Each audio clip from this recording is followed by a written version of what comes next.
Chapter 1 The Apocalypse Descends. Chun Pingy's Reborn.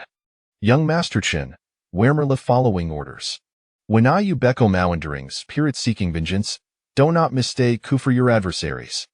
Itis Jinan hode Syrizir demise where a note involved.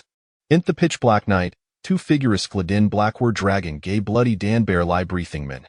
Blood traced a serpentina scarlet linea crossed Hunavin surface off teground.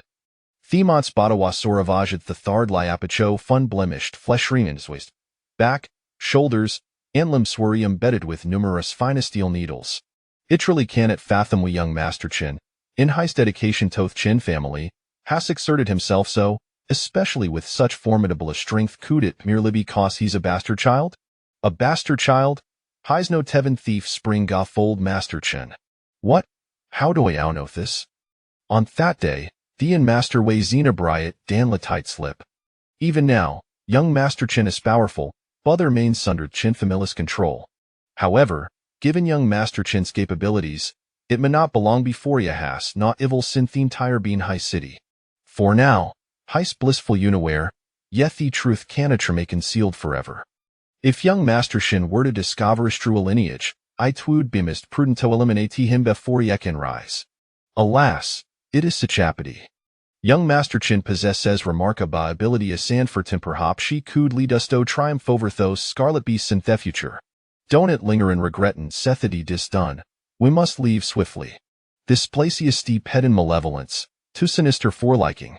That woman draggeth the lefellis body tango fa massive a pit, which contained no fewer than 10 soft house and soft corpses, mastof, which hatel ready beganta. Thud. With great force, they hurled the body in toth batand rapid liar turned to theoretical, pressing the accelerator until they vanished from sight.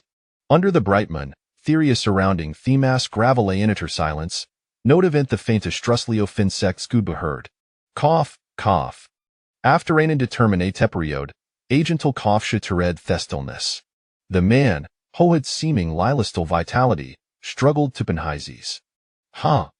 Hain hailed sharply, the foul stenches surrounding him failing town settle his senses.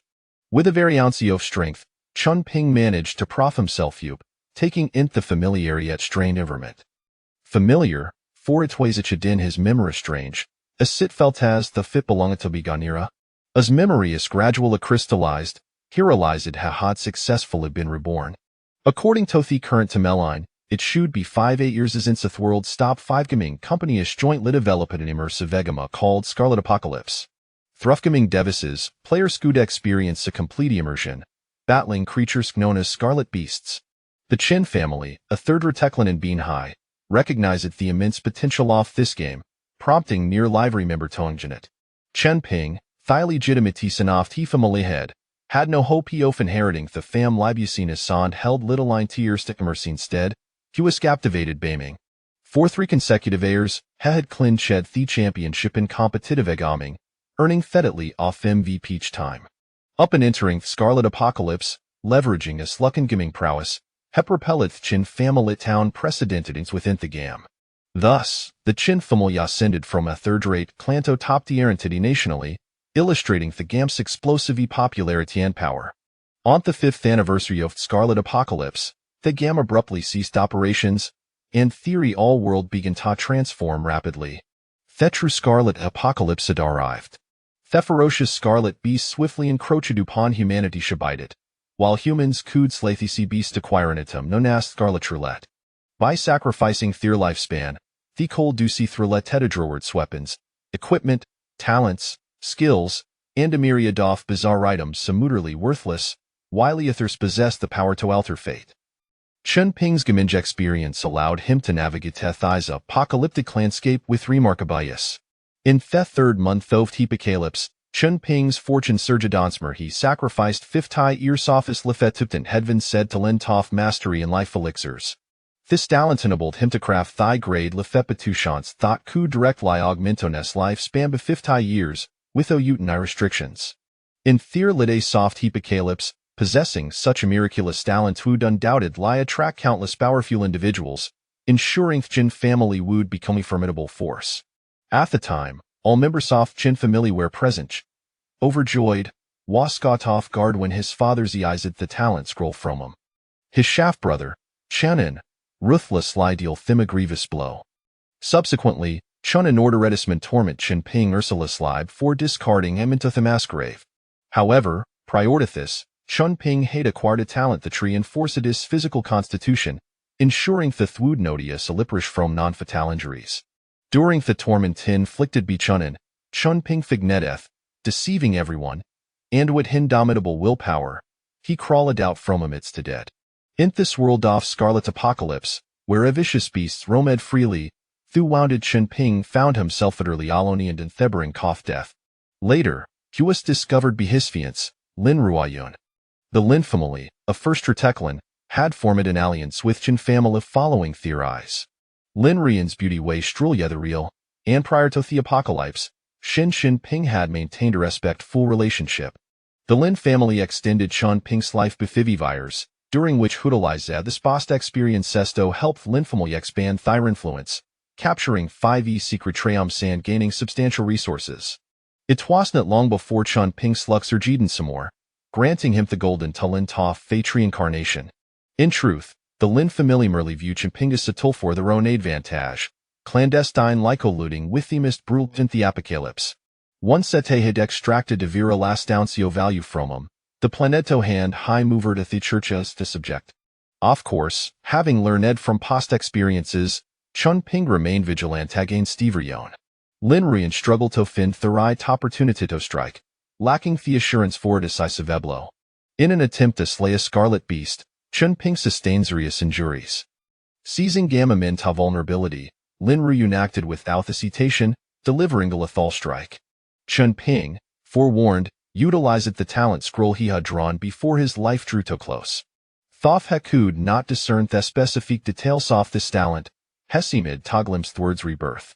Little did he expect Reborn at this juncture. In a world where his preservation reigned supreme, especially amidst apocalypse, humanity has reverted to its primal instincts, with survival as the foremost priority. Both before and after his rebirth, Chun Ping understood the truth toll. Yet, he could not fathom how those considered can his own father, who should, even in the cruelty of fatter, refrain from consuming its offspring could stand it libiashuas, beliterated. Thuff note of this amether, his brother shared Thebla of Chin family, Yethijar was devoid of compassion, exhibiting gackling ruthlessness. The Chin family's current power, enabling them to endure in Thai's apocalypse, owes at least 90% of its success to Chin Ping's efforts. As for Lin Ruoyun, Shua's Miral Yadspiriteko Setha region had been divided between his two families, and wounded Chin Ping had Nupshin Budo sacrificed with Lin family. However, once he recovered, the Lin family placed him under indifferent. In the Spiralus apocalypse, danger lurked Teveriter even if Chun Ping wished to service with Lin family, he had nowhere to turn. Of course, there were solitary wolves in this world, yet lacking strength handed diquitir sources, such loner wolves would become a deadenies. Chun Ping was accumulating his strength, but was not in his side. Taking a deep breath, Chun Ping resolved to seize a thrice opportunity for birth firmly, vowing never to retrace former steps. All Tate was stand taken from him would be claimed by his own hands. Struggling to rise, Chun Ping head violently.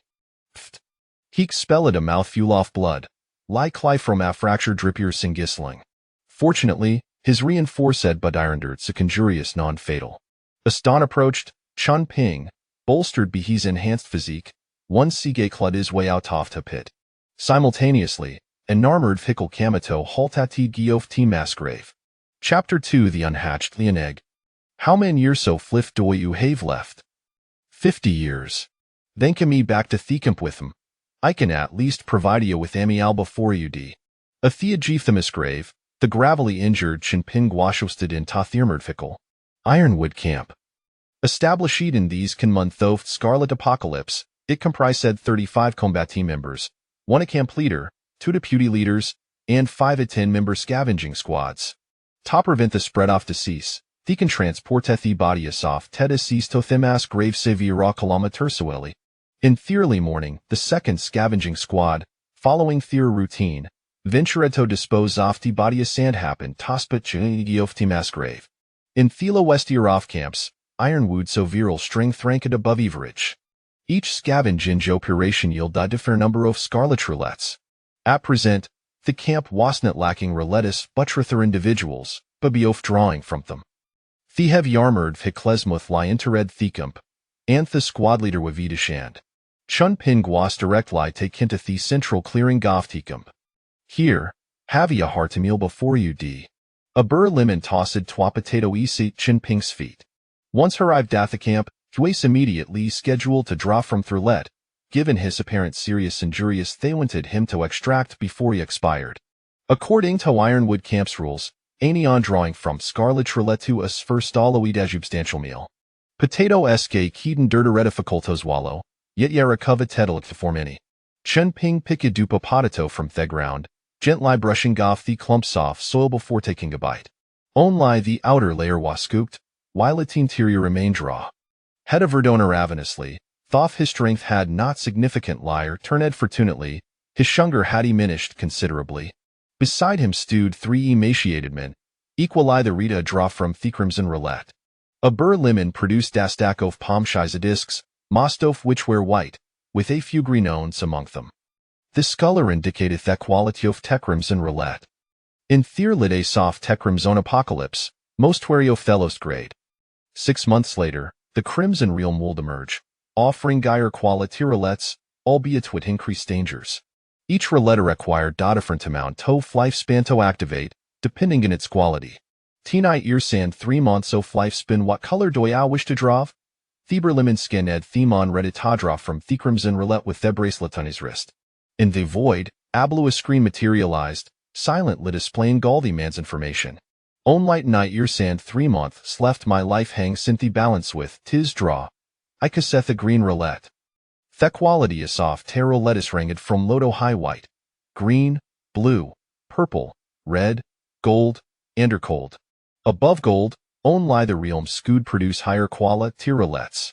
According to Chin Ping's knowledge, there were rare roulettes Sophie van greater quality than Darkhold, Thofa had yet to encounter them. The fates cycle was drawn from a gold quality roulette, the highest quality Chin Ping had ever witnessed. As for the Ironwood camp, the highest quality available was merely the green roulette, requiring T9 years of lifespan to activate. Draw it yourself, the Frailman casually selected a disc. Have fears to see Dasherp Knifedo cut his finger, but Nata drop off blood emerged. Resolute, has severed his spinky, and dark red blood from a life flowed forth. Hurriedly pressed his severed finger against the center of Terrolet, a faint white light flickering gas theru let a be gone tospin. The man trembled, his sprevia slicelo skin growing javin mar ghastly, his share turning complete to le. After a few seconds, Therala tekamido a halt, the crimson pointiform liar stingina whiter region. Shortly thereafter, anatom resembling a canvas spout produced off thin air. Eye-catching bag. Type item. Effect can hold, butanly a little. Quality inferior white. Despair filled themons mindish a starred blank clieth eye-catching back.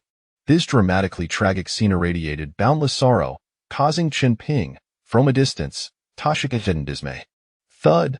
The man, gripping Thekna fettifully, plunged it into Hibdaman. Theberliman, unfazed, waved his hand, ordering Theathers to drag Theman away. Watching Theman being carried off, Duanzi Xuan, who stood beside Chin Ping, trembled slightly. Hello, big brother, my name is Duanzi Xuan. Big brother, how many years of lifespan do you have left? Toya seth attention, Duanzi Xuan asked Chin Ping a question. Just over air, Chin Ping replied, taking a bite off till last potato. Yalu Kidiung how can you have in light year left? Duanzi Xuan continue on queer. Chin Ping offered no response. Having spent 50 years drawing roulettes, Chin Ping was no left with just over a of lifespan. However, up and encountering Ironwood Camp's scavenging team, he had deceitful acclaimed to possess 50 years of lifespan. These would likely ensure the two come back to Thecum for a letter drawing. Chun Ping's body had a yetter cover, and dint the crimson wasteland, finding food ways exceedingly difficult, making starvation all threat. If you were not brought back to Thecum Bithistium, it would not belong before he waste a Kimbith Linfamily. With his current strength, arriving at Linfamily would be Kinto facing curtained death since previous life. Yet, on Seath Camp, given 3 to 5 days for recuperation, Hekudragan a significant portion of fist strength thanks to Thedalant Jihadrivius Lai acquired. At that point, leaving should not pose Makofet challenge. Big brother, how did you sustain such injuries? Big brother, where are you from? Big brother, what is your name? Duan Zixuan continue autocatter, Anshin Ping Kud hard Libby Bothered to respond. You? Stop dawdling, come to from Theralet. Theber Liman gestured toward Chang. Stumbling to his feet, Chun Ping approached the center of the square. Remaining life spanonier in 13 days? The captain of Hisakan team just said you had over 50 years of lifespan. Theberly man scanned Chin Ping with his bracelet, a look of confusion on his face. He must they've measured wish to droth white quality roulette. Chin Ping replied dismissively. Having brushed shoulders with death countless to me sacross 12 lifetimes, Chun Ping's expression remained utterly unperturbed at the perspective drawing for Verlet. Choosing a for yourself, Theber Limon did not press further. Themamit Chun Ping received Theralet, a cold electronic voice each Oeden Heezer please specify or desired word item. 1. Sharpfoot knife. 2. Miniature playing cards. 3. Automatic razor. 4. Adorable Barbie doll. 5. Basic life potion, 5 years. 6. Basic vehicle talent. 7. Unhatched alien bug, can be tamed. Specifier word? Is this perhaps the talent of fate cycle? Chun Ping Shiart surged with tumultuous excitement. Had chosen Thizrao letta primarily for the basic lifepetushon, butinth the camp, it washai lilaclith at such a word swood be claimed be thecamp itself. However, since could specify wathawanted, Chun Ping's gazy ally upon thesavint option. According to his memories, alien bugs were a thuax species in thecrum zone apocalypse. Even a nooner med individual could easily crush on. Alien bugs possessed an alarming reproductive ability and numerous potential evolutions jumping bugs, stinging bugs, and event the possibility of evolving into infiltrators and destroyers.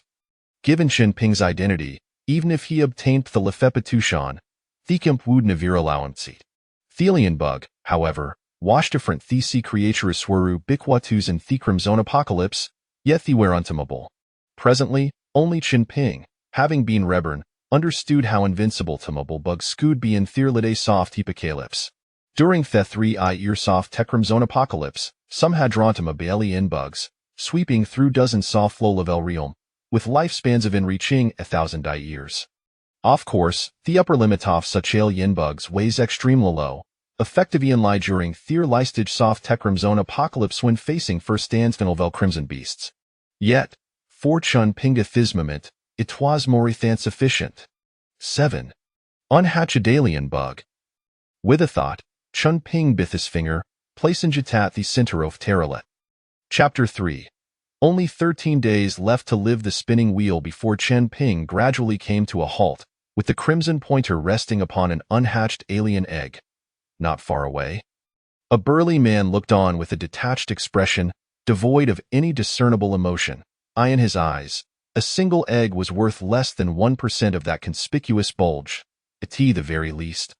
That bulge had utility, whereas this egg served no purpose. With only 13 days left to live, having drawn merely an alien egg, most individuals would succumb to despair and ultimately choose to end their lives. It was the first time the man had encountered someone like Chen Ping, who faced such adversity with equanimity, prompting him to glance at him a moment longer. Chun Ping directed his gaze towards the man. Within the encampment, aside from members of the scavenging team, anyone who drew any item that was not bound to them was obligated to surrender it. Just discard it. The man finally spoke, his voice slow and deliberate. A minuscule white egg, no larger than a speck of dust, and the most ordinary of alien eggs, failed to pique the man's interest. I wish to rest here for a while, Chun Ping stated, as he discreetly tucked the tiny egg into his undergarments. The man offered no reply, tacitly granting his permission. Chun Ping then walked a short distance away, seated himself upon the ground, and began to meditate. When the apocalypse struck, he had 71 years left to live, having drawn from the wheel twice, once enhancing his physique and once acquiring a weapon, which had subsequently been seized by Qian. Ultimately, he had spent 50 years drawing from the red wheel, obtaining mastery over advanced potions, which had led to his perilous predicament. Now, With only 1 year of life remaining, he had drawn again, leaving him with a mere 13 days. Should he fail to find a life-extending potion within that time, this rebirth would come to a definitive end. Nearby, the only individual capable of concocting a life potion was his half-brother, Qianan, who harbored a deep-seated desire for Chen Ping's demise. If he were to discover that Chen Ping still lived, he would undoubtedly seek to eliminate him. The 5 years since the emergence of the Crimson Apocalypse had been the most infuriating for Qianan. With each passing day, his resentment towards Chen Ping only intensified. Before this, Qianan had been the family's hope and heir apparent. However, over the span of those 5 years, Chen Ping had become the most dazzling gem. Igniting a profound hatred within Qian and unable to procure a life potion from Qianan, Chen Ping was left to rely on the wheel's lottery. With no time left to draw again and the likelihood of obtaining a life potion in this small encampment being virtually non-existent. Even if someone were to draw a life potion, it would be inconceivable for them to allow Chen Ping to use it. No? Why? A frantic scream shattered Chen Ping's reverie, prompting him to open his eyes.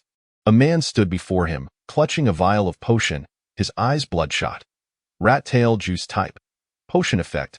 Extracted from the tail of a crimson giant rat, sweet in flavor, slightly toxic, it aids in relieving constipation.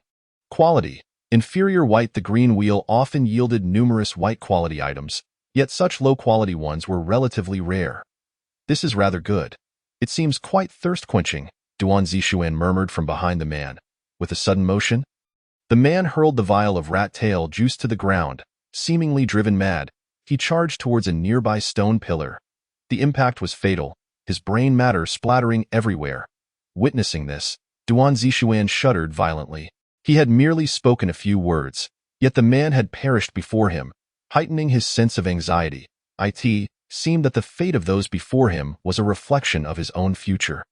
Instinctively, Duan Zixuan's gaze fell upon Chen Ping, marveling at his inner strength, as he remained unfazed despite drawing an egg. I want to draw from the green wheel, Duan Zixuan declared, trembling with trepidation. Chen Ping closed his eyes once more, offering no acknowledgement. However, just 3 or 4 seconds later, Duan Zixuan's excited voice broke through once again, compelling Chen Ping to open his eyes. Green. I actually drew a green weapon. A green weapon. I can receive a potato every day now? Brother! Look, I've drawn a green weapon. Duan Zixuan rushed to Chen Ping's side, nearly stumbling due to his frail state. How many years do you have left? Chen Ping suddenly inquired. After deducting 10 years, I have 35 years left. Duan Zixuan responded without hesitation.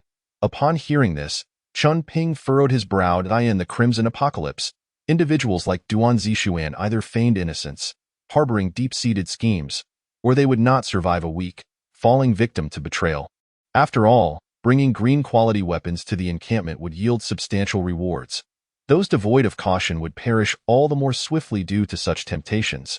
You drew a green-quality weapon? A booming voice approached from afar. Chen Ping and Duan Zixuan looked up to see Zhang Tai, the leader of the Ironwood encampment. Leader, I drew a mid-level compound bow, Duan Zixuan exclaimed, rising in excitement as he handed the black bow to Zhang Tai. Good. Are you planning to join logistics or become a scavenger? Zhang Tai asked, accepting the bow while patting Duan Zixuan on the shoulder. Duan Zixuan stuttered for a moment. Zhang Tai chuckled heartily. No rush. Come find me once you've made your decision, leader. I wish to join the scavenging team, Chen Ping stated calmly from his seated position. You? I have only 13 days left to live, Chen Ping replied. According to the regulations of most encampments, individuals with less than a year of life remaining were required to participate in a scavenging operation. Those who chose to end their lives outright were simply unwilling to engage in such endeavors. The so-called scavenging operation involved combat teams from the encampment venturing outside to search for supplies, the inherent dangers of which were self-evident. Scavengers were combatants tasked with slaying the crimson beasts, while ordinary individuals accompanied to transport materials, most of which consisted of pre-apocalypse food or the carcasses of crimson beasts. In the event of conflict, whether during an assault or retreat, no scavenger would concern themselves with the safety of those facing imminent death. Consequently, the mortality rate for ordinary individuals in scavenging teams was alarmingly high, sometimes reaching 100%. This was precisely why those unable to draw were compelled to participate. Yes, there will be a scavenging operation in 2 days. But prior to that, you must ensure your health remains stable. Those participating in the scavenging team are responsible for transporting supplies, Zhang Tai stated coldly. Understood. Before the scavenging operation, the encampment would provide ample food. And as long as Chen Ping could eat his fill, he would recover swiftly. Has your physique been enhanced? Zhang Tai inquired, a hint of confusion evident in his tone. It was clear he did not recognize that the man before him was once the formidable heir of the Chen family. Chen Ping himself. Indeed, Chen Ping did not conceal this fact. Otherwise, he would not have been permitted to join the scavenging operation. The Crimson Wasteland was fraught with infinite opportunities and dangers. Chen Ping sought to alter his circumstances. It was his sole chance, and he could not afford to let it slip away. Very well. Zhang Tai did not pursue the matter further, showing little interest in the affairs of a dying man. Leader, I also wish to join the combat team and become a scavenger. Duan Zixuan suddenly raised his hand, declaring his intent. You? Zhang Tai raised an eyebrow. Report to Team 1 today and undergo training for 2 days. Yes, Duan Zixuan straightened his posture and responded solemnly. Zhang Tai, holding a black composite bow, departed from the square, while Chen Ping, preparing to partake in the scavenging expedition, was escorted by another burly man to the southeastern corner of the camp. There were no solid structures, merely a few dilapidated tents. This area housed ordinary individuals whose lifespans were nearly depleted, ready to join the upcoming scavenging mission. Like Chen Ping, they clung to their last glimmer of hope, wishing to glean something from the sanguine wasteland. Even if they could not extend their lives, at the very least, they desired to enjoy their remaining time more fully. This time, the number of ordinary people accompanying the scavenging mission was not particularly large, allowing Chen Ping to relish a private tent. Stumbling into the tent, he waited for several minutes, unable to contain himself as he peeled off the shirt that clung to his body, ignoring the reopening of scabbed wounds. He gazed at the knife wound on his chest, where a tiny white egg of a parasite nestled. Chapter 4. Peculiar death in the dead of night, the moonlight took on a faint crimson hue. Enveloped in silence, a gentle breeze failed to disperse the scarlet mist in the southeastern corner of the Ironwood camp. Within a tent, Chen Ping held his breath, intently observing the larva in his hand. Lacking advanced detection instruments, he could not ascertain the attributes of the aberrant larva. However, he possessed some knowledge from his previous life. The tameable aberrant larva came equipped with 2 skills, basic parasitism and basic devouring. Basic parasitism allowed it to latch onto a host and drain the host's life force, facilitating its rapid growth. Basic devouring enabled it to consume a target's skills or talents, acquiring them, provided the target's level was lower than its own. Taking advantage of the moonlight, Chen Ping stealthily exited his tent. As he stepped out, he unexpectedly encountered a familiar face. Wang Cheng, once a minor manager within the Chen family business, recognized Chen Ping during dinner that evening. Despite Chen Ping's battered appearance, marked by scabs, however, during the 5 years before the apocalypse, Chen Ping had garnered significant notoriety. Nearly every employee of the Chen family was aware of the young master. Oh, is that not the young master of the Chen family? How has he fallen to this state? Chen Ping bore no ill will towards Wang Cheng, yet Wang Cheng harbored no fondness for the Chen family. During his employment at the Chen family enterprise, he had endured daily exploitation through overtime. Nevertheless, this was of little consequence to Chen Ping, who had never involved himself with the family's affairs, relying mostly on the prize money from professional competitions for his living expenses. After the launch of the Crimson Apocalypse game, the Chen family reaped immense profits. The funds Chen Ping received from the Chen family were, in truth, quite meager. You know me? Chen Ping furrowed his brow. The young master of the Chen family, how could I not recognize you? Wang Cheng chuckled maliciously, intending to leverage Chen Ping's identity for his own benefit. Though the once lean camel is larger than a horse, Chen Ping had once been the young master of the Chen family. He could not possibly be without resources. Chen Ping nodded. I understand. Where is your tent? Let us converse inside. Seeing Chen Ping's sudden awareness, Wang Cheng, seizing the opportunity with no one around, eagerly led him to his tent. After a while, Chen Ping stood within Wang Cheng's tent, extracting the aberrant larva. Do not worry. Once we grow stronger, I will certainly find you the best resources. Chen Ping's brow furrowed. He had not anticipated that the larvae, smaller than his pinky nail, would exhibit a hint of aversion. Given the circumstances of the apocalypse, Qian Ping was not taken aback, observing the larva crawl onto Wang Cheng's forehead. He felt reassured enough to return to his own tent to rest. Go recover swiftly. Rest and sustenance were essential. The nights of the Crimson Apocalypse seemed to stretch longer. Qian Ping slept soundly throughout the night. Perhaps due to the cycle of fate, the grievous injuries he bore appeared to have healed considerably before his rebirth. Having been cast into a mass grave, he had spent over 2 months recuperating with the Lin family. Now, only the scabbed wounds remained with some lingering pain, yet his mobility was unhindered. A death has occurred. Not good. Someone is dead. Help. Qian Ping was roused by the commotion, stretching before slowly opening his eyes. To his shock, a thumb-sized, white, jade-like worm lay perched upon his nose.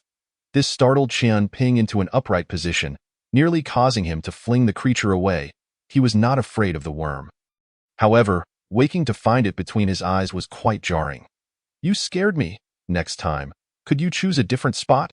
He shared a silent understanding with the worm, yet this time, there was no response. Sighing, Qian Ping removed the white worm from his nose and placed it against his chest.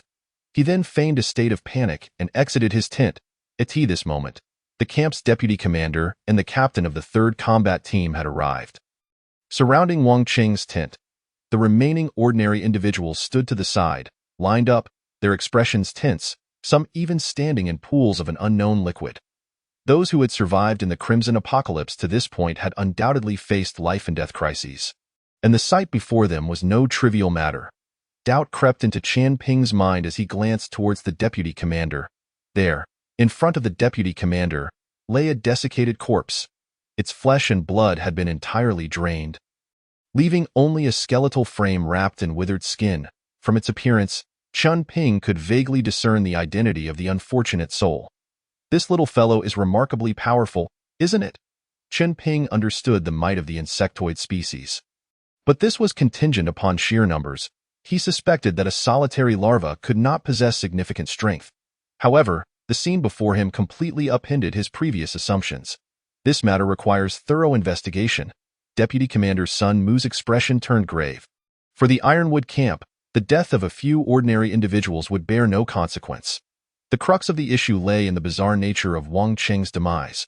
All blood and flesh had been siphoned away, with no apparent wounds on the skin. Should this be the work of a human, then that individual's capabilities might surpass even that of the camp commander. In the worst-case scenario, it could be the work of a crimson beast. If it were the latter, the entire camp would find itself in peril. I shall gather personnel immediately. The captain of the 3rd team also recognized the urgency of the situation. The Ironwood camp housed 5 combat teams, with the 1st and 2nd teams responsible for scavenging, while the others remained tasked with guarding the camp. "Wait. Until we ascertain the facts, we must contain this information to prevent panic within the camp." "Understood." The captain of the 3rd team nodded, then turned to the trembling individuals nearby. "They are to remain in this area. Tomorrow they are to venture into the Crimson Wasteland, and there may not be many who return alive. Furthermore, if they were to eliminate them, a new selection would be necessary, and time was of the essence," Sun Mu whispered. Ordinary individuals heading into the Crimson Wasteland needed ample strength to transport supplies. These individuals had been supplied with provisions 2 days in advance, while others were only guaranteed to avoid starvation. They struggled even to move, let alone carry goods. After arranging everything, Sun Mu departed, while the captain of the 3rd team began to cordon off the area and interrogate all the ordinary individuals present. What transpired last night? In a relatively clean and tidy tent, Captain Zhao Cheng of the 3rd team fixed his keen gaze upon Qian Ping. "After being brought here, I entered the tent and fell asleep, only to be awakened at dawn by the commotion. I am unaware of what occurred." Qian Ping replied with an air of calmness. "At this point, you still insist on lying. Do you think we are oblivious to the events that transpired in the camp last night?" Zhao Cheng scoffed. "Captain Zhao, I have merely 12 days left to live. What can I possibly do? I simply wish to take a chance in the Crimson Wasteland. Moreover, I am but a lowly ordinary person. Even if I wished to do something, I would lack the capability." As Qian Ping's words fell, the tent fell into an oppressive silence. "You may leave for now." After a long pause, Zhao Cheng, unable to discern any flaws in Qian Ping's story, waved him off. He had used this tactic to extract confessions from over a dozen individuals, yet had still found no leads. Having dealt with Zhao Chong, Chen Ping remained within his tent for the entire day, not daring to step outside. His greatest concern lay with the larva cradled in his possession. Since morning, he had been unable to establish contact with it. By afternoon, he discovered that the larva on his chest had begun to cocoon. This development was entirely unfamiliar to him, and he could only hope that the larva would awaken before they ventured into the Crimson Wasteland. For safety's sake, he also needed to reorganize his plans. As night fell once more, it marked the second night of Chen Ping's rebirth. The surroundings were eerily quiet as he silently left his tent. Chapter 5. The Scavenging Expedition. Big Brother, what brings you here? Duan Zixuan was taken aback, his face a canvas of astonishment. He had only recently joined the combat team, lacking any points, and naturally, his benefits were meager. The resting area was in close proximity to the tent zone. Yet that area had been entirely sealed off, with 3 teams rotating patrols. It was astonishing that Chen Ping had managed to slip out right under their noses, even locating Duan Zixuan's quarters. Have you been given the terrain map for this vicinity? Chen Ping inquired directly. Yes, it was sent this afternoon. Before Chen Ping could continue, Duan Zixuan instinctively raised his left hand, his right index finger lightly tapping the bracelet adorning his left wrist. Suddenly, a blue holographic screen emerged, displaying a clear flat terrain map. Upon another touch, the map transformed into a 3-dimensional image, allowing for localized magnification that revealed an array of dense annotations. This must be classified information. Chen Ping was taken aback by the other party's willingness to reveal the map so readily. Oh? Is that so? The captain didn't mention it was classified, Duan Zixuan replied, his expression one of confusion. Chen Ping had intended to intimidate Duan Zixuan but was surprised when the latter produced the map without hesitation. He could not discern whether this young man was genuinely oblivious or merely feigning ignorance. Big brother, will I be killed for leaking classified information? Duan Zixuan fretted nervously. This made Chen Ping, who had initially contemplated disposing of him, hesitate. After all, Wang Chang had just been killed, and Duan Zixuan was still at the bottom rung of the hierarchy. If he were to perish now, it would not be easily quelled. Moreover, even if Duan Zixuan were to betray him, there was no incriminating evidence, considering the map was voluntarily offered to him. Even if his identity were uncovered, with Chen Ping's injuries nearly healed, he could likely leave without much obstruction. To avoid drawing attention, Chen Ping decided to spare this seemingly dim-witted individual for the time being. Duan Zixuan was still listed for the upcoming scavenging mission. Perhaps he might prove useful later, especially since Chen Ping's lifespan was dwindling, and he needed someone with sufficient longevity to draw from the Crimson Wheel. He was uncertain if he could designate the rewards of the wheel to another. Forget that I visited tonight. All right, I'll remember, Duan Zixuan replied earnestly. Chen Ping cast a glance back before turning to leave. He had not anticipated that acquiring the map's information would be so effortless, and it struck him as somewhat peculiar. Perhaps he was simply overly suspicious. However, after 2 betrayals, Chen Ping vowed not to trust anyone again. Perhaps this scavenging operation would be his opportunity to leave the camp. Following ample rest and sustenance, combined with his enhanced physique, he was now nearly on par with an ordinary person's capabilities. Mastering the patrol squad's rotation schedule, Chen Ping stealthily returned to the tent area. In truth, those on patrol were primarily guarding against potential crimson beasts. They did not suspect that these soon-to-die lower-tier individuals possessed the capacity to drain human blood, thus failing to notice Chen Ping. Inside the tent, under the moonlight streaming through various holes, Chen Ping traced a map outline in the sandy ground with his fingers, initiating a review. Presently, the Chen family's influence was concentrated in Binhai City, approximately 300 kilometers away, with multiple gathering zones for crimson beasts in between, effectively severing all communication. Thus, Chen Ping felt temporarily secure here, without the need to fear retaliation from Chen, and moreover, he was weighing the pros and cons of seizing this opportunity to leave the camp in search of fortune or remaining here for a while longer. Should he become a lone wolf without establishing a stable base, he would face endless risks. At present, his greatest asset was his 5-year memory of the Crimson Apocalypse, enabling him to avoid certain perilous areas. Along with the larva of the anomalous insect cradled in his arms, however, the larva had suddenly entered a dormant state, and its development required time. More critically, his lifespan was rapidly depleting. Even if he obtained the Crimson Wheel, he would be unable to activate it. After considerable deliberation, Chun Ping resolved to remain within the team for now and seek opportunities to eliminate several nearby Crimson Beast strongholds based on his memories, thereby securing his means of survival here. With a sweep of his hand across the sandy ground, the map vanished, and Chun Ping reclined beside it. As dawn approached, the eastern horizon began to lighten. "Prepare to depart, you wretched lower-tier parasites," a burly man roughly kicked Chun Ping's tent. The already tattered tent collapsed under the force of the kick. Chun Ping instinctively dodged, avoiding the falling fabric. "Hey, quite nimble," a team member named Li Shan observed, somewhat surprised. As Chun Ping emerged from the tent. At that moment, the scavenging team had gathered, totaling 10 members, including the newly joined Duan Zixuan, along with 15 lower-tier individuals responsible for transportation. "Everyone aboard. We must return to the camp before sunset." The team leader, a burly man with a stubbled face known as Motzi, appeared formidable as he wielded a black composite bow. Following his command, the 15 lower-tier individuals were ushered to an armored vehicle. This vehicle had undergone numerous modifications, featuring a sturdy shield to breach obstacles and equipped with 2 machine guns for clearing ordinary beasts. Such weaponry, however, was ineffective against Crimson Beasts. Since the advent of the Crimson Apocalypse, native creatures had undergone mutations, becoming significantly stronger, and could be barely injured by machine gun fire.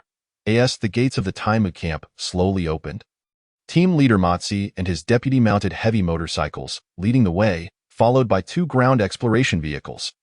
Behind them trailed Li Shan, driving the armored vehicle, along with the cargo transport vehicle. Not yet reacting? Within the armored vehicle, Chun Ping persistently attempted to establish a connection with the larva, but all efforts ended in failure. After traveling 3 kilometers from the camp, the crimson fog thickened considerably, and the road began to jolt. The once wide and smooth highway had long since been transformed. "Captain, at 9 o'clock, 10 kilometers ahead, there are first-tier Crimson Beasts active," Deputy Captain Song Chung reported into his wristband. The previous day, someone in the camp had drawn a green perception talent, which the camp commander assigned to Deputy Captain Song Cheng. This auxiliary talent could enhance the scavenging team's efficiency several-fold and allow for timely risk evasion. "Isn't your perception talent supposed to detect Crimson Beasts within 30 kilometers? Motzi inquired. "I'm not sure. Perhaps I just learned it and am still getting the hang of it," Song Chung replied. "Let us go. Let us start with a light appetizer." With Motzi's command, the scavenging team promptly altered their course. Chapter 6. A second-tier Crimson Beast? Whoosh, a piercing sound rang out of nowhere. The slumbering first-tier Crimson Beast succumbed to eternal sleep. "This composite bow is so powerful," Motzi exclaimed in disbelief. "A fine bow paired with a hero truly enhances your prowess." "Captain," Deputy Captain Song Chung halted his heavy motorcycle. "Enough chatter.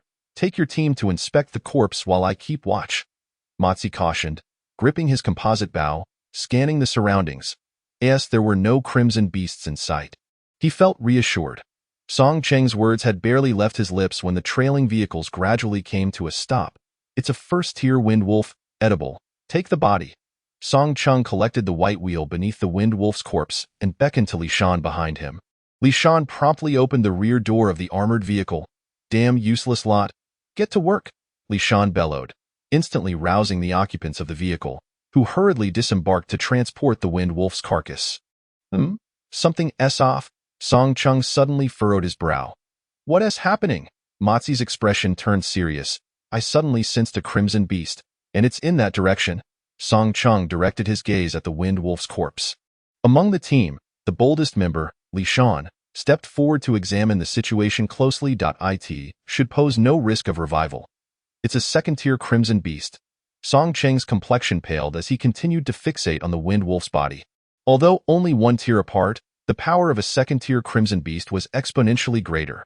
Motzi could eliminate a first-tier Wind Wolf with his initial composite bow, but a second-tier beast could easily overpower him.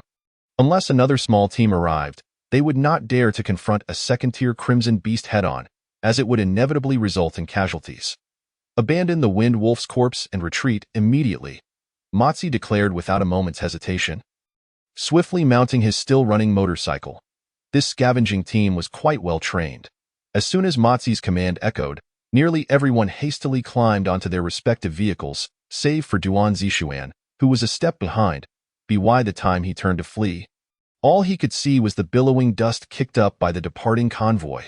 Fortunately, he was not alone in his abandonment. All the lower-tier individuals were likewise forsaken. "Big brother, what should we do now?" Duan Zixuan, trembling with trepidation, glanced anxiously at the composed Chen Ping. However, Chen Ping paid no heed to Duan Zixuan. "Little one, you have finally awakened." Chen Ping's thoughts were consumed by the caterpillar, which at this moment re-established its connection with him. The ivory-colored larva had grown to an impressive size, surpassing a typical person's thumb by 2 rings, looking plump and succulent, as if it would be quite delectable if deep-fried. Sensing Chen Ping's intentions, the larva exhibited a flicker of resistance, but soon became entranced by the corpse of the wind wolf nearby. After a brief period of dormancy, the larva felt an intense hunger. However, Chen Ping did not place it upon the carcass of the wind wolf. "Brother," Deputy Captain Song mentioned a second-tier ferocious beast. "You should hurry and flee," Duan Zixuan urged once more. Song Cheng's sensing ability could only detect active scarlet beasts, while relatively motionless ones evaded his perception. "What about you?" Chen Ping suddenly inquired. My legs feel as if they are filled with lead. I can't lift them," Duan Zixuan stammered. Chen Ping remained unnaturally calm, while the others around him were already paralyzed with terror. After all, that was a ferocious beast that even someone as formidable as Mozi feared to confront. This group of powerless individuals could only await their demise. "Do you know how to use the flamethrower?" Chen Ping asked nonchalantly.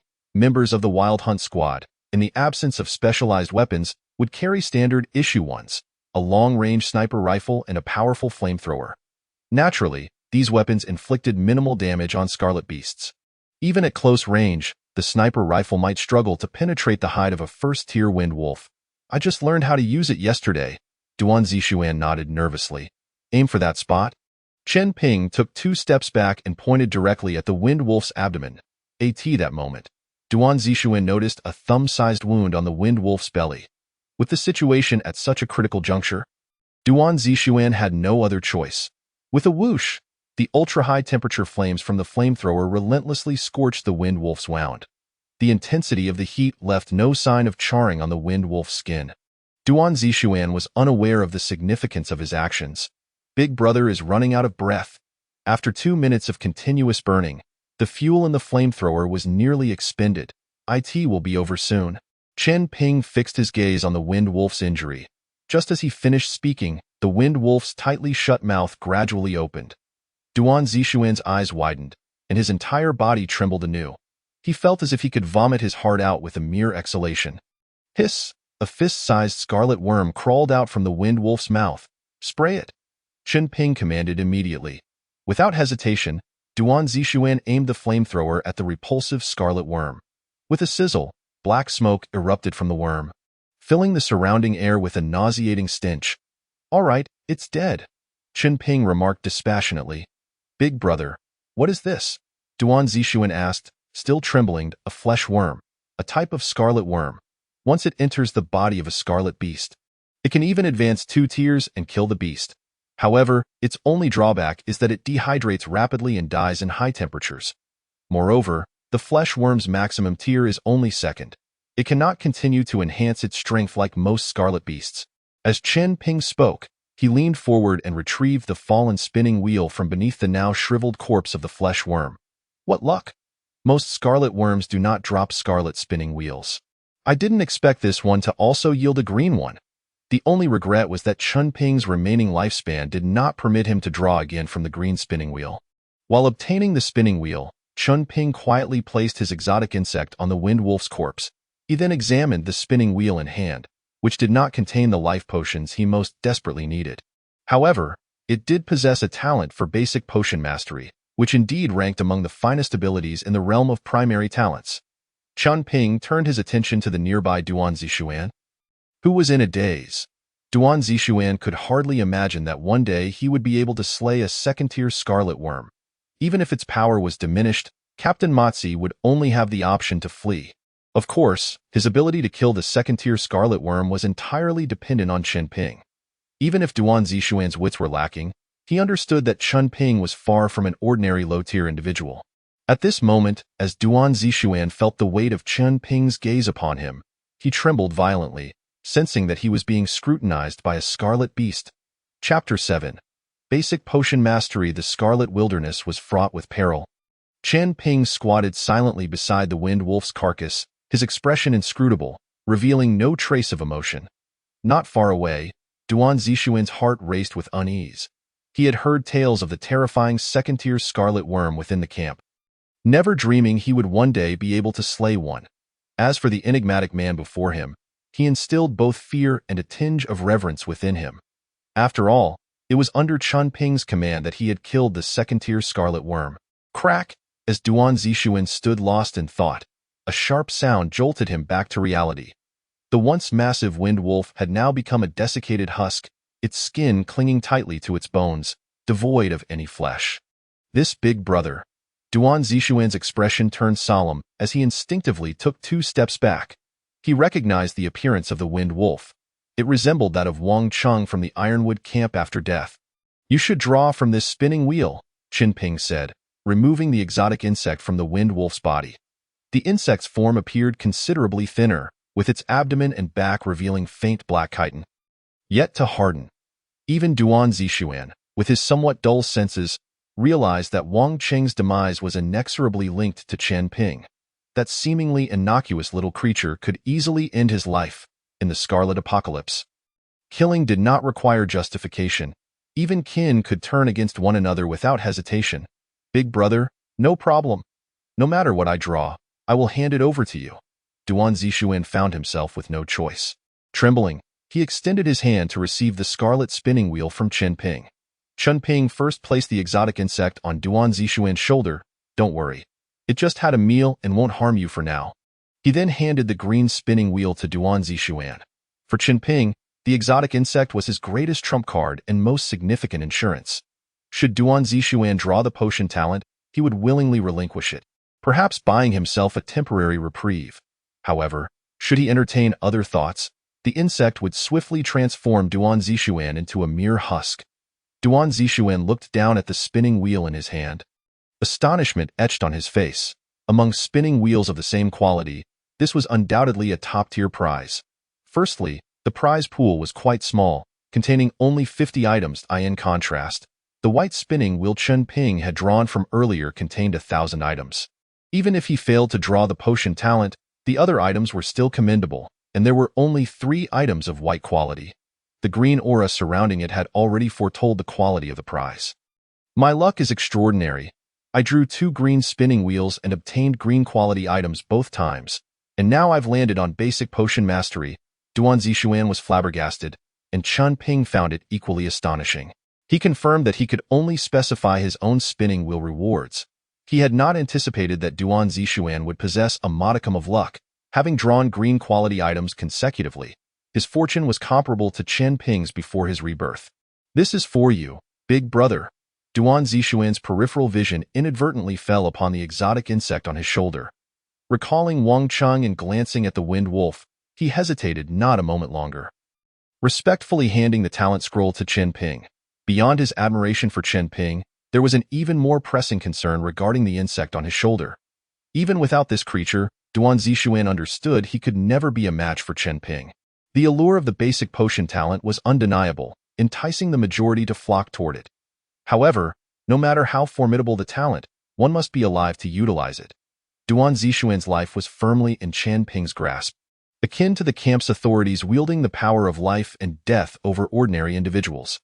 Chun Ping grasped the talent scroll, and with a thought, it transformed into specks of starlight that merged into his being. "Brother, I won't breathe a word of today's events." Duan Zixuan's expression was tense, his breathing heavy. In the distance, the stirring dust indicated that the Wild Hunt Squad had returned to investigate. Their time was already limited. It was best to extricate themselves from this dire situation post-haste. As soon as his words fell, the exotic insect on Duan Zixuan's shoulder suddenly sprang into action, and after just a few bounds, the 14 low-tier individuals transformed into desiccated corpses. Witnessing this scene, Duan Zixuan's legs quaked uncontrollably, and his trousers were soaked through. Big brother, I swear I won't say a word. Chen Ping's gaze returned to Duan Zixuan.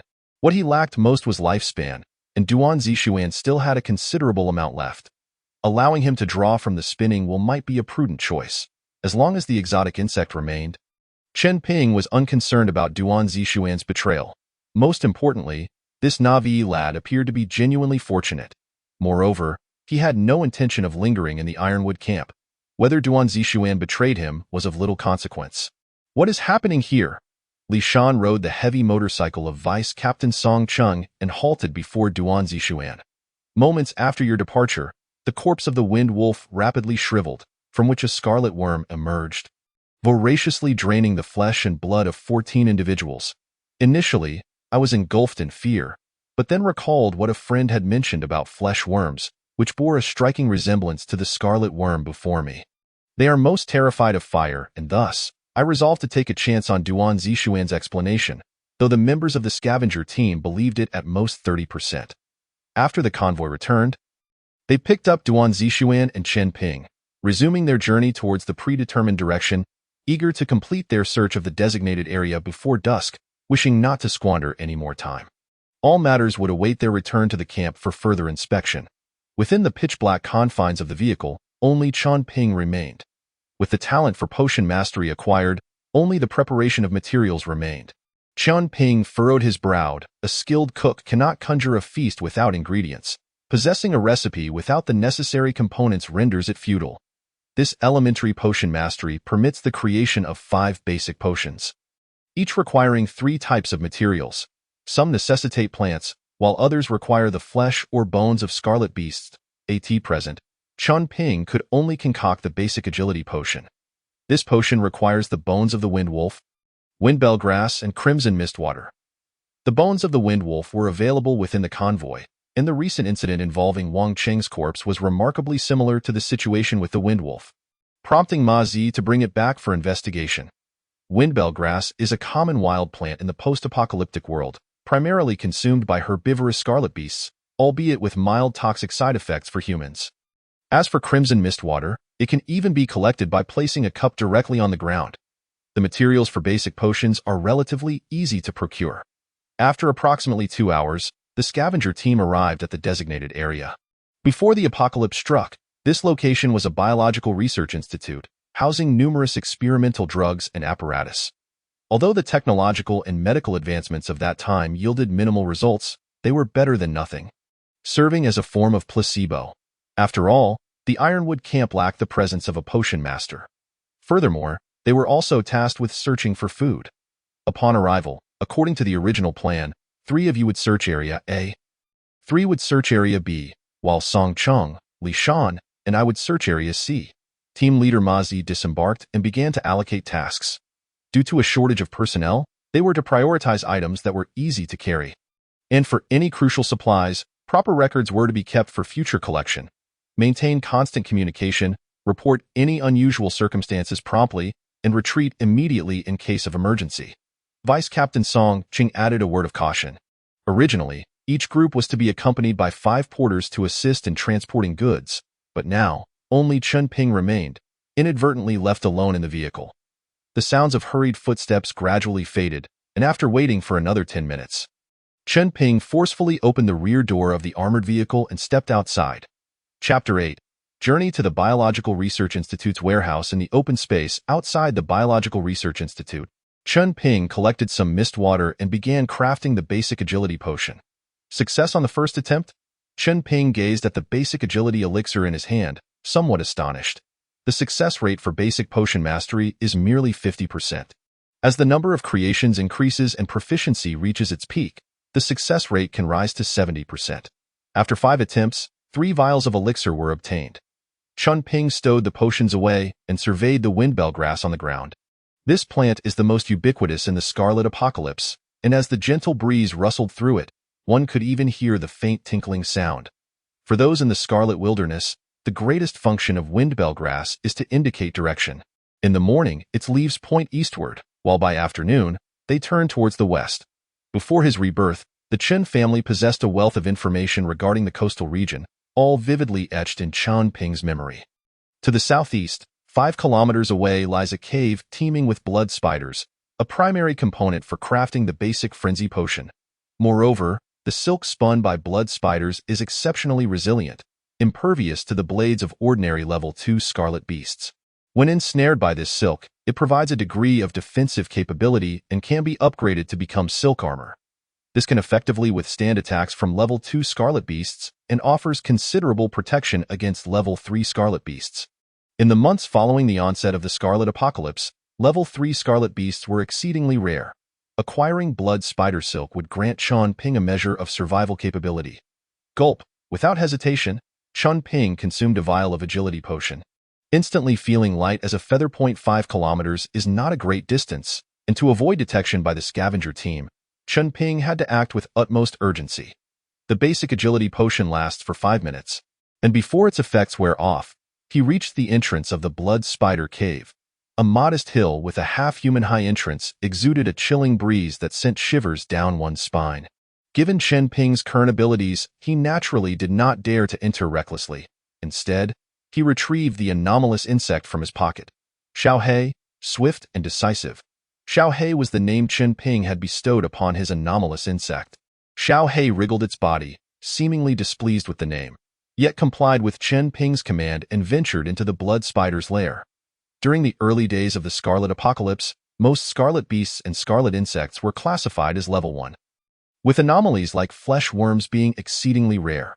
Although Chun Ping lacked a high-tier detection device, through experience, he assessed that Xiaohei's current strength undoubtedly matched that of a level 1 scarlet insect, and it might even manage to contend with level 2 scarlet beasts. Meanwhile, the scavenger team at the Biological Research Institute found themselves in peril. Hundreds of crimson giant rats encircled Ma Zi and his companions. This was the number Ma Zi could see, and he could hardly fathom how many more lurked within the building. Everyone abandoned the supplies and retreat immediately. Level 1 crimson giant rats are weak, and the scavenger team members could defeat them.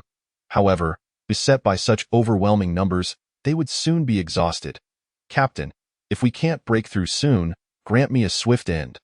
I would rather not be gnawed to death by these creatures. Vice Captain Song Chung licked his cracked lips. Don't you have a weapon? A nearby team member inquired. I can't bring myself to do it. Song Chung replied with a wry smile, as they retreated. The team fought against the horde of rats. They could no longer keep track of how many they had slain, only feeling as if these rodents were endless. Damn. After killing so many rats, we only obtained 3 white spinning discs. After half an hour of fierce combat, the scavenger team finally escaped the Biological Research Institute, with the crimson giant rats refraining from pursuit. Upon counting their losses, they found 2 dead and 1 severely injured. They had secured a meager amount of food, medical supplies, and 3 white spinning discs. Aziz's face bore a ghastly scratch from a giant rat. Blood seeping from the wound. Damn it. What a huge loss. Ma Zi seethed internally. The scavenger team consisted of the elite of the camp, particularly the first and second squads, which were the cream of the crop. To lose 2 members and acquire so little was utterly disheartening. Captain, there's still time. Let's take a moment to regroup and head back. Earlier, Song Chung and Ma Zi had been only a few hundred meters from the warehouse of the Research Institute. If they could not gather information from inside, this trip would have been nearly in vain, and their losses would be substantial indeed. Now that we know the location of the warehouse, we need not split up. We can head directly there, maintaining formation to avoid harm from those rats. Li Shan also did not wish to forfeit this rare opportunity. Song Chung, you take 2 people to stand guard. Everyone else, rest here for 10 minutes, then we will go in again, Ma Zi declared, striding towards the armored vehicle. Bang! Ma Zi flung open the rear door of the vehicle. Inside, Chun Ping sat with his eyes closed, seemingly asleep. You seem quite at ease. Get out here. Chun Ping appeared startled, quickly leaping from the vehicle. Xiaohei's combat prowess exceeded Chun Ping's expectations. Within mere minutes, it had dispatched over a dozen blood spiders of the same level, allowing Chun Ping to save a significant amount of time and return to the armored vehicle a few minutes early, avoiding any suspicion from Ma Zi and the others. Here, Ma Zi tossed a large machete, which Chun Ping instinctively caught. Looking at the machete in his hand, Chun Ping felt a twinge of confusion. These ordinary folk lacked any combat capability and followed the scavenger team solely to assist in transporting goods. Sending them to confront scarlet beasts would be akin to sentencing them to death. The team has suffered significant casualties. You will cover for them. The scarlet beasts inside are all level 1 rats. They are not difficult to handle if you can return alive. I can immediately enhance your benefits. Upon finishing his task, Ma Zi stepped aside, tending to the wounds on his face. The injury measured nearly a finger's length, revealing the stark whiteness of his cheekbone beneath. He produced a bottle of strong liquor, taking a swig before pouring the remainder over his wound, which he then bound with a strip of gauze. Completing his makeshift treatment. As for the possibility of infection or other complications, such concerns were not on his mind at that moment. 10 minutes elapsed in the blink of an eye. Maz decided to leave Song Chung and another team member behind as a support squad while he led the remaining 4 back into the Biological Research Institute. This time, their objective was clear, and they proceeded directly towards the storeroom. As they entered the institute, they were immediately besieged by a swarm of crimson giant rats. Defend yourselves, the 5 formed a circle. Moving slowly as they prepared for an attack, if a gap appeared, those nearby swiftly filled it. Ma Zi's words were clearly directed at Chen Ping, whom he regarded as the weakest link in the entire team. Without exception, even Duan Zixuan, who had only joined the hunting squad 2 days prior, had consumed the most basic enhancement potion before their departure, granting him significant strength over an ordinary person. To ensure their safety, the team moved cautiously, and Ma Zi's brow furrowed in concern. Chen Ping's capabilities exceeded his expectations. 5 minutes passed, then 10. Contrary to Ma Zi's initial belief that Chen Ping would falter within 2 minutes, he appeared to manage the situation with remarkable ease. Though the blade in his hand had become dulled, he nonetheless dispatched the advancing crimson rats with sheer strength. As the numbers of these pests increased, Ma Zi suppressed his doubts, focusing on exterminating the rats. After all, having an additional powerful ally significantly enhanced the hunting squad's chances of survival. It was not a misfortune. One day, I shall eradicate every last one of these damned rats. Li Shan's eyes were already bloodshot, while the others had grown somewhat numb to the chaos. The storeroom. After traversing a lengthy corridor, they finally caught sight of the Biological Institute's storeroom. Excitement surged among the group. Maintain formation, do not be hasty. Ma Zi's command quickly calmed the squad members, and they resumed their slow advance towards the storeroom. When they were still about 10 meters away, Ma Zi unleashed a volley from his compound bow, clearing the path of obstacles before charging to the storeroom door and delivering a powerful kick. With a resounding crash, the storeroom door collapsed, revealing the interior to the group. Chapter 9. 2 crimson coins. Li Shan's gaze fell upon the alert on his wrist. His face contorted with fear. Retreat. Ma Zi had no time to lament Song Cheng's unreliability, immediately issuing the withdrawal order. In a world where survival hinged on quick reflexes, everyone promptly began to fall back. Yet the sheer number of rats surrounding them was overwhelming. Inside the storeroom, a 2-meter-tall, 4 to 5-meter-long, extraordinarily plump second-level crimson giant rat slowly opened its eyes. Beneath it lay a heap of various biological remains, and even the slightest movement produced a cacophony of cracking sounds. Cursed rats! Li Shan swung his blade in a frenzy, oblivious to the fact that his left arm had been torn away. Ma Zi's fingers, gripping the compound bow, became a bloody mess. The onset of the apocalypse engulfed him in despair. Yet at that moment, even despair seemed to vanish, replaced by an unexpected sense of acceptance in the face of mortality. Within the hunting squad, the weakest member, Duan Zixuan, still sought to fight back. His first instinct was to follow closely behind Chen Ping. Unfortunately, the second-level crimson giant rat had already locked its sights on Chen Ping. The rotund, colossal creature, appearing quite clumsy, possessed an unimaginable agility. In the blink of an eye, it lunged towards Chen Ping. Duan Zixuan was caught off guard by Chen Ping's misfortune. Among the 5, it was indeed Chen Ping who bore the brunt of the attack. It's over. This time, it's truly the end. He stood frozen in place, recalling how Chen Ping had previously vanquished a second-level crimson worm through sheer luck. The monstrous creature he had brought with him was evidently incapable of draining the giant rat's blood and flesh instantaneously. Duan Zixuan's legs trembled uncontrollably, while the others had already surrendered to despair. Given the current strength and condition of their team, they were utterly incapable of defeating a second-level crimson beast. unless they could optimize their state and employ temporary attribute-enhancing potions or acquire a couple of green-quality weapons. They stood no chance. After all, the previous battle had already depleted much of their stamina. As a former esports champion, Chun Ping's reflexes far surpassed those of ordinary individuals. The moment the storeroom door collapsed, he gulped down a bottle of basic agility potion. As the giant rat began its assault, Chun Ping anticipated its strike and narrowly evaded it. This spectacle left everyone in disbelief. A completely ordinary person, devoid of any special abilities, had managed to dodge the attack of a second-level Crimson Beast? What followed was even more astonishing. The giant rat missed its target, its frustration palpable, and it lunged at Chun Ping once more.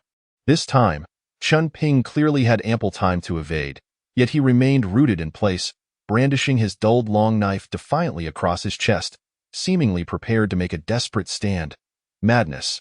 Everyone thought Chun Ping was the only one with a chance to escape. Yet he was choosing to confront the beast head-on. It was truly insanity. They had no time to ponder how Chun Ping had managed to evade the giant rat's assault, as the rat's claws slashed towards Chun Ping's chest. His long knife plunged into the gaping maw of the beast. With a sickening squelch, the knife sank into the rat's throat, releasing a torrent of foul-smelling blood.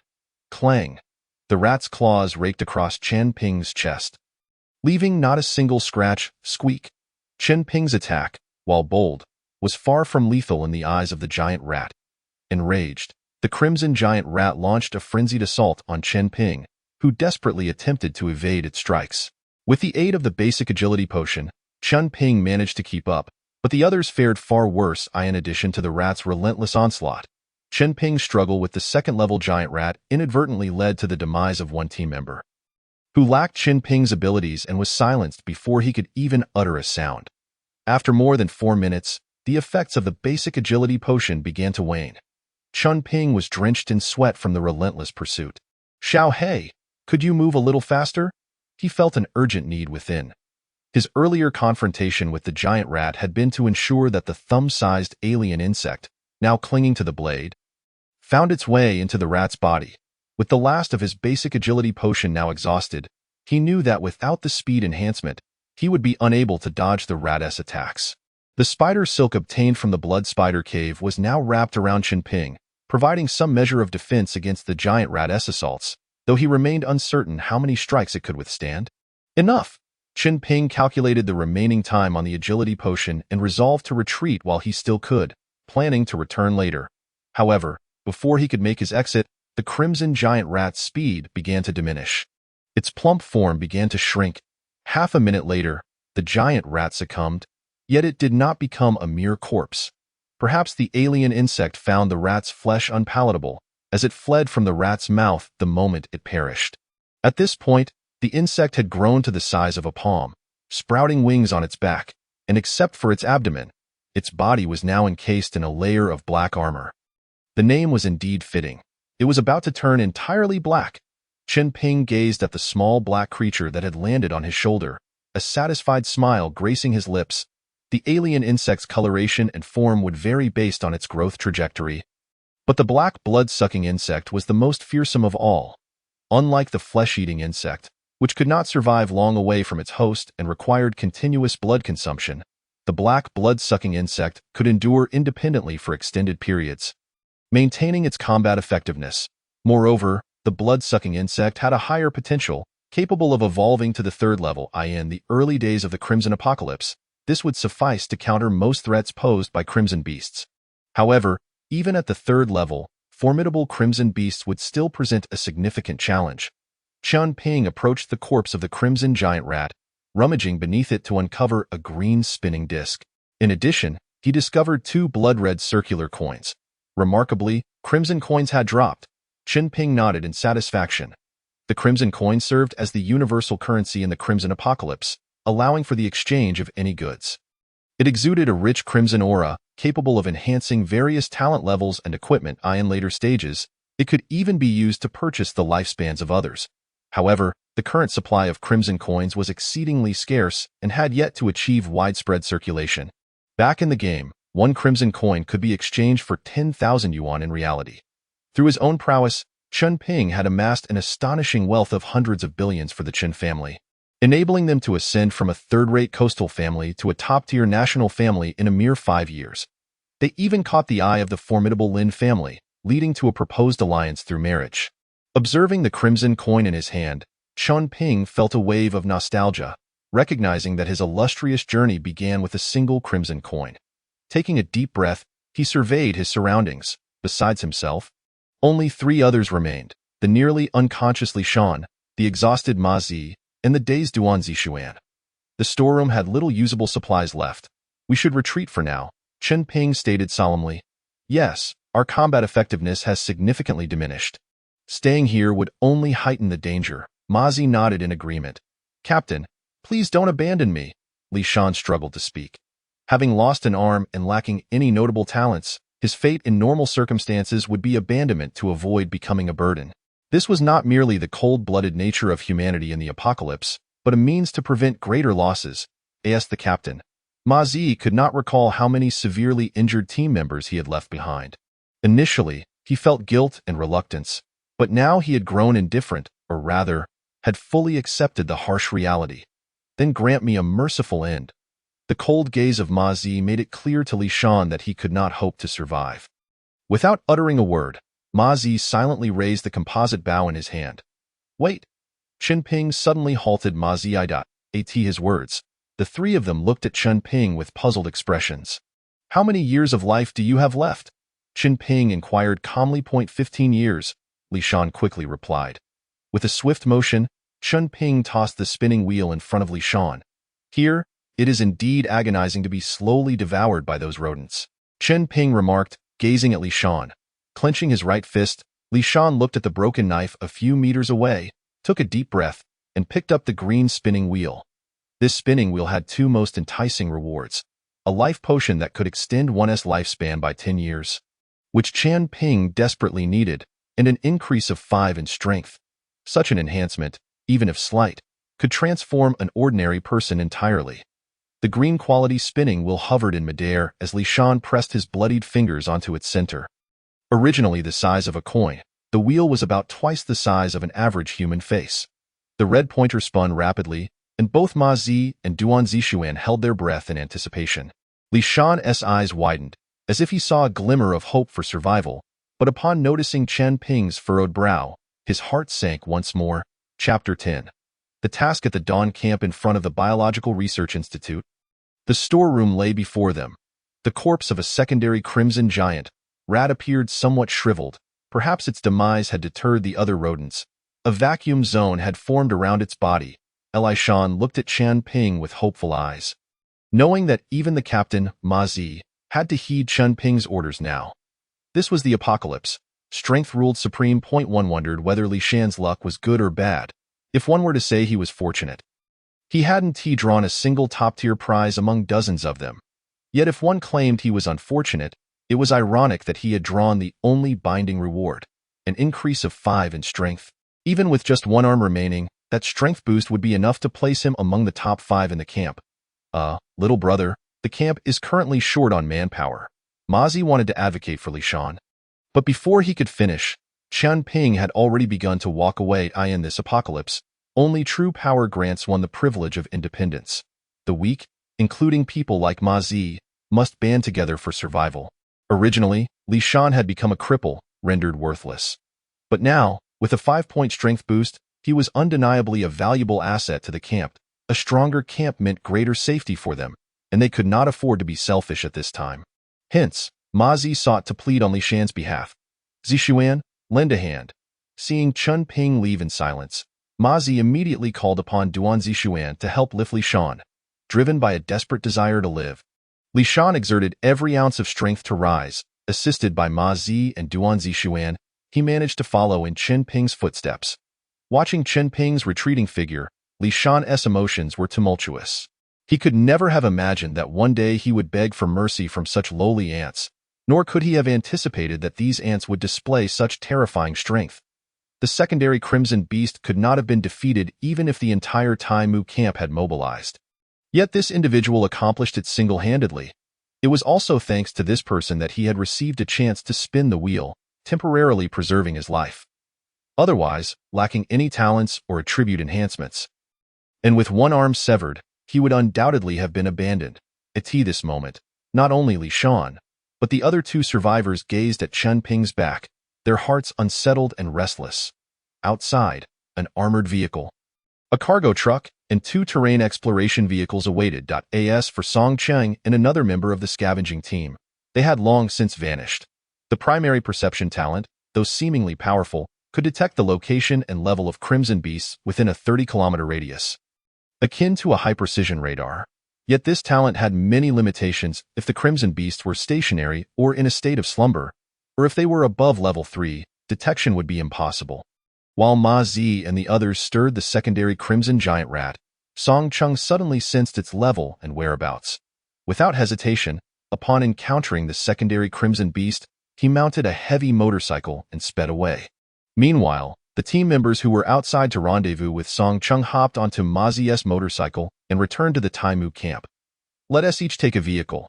We can leave the terrain exploration vehicle here for now.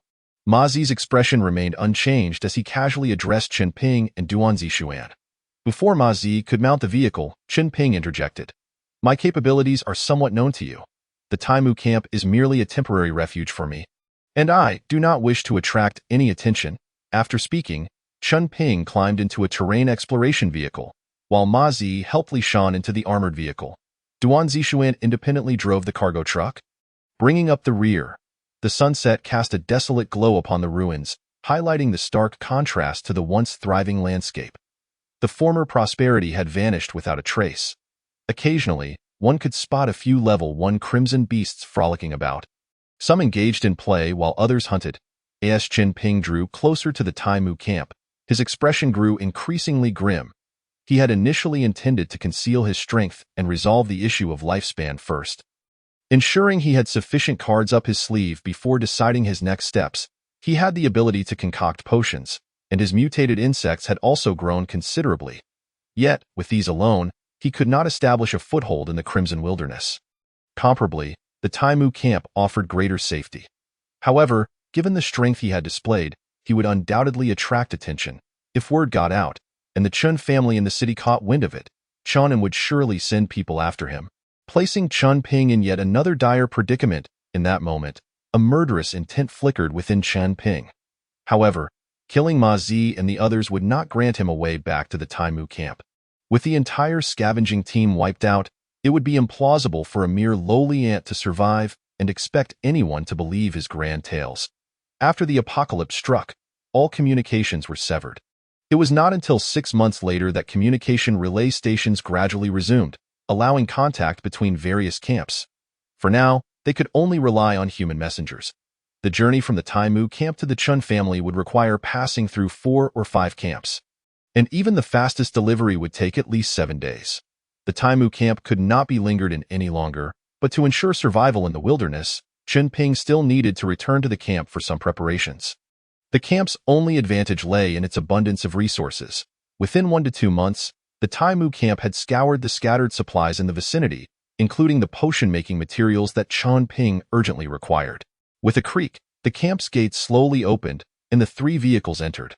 Camp leader Zhang Tai and deputy leader Sun Mu came personally to welcome them. Leader Zhang, this scavenging operation resulted in severe losses. I cannot absolve myself of the blame. Ma Zi dismounted and first sought forgiveness from Zhang Tai and Mei Zi. Scavenging is inherently fraught with peril, a near-death experience. How many times have we endured this? You need not blame yourself. Zhang Tai patted Ma Zi's shoulder. You survived the ordeal as well? Zhang Tai's gaze fell upon Chen Ping. Aside from Chen Ping, all the other ordinary individuals from the lower ranks had perished in the wilderness, and even the scavenging team had suffered significant casualties. Only this Chen Ping emerged unscathed, prompting anyone to take a closer look. Merely fortunate to have survived. A look of terror, akin to that of someone who had narrowly escaped death, crossed Chen Ping's face. Luck is also a part of strength. How much time do you have left? Zhang Tai inquired. 11 days, Chen Ping replied. The Dawn camp has issued a mission. Our 5 camps in the southern suburbs will each dispatch 10 individuals. Upon completion, there may be a reward of life elixirs, and I can secure a spot for you. Zhang Tai stroked his chin. Although the Crimson Apocalypse had only descended 3 months prior, various organizational frameworks had already matured considerably due to experience in the game. The most formidable force in Binhai, the Chun family, is situated in the city center, possessing the finest resources. Surrounding it are three major camps, not established by the Chun family, yet they would inevitably heed any orders from them. These three camps boast larger numbers and greater strength, classified as secondary camps. Further out, there are 2 camps in the eastern suburbs, 4 in the western suburbs, 5 in the southern suburbs, and 4 in the northern suburbs. With the Taimu camp located in the southern suburbs, these camps are the weakest, barely meeting the criteria to be considered camps, thus classified as primary camps. The 5 camps in the southern suburbs are all subordinate to the Dawn camp among the 3 major camps.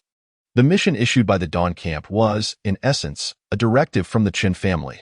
The life elixirs offered as rewards naturally originated from Qian and S-Hand. The Taimu camp was already short-staffed, and this recent hunting expedition had incurred heavy losses.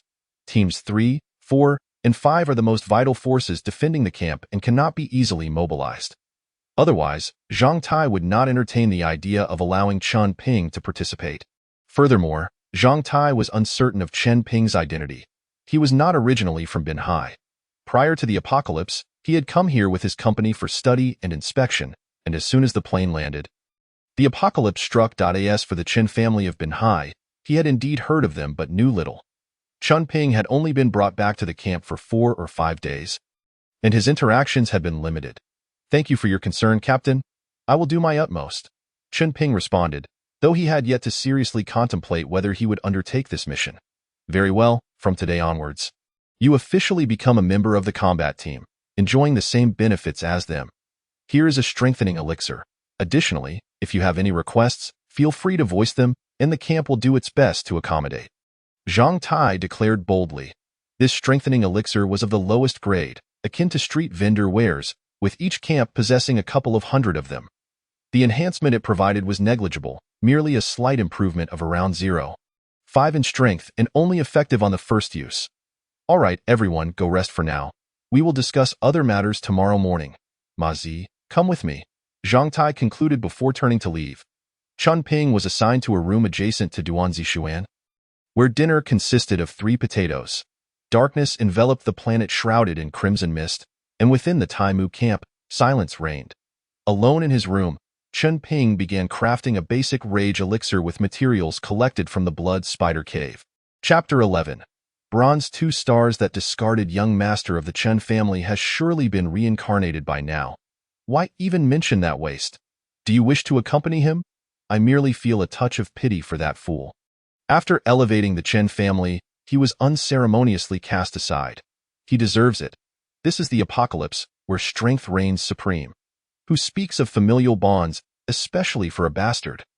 The most laughable part is that he dares harbor feelings for the Lin family's eldest daughter. Truly a toad dreaming of eating swan meat. Before I entered, I heard that the Lin family's eldest daughter, Lin Ruoyun, has obtained the blessing of courage talent, one of the strongest supportive talents. Her future is boundless. Indeed, someone like Lin Ruoyun represents the hope of humanity. What is Chen Ping? In the basement of the Taimu camp, a few individuals were conversing indiscreetly. After all, Chen Ping was once a prodigy. The fall from grace of such a figure becoming an ant alongside them was indeed the best topic of discussion. Creak. The iron door of the basement swung open, and a burly figure with a face full of scars strode in. "Captain!" the others exclaimed, kneeling in reverence in the Taimu camp. Apart from the camp leader and deputy leader, the captain of the combat team held the highest prestige due to his strength, second only to the camp leader and deputy leader. Thud! Before those who approached could react, they felt a chill at their necks, followed by darkness before losing consciousness and collapsing. Soon, the basement was enveloped in an eerie silence. The captain had initially entered to select several physically capable individuals to reinforce the first team, but overheard a somewhat familiar name in their discussion. At that moment, he vaguely understood why Chen Ping appeared familiar to him. The captain was acutely aware of the intricate relationships involved. If Chen Ping's identity were to be exposed, it would undoubtedly implicate him. For now, he could not allow the name Chen Ping to surface within the camp. Shortly after leaving the basement, the captain arrived at Chen Ping's door. "These are the combat team's equipment and clothing." He appeared cautious. "I need these items. Please prepare them as soon as possible." Chen Ping handed over a detailed list of materials he had prepared in advance. The captain glanced at it. Most were common supplies readily available within the camp. I will bring these items to you tomorrow morning. Chen Ping nodded indifferently. Little brother, exposing your identity brings no benefit to us. Even if rewards are offered from above, they will never reach us. The hunting team captain, though appearing imposing and dignified, was merely cannon fodder. Typically rough and unconcerned with details, the captain was, however, quite meticulous in his thoughts. He understood that Chen Ping harbored murderous intent not only towards the lower-ranking individuals, but also towards those aware of his identity and strength. He had witnessed Chen Ping's displayed capabilities, realizing he was no match. In fact, no one in the camp could rival Chen Ping. Chen Ping observed the captain in silence, offering no reply. For him, the dead could truly safeguard secrets. As long as the captain remained alive, he still held value. The mission 2 days hence was to encircle and eliminate a lair of a crimson beast. The camp leader mentioned it was a third-tier beast, to be used by the Chen family for crafting life elixirs. Noticing Chen Ping's silence, the captain divulged all he knew. First, gather the items I require. I do not intend to linger here any longer. And your life or death matters little to me. Upon hearing Chen Ping's words, the captain finally breathed a sigh of relief. I will prepare them right away. The captain departed, and Chen Ping examined the items he had brought. The clothing was not particularly clean, but certainly better than what he had been wearing. After a careful inspection and finding no issues, Chen Ping changed into the new attire. Removing his tattered coat, he wrapped his upper body and arms in the webbing of blood spiders in the apocalypse. Some might use this webbing to create impenetrable silk armor, but lacking the necessary skills, Chen Ping could only wrap it around himself for rudimentary protection. Though wearing the webbing was uncomfortable, safety took precedence. After donning the clothing, Chen Ping looked over the remaining items, 2 standard weapons, a white bracelet, and a combat manual. Seeing the manual, Chen Ping shook his head. Before the apocalypse, he had written dozens of game strategies. This so-called combat manual was, in fact, a compilation of his strategies, merely rebranded under the name Chen, and he had now become the sole deity among the survivors in the Binhai region. As for Chen Ping, he would soon be forgotten. Even if someone remembered him, he would only serve as an object of ridicule. Chen Ping directly picked up the bracelet and placed it on his left wrist. In the Crimson Apocalypse game, players could directly view attributes in reality. One needed to use the Crimson bracelet for such a purpose. This lowest-grade bracelet could only display basic information and could be drawn directly from a white spinner. The Taimu camp had dozens of white bracelets available. Chen Ping rank, Bronze star level, 2 stars talent, Basic alchemy proficiency, green, physical enhancement, green, strength, 5 endurance, 6 agility, 5 defense, 7 special attributes, none special resistances, none space items, none bound items, tamed aberration, common, ability assessment, 23 remaining lifespan. 11 days. Chen Ping's data was exceedingly concise yet remarkably formidable. Even the captain of the first team, Ma Zi, had an ability rating of only around 30. This was largely due to Chen Ping drawing a green talent for enhanced physique with 10 years of lifespan during the second month of the apocalypse. It was this talent that prevented Chen An's people from completely eliminating him. Everyone starts at a rank of 0-star bronze, and by continuously slaying crimson beasts or spinning the wheel for rewards, they can elevate their star levels. Every 10 star levels allows for a rank advancement, and each rank increase yields a qualitative leap in strength. Ranks and star levels can decline as well. When abilities drop to a certain extent, star levels can decrease, even leading to a lower rank in the third month of the apocalypse. Merely 5 or 6 days prior, Chen Ping had been at 8-star silver. After being ambushed and brought to the brink of death, both his rank and star levels were reset to 0, yet today, having slain a secondary crimson giant, he had risen to 2 stars. Only 11 days of lifespan remained. Chen Ping furrowed his brows slightly. The time remaining for him was indeed scant. Apart from utilizing the spinning wheel and the life potions crafted by Chen Ping possessed another method to prolong his life. Ascending levels, transitioning from bronze to silver would directly extend his lifespan by a decade. However, to achieve a single-star upgrade, he would need to slay 9,000 level 1 crimson beasts. And the quantity required for the second star upgrade would double. The most expedient way to level up was to bravely confront and defeat crimson beasts of higher levels. The current mission at the Dawn camp was to besiege a level 3 crimson beast. Almost all participants in this mission were merely cannon fodder, destined to perish. Chen Ping recalled that, at this stage, there were only 4 level 3 crimson beasts in the entire coastal region.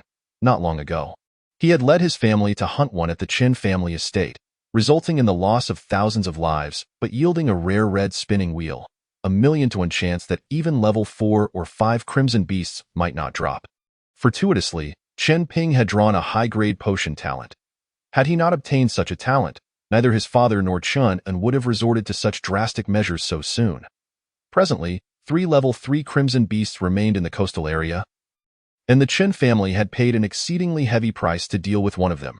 However, the returns were substantial. Chun had crafted a multitude of life potions from the beast's carcass, drawn commendable weapons from the spinning wheel, and acquired several crimson coins.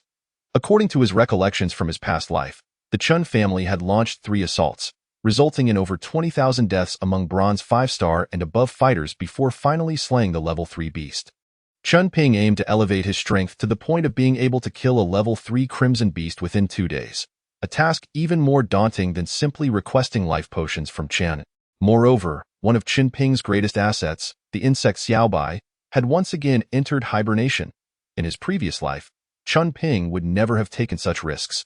However, now armed with 5 years of survival experience in the Crimson Apocalypse, no one understood this world better than he did. Chapter 12. The Lin family arrives, seeking the betrothed. In the early morning, a ray of sunlight pierced through the crimson fog.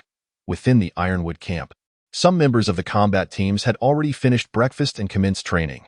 This mission at the Dawn camp was exceedingly urgent, and the rewards were too generous to reiterate.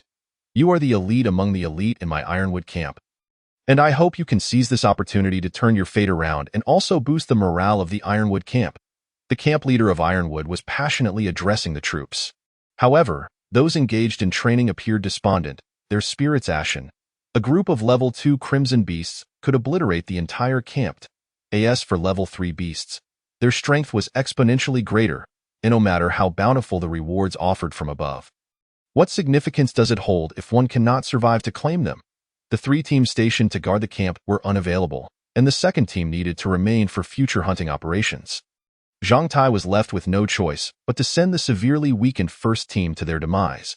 He not only included the gravely injured Li Shan in this mission, but also selected several ordinary individuals from the lower ranks, administering the most basic enhancement potions to muster a total of 10 members in the team.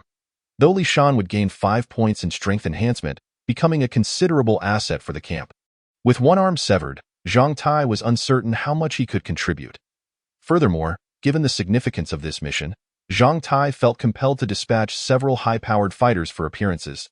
By the way, the Dawn camp has also sent over 50 white spinning wheels and 3 green spinning wheels.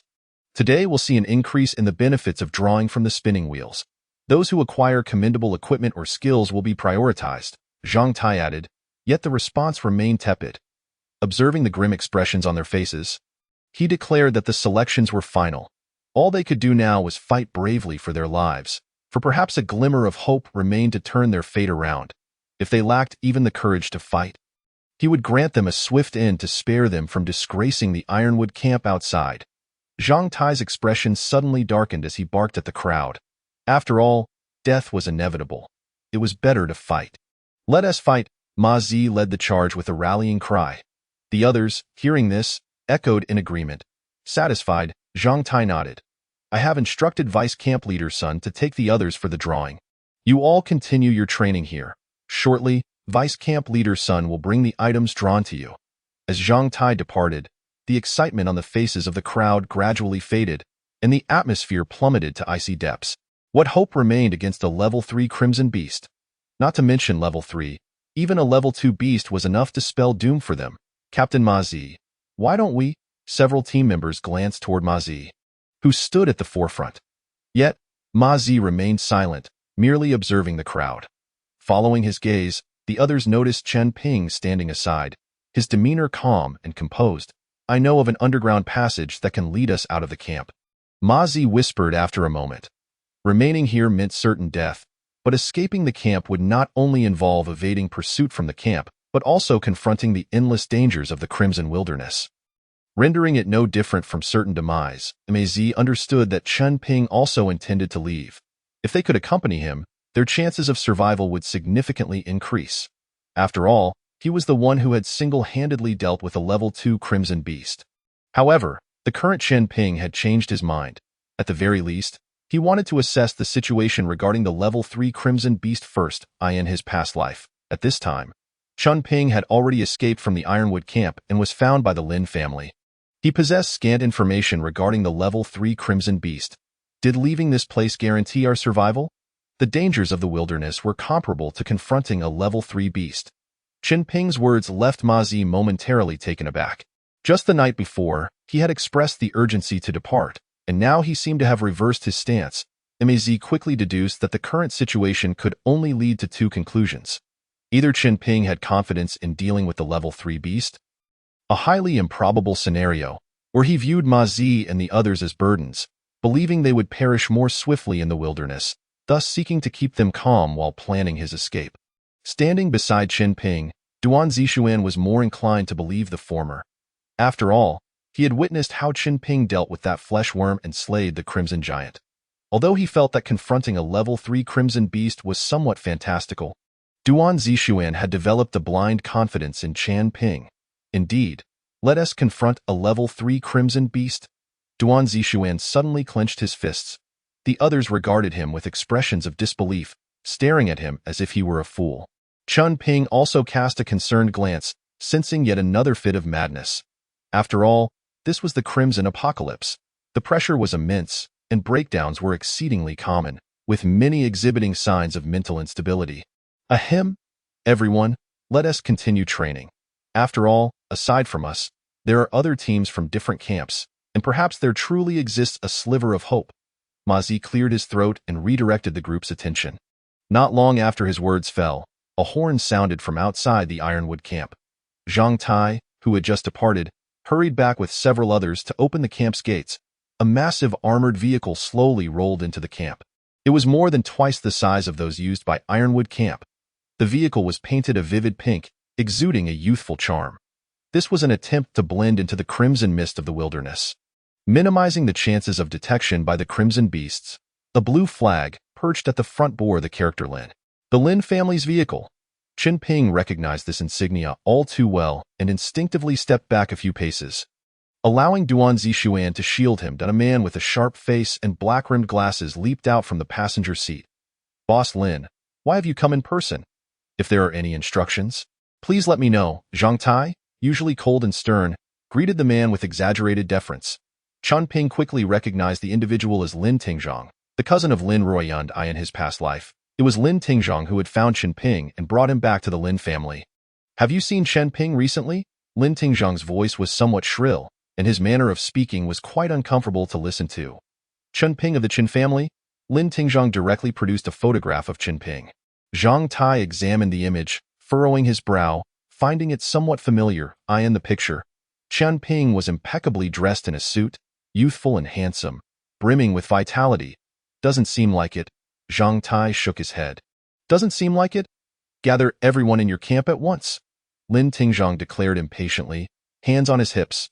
The Crimson Wilderness was fraught with danger, and although he was technically an outsider, he was still a legitimate member of the Lin family. Yet he was dispatched to search for a useless person. Lin Tingzhong's heart brimmed with reluctance. He couldn't fathom why, given the current strength of the Lin family, they would still seek out that useless Chen Ping. Even if a marriage alliance were necessary, it should involve Chen An, who had already acquired a talent for advanced potion mastery, promising boundless potential. Combined with Lin Ruoyun's support, how many top-tier experts could they cultivate for the family?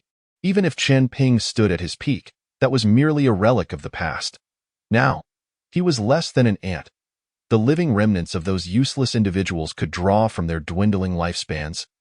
While Chen Ping had scarcely any life left to spare, Lin Tingzhong was consumed by an intense desire to find Chen Ping and eliminate him immediately. However, Lin Ruoyun insisted on having him alive. And as she managed all family affairs, Lin Tingzhong had no choice but to comply. Zhang Tai, wary of Lin Tingzhong's words, wasted no time and summoned everyone in the camp, including those confined in the basement.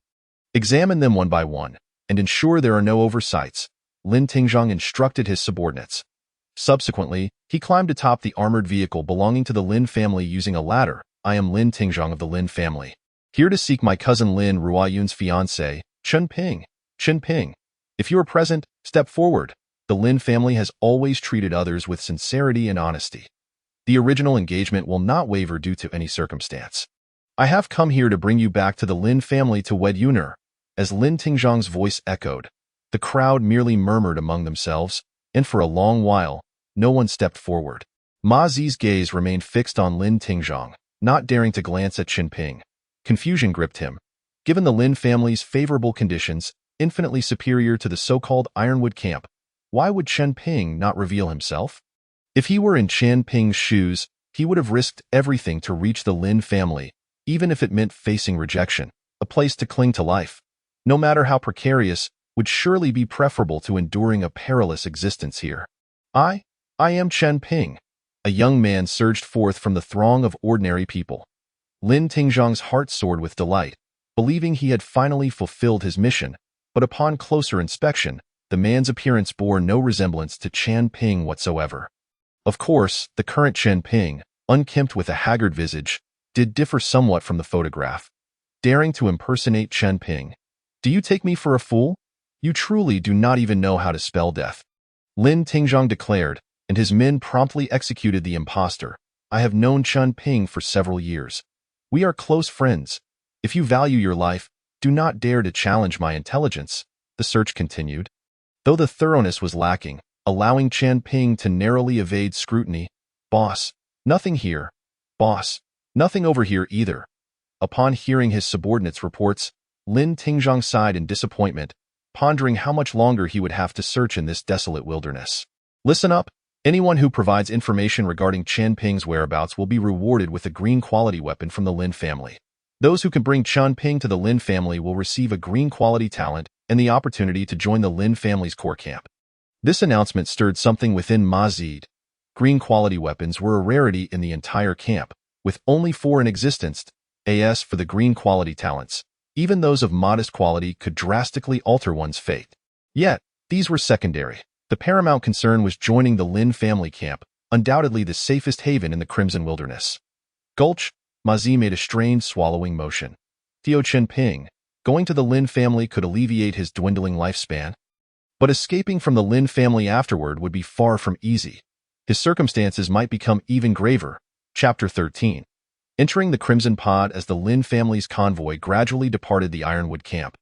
Stirring up clouds of dust, some lower-tier individuals were sent back to the basement, while the others were taken to the plaza for a lottery. It was not until half an hour later that the spinning wheel sent by the Morning Light camp had completed its draws.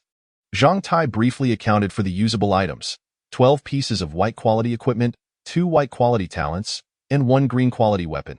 Each person may select only 1 item. I already have a composite bow, so I will not choose. Ma Zi glanced at the items laid out before him, all white quality, and voluntarily relinquished the selection. The effects of white-quality equipment were relatively similar, and Chen Ping was not in a hurry. He was the 7th to step forward. Casually picking up a small golden pistol in the pre-apocalyptic world, conventional firearms inflicted minimal damage on crimson beasts. However, even a white-quality weapon drawn from the wheel possessed commendable lethality. Duan Zishuan seemed fated to have a composite bow again. Although it was of white quality, brother, let us go practice over by the shooting range, Duan Zishuan said, approaching Chen Ping with the composite bow in hand. In his previous life, Chen Ping's favored weapon was a red-quality longsword. Yet he was proficient with handguns and even electromagnetic guns, not requiring additional specialized training. You go ahead. I have some matters to attend to, Chen Ping replied. Walking towards Ma Zi, Duan Zishuan, curious but not following, made his way to the shooting range alone. Chen brother, what do you need? Ma Zi inquired in a hushed tone. I wish to go to the Crimson Pod. Chen Ping stated directly. The Crimson Pod? That is a restricted zone, guarded by the captain of the 3rd Squad. I can take you there, Ma Zi said, intrigued but refraining from further questions. Since the establishment of the Ironwood camp, the Crimson Pod had never been opened. The vast majority of people were unaware of its purpose. However, as a reincarnator, Chen Ping was well aware of its significance. When the Crimson Apocalypse descended, the earth trembled, revealing numerous fissures, from which rudimentary iron shelters known as Crimson Pods emerged. Wherever there was a Crimson Pod, lower-tier crimson beasts would not venture near. Upon discovering this phenomenon, people began to establish camps around the crimson pods. It was not until months later that the true function of the crimson pod was uncovered: upgrading. One could invest crimson coins and materials to enhance weapons and equipment. Additionally, to advance to the golden tier and above, one must also utilize the crimson pod for the upgrade. The crimson pod would upgrade itself based on the frequency of usage, continually expanding its functions. Xiangzi, all is well, right? Ma Zi sauntered up to the crimson pod, where Captain Zhao Chong of the 3rd Squad leaned casually against the wall, cradling a long gun. This is the safest place in the camp. What could possibly go wrong? Zhao Chong replied, a glimmer of wariness flashing in his eyes. You are set to participate in the morning light camp mission tomorrow. Aren't you in training? You know. This mission is essentially a death sentence. Among our camp, I have only a few close connections, so I thought I'd come to bid farewell. Ma Zi sighed, producing a half-smoked cigarette from his pocket and offering it to Zhao Chong. Zhao Chong accepted it without disdain, placing it in his mouth. Living in this world means there is today, but no tomorrow. Just take it easy. Zhao Chong grimaced slightly, striking a match to light the half-smoked cigarette. Taking a deep drag. Indeed, having grown accustomed to life and death, there is nothing worth yearning for in this broken world. Ma Zi nodded in agreement. Cough, cough. Ma Zi, where on earth did you find this? It is harder to smoke than leaves. Zhao Chong began to cough violently. And you still take it from me. I found this in the ruins of Wanda Mall. It's from the Universe brand. You truly can't appreciate the finer things. Before Zhao Chong could react, Ma Zi snatched the remaining but from him. Wait. There is still a puff left. Zhao Chong attempted to reclaim it, but suddenly felt an overwhelming dizziness. And everything went dark. This guy must have consumed too many good things to be this heavy. Ma Zi grumbled as he supported the unconscious Zhao Chong. Half a minute later, Chen Ping approached silently. Chen brother, there are only 10 minutes left. Yes, keep watch for me. Just 3 minutes. Chen Ping nodded. He waved a crimson coin near the handle of the crimson pod, causing the door to open automatically. Chen Ping swiftly stepped inside, and the door closed immediately behind him. The crimson pod was not large. It could accommodate up to 4 individuals, but Chen Ping found sufficient space to move about. Crimson pod level, 1 function. Upgrade white quality weapons and equipment, enhance proficiency in certain talents. Safety range, 50,000 square meters experience. 10,000 entering the crimson pod required possession of crimson coins, but did not incur any consumption. Chen Ping had 2 crimson coins, which he intended to use for weapon upgrades. Though it felt somewhat wasteful, it was the best choice available. As for enhancing the proficiency of potion talents, Chen Ping dismissed that idea. After all, the materials needed to make basic potions were easily obtainable, while acquiring crimson coins was exceedingly difficult. It was better to use them for upgrading weapons. He deposited 1 crimson coin. Please select the items or skills you wish to upgrade. A blue screen materialized in the void, displaying several rows of white text. Chen Ping had numerous options to choose from, including the pistol, talent proficiency, alien insects, and even blood spider silk. However, upgrading alien insects required 10 crimson coins, while the others only required 1. Without hesitation, Chen Ping selected the spider silk and the pistol. As dazzling light flickered. Chen Ping instinctively closed his eyes. A few seconds later, when he opened them again, the small pistol had been upgraded to a green-quality crimson pistol. Simultaneously, the constricting sensation around him dissipated entirely. The spider silk had been enhanced into a green-quality blood spider garment. With no time to lose, Chen Ping tucked away the pistol and turned to exit the crimson pod. Ma Zi spat out a mouthful of salt water, splattering it all over Zhao Chong's face. Who? Zhao Chong, ever the quick-witted, opened his eyes wide. How can you talk and then just fall asleep? I thought you were dead. Ma Zi jested. What on earth is happening to me? Zhao Chong exclaimed, his eyes widening. You ask me, and who am I to ask? Ma Zi shrugged nonchalantly. Did you slip something into my drink? Zhao Chong glared at Ma Zi. Indeed, I did. After all, I'm off to meet my demise tomorrow. Why don't you just report me to the camp commander and let me be confined? Ma Zi said with a cheeky grin. You're insane. Zhao Chong wiped the water off his face. And you dare to scold me? If I hadn't used my own urine to wake you up, I'd be the one with a good heart. Urine? Your daughter is already in her 20s. And you're still talking about urine. Before Zhao Cheng could finish, he noticed Ma Zi's expression falter, realizing he had struck a nerve. Let us hurry and leave. If this goes awry, the whole camp will be doomed. Under Zhao Cheng's urging, Ma Zi reluctantly departed. Meanwhile, Chen Ping had already arrived at the archery range. Clap, clap, clap. Excellent, a perfect score. Chen Ping applauded Duan Zixuan, who was practicing his archery. Receiving praise from Chen Ping made Duan Zixuan immensely excited. Yet he felt a bit embarrassed as he gazed at the arrows that had struck the target dead center. Brother, I was actually aiming for that target, he said sheepishly. Chen Ping followed the direction of Duan Zixuan's finger and his expression tightened. No worries, continue practicing. Although you're off by 10 targets, this merely indicates that you have ample room for improvement, Chen Ping encouraged. Yes, I think so too. Duan Zixuan nodded in agreement. The day passed swiftly. The first combat team received an enhanced ration, and dinner consisted not only of bread but also included canned luncheon meat. Wah! Duan Zixuan wept tears of joy. What's wrong? Chen Ping furrowed his brow. I haven't seen meat in 5 months. After tasting this, even death would be worth it. Before the Crimson Apocalypse, I was a vegetarian for so long, and now I wish I could go back in time and give myself a good beating. Duan Zixuan wiped his nose and picked up a piece of luncheon meat, initially intending to shove it all into his mouth, but ultimately settled for a small bite. I planned to savor it slowly. Eating all night long, after finishing, he prepared to rest, saying, Tomorrow, we must train for the entire morning. Otherwise, you might accidentally shoot one of your own. Ma Zi chuckled as he spoke to Duan Zixuan. Right now? IVE got a 50% chance of hitting my target, Duan Zixuan boasted with a hint of pride. After finishing his meal, Chen Ping stood up and headed towards his quarters. He still had some materials for crafting basic potions and intended to complete them all that night. A full moon gradually ascended, casting a crimson hue upon the mist, giving the moon a shy yet eerily enchanting appearance. 2, 4, 7, 10. Chen Ping finished counting the number of potions. He had 10 bottles of basic agility potions, 7 bottles of basic fury potions, 8 bottles of basic strength potions, 10 bottles of basic endurance potions, and 9 bottles of basic recovery potions.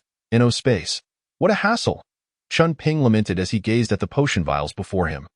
With only 10 or 8, he could carry them on his person, but 44 vials were far too conspicuous. He took 10 vials with him and wrapped the rest in a blanket, slipping away under the cover of night. Chapter 14. The Blood Rose of Dawn. Damn it. This time, it's really over. In the early morning, Li Shan, enduring excruciating pain from his severed arm, made his way to the training ground. After a day and night of rest and the use of the recovery potion given by Zhang Tai, Li Shan's injuries had hardly improved. However, the tasks at the Dawn camp would not allow him the luxury of recuperation. Is it possible? Ma Zi observed the beads of sweat dotting Li Shan's forehead. Whether possible or not, it has to be done. Is there any choice? Li Shan replied resolutely. By the way, why was that guy, Song Chung, suddenly transferred to the second team? Li Shan pondered aloud. His combat power was already low, and his talents leaned more towards support, making him of no use for this mission, which is why the camp commander had retained him. Mei Zi, do you think that brother has any chance of completing this mission? Li Shan glanced at Chen Ping and whispered to Ma Zi, him? He is too enigmatic. I can't see through him at all. If there is any glimmer of hope, it must lie with him. Ma Zi replied with a serious tone. Regardless of whether the mission succeeds, we are merely pawns, Ma Zi said, gazing at Chen Ping's distant figure with a heavy heart. Damn it. I'd rather have died in that rat pile 2 days ago than be so anxious now. Just as he finished speaking, Zhang Tai rushed over in haste. The mission has changed. We need to commence early. Ma Zi, you must lead the team to the Dawn camp immediately. Understood. Ma Zi quickly gathered everyone, boarded the armored vehicle, and departed the camp. Inside the vehicle, the only sounds were the heavy, tense breaths of the team. Duan Zixuan edged closer to Chen Ping, seemingly seeking safety in proximity. Bang! Duan Zixuan felt as though he had bumped into a bottle and reached out to explore. Behave yourself! Chen Ping's calm tone sent a chill down Duan Zixuan's spine. The potion vials, slightly larger than a thumb, were not particularly large, but in significant quantity, they posed a risk of exposure if searched before departure. To avoid complications, Ping had hidden over 30 potions beneath the seats of the armored vehicle the previous night. Cough, cough. It's been nearly 2 days since our team formed, and we still don't know each other's names. I am Luo 1, from Jiangsheng. Previously, the first team's members had been occupied with training, and only now did they find a moment of leisure. Luo 1, feeling the awkward atmosphere in the vehicle, took the initiative to break the silence. However, after he spoke, the vehicle fell silent, leaving him increasingly embarrassed. Everyone seems rather introverted, Luo 1 remarked awkwardly. We are all doomed souls. What difference does it make whether we know each other or not? Li Shan sighed and no need to be so downcast. We still have a flicker of hope, Duan Zixuan said, glancing at Ping, who maintained a more optimistic demeanor. The distance from the Tai Mu camp to the Dawn camp was not far. Roughly 80 kilometers in a straight line. Due to the numerous fissures in the ground, they took a longer route, and the armored vehicle traveled over 100 kilometers. By the time they arrived at the Dawn camp, it was nearly noon. All personnel from the first-tier camps were allocated to an open area in the southwest corner of the Dawn camp. Oh, you think the Dawn camp will provide us lunch? Duan Zixuan surveyed his surroundings. Even death row inmates are given a meal before execution. Surely the Dawn camp won't let us starve. Duan Zixuan continued to mutter to himself. Brother, what are you carrying on your back? I didn't see you bring anything onto the vehicle. The man beside him, Ping, merely stood silently, offering no response. Ping himself felt a twinge of worry, not due to the impending battle, but because just before disembarking, he had concealed all the potions within his inner clothing, creating an uncomfortably bulging appearance. Fortunately, no one seemed to notice. Brother, say something to me. I'm feeling a bit anxious. What are you anxious about? There are so many accompanying us on the road to the underworld. Ping replied impatiently. That makes a lot of sense, Duan Zixuan nodded. After an undetermined amount of time, a tall and slender woman approached the southeast corner of the Dawn camp. She was clad in a white form-fitting outfit and wore a white naval cap, exuding a sharp and capable demeanor, albeit her attire was somewhat ill-fitting. Wow, what a sight to behold! Is this what they mean by delicate branches bearing rich fruit? Lower your voice. Are you trying to get us killed? What is it?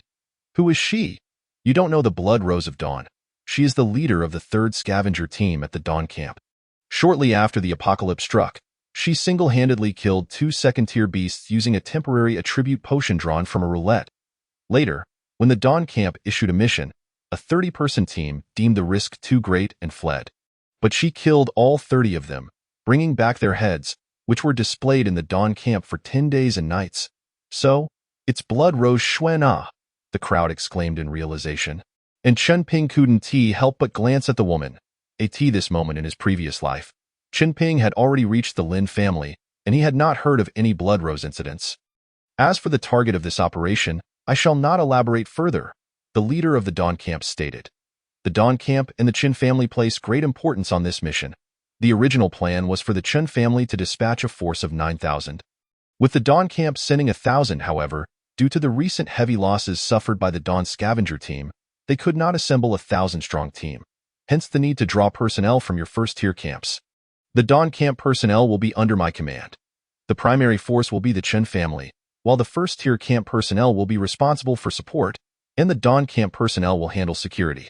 Specific arrangements will be communicated to each team leader via the Crimson Bracelet. At present, long-distance communication has yet to be restored, but the transmission of information over short distances remains feasible. The time has come. Let us set forth. With a command from Xuan, 4 heavy trucks came to a halt in the distance.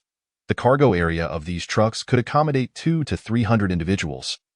Their ride markedly more jarring than that of heavy armored vehicles. With no protective covering, once they entered the Scarlet Wasteland, the swirling dust made it nearly impossible for the passengers to open their eyes. Ping grasped the truck's railing, his eyes slightly squinted. This route was the most desolate he had traversed thus far in the distance. The earth had fissured into countless cracks, resembling the gaping wounds of the planet. Unfathomable in depth, capable of devouring any living creature that fell within. Once fertile lands now bore sparse vegetation, with only shrubs and a few resilient weeds struggling to survive, their leaves coated with a layer of dust. Appearing aged and feeble, towering structures had collapsed, exposing rusted rebar and concrete, as if lamenting their former glory and the current desolation. The traces of humanity were gradually vanishing here, supplanted by nature's erosion and the forgetfulness of time.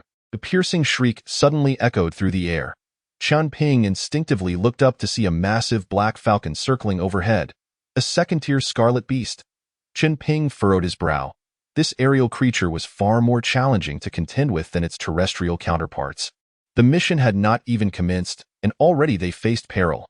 Ma Zi had also spotted the circling falcon and swiftly retrieved a composite bow from his back. Whoosh! An arrow was loosed but failed to even graze the falcon's feathers. The wind was too strong, rendering his shot ineffective. In truth, due to the elevation, even if he had hit the target, the arrow's impact would have been significantly diminished. Whoosh! An even sharper sound of slicing air followed. And Qian Ping turned to see the team leader, Xuana, kneeling on the truck's hood, wielding a 1.5-meter sniper rifle, taking aim at the falcon above. The powerful recoil of the sniper rifle caused the entire truck to jolt violently. This is troublesome. Has she missed? Xuana quickly readjusted her aim, but the falcon had begun its dive. The falcon's attacking prowess was not particularly fearsome. It was the force of its dive that posed the gravest threat. Even if its target was Xuana's truck, the impact of the falcon's collision could obliterate the vehicle Qian Ping occupied in an instant. "Amazing. Drink this," Qian Ping exclaimed, pulling a vial of berserker potion from his waist and tossing it to Ma Zi. Without hesitation, Ma Zi caught the vial and gulped it down, instantly feeling a surge of vitality coursing through him, his eyes bloodshot with fervor. Ma Zi roared, releasing an arrow that flew forth with remarkable speed. All eyes turned to Ma Zi and his arrow. Just ahead of the arrow, a bullet, no larger than a pinky finger, struck the falcon squarely in the eye. Following this, the arrow pierced through, releasing a spray of green blood. Qian Ping's movements were swift, while everyone else's attention was either on the falcon or on Ma Zi. Even Duan Jixian, standing beside him, failed to notice, only sensing that Qian Ping had thrown something to Ma Zi. Bang! A moment later, Xuana's sniper bullet finally reached its target, striking the falcon's head directly. Had it not been for Ma Zi's arrow, which had slowed the falcon down, or more accurately, the bullet Qian Ping had fired first, Xuana's shot would not have had the opportunity to be fired at all. With 3 long-range weapons of green quality, they were more than sufficient to deal with the second-tier scarlet beast. Thud! The ground trembled slightly as sand and debris were sent flying. The falcon crashed heavily to the earth. The convoy gradually came to a stop, and Xuana approached to confirm that the falcon was indeed lifeless. "What is your name?" Xuana inquired, looking at Ma Zi, who stood by the railing. "Ma Zi. Excellent. If we return alive from this, I shall petition to have you transferred to the Dawn camp." Xuana nodded with satisfaction. Just as she prepared to board the vehicle when, from a distance, a heavy motorcycle sped towards them. "Captain, the situation is dire. What has happened?" Xuana's expression turned serious. "The Lin family from Yang City is aware of the Chun family's plan to hunt a third-tier scarlet beast and intends to intervene. The Lin family has sent people as well?" Xuana was somewhat taken aback. "Indeed, and there are over 10,000 of them already confronting the Qin family. This complicates matters. With 2 powerful families involved, our small camp can only stand by and watch," Xuana sighed. "Stand by? Of course, we will support whichever side prevails. Let them fight it out first. From now on, we shall proceed with caution until we receive further news." The convoy resumed its journey, swaying gently, lulling everyone into a state of drowsiness. "The Lin family is also involved?" Qian Ping leaned against the railing, his brow furrowed. In his previous life, at this juncture, the Lin family had extended a lifeline to Qian Ping, after which he had aided them in expanding northward, securing several second-tier scarlet beast nests before eventually confronting the third-tier beasts, steadily advancing as for the Qin family behind him, intimidated by Qian Ping's prowess. They had not dared to encroach northward, retreating after merely slaying 1 third-tier scarlet beast. Qian Ping had often sought to expand southward to reclaim the Qin family, but Lin Ruiyun had consistently evaded his advances with various excuses. Now, without a vanguard like Qian Ping, the Lin family would find it exceedingly difficult to halt the Qin family's northward expansion in a short time. Furthermore, Lin Ruiyun, as a trump card, could not simply abandon the camp. Thus, the Lin family had preemptively moved to thwart the Qin family, preventing them from rapidly growing in strength. For Qian Ping, the opposition between the Lin and Qin families was the most favorable outcome. Their conflict would divert their energies away from him. Future revenge would be considerably more manageable. However, it was not long before new intelligence arrived. The Lin and Chen families had decided to cooperate in the joint hunt for the third-tier Scarlet Beast. This is troublesome. Full speed ahead. We must reach the target area within 20 minutes. Upon receiving the news, Xuan'an promptly issued new orders. Chapter 15. The Fiery Wolf. The convoy from the Dawn camp raced across the Scarlet Wasteland. Along the way, they encountered numerous first- and second-tier Scarlet Beasts, all meeting their demise beneath the sniper rifle of Blood Rose Xuan'an. Truly, the Blood Rose is a sight to behold. Her weapon is of green quality, and just last month she acquired a unique attribute, placing her among the top ranks within the entire Dawn camp, undeniably formidable. Several individuals were engaged in discussion about Xuan'an, while Ma Zi, standing to the side, remained silent. Ma Zi was unaware of what Chen Ping had given him. He simply trusted instinctively and consumed it. In an instant, he felt an overwhelming surge of energy coursing through him, his boiling blood nearly overwhelming his senses. That arrow had been Ma Zi's most powerful strike to date. Coupled with the materials Chen Ping had previously instructed him to gather, Ma Zi surmised that Chen Ping must possess the talent for potion making. Chen Ping's inherent strength had already left Ma Zi in awe, and the revelation that he could also concoct potions astonished him even further. In this post-apocalyptic world, strength reigned supreme, yet true power was a rare commodity. The vast majority of individuals could only choose to align themselves with the strong to survive. The only regret for Ma Zi was that, in his view, Chen Ping seemed more inclined to be a lone wolf. Otherwise, he would undoubtedly have left the Taimu camp to follow Chen Ping. "Brother, what troubles you?" Just as Ma Zi was lost in thought, someone nudged him. "Him?" Ma Zi blinked in surprise. "Brother, which camp are you from? That arrow you shot was nothing short of miraculous. Indeed. Your weapon must also be of green quality, right? If you survive this time, you'll be able to join the Dawn camp. It is 100 times stronger than our first-tier camps." The surrounding individuals overheard the exchange between Ma Zi and Xuan'an, their gazes toward Ma Zi filled with envy. Had he not encountered Chen Ping, Ma Zi would have undoubtedly been overjoyed at this moment.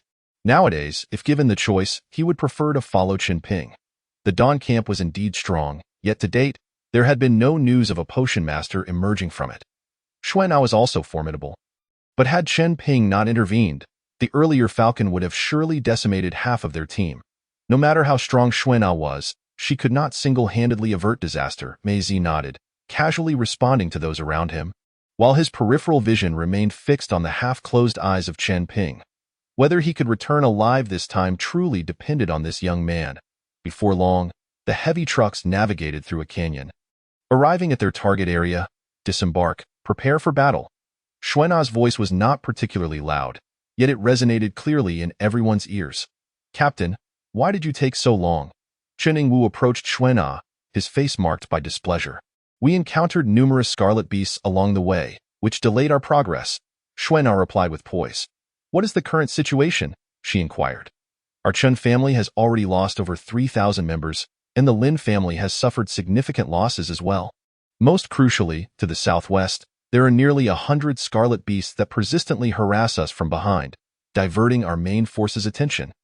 Chen Yingwu raised his right hand, activating his wristband, which projected a map into the air. "This shows the locations of the Scarlet Beasts." He indicated on the map that I will immediately lead a team to intercept. Xuan'an nodded in agreement. "Dio, you have enough personnel?" Chen Yingwu cast a glance at the individuals behind Xuan'an, his expression momentarily faltering. In a fleeting moment, he believed he recognized a familiar face, only for it to vanish in the blink of an eye. Perhaps the tension of the past few days had led to a hallucination. Chen Yingwu furrowed his brow slightly. Concealed among the crowd, Chen Ping appeared outwardly composed, yet he was suppressing a seething anger within. Chen Yingwu was Chen Ping's cousin. Prior to the apocalypse, Chen Ping had led Chen Yingwu into the perilous world of the Crimson Apocalypse game. He had even given Chen Yingwu his very first blue weapon, which he had been reluctant to part with. Furthermore, whenever Chen Yingwu's reckless actions resulted in calamities, it was Chen Ping who would invariably clean up the mess.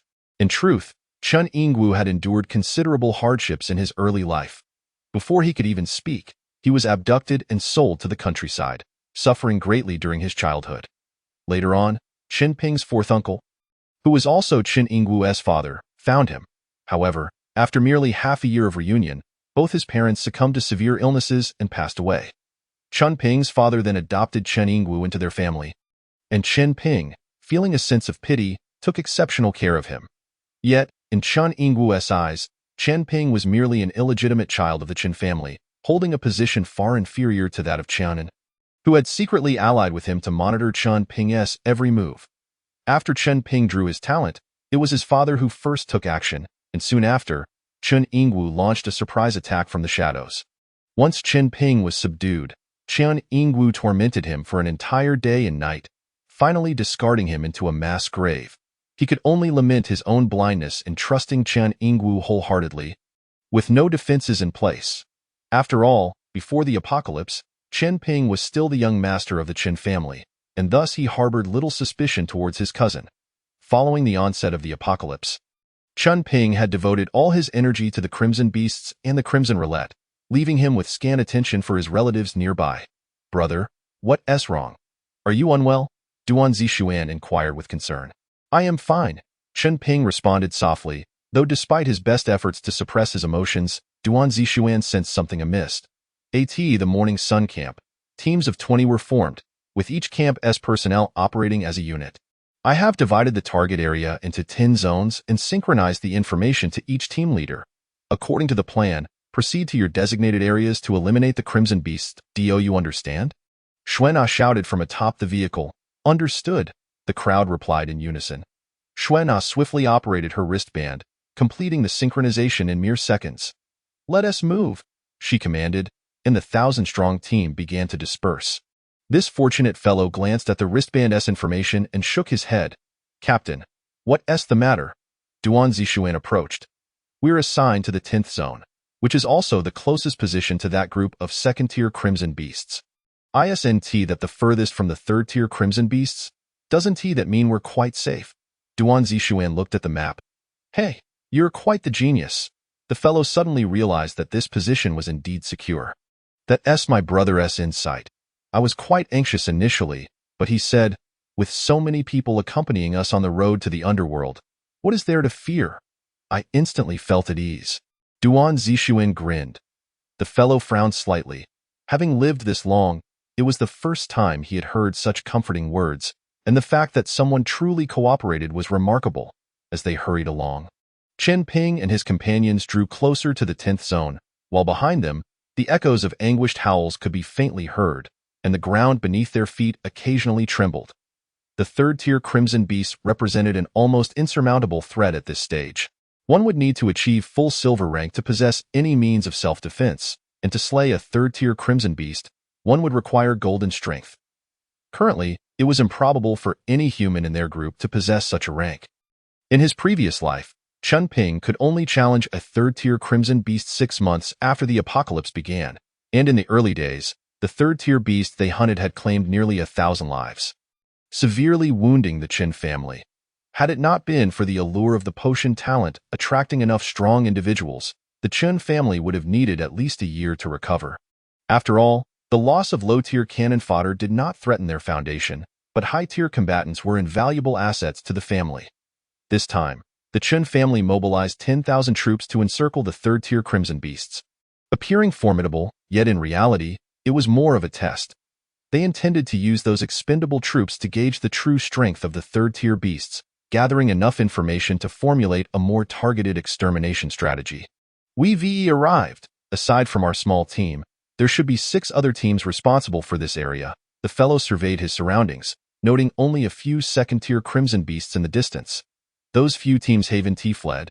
"Have they?" Duan Zixuan asked quietly. "Flee?" The blood rose as leading this operation. Who would dare to run? The fellow shook his head. As he finished speaking, he spotted a team of a dozen individuals approaching. "We encountered a few second-tier Crimson Beasts on the way and lost a couple of brothers." The leader was a somewhat short and stout middle-aged man. Perhaps due to the good fortune of the fellow's team, they had only encountered 2 first-tier Crimson Beasts on their journey. The other teams had either been severely diminished along the way or had been completely annihilated. The remaining 3 teams may not make it. "Let us get ready to engage." The fellow waited for a while, noting that only 4 teams had arrived in the 10th zone. We still have some stamina left. Let us flank from the rear. The other 3 teams should each choose a direction. I've roughly assessed that there are about 9 second-tier Crimson Beasts. In 20 minutes, we'll surround them from 4 directions, aiming to conclude the battle within 2 hours. The fellow began to issue commands. On their way, the scene of helping Xue Na slay the hawk had already etched itself into everyone's minds. The leaders of the various teams held the fellow in high regard, centering their respect around him. After assigning the new tasks, the fellow's team began to maneuver. With 2 green weapons and the potential for status-enhancing potions, he and Chun Ping alone could eliminate most second-tier Crimson Beasts. However, the fellow was determined not to do so. Completing the mission too swiftly might lead to being redirected to deal with the third-tier beasts, and then finding themselves in dire straits would be too late for tears. My heart was in my throat the whole way. I thought we were genuinely heading to our doom. Although second-tier Crimson Beasts were formidable, they were 100 times better than facing third-tier ones. Duan Zixuan's face beamed with a radiant smile, and his steps grew markedly lighter. If I'm not mistaken, these Crimson Beasts are known as Qihua Xionglong. Qin Ping stated matter-of-factly. Qihua Xionglong? I've heard of them. But I've never seen one. The fellow's expression shifted slightly. What's wrong with these Crimson Beasts? Duan Zixuan asked, puzzled.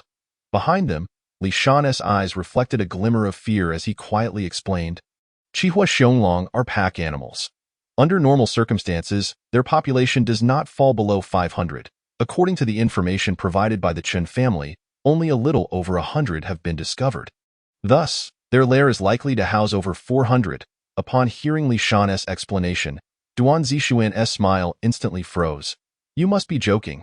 Is this really that wolf? Duan Zixuan could vividly imagine the scene of being encircled by hundreds of second-tier ferocious beasts. Just recently, Qin Ping had slain a single crimson giant beast, a memory still fresh in Duan Zixuan's mind. If one second-tier beast was so formidable, what chance would they have against 100? Chapter 16. Mission End? Wu. With a resounding wolf howl, a large pack of Qihua Xionglong came thundering from afar. Leading them was a larger second-tier Qihua Xionglong, its 4 limbs draped in vibrant red fur. With eyes wide open, larger than a human fist, the fellow's original plan had been to encircle several Qihua Xionglong in the 10th zone from all sides. However, at that moment, a horde emerged from the direction of the Qihua Xionglong's lair. Effectively surrounding the fellow's small team of 10. Shanzi, take 6 others and swiftly assist them in eliminating those 9 Crimson Beasts to prevent being attacked from both sides. Once done, come back to support us. The fellow gripped his composite bow tightly, beads of sweat forming on his palms. With so many second-tier Crimson Beasts, even with green-quality weapons, the odds of survival were slim. Understood. We'll be back. Li Shan didn't waste time with words and immediately led his team away. Only Chen Ping and Duan Zixuan remained beside the fellow. Should we strategize? Duan Zixuan also drew his white-quality composite bow. Earlier, when faced with the prospect of confronting a multitude of second-tier Crimson Beasts, Duan Zixuan had been filled with terror, yet now that those beasts were rushing towards them, he felt an inexplicable thrill. With just the 3 of us, what strategy is needed? Taking down 1 means no loss. Taking down 2 is a gain. The fellow had already resolved himself to the prospect of dying in battle. Let us do it. Duan Zixuan raised his composite bow, aiming at the leading wolf charging towards them, and loosed the first arrow. Whoosh, the arrow, swift as a shooting star, zipped past the leading wolf and struck a Qihua Xionglong behind it. Unfortunately, the arrowhead failed to breach the Qihua Xionglong's defenses, bouncing off harmlessly. Next, Chun Ping retrieved a basic potion from his pocket, distributing 2 vials each to Ma Zi and Duan Zixuan. These were the primary strength and primary fury potions, effective for a mere 5 minutes. Qin Ping's introduction was succinct. After delivering it, he consumed a vial of the primary agility potion and sprinted off in another direction. Duan Zixuan wore an expression of disbelief. Such items were rare even in the Dawn camp. He never anticipated that he would one day have the opportunity to use them. Maz, however, was not overly surprised. Having already suspected that Chun Ping might concoct potions, he was simply astonished that he had produced 4 vials for them. The Crimson Fire Wolves howled menacingly as they charged in, prompting Ma Zi and Duan Zixuan to each consume a primary strength potion and engage in battle. Meanwhile, Chun Ping maneuvered around the periphery, occasionally providing cover fire or lending support when the duo found themselves overwhelmed. For those at a lower tier, the enhancement of the basic potions felt akin to wielding cheat codes. Previously, Ma Zi, equipped with a green weapon, could not contend with a level 2 Crimson Beast, yet now he managed to withstand a horde of them. Whoosh! A bullet struck the abdomen of a Crimson Fire Wolf. While it did not prove fatal, it incapacitated the beast. With Ma Zi and Duan Zixin drawing fire, Chun Ping found himself in a considerably advantageous position. 3 stars. Amidst the chaos of battle, Chun Ping glanced at his wristband. Noting he had reached bronze 3 stars, he was one step closer to silver. At the bottom of his personal information, the remaining lifespan displayed 9 days. If the number of Crimson Fire Wolves was sufficient, Chun Ping could ascend to silver. Yet, the limitations of his stamina posed a challenge. His current strength, maintaining prolonged high-intensity combat was difficult. Without the aid of the basic potions, Ma Zi and Duan Zixin would have certainly succumbed to a single wave of assault. Brother Qin, our endurance has reached its limit. We cannot hold out much longer. Ma Zi retreated repeatedly, suffering several grievous wounds that exposed bone. Duan Zixin's consciousness began to waver, fighting purely on willpower. Bang, bang, bang. Chun Ping fired off several more rounds, still conserving some energy. He attempted to reconnect with his alien insect, but the results were disheartening. Then, Chun Ping tossed 2 vials of primary recovery potions to Ma Zi and Duan Zixin, helping them regain some strength. Brother Qin, if you still have the energy, we should retreat quickly. There are too many Crimson Beasts. If we linger, we will perish here. In this Crimson Apocalypse, survival was paramount. Yet Ma Zi lacked the strength to escape alone. Chun Ping remained undeterred, continuing to fire his pistol. He preserved enough strength to flee, but before leaving, he aimed to eliminate as many Crimson Beasts as possible. After all, his time was indeed running short. Before long, Ma Zi and Duan Zixin found themselves utterly exhausted. Just as they were preparing to surrender, Li Shan arrived with 3 other teams. Maz, the mission has concluded. You should withdraw first while we cover you. Despite having only 1 arm left, Li Shan's enhanced strength made him formidable. He brandished a sword single-handedly, standing protectively in front of Ma Zi. Minutes later, the group began a steady retreat. Maz and Duan Zixin felt as if they had escaped from the jaws of death. How did the mission end? Ma Zi inquired. We had just slain those 9 Crimson Beasts when the Dawn Camp sent word that the mission was over. It seems the Lin and Chen families suffered significant losses and decided to withdraw for the time being. Li Shan replied. Among the team, a member from the Dawn Camp expressed incredulity.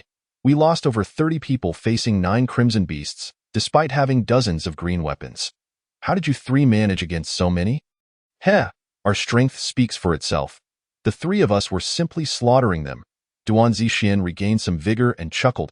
Is that so? Li Shan furrowed his brow, scrutinizing Duan Zixin, for he was aware of his capabilities.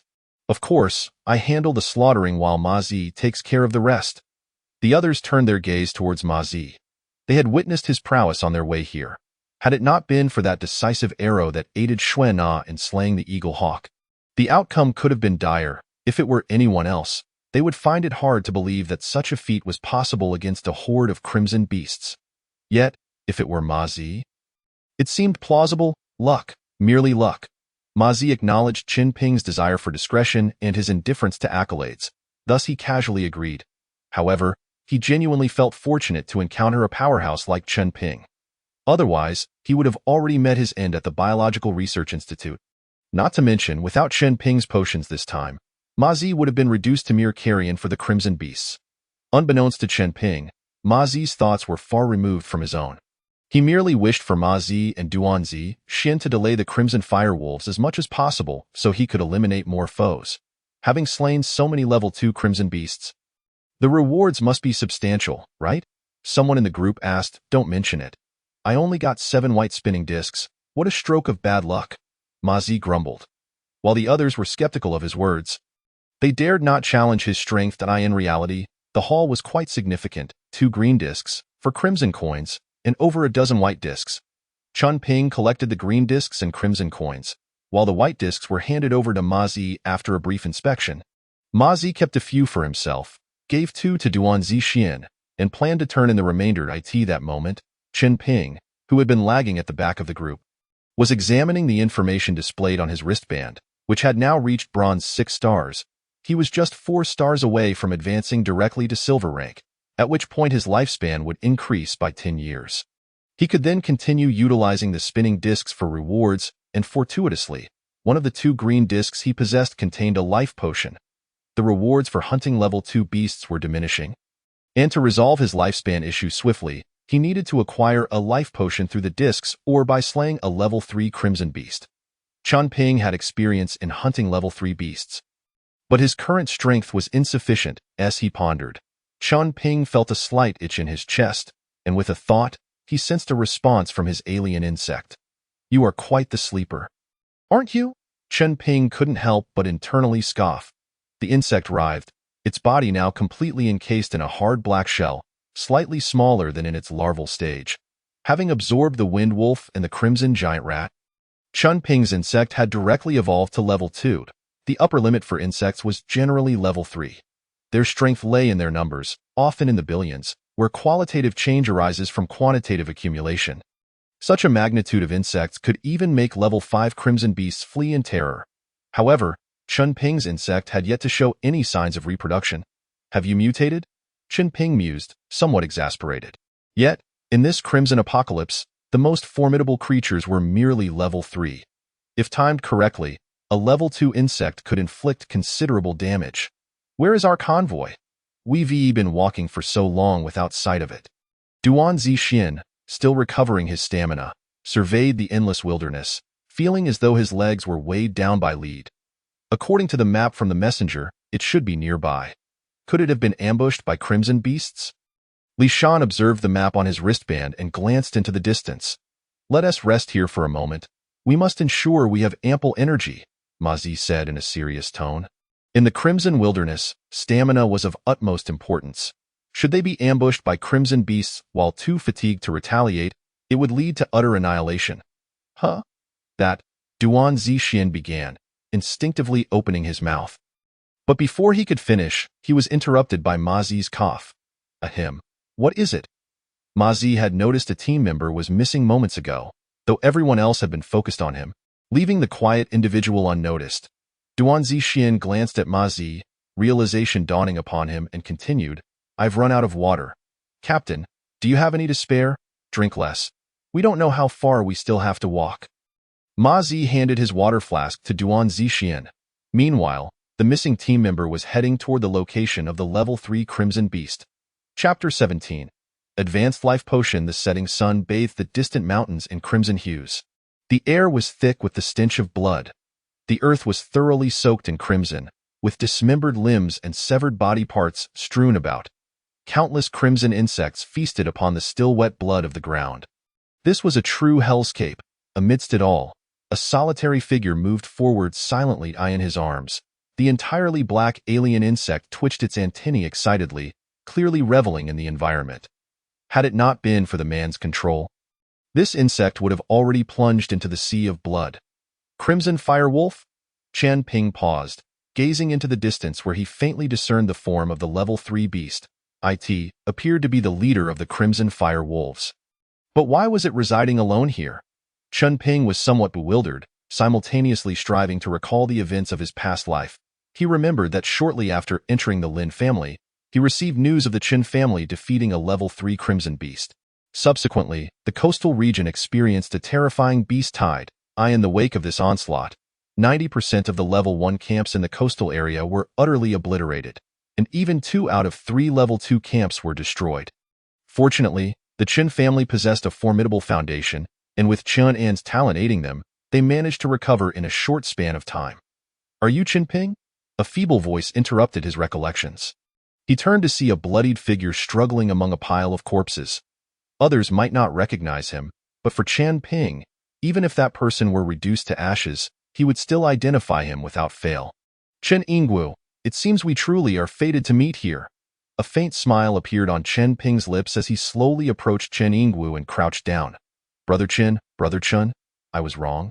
I shouldn't have targeted you, but it was all their coercion. My loyalty to you has never wavered." Chen Yingguo painfully reached out, grasping Chen Ping's calf. "Brother Chen, Please save me. I will serve you faithfully from now on. His desperate pleas fell on deaf ears as Chen Ping remained silent, gazing at him with an expression void of emotion, as though he were merely observing a corpse. Brother Chen, I possess a monumental secret regarding your lineage. Chen Yingwu suddenly seemed to grasp at a lifeline, speaking hastily.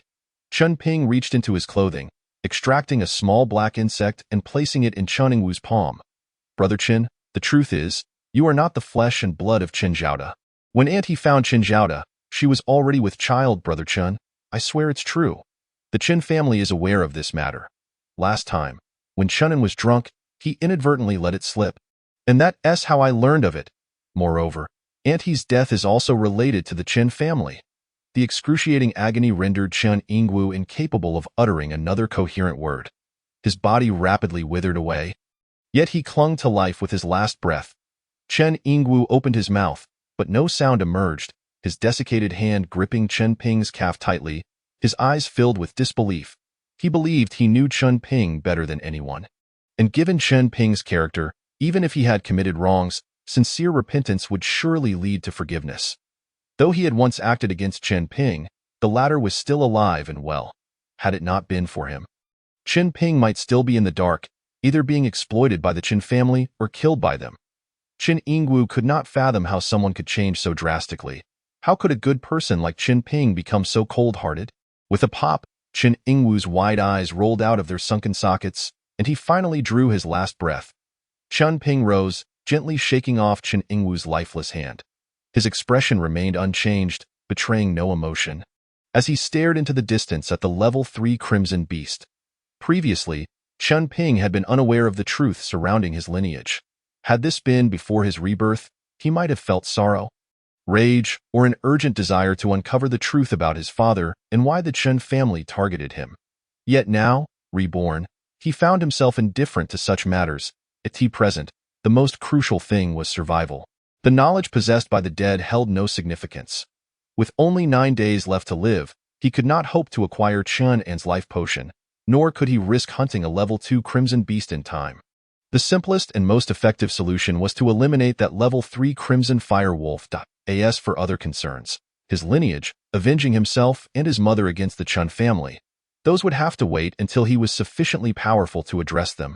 In the distance, the barren mountains were devouring the sun, while a gentle breeze intensified the surrounding stench of blood. Howl! The level 3 crimson fire wolf let out a mournful cry 50 meters away. Chen Ping halted in his tracks. The crimson fire wolf had noticed him moments ago, yet had not initiated an attack. It appears these people have inflicted considerable harm upon you, Chen Ping observed, frowning at the battered crimson fire wolf. Under normal circumstances, this rabble would struggle against even a level 2 crimson beast.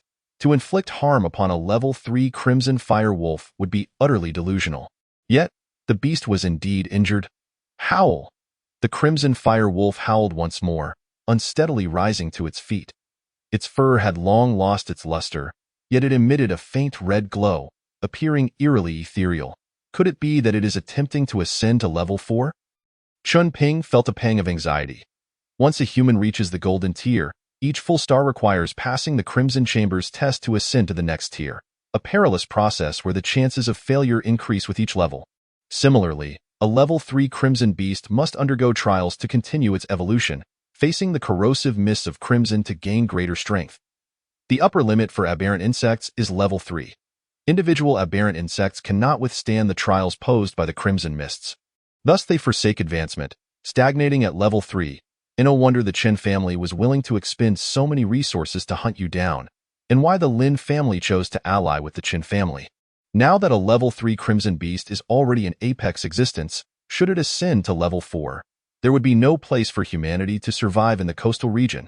Chen Ping shook his head.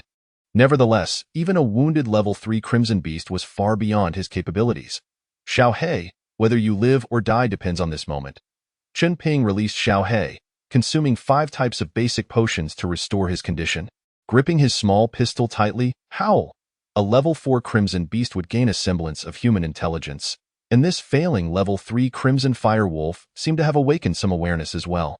From its previous howl, Chen Ping discerned a message. If I perish, all humans in this area shall accompany me to the grave. How splendid! That saves me the trouble of avenging myself against the Chun family. Chen Ping took the initiative to attack, unleashing a barrage of bullets towards the wounds of the Crimson Firewolf. Given Chen Ping's current strength, he could not breach the defenses of a level 3 Crimson Beast. However, targeting its wounds could still inflict considerable damage. Furthermore, weapons upgraded with Crimson Coins not only improve in quality but also gain additional enhancements, increasing their attacking potency. Enduring the onslaught, the Crimson Firewolf could no longer contain its rage and charged at Chen Ping. At that moment, Xiao He slipped into the creature's wound, burrowing into its body. As the Crimson Firewolf charged towards him, Chen Ping ceased his assault and began to maneuver frantically. Having been the champion of competitive games for 3 consecutive years, he was well versed in the art of kite flying. Every time, he accurately predicted the Crimson Firewolf's attack trajectory and evaded in a timely manner. Of course, the crucial factor remained the several bottles of basic potions, particularly the basic agility potion, Bang. No one can maintain peak concentration for extended periods under intense stress. Chen Ping was struck by the paw of the Crimson Firewolf on his back. Rip, the silk armor, crafted from blood spider silk, was directly sliced open. Fortunately, the armor had absorbed some of the blow. Otherwise, a single hit would have shattered Chen Ping to pieces. Gritting his teeth against the excruciating pain, Chen Ping continued to twist and turn. 10 minutes felt like an eternity. The Crimson Firewolf's speed gradually diminished, granting Chen Ping a moment to breathe. Bang, bang, bang. Seizing the opportunity, Chen Ping launched a counterattack. The firearms drawn from the spinning wheel boasted infinite ammunition. Chen Ping downed a bottle of berserk potion. His fingers, already bloodied and raw, clenched the trigger, while his arm felt completely numb. Howl! The Crimson Firewolf staggered back a few steps before rising abruptly, emitting its final howl. That sound was mournful, tragic, yet filled with resentment and defiance. Howl! In the distance, countless wolf howls echoed in response. Thud! The level 3 Crimson Firewolf collapsed heavily, shaking the earth beneath it. Chen Ping swiftly dragged his half-unconscious body to the fallen beast's side. A green spinning wheel lay before him, alongside 5 crimson coins. Just as he bent to collect it, he suddenly felt a surge of energy coursing through him. His wounds healing at a visibly rapid pace. Silver tier. For the first time since his rebirth, Chen Ping's face displayed excitement. His lifespan had now extended to 10 years and 9 days. Without hesitation, he retrieved 2 green spinning wheels from his pocket, cutting his finger to press it against the center of the wheel. A cold electronic voice resonated. Please specify the desired reward item. 1. Heavy motorcycle, 2. Refined short knife, 3. Sharp long sword, 4. Basic composite bow, 5. Advanced life potion, 50 years, 6. Intermediate vehicle talent, advanced life potion. As Chen Ping's words faded, the pointer on the spinning wheel began to whirl rapidly, ultimately coming to a decisive halt on the advanced life potion. By exchanging 10 years of his lifespan, he procured 50 years, alleviating the pressing urgency of his dwindling existence. Without hesitation, Chen Ping retrieved the second green quality wheel. Within it lay an item whose worth rivaled that of the advanced life potion. Chapter 18. Surviving the Cataclysm. The beast tide approaches. The red pointer spun swiftly on the wheel before gradually coming to rest at the 9 o'clock position. Spatial stone type. Storage item effect. Capable of storing 50 units of non-living items. Quality. Superior green reminder. Upon use, it automatically binds to the user. Binding is released upon the user's death. Chen Ping utilized the spatial stone, and with a thought, 50 slots, visible only to him, materialized in the void before his eyes. Each slot could contain a single type of item, with a maximum stacking limit of 20, and the total volume could not exceed 10 cubic meters. He first stored the corpse of a level 3 Crimson Firewolf in the spatial stone, visibly consuming 3.5 slots. Subsequently, he placed the remaining potions into the spatial stone as well. With the spatial stone in hand, carrying items became exceedingly convenient in a year or two. Such spatial stones would become standard among survivors in the apocalypse, yet presently, they were an exceedingly rare treasure. After consecutively utilizing 2 green quality wheels, Chen Ping's remaining lifespan stood at 40 years and 9 days. He did not intend to cease there, for one more wheel, obtained from the level 3 Crimson Firewolf, remained unused. Although this beast did not yield a blue quality wheel, the green quality wheel it produced was hardly inferior. Please specify the reward item. 1. Star upgrade card. Directly upgrades 1 star for below silver rank. 2. Bullet time. Skill. 3. Sacrifice. Talent. 4. Proficiency enhancement scroll. Enhances proficiency of a talent or skill by 50. 5. Strength enhancement. Increases strength by 5 points. 6. Agility enhancement. Increases agility by 5 points. 7. Fire resistance enhancement. Increases fire resistance by 6 points. The wheel contains 60 distinct rewards, nearly 40% of which were of green quality, with most being exceptional within that category. For the first time, Chun Ping found himself in a quandary. Sacrifice. Ultimately, he chose the green talent sacrifice. For every year of life consumed, all attributes would increase by 100, lasting for 2 seconds, should he acquire the red quality sacrifice. Consuming 50 years of lifespan would yield an increase of 600 across all attributes for a duration of 10 seconds, as long as sufficient lifespan remained. Wreaking havoc in this apocalyptic world would pose no issue. However, drawing the red sacrifice from the wheel was akin to scaling the heavens. Besides direct acquisition, one could use crimson coins to upgrade in the level 2 crimson chamber or gather 3 green quality sacrifices to elevate to blue, followed by another 6 to ascend to red. For the current Chun Ping, the green quality sacrifice was barely sufficient for survival, whereas the red quality, though seemingly formidable, would serve no purpose without adequate lifespan to support it. As night fell completely, the howls of wolves echoed around him, a cacophony of rage, hatred, and bloodlust that sent chills down the spine. The beast tide was imminent, a furrow formed on Chun Ping's brow. Given his walking pace, it was impossible for him to escape the coastal area before the beast tide struck. Without ample supplies, facing the tide alone in the crimson wilderness, even upon reaching silver rank, he would inevitably succumb to exhaustion and death. The safest course of action was to return to the Ironwood camp, weather the beast tide, and then strategize further. Gulp. Chun Ping downed a basic agility potion, then discerned his direction and began to sprint at full speed. At last, he spotted the convoy, relieved that he had not been abandoned. Duan Zixuan, trailing behind Mozi, spotted the distant headlights and finally relaxed his anxious heart. Hey, when did they start driving? Hey, we haven't boarded yet. Just as Duan Zixuan let out a sigh of relief, he noticed the convoy ahead beginning to move slowly. Among the group, Mozi reacted the quickest, immediately drawing his compound bow. Whoosh!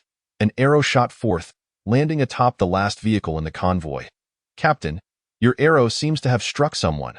Mozi's expression remained unchanged as he stowed his BOW in the distance. A heavy truck came to a halt. Over here, Duan Zixuan waved his hand, and with his loud call, the convoy members spotted their small team. Thud. A person, struck by an arrow, was hurled out of the truck's compartment.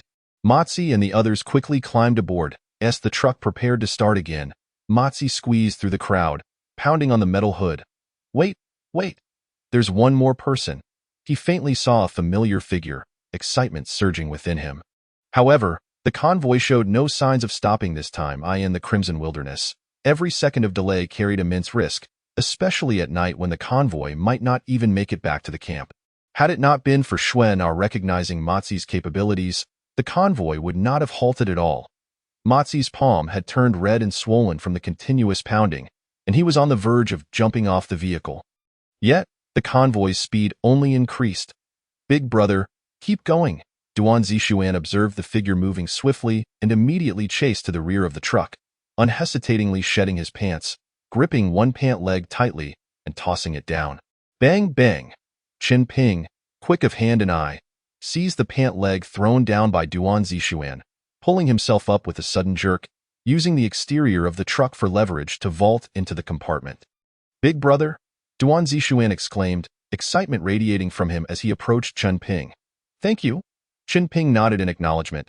We're brothers who would risk our lives for one another. No need for thanks. As Duan Zixuan's words fell, Mozi squeezed over, confirming it was indeed Chun Ping, which put his mind at ease. Those who merely observed from the sidelines were left bewildered. This young man, seemingly unremarkable, could elicit such concern from Mozi, prompting them to take a closer look. 18 Night, visibility was limited, and the headlights easily attracted the attention of crimson beasts, increasing the risk several-fold compared to daytime.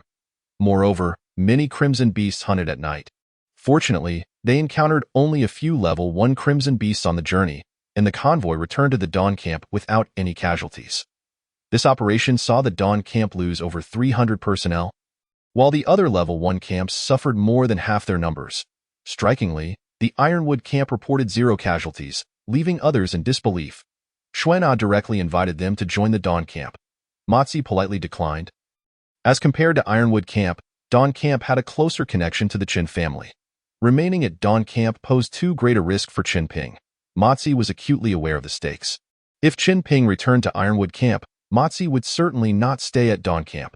The following day, the Ironwood camp members drove their armored vehicle away from the Dawn camp. The sunlight had never felt so warm. When they arrived, they had been resigned to a fatalistic mindset, but having survived, they now perceived that everything was not as dire as it seemed. Aside from Duan Zixuan and Li Shan, the other members genuinely appreciated Matzi from the bottom of their hearts. Having witnessed his tremendous growth during this mission in their eyes, Matzi's status far surpassed that of camp leader Zhang Tai. Meanwhile, Duan Zixuan and Li Shan knew full well that their survival hinged on Chun Ping's presence. Around noon, Chun Ping accompanied Matzi and the others back to Ironwood camp. 5 minutes after they disembarked, Matzi began reporting their experiences to Zhang Tai, as the first large-scale beast tide in the coastal region commenced. June 15, 2092, marked the 100th day since the apocalypse began, and it was also the 6th day of Chun Ping's rebirth. Countless crimson fire wolves launched a fierce assault on the human encampments. Initially, everyone was caught off guard, with nearly half of the camp obliterated in an instant. Matzi and Chen Ping were dispatched to the outer front line without delay. Damn, if we had this thing, those crimson beasts wouldn't dare come near, right? In the dead of night, Matzi accompanied Chen Ping to the Crimson Chamber. They had just battled level 1 Crimson Fire Wolves for over 10 hours before being rotated out for rest. Chun Ping hurried to the Crimson Chamber. The Crimson Chamber absorbed the scarlet mist, converting it into domain energy, preventing crimson beasts from approaching. Every year, in the middle of March, June, September, and December, the Crimson Chamber commenced its absorption of scarlet mist.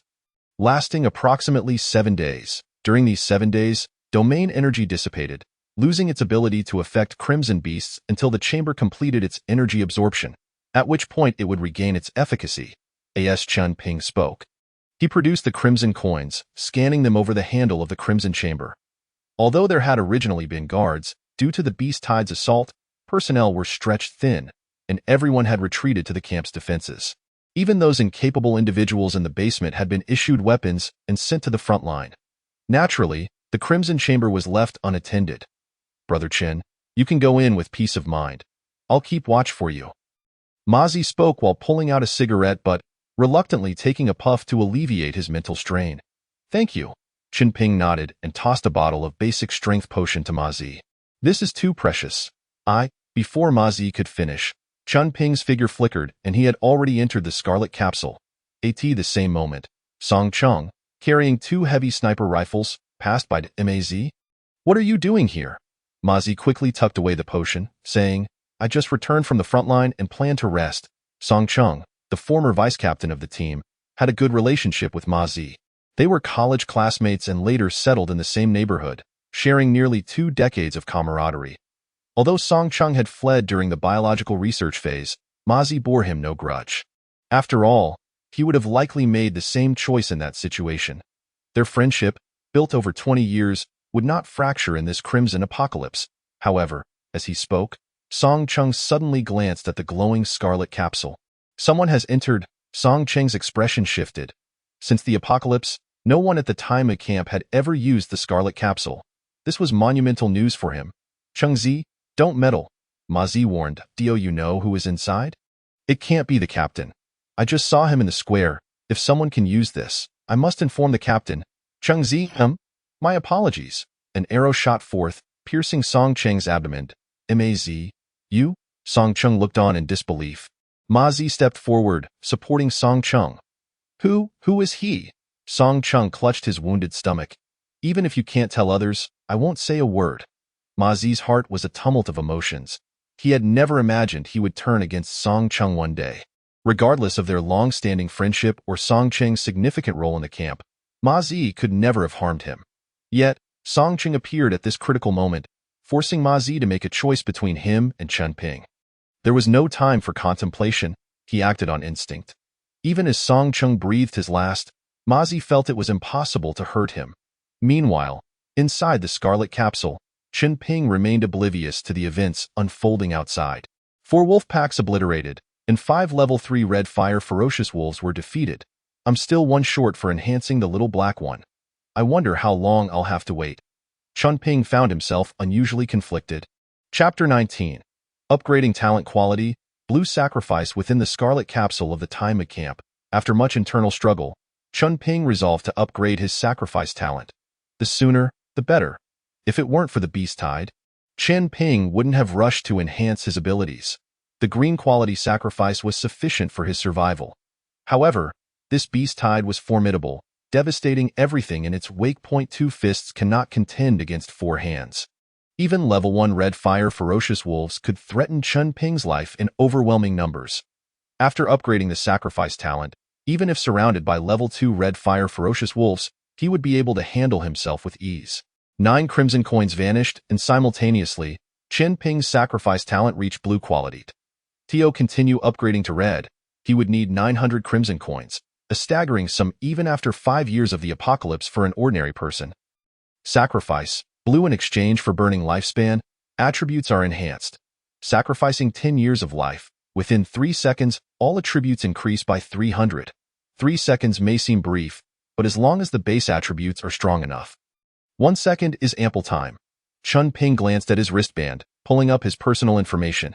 Chen Ping rank, Silver Star level, 3 stars talent, Basic Potion Proficiency, green, Physical Enhancement, green, Sacrifice, blue, Strength, 20 Endurance, 22 Agility, 20 Defense, 24 Special Attributes, none Special Resistances, none Spatial Items, Spatial Stone, green, Bound Items, Tamed Alien Insect, ordinary, Ability Assessment, 86 remaining lifespan, 30 years and 8 days currently.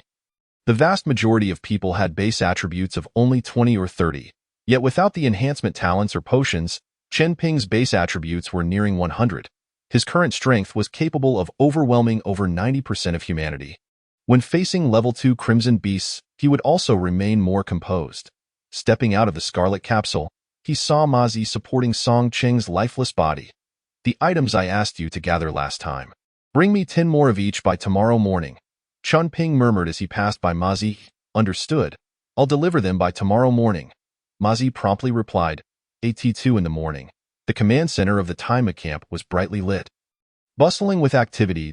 As the beast tide descended, Zhang Tai immediately began organizing defensive fortifications, subsequently coordinating operations in the command center without even a sip of water since Captain, Vice Captain Song Cheng has fallen.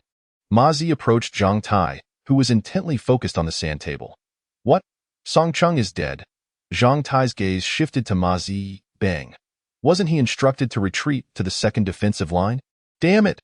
Zhang Tai slammed his hand on the table, causing several flags inserted in the sand table to topple. I repeated it to him numerous times. His perception talent is crucial for the camp. He didn't need to be outside the defensive line. He could have provided information from the back. Where is his body? Where did he die? Zhang Tai took a deep breath, attempting to steady his emotions. He died at the first defensive line. His body was just brought back. You should take care of it. Zhang Tai nodded. And what about Song Cheng's wife and child? He is dead. His wife has been relocated to the basement. By the way, I believe his son still has over 10 years of lifespan left. The camp urgently needs various supplies. Let his son draw from the lottery first and then send him to the front lines. Zhang Tai waved his hand dismissively. Captain, Song Cheng dedicated himself to the camp, even dying on the front line. This might demoralize the other brothers if we continue to support his family without Song Cheng's contributions. The brothers might resent it. With the camp's resources so tight, there is no surplus to support idlers. I have no relatives in the camp. My contributions can be redirected to them, Ma Zi quickly interjected.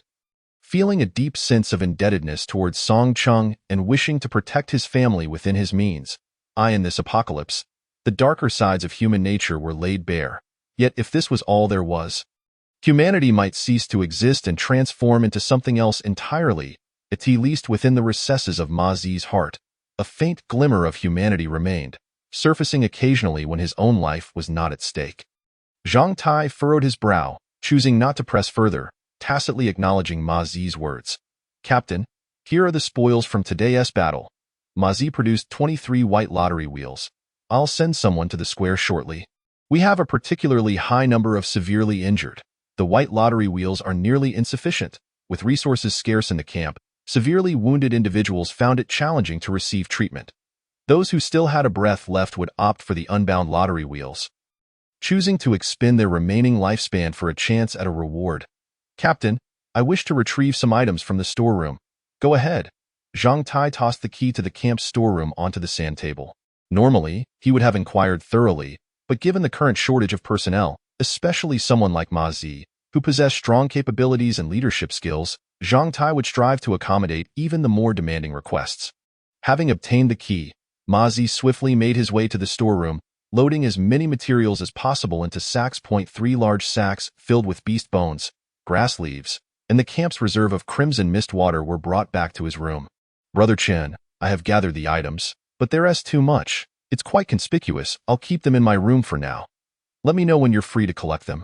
As Ma Zi passed by Chen Ping's room, he noticed the light still on and approached Chen Ping's door to quietly report, I'm coming over now. With the spatial stone, storing items became exceedingly convenient, allowing Chen Ping to swiftly craft all the potions without delay. As Chen Ping sorted through the materials in Ma Zi's room, Ma Zi proactively said, Brother Chen, I just returned from the command center.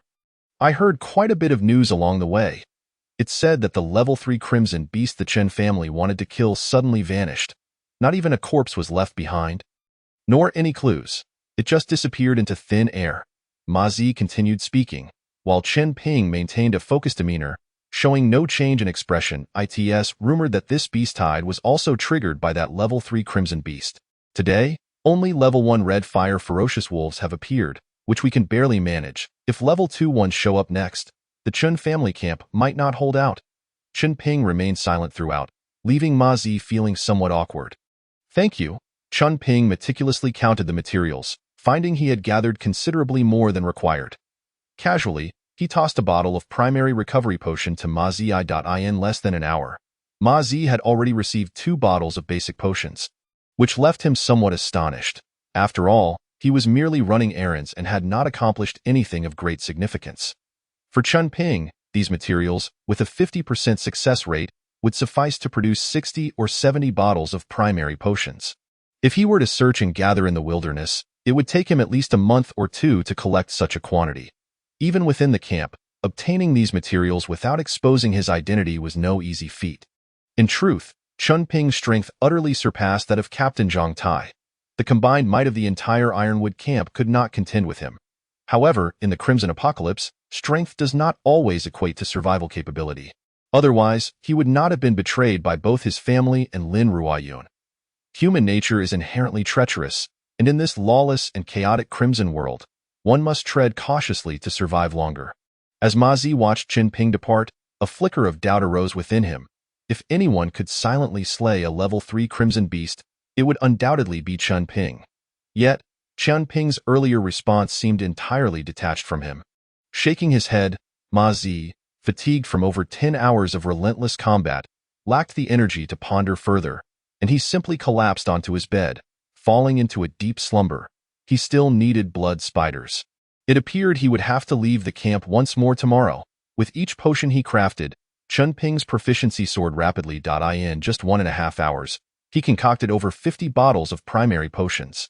However, due to the lack of the raw material, blood spiders, he was unable to create the primary frenzy potion. After storing all his items in the spatial stone, Chen Ping decided it was time to rest. An inconspicuous little insect fluttered into Chen Ping's room. Have you had enough fun? Chen Ping regarded the tiny creature.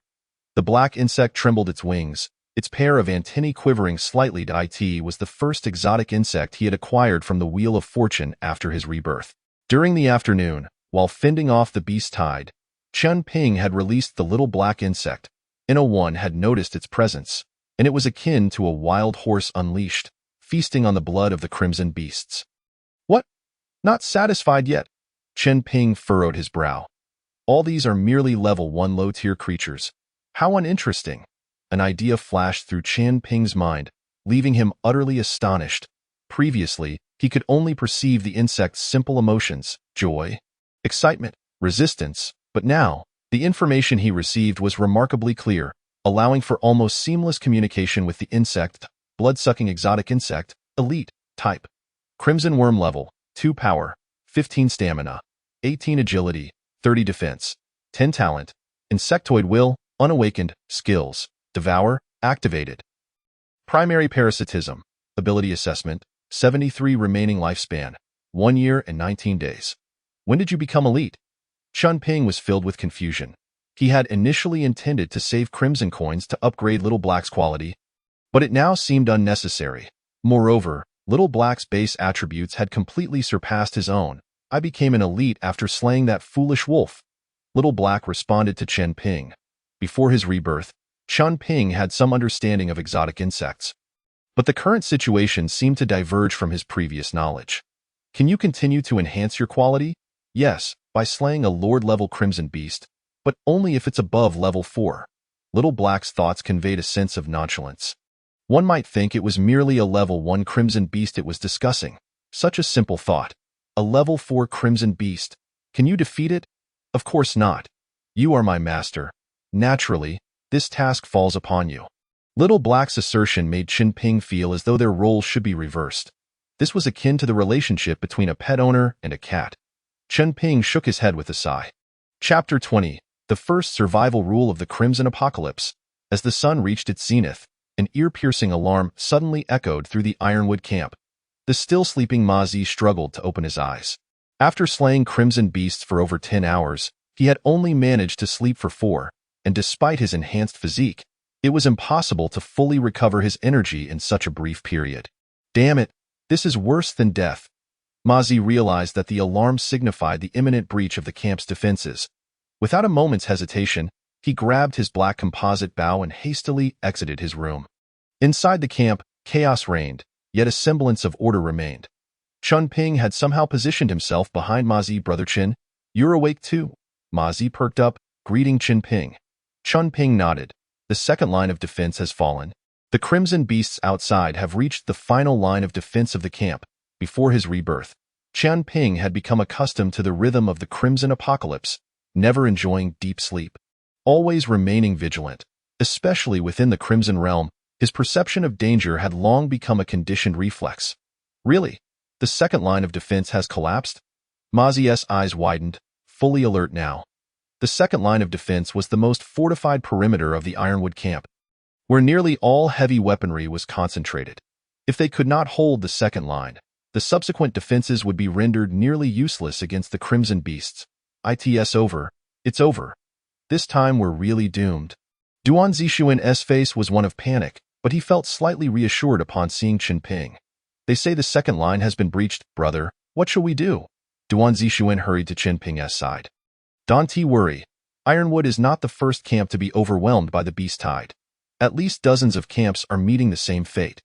Chen Ping remained calm. He felt it was about time to leave. The only thing he regretted was the crimson chamber in the camp, where crimson coins could be utilized. Unfortunately, this item could not be taken away. If forcibly moved, it would be utterly destroyed. There had been foolish individuals who attempted such acts in the past, resulting in the explosion of the crimson chamber, incinerating all life within an area 10 times that have been high. However, in the short term, Chen Ping would be unable to access the crimson chamber again. Upgrading his talents and the quality of exotic beasts required nearly 1,000 crimson coins, and by the time the Crimson Realm arrived, he might not even be able to gather 500. Ma Zi, there's a breach in the final line of defense. You must immediately lead a team to hold back this wave of attacks. Zhang Tai found Ma Zi, his eyes bloodshot and his voice hoarse. Team 1, assemble. Follow me. Ma Zi sprang up onto a high table, shouting loudly. The members of Team 1 immediately gathered around him. At this moment, no further pre-battle motivation was needed. They had no escape. If the Ironwood camp fell, they would be engulfed by the beast tide, becoming food for the fiery wolves and corpses beneath their feet. Including Chen Ping, the 10 members of Team 1 proceeded to the last line of defense of the Ironwood camp. Here, a low wall had been constructed from the corpses of fallen comrades, and those armed with firearms were taking cover behind this wall, firing outward. The Ironwood camp did not possess many defenders. Most of those who had become corpses or were fighting the Crimson Beasts were survivors from other camps that had fallen. There were also lone wolves from the Crimson Wilderness, seeking refuge here upon seeing the camp still holding firm.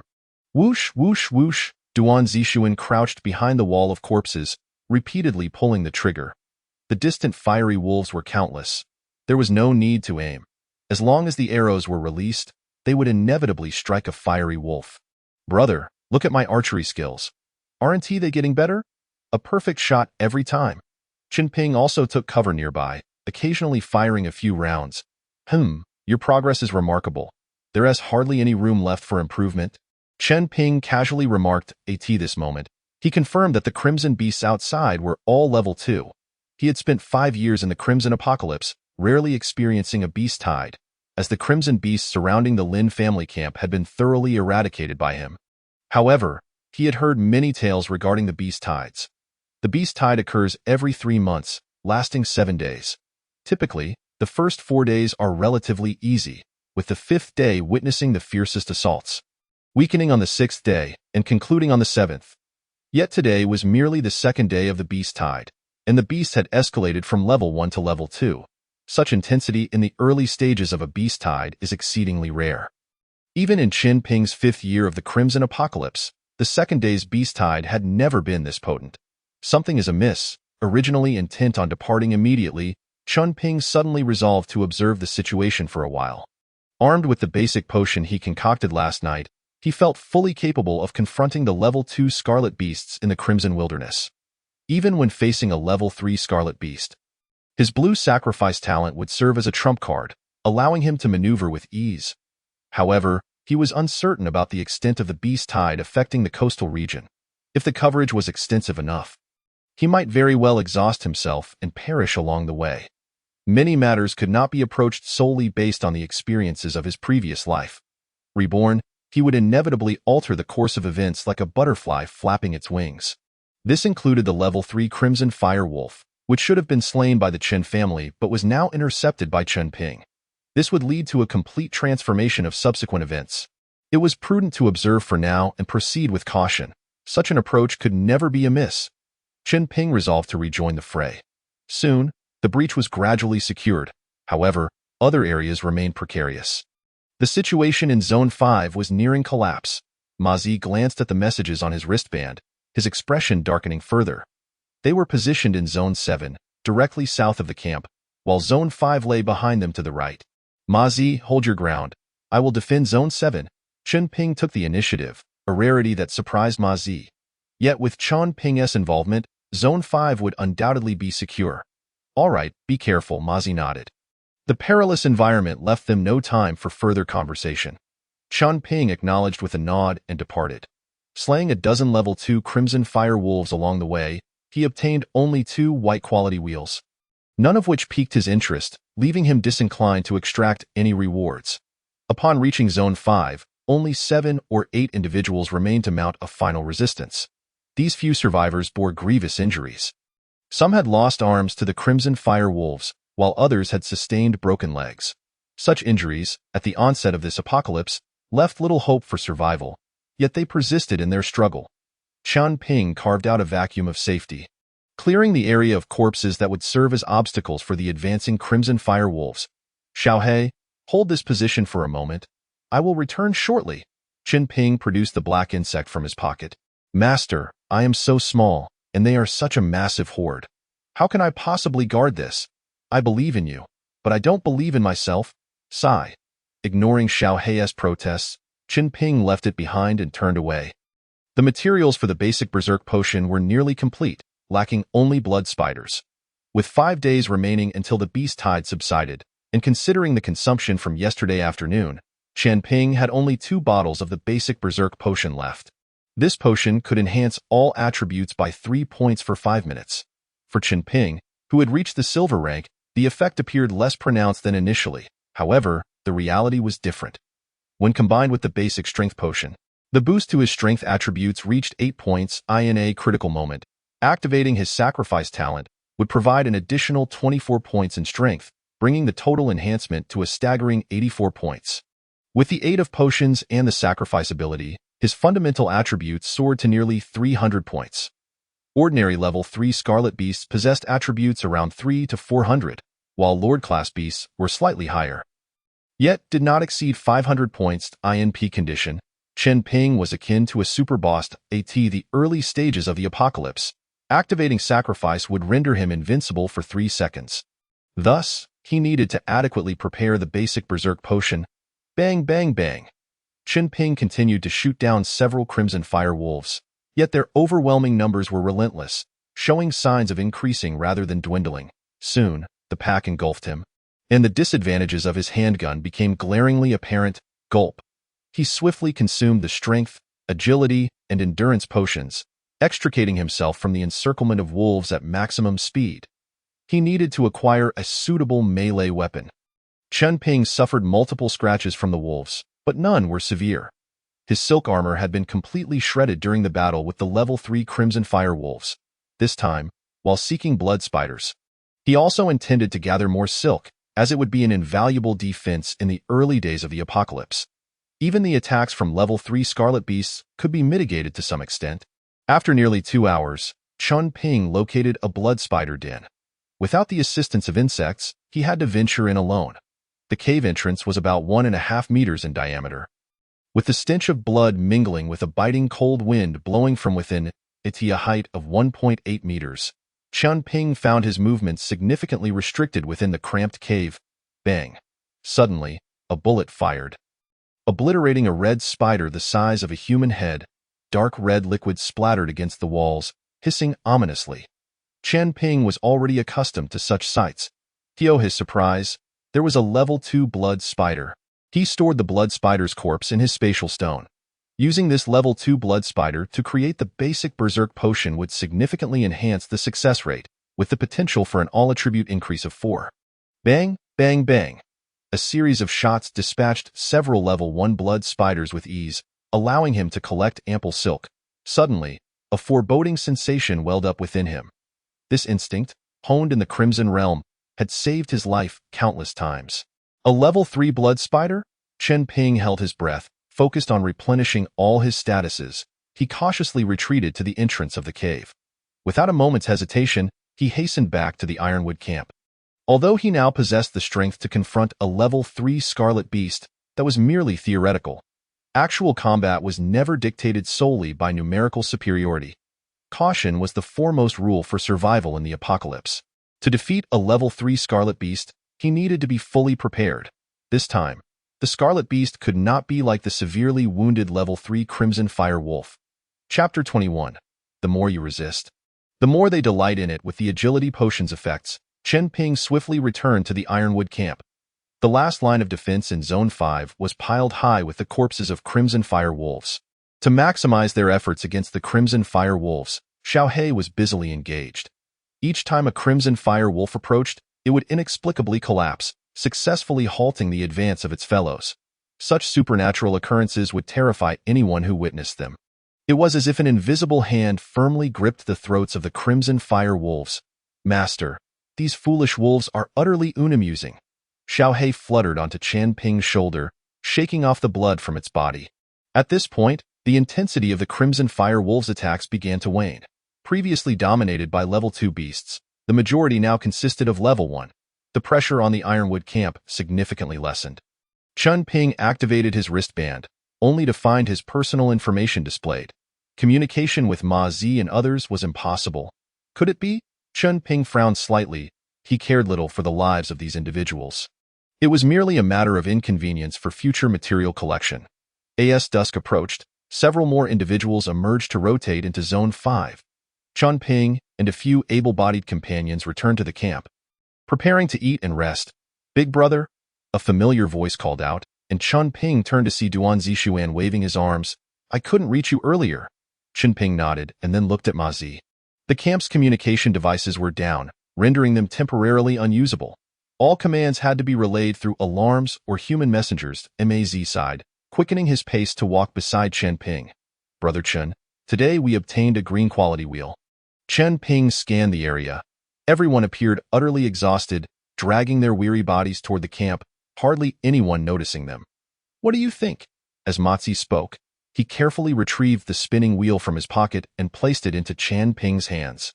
Over the course of a single morning, Chen Ping had slain dozens of second-tier beasts and a few first-tier crimson firewolves, as well as 30 to 40 blood spiders in the depths of the blood spider cave. Yet, he had not encountered a single green light. All he found were white spinning wheels, and the prizes contained within were nothing short of disappointing. Despite having a lifespan of 30 years, Chen Ping had no desire to squander his time on such worthless prizes.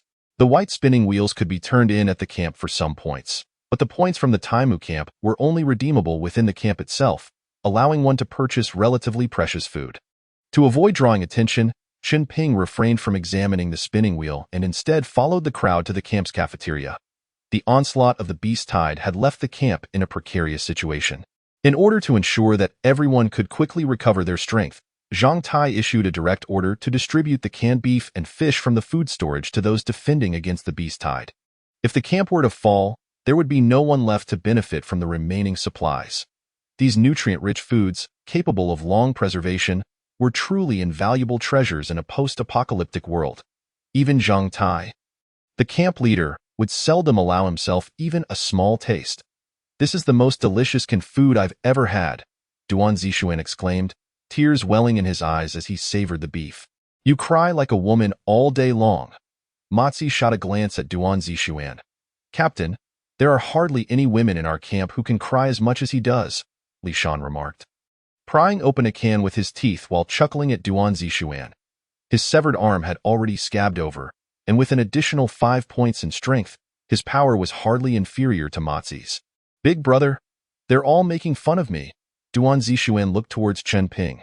"Get used to it. There's no need to argue with them. The more you resist, the more excited they'll become." Chen Ping replied with a hint of a smile. Prolonged suppression and silence could lead to the complete breakdown of humans, a species that thrived in social settings. Occasionally, Chen Ping would joke to alleviate the tense atmosphere. Before his rebirth, in the Crimson Secret Realm, he would even converse with himself daily, adopting various roles and mimicking different tones. "I'll be Duan Zixuan's interpreter. Next time we dine, sit at the women's table, and I guarantee no one will mock you." Matzi pointed towards a distance where the families of the camp's combat teams were gathered. Each person devoured a can and 3 potatoes within minutes. Chen Ping then stood up and made his way towards the camp's restroom. Aside from Matzi and a few others, most of the camp's inhabitants regarded Chen Ping as transparent. The restroom here was a primitive dry toilet, reeking terribly.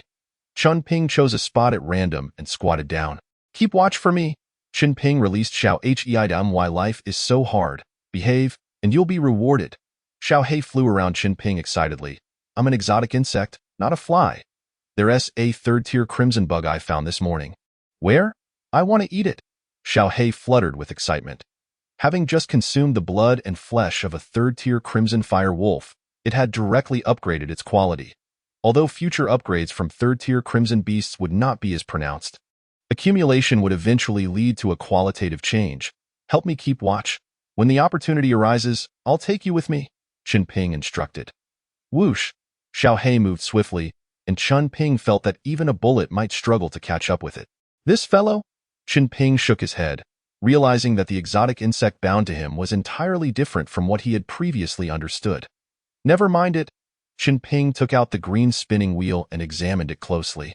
"My luck is excellent. Just as I wanted to sleep, an opportunity has presented itself." What Chen Ping lacked most now were melee weapons. Although the handgun was decent, it became ineffective against the overwhelming number of crimson beasts. It could only be maximally effective in close combat or ambush scenarios. Within this crimson spinning wheel, there was precisely a green-quality blade weapon. Without a hint of hesitation, Chen Ping chose to draw a prize. 10 years of life were fleeting, and the pointer on the wheel began to spin wildly. "Please specify the reward item." "Black blade." The name was simple and unassuming, perfectly matching its nondescript appearance. Over a meter long. The blade resembled a tang sword but was entirely black. If used at night, it might go unnoticed. Black blade type. Weapon effect 1. Tear, wounds inflicted by the Black Blade are extremely difficult to heal. Effect 2. Grants the user an additional 3 points of strength. Quality. Superior green. As Chen Ping gripped the Black Blade, he found it not particularly heavy. With a light swing, he tested its feel, cutting a hole in the wall. He quickly sheathed the Black Blade and exited the restroom unnoticed. Crimson fire wolves could attack at any moment, and those placed within the camp were racing against time to rest.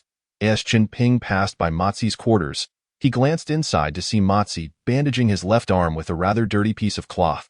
With such a vast number of crimson beasts, even Chen Ping had sustained injuries, and someone of Mozi's caliber, always at the forefront, naturally suffered significant damage. "Brother Chen, aren't you resting?" Mozi looked up upon seeing Chen Ping at the door. "I just went for a moment," Chen Ping replied as he produced the worthless white spinning wheels. This, Mozi appeared somewhat anxious. Though they may not be valuable, they can still be exchanged for some camp points. "You should keep them." Even if he were to present 3 times the number of white spinning wheels, it would still pale in comparison to the single green spinning wheel Mozi had provided. Mozi felt both surprised and honored. The green spinning wheel undoubtedly contained good items, yet it also held many utterly useless ones, such as contaminated water and ordinary gravel. Usable items amounted to merely 3%, making it exceedingly difficult to strike a winning combination. Thus, Mozi did not view this as particularly significant. He merely wanted to show Chen Ping for the sake of gauging his interest in drawing. If so, he would simply gift it to him to eye in the face of the beast tide. The very existence of the Taimu camp remained uncertain, rendering the exchange for points rather meaningless. Chen Ping understood that the current camp points were nearly worthless unless the beast tide ended and the Taimu camp could survive. Therefore, he produced a bottle of primary recovery potion. "This is precious." Mozi quickly shook his head. "Keep it. I have 2 or 3 more bottles. Besides, if there is ever a spinning wheel of decent quality again, rest assured, I'll show it to you first." Mozi hastily declared. At present, the camp's monitoring had significantly relaxed, and individuals who should not be on the front lines had been sent there. Mozi keeping some spinning wheels for himself would not draw any scrutiny. Even camp leader Zhang Tai could only turn a blind eye, prioritizing survival through the current beast tide. Slaying crimson beasts and claiming crimson spinning wheels was undoubtedly a matter of chance. Under unfortunate circumstances, one might slay 100 without seeing a single prize. For Chen Ping, trading his primary potion for a reasonably good green spinning wheel was a no-risk venture. "Why do I feel my lifespan is running short again?" Returning to his room, Chen Ping glanced at his information, noting he had 20 years and 6 days remaining, and sighed. "Master, when shall we set off?" Xiao He circled around Chen Ping. "First, let us have a rest to gather our strength. When we awaken, we shall depart." Chapter 22. "Master, do you truly wish to?" At 3 in the morning, the Taimu camp was eerily silent. The last line of defense. A few scattered individuals remained vigilant. The recent onslaught of the beast tide had inflicted unbearable losses on the camp, and no one dared to let their guard down. "I think I just saw a shadow dart out." "What shadow? Don't scare me. Didn't you see? It seemed to smile at me. I saw nothing. Are you too tense? Don't frighten yourself. It's dangerous outside, with crimson beasts lurking everywhere. Unless someone is looking for death, who would dare venture out?" "Exactly. Even Captain Mozi wouldn't dare leave the camp alone for the crimson wilderness at this hour. Could it be that I really imagined it?" "Yes, you must have been hallucinating. There's no one out there." On the defense line, a few individuals whispered among themselves before continuing their patrols. Clad in black, Chen Ping sprinted through the dark expanse of the crimson wilderness. How is it that there is a single vehicle left in the camp? Chen Ping felt a twinge of confusion. He had initially intended to stealthily procure a motorcycle from the camp, which would have greatly facilitated his movements and saved him a considerable amount of time. However, despite thoroughly searching the camp, he had yet to find even a single backward donkey.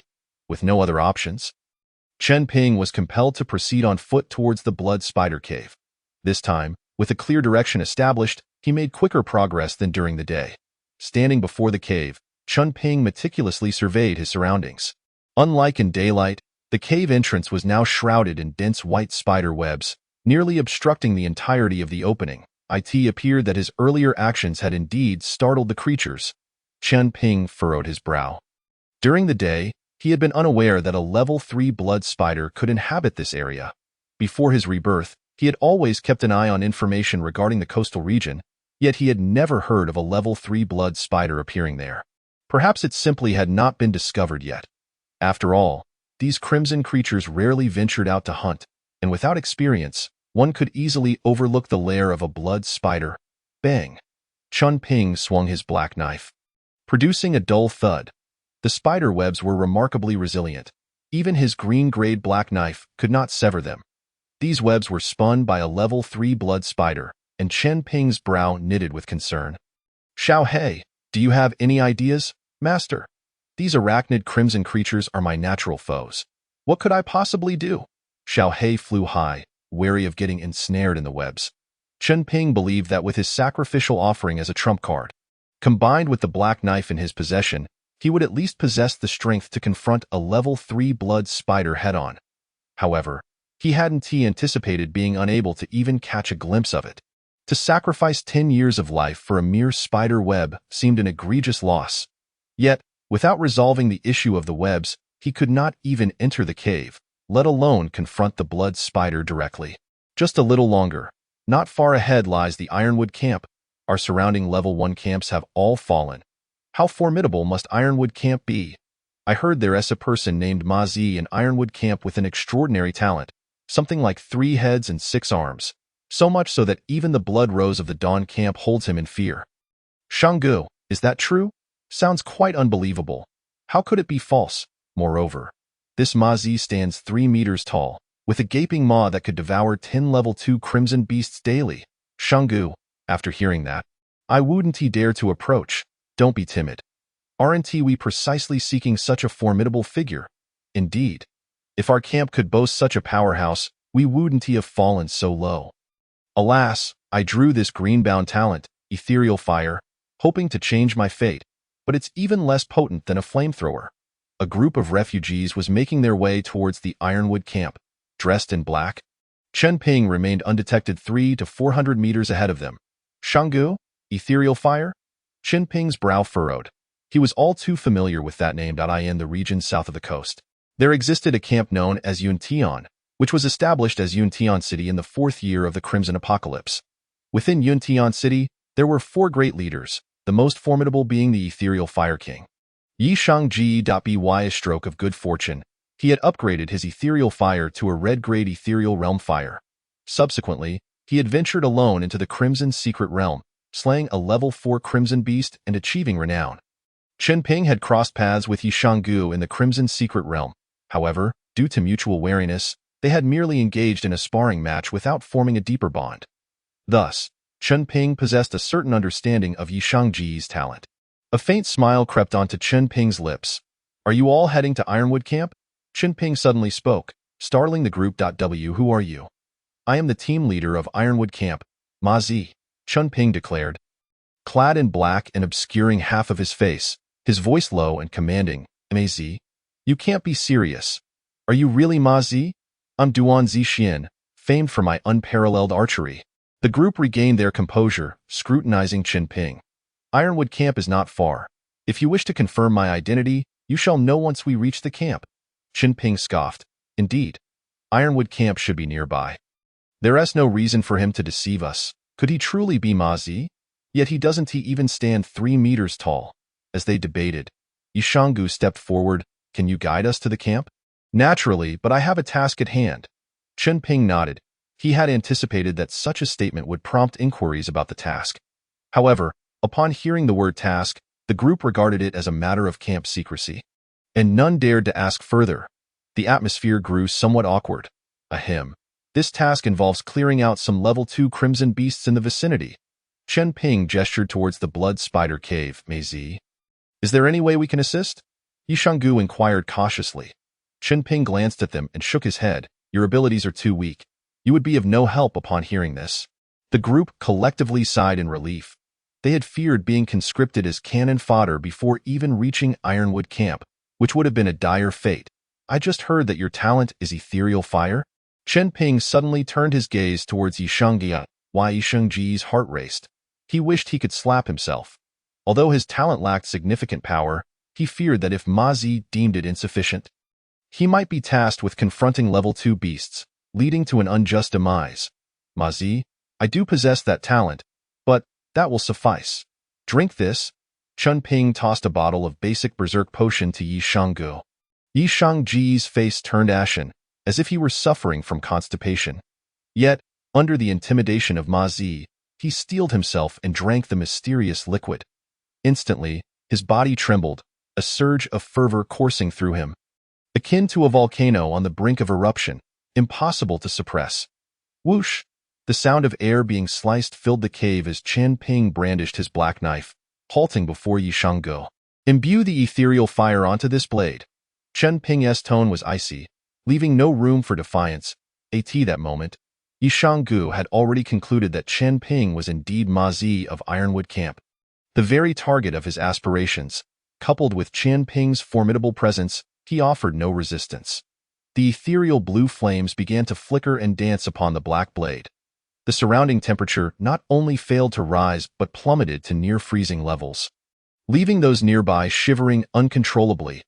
Ironwood Camp lies in that direction. You can reach it on foot in 30 minutes. Proceed first.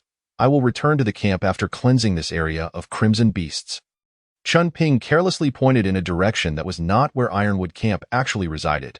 Given Chen Ping's prowess, Yi Shanggu posed no threat to him. The only reason he refrained from eliminating Yi Shanggu and his companions was that they might prove useful in the future. Observing that Ma Zi was not sending him to be cannon fodder, Yi Shanggu felt as if he had been granted a reprieve, nodding vigorously in agreement. Simultaneously, he was increasingly astonished by Ma Zi's knowledge of his talent, filling him with admiration. Before long, dozens of people began to depart in the direction Chen Ping had indicated. Chen Ping then swung his knife towards the blood spider cave entrance, and as the blade approached the webs, they instantly transformed into ethereal blue sparks. Fire was capable of countering these webs. Of course, common flames were ineffectual. Even the most powerful flamethrower, directed at the webs for days on end, would not yield any chance of severing them. Perhaps someone with a different fire attribute talent could enhance their weapon with fire attacks and sever the webs, but nothing compared to the ease with which ethereal fire accomplished this. The green-grade ethereal fire could imbue a weapon with fire attributes for only 5 minutes. Chen Ping wasted no time. After severing the webs at the cave entrance, he swiftly entered. Bang, bang, bang. His small pistol discharged in rapid succession, effortlessly dispatching the level 2 blood spiders encountered along the way. The further he ventured, the greater the number of blood spiders became. Ultimately, Chen Ping switched to his black knife, skillfully cleaving through a swarm of level 1 and 2 blood spiders, incinerating their corpses as well. In a brisk 3 minutes of relentless slaughter, augmented by a basic agility potion, Chen Ping reached the cave's depths. The space here was significantly larger, approximately the width of half a football field. With a ceiling height of 3 to 4 meters, the cavern's base resembled an inverted bowl. At the center lay a massive red spider, towering 2 to 3 men high, lounging at an angle. Its abdomen faced upwards, appearing as if it were a balloon on the verge of bursting, emanating a faint red glow. Above it hung a colossal silk cocoon, from which nearly transparent spiders, no larger than a fist, were emerging. Good heavens, I've either stumbled upon a failed advancement or a spider in the midst of birthing. Chen Ping tightened his grip on the black knife, preparing for a swift resolution. Master, go for it, Master, you can do it. Xiao He perched on a web-free section of the cave wall, watching intently. Are you not going to participate? Chen Ping inquired mentally. That creature is my natural enemy.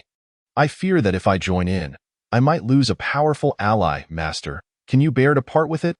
Little Black's thoughts were laden with grievance. Chapter 23. The crimson roulette of blue quality at the bottom of the blood spider cave. Chen Ping gripped the black blade tightly.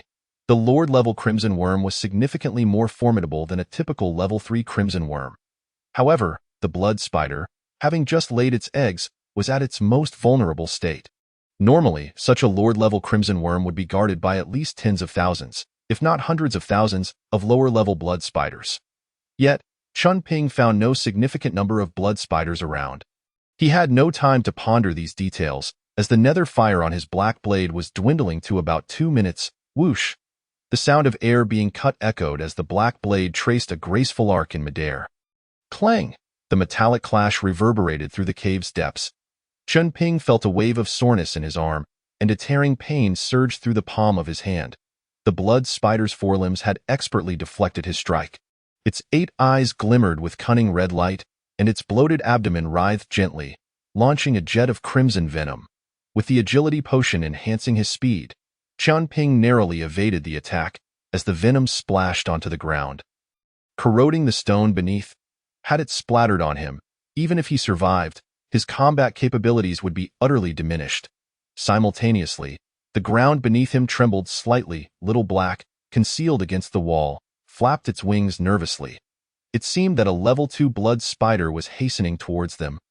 And in considerable numbers. Chunping's expression hardened. If he could not swiftly dispatch the level 3 blood spider, reinforcements would arrive, plunging him into a dire predicament. Thousands of blood spiders, even if they couldn't kill him outright, could gradually wear him down. There was no choice left. Chunping took a deep breath, invoking his talent for the first time. A crimson aura enveloped him, pushing his attributes close to 300. This was equivalent to the strength of a level 3 crimson beast. Crack! The black blade descended once more, and the blood spider's movements mirrored those of before. The only difference was that its forelimbs were severed by Chunping's strike. The piercing shriek echoed throughout the cave. The massive blood spider clumsily shifted its body, fear evident in its 8 dark eyes. Thud! In a mere 3 seconds, the blade's light descended like a torrential storm, and the level 3 blood spider was utterly vanquished. Bang! The long sword plunged into the ground, supporting Chunping's weary form, and within the cave, only his hurried breaths and beads of sweat rolling down his forehead could be heard. 3 seconds might be fleeting, yet the energy Chunping unleashed was enough to shake a lord-level ferocious beast, let alone a weakened level 3 blood spider. Seeing this, Little Black swiftly descended from the cave wall. This place is perilous. We shall deal with it upon our return to the camp, Chunping stated, hastily stowing the blood spider's corpse, a portion of its web, and the items it dropped into the spatial stone without a second glance. He then tucked Little Black into his clothing and swiftly downed a bottle of the primary agility potion, charging towards the cave's exit with utmost speed. The dim tunnel was now teeming with level 2 blood spiders, their numbers far exceeding those of the rodents in the biological research facility. Chunping fought his way through, his arms completely numb. Hooray! At last, he emerged, having no idea how many blood spiders he had slain. Chunping finally burst forth from the cave's mouth. However, outside the entrance, an endless expanse of land was also swarming with countless blood spiders, racing towards him. Where on earth did all these creatures come from? Despite having exerted so much effort earlier, he had found none. Chunping had no time for complaints. He set his sights on the direction of the Ironwood camp and began sprinting furiously. On the ground, the blood spiders could not match his speed, especially as he maintained the effects of the primary agility potion. Within mere minutes, he had outdistanced them. The eastern sky gradually brightened, heralding the dawn of a new day. Looking quite disheveled, Chunping seized the opportunity to slip back into the Ironwood camp during the change of guard. Brother Chen, up so early, you seem. Ma Zi had just stepped out of his dormitory when he bumped into the soiled Chunping. I went out for a bit, Chunping replied vaguely. Ma Zi dared not inquire further and merely nodded. By the way, there is a fleeing group, currently heading southwest. Among them is a promising individual. If you're interested, you might want to seek them out. Just as Chunping was about to return to his quarters, he suddenly halted and reminded Ma Zi. Someone worth mentioning to Chunping was not to be taken lightly. Ma Zi quickly responded, I will organize a team to search right away. By the way, they saw you in the early morning. After Chunping finished speaking, he directly made his way to his living quarters, eager to change out of his soiled clothing and inspect the items dropped by the blood spider. After all, it was a level 3 crimson worm, and being of lord level, the loot would surely be of considerable quality. Chunping could hardly contain his excitement. Early morning? They saw me? Watching Chunping's retreating figure, Ma Zi stood in place, somewhat perplexed. However, despite his rough exterior, Ma Zi was astute. Piecing together Chunping's condition, he quickly deduced that Chunping had left the camp for some matter in the early hours, encountered the fleeing individuals, and had taken on their guise. Shanzi, Xiaoduan, gather a team and let's head out, Ma Zi called out, leading everyone in the squad, except for Chen Ping, to leave the Ironwood camp. After changing clothes, Chen Ping opened the spatial stone. First, he discovered 2 crimson coins. Initially, he thought this area was devoid of level 3 crimson beasts, making the acquisition of crimson coins a daunting task. To his surprise, just after slaying a level 3 crimson fire wolf, a level 3 blood spider followed suit, making the coins far easier to obtain than he had anticipated. Next, he found a crimson roulette emanating a faint blue glow. A blue-quality roulette. Chen Ping felt a surge of excitement. Even the level 3 crimson fire wolf had not dropped a blue-quality roulette, underscoring just how remarkable this drop rate was. Truly, a blue roulette dropped by a Lord-level crimson worm. The quality was indeed impressive.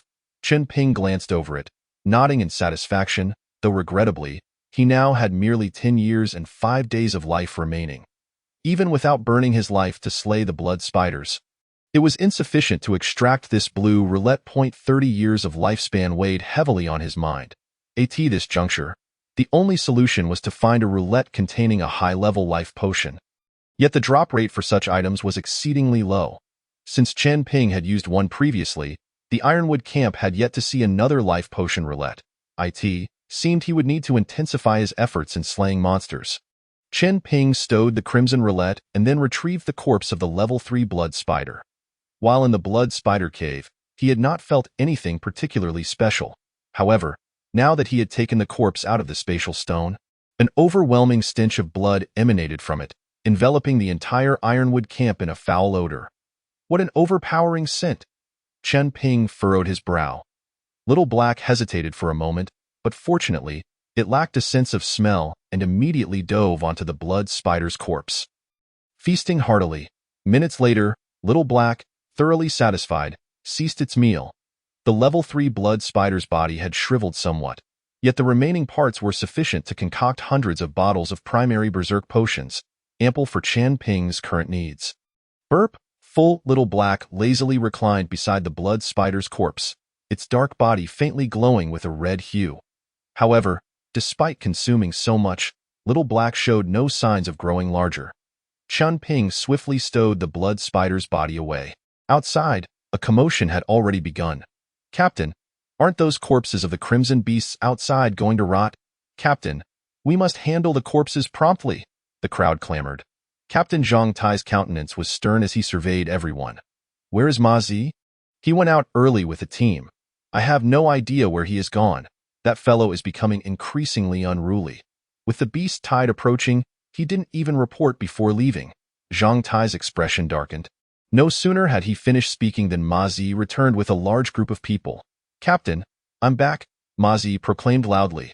Upon seeing Ma Zi, Zhang Tai's expression softened considerably. Captain Ma Zi. These individuals are from the Jinshi camp.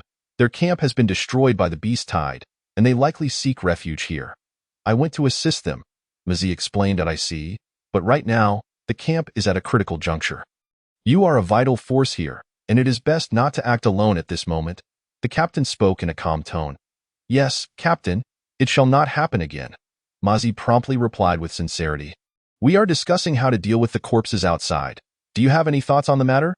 Zhang Tai disregarded the newcomers brought by Ma Zi and directly posed the earlier question. The handling of the corpses was undoubtedly a matter of the camp's survival. Yesterday, they had managed to withstand the final wave of the beast tide largely due to the presence of those corpses. If they were to burn or bury them now, what would they use to fend off the next wave of beasts? The camp is significantly less populated now.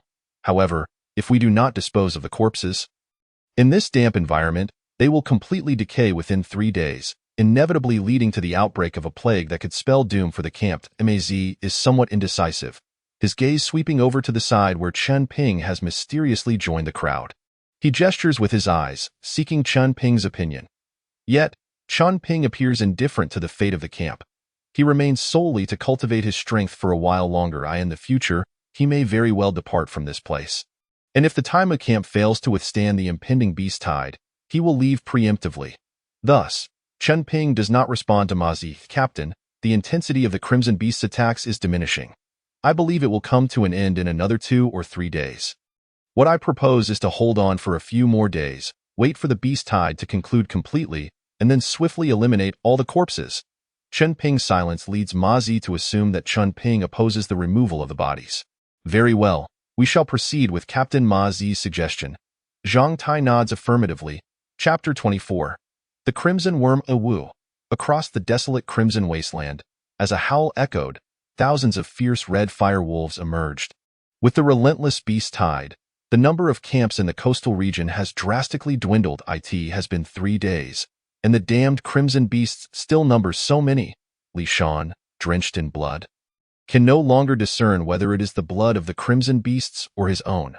Shan Zi, hold on a bit longer. It should be nearing its end, Ma Zi utters in a low voice. The wall of corpses blocking their path has begun to rot, the foul stench making it exceedingly difficult to breathe. Moreover, among the corpses are not only those of the crimson beasts, but also many humans, many of whom were once comrades in arms. Comparatively, the psychological pressure and mental torment brought about by these scenes are far more terrifying than the crimson beasts themselves. Zzz hey? The camp's communication has been restored.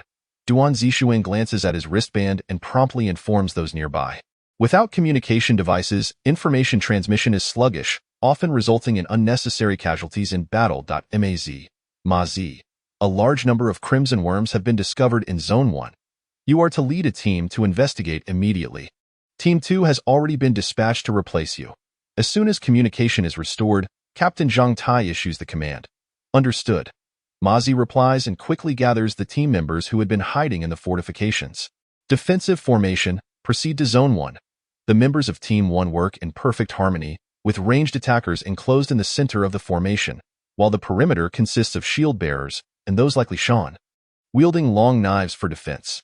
Chen Ping, throughout the ordeal, utilizes a small pistol, a weapon suited for medium to close-range combat, also sheltered in the center of the formation. Damn it, how can there still be crimson worms? Ma Zi stands at the center of the team, vigilantly scanning the surroundings. Should any crimson beasts approach, he is ready to strike with his composite bow. The capabilities of the crimson worms are significantly inferior to those of the same level crimson beasts. Yet their numbers are greater, and they are smaller in size. If they launch an attack on the camp, it would be utterly unpreventable. Minutes later, Team 1 arrives at Zone. The ground is littered with white spider webs, and those fist-sized spiders lie silently, seemingly waiting for the right moment to strike. What are these creatures? I've never seen them before, Duan Zixuan queries, standing behind Chen Ping, a hint of confusion in his voice. Tier 1 blood spiders, they prey on other crimson worms for sustenance. Upon reaching Tier 2 or above, they can even consume crimson beasts. Their silk is remarkably resilient, and their abdomens contain venomous sacs. With their only weakness being their abdomens, if a Tier 2 or below blood spider is struck in the abdomen, it will lose its combat capability, Chen Ping explains calmly. Wow, as expected of my idol. You know everything, Duan Zixuan exclaims, his face full of admiration. There are detailed introductions about blood spiders in the database of the Crimson Apocalypse. Is that so? I rarely read the guides while gaming. Duan Zixuan reflects with a tinge of regret. If I had paid more attention back then, I wouldn't be so lost now. Captain, what should we do now? Should we attack or wait a bit longer? A team member inquires softly. In the distance, more blood spiders are gathering, sending chills down their spines. There are more and more of these things. Once they assemble completely, we won't even have the capacity to retaliate. Let's strike first. Ma Zi turns and signals Li Shan. Li Shan nods and finally waves his hand backward. Defense team, follow me. Provide long-range support for Shan Zi. Ma Zi shouts, taking cover behind an obstacle, drawing his composite bow to begin shooting. The battle is on the verge of erupting, while Chen Ping, armed with his small pistol, fires intermittently at the blood spiders, finding little interest in such easy targets. Captain, there are Tier 2 blood spiders here. Suddenly, Li Shan shouts. Before he could finish his sentence, a team member in front of him is ensnared by a white web, wrapping him up like a mummy. Another member is splashed with venom, leaving half of his face skeletal. Fall back. Ma Zi immediately calls out loudly. Initially, they presumed all were Tier 1 blood spiders, whose lethality is limited, thus allowing Li Shan and the others to draw fire while the rest unleash their attacks. Under the cover of several composite bows, Li Shan managed to retreat safely. Simultaneously, hundreds of Tier 2 blood spiders followed closely behind. Whoosh, whoosh, whoosh. Within the fortifications, countless arrows are shot forth, yet only Ma Zi's arrows occasionally strike the abdomen of a blood spider.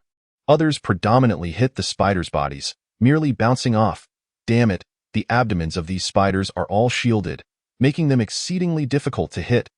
Ma Zi glances anxiously at the encroaching swarm of spiders. Boom, boom, boom. Several bullets are fired in quick succession, each one striking true, directly killing the blood spiders. Maz is accustomed to the prowess displayed by Chen Ping, but the other members of the team are left in disbelief. One anticipated that the usually taciturn and unremarkable Chen Ping would possess such impeccable aim. Regrettably, even with Chen Ping's precision, a single individual with a single firearm cannot eliminate hundreds of blood spiders in a short span. A multitude of blood spiders continues to surge forward. These fortifications may provide some resistance against the crimson beasts, but they offer no hindrance to the blood spiders. Fall back. We cannot engage them in close quarters. The Tier 2 blood spiders are significantly larger than their Tier 1 counterparts, and their venom is much stronger. Ordinary individuals would perish upon contact. While retaliating, they swiftly retreat, soon arriving at the camp's main gate. Some blood spiders have already scaled the walls and infiltrated the camp. It's over. The camp is about to fall. Duan Zixuan hurriedly pulls the trigger, but he can't even graze a single blood spider. Mei Zi immediately reports the situation to Captain Zhang Tai. You all continue to fend off the external bloodworms. Leave those that have entered the camp to me, Zhang Tai replies hoarsely. Thus, one team remains at the camp gate to continue the defense, a green spinning wheel. As Ma Zi shoots down a Tier 2 blood spider, he suddenly notices a green-crimson spinning wheel fall to the ground. Chen Ping, standing nearby, naturally sees it as well, and the entire squad's attention is drawn to the spinning wheel. Calmly retrieving the spinning wheel, Ma Zi addresses the group. Once we hand it over to the camp for points, everyone will receive a share. Captain, the current points in the camp are of little use. Perhaps we should draw it ourselves. Indeed. The situation is dire, and the priority should be to draw prizes and enhance our strength. If we submit it to the camp, aside from those points, it won't concern us. Exactly. The most perilous and arduous tasks in the camp are all undertaken by our team. Yet when it comes to drawing good items, we are left out. Teams 2 and 3 are the captain's favorites, while we, the strongest team, have become the neglected stepchildren. Captain, let us just keep it for ourselves. The team members chatter animatedly. In truth, Ma Zi had no intention of submitting this spinning wheel. He planned to show it to Chen Ping first. If Chen Ping declined, he would draw the prize himself. As for the camp points, he still possesses a considerable amount, which he intends to distribute among his team members later as compensation. Since everyone thinks so, we want to submit it. But who will draw? Ma Zi looks at the others. Captain, decisions in our team have always been yours to make. Whoever you designate to draw will be fine with us. And what about the prizes drawn? Ma Zi continues to inquire.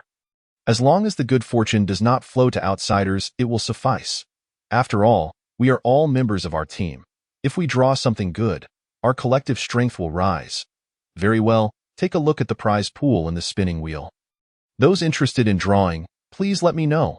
Ma Zi nodded slightly. At this moment, a portion of the secondary blood spiders had already infiltrated the camp, while the remainder had been exterminated. There were no signs of attack from the distant primary blood spiders. 2 individuals were dispatched for vigilance, while the others gathered in front of Ma Zi. Soon, the green spinning wheel was passed into Chen Ping's hands, revealing a prize pool of 60 items, 57 of which were white-grade trinkets. Mere detritus. The 3 green prizes consisted of a novice vehicle mastery talent, a novice potion mastery talent, and a medium life potion.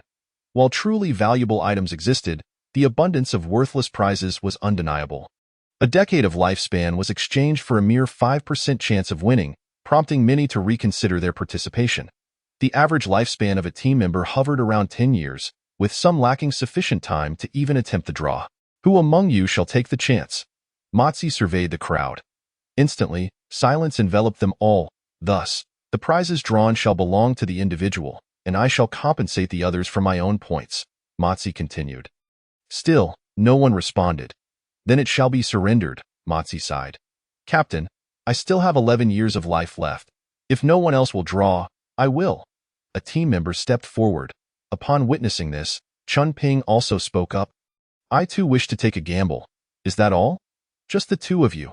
Captain, I've reconsidered. Let him draw first. After this round of the spinning wheel, he would be left with less than a year of life. And given the scarcity of green quality prizes, that team member hesitated to gamble. After all, his strength was not weak, and there was no pressing need to risk everything. All eyes turned to Chun Ping. The majority of the team remained unfamiliar with him, even unaware of his name. However, they knew he hailed from the lower ranks, with a lifespan of less than a year, having joined the combat team due to his inability to continue drawing. But wait, he shouldn't have 10 years of life, should he? Indeed, how can you draw from the green wheel? Several team members expressed their confusion. As long as the wheel can spin, the prize is yours. As for the rest, everyone has their own secrets. I shall not pry nor interfere. Mozi's words effectively extricated Chun Ping from scrutiny. Chun Ping bit his finger, drawing blood, and pressed it onto the center of the wheel. Chapter 25. Xiaohei's Sixth Sense. Outside the Ironwood camp, a group of team members huddled together, gazing at the spinning wheel before Chun Ping. The red pointer spun rapidly before gradually coming to rest on the medium life potion. How is this possible? With a 1 in 60 chance, he truly hit the jackpot. I still have 15 years of life left. Had I known, I would have gambled. What kind of luck does this guy have? Aside from Mozi, Li Shan, and Duan Zixuan, the rest were envious, even a touch jealous. Before the draw, they all espoused noble ideals, yet when something valuable emerged, their attitudes underwent a dramatic shift. Had Mozi not been present, it would have likely led to a scene of murder and treasure theft.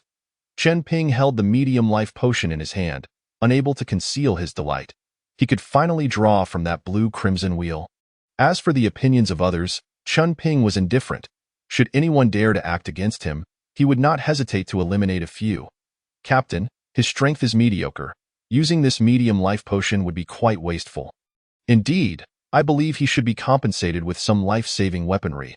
This medium life potion ought to be reserved for a capable individual. A good blade should be put to use. As for that medium life potion, wait a moment. A few team members sought to contest this, but Chun Ping had already consumed the medium life potion in one gulp. With only 10 years and 5 days of lifespan remaining, having drawn the wheel with 10 years, he was left with merely 5 days. How could he possibly relinquish such a life potion? This guy. The team turned their gazes towards Mozi. Before we began the draw, I stated that anyone who draws, the prizes belong to them, and I shall compensate everyone with my personal points. Trust is essential for our survival, especially in this crimson apocalypse. To endure, we must unite and collectively resist the crimson beasts. Humanity once thrived atop this planet because we understood the value of cooperation. Mozi proclaimed with righteous fervor and truth, when true peril looms, most individuals prioritize their own interests, disregarding notions of trust. After all, such ideals do not put food on the table. Mozi's impassioned words stemmed primarily from his awareness of Chun Ping's capabilities. Enough. Everyone, return to your posts, maintain the defense.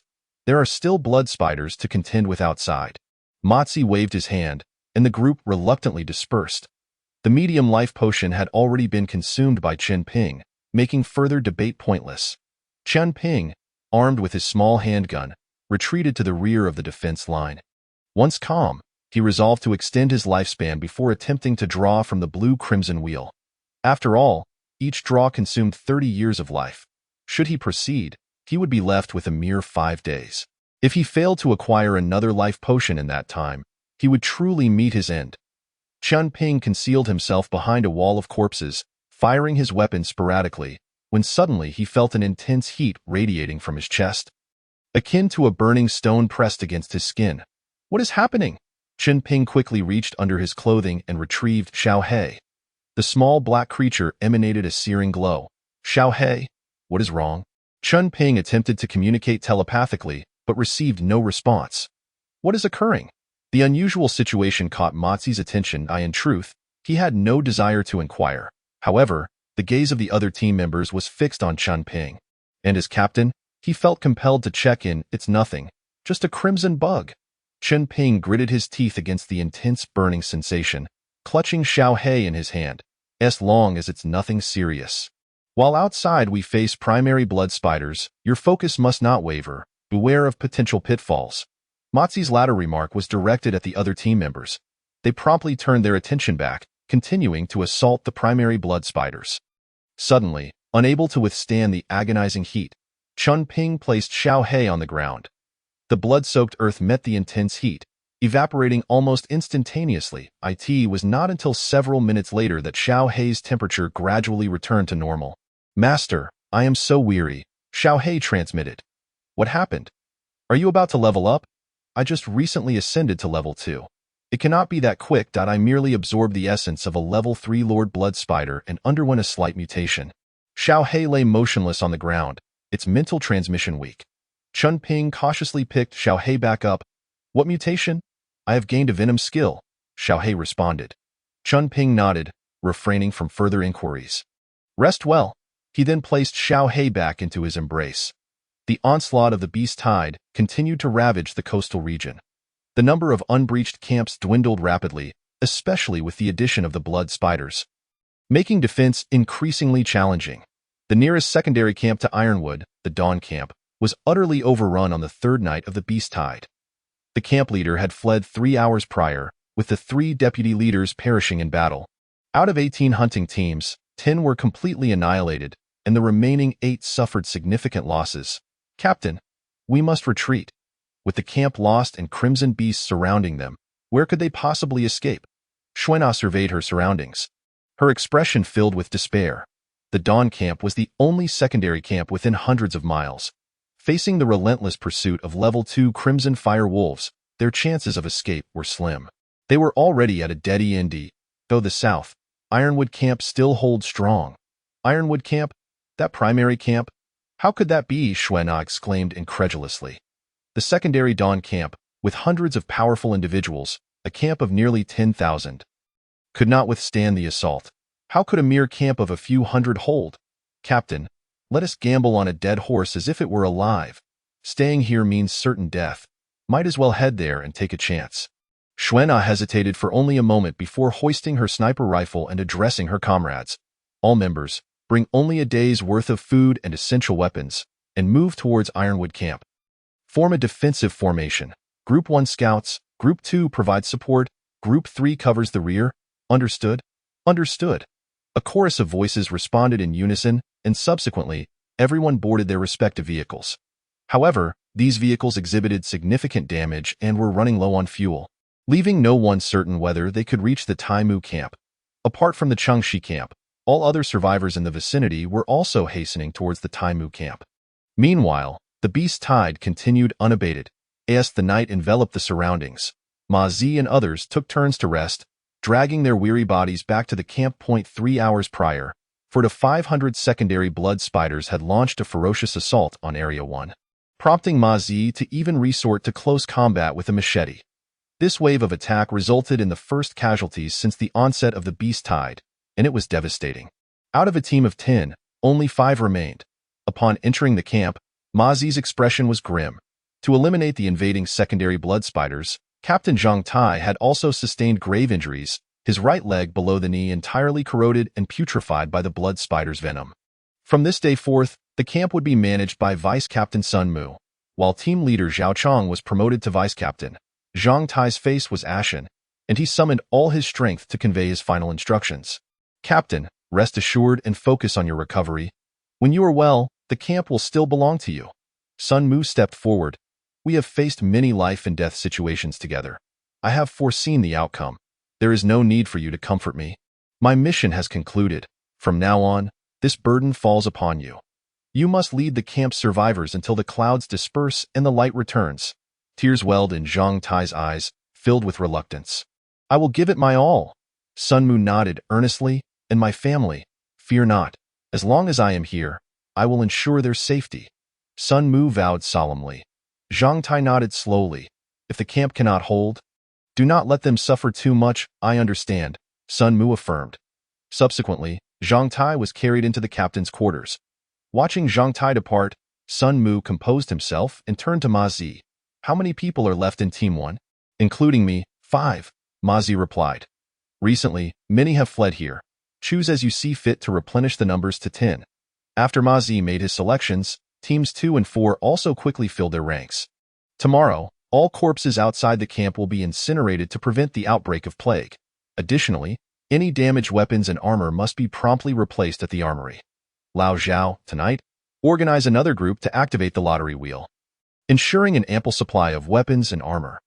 Everyone may handle their lottery winnings as they wish, surrendering them to the camp for double points. During the Beast Tide, personal draws will not be scrutinized by the camp. Everything must prioritize enhancing one's survival capabilities. Defending the camp is tantamount to safeguarding yourselves. Upon concluding his speech, Sun Mu dismissed the crowd.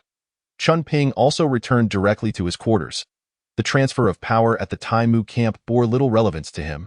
Lifespan, still lifespan, Chun Ping murmured as he lay on his bed. Although he had gained 30 years of life, he still felt woefully inadequate. A single draw from the blue-quality Crimson Lottery reduced his count to 0. With the Crimson's secret realm still 3 months away, was he to wait until then to activate this lottery? Chun Ping tossed and turned. The wedding has been held, the veil lifted, yet the consummation remains elusive. Even someone as composed as Chun Ping felt a tinge of impatience. Master, during the last battle against the 3rd-level blood spider, I sensed a profound aura of life in that cave. I believe it may conceal a great secret. Suddenly, Xiao He emerged from Chun Ping's inner garment. An aura of life. Are you suggesting there is something there that can extend lifespan? I cannot be certain. It's merely the 6th sense of a crimson insect. Is this 6th sense reliable? How would I know? This is the first time I felt something. Chapter 26. New team members' goodness. Did I just wake up abruptly, or am I dreaming? Is that a celestial being? What celestial being? Don't you know the Blood Rose? Blood Rose. She is the legendary first beauty of the Changxi camp, Blood Rose Xuena. Of course, before the apocalypse, she and I were both from Bin University. She was the campus belle, and I once attended her speech. Huh? Why is she here at our camp? Could she also be seeking refuge? Nonsense. She is from the Changxi camp, a secondary camp. Even if the Taimu camp falls, the Changxi camp will not be breached. Indeed, their camp is 100 times stronger than ours. Perhaps she is here to provide support. Yet, it seems unlikely. Our Taimu camp is merely an ordinary first-level camp. How could we possibly warrant the attention of the Changxi camp? And for Blood Rose herself to lead the team here? A group of Taimu camp members stood in the corridor, exchanging lively chatter as they observed the newly arrived Xuena and her companions. On the 4th day of the Beast Tide, the assault of the Crimson Beasts showed no signs of abating. The number of Taimu camp members had actually increased. New camp leader Sun Mu quickly arranged accommodations for Xuena and others who had come seeking refuge and convened an urgent meeting in the command room. Originally limited to the vice captain and a few team leaders, Ma Zi insisted on bringing Duan Zixuan, Li Shan, and Chun Ping along. Mei Zi. This meeting is confidential. Why did you bring them? Sun Mu frowned. Heh, Captain, you know me. I'm just a simpleton who understands nothing. They are my trusted aides, the most reliable individuals. Having them here will help me brainstorm. Ma Zi responded nonchalantly. Sun Mu scanned the 3 members behind Ma Zi, who quickly introduced them. This is Li Shan, as you know, with a strength attribute of 5. He's a battlefield meat grinder. This is Duan Zixuan, who may look delicate, but is fierce in combat. And this is Xiao Dong.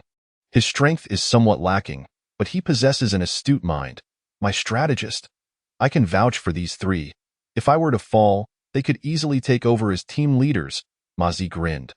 Let us get down to business. Sun Mu, having assessed the situation, realized they were indeed seasoned members of the Taimu camp and did not press further. You are all aware of this morning's events. The Changxi camp was breached by the Crimson Beasts. And Blood Rose Xuena has come to seek asylum with us, Captain. That's fantastic news. Our camp strength has just increased. Zhao Chang interjected from beside him. I've investigated. Xuena has already reached Silver 1-star strength. Even disregarding her talents and weaponry, there isn't a single person in our camp who can match her. One must always guard against potential threats.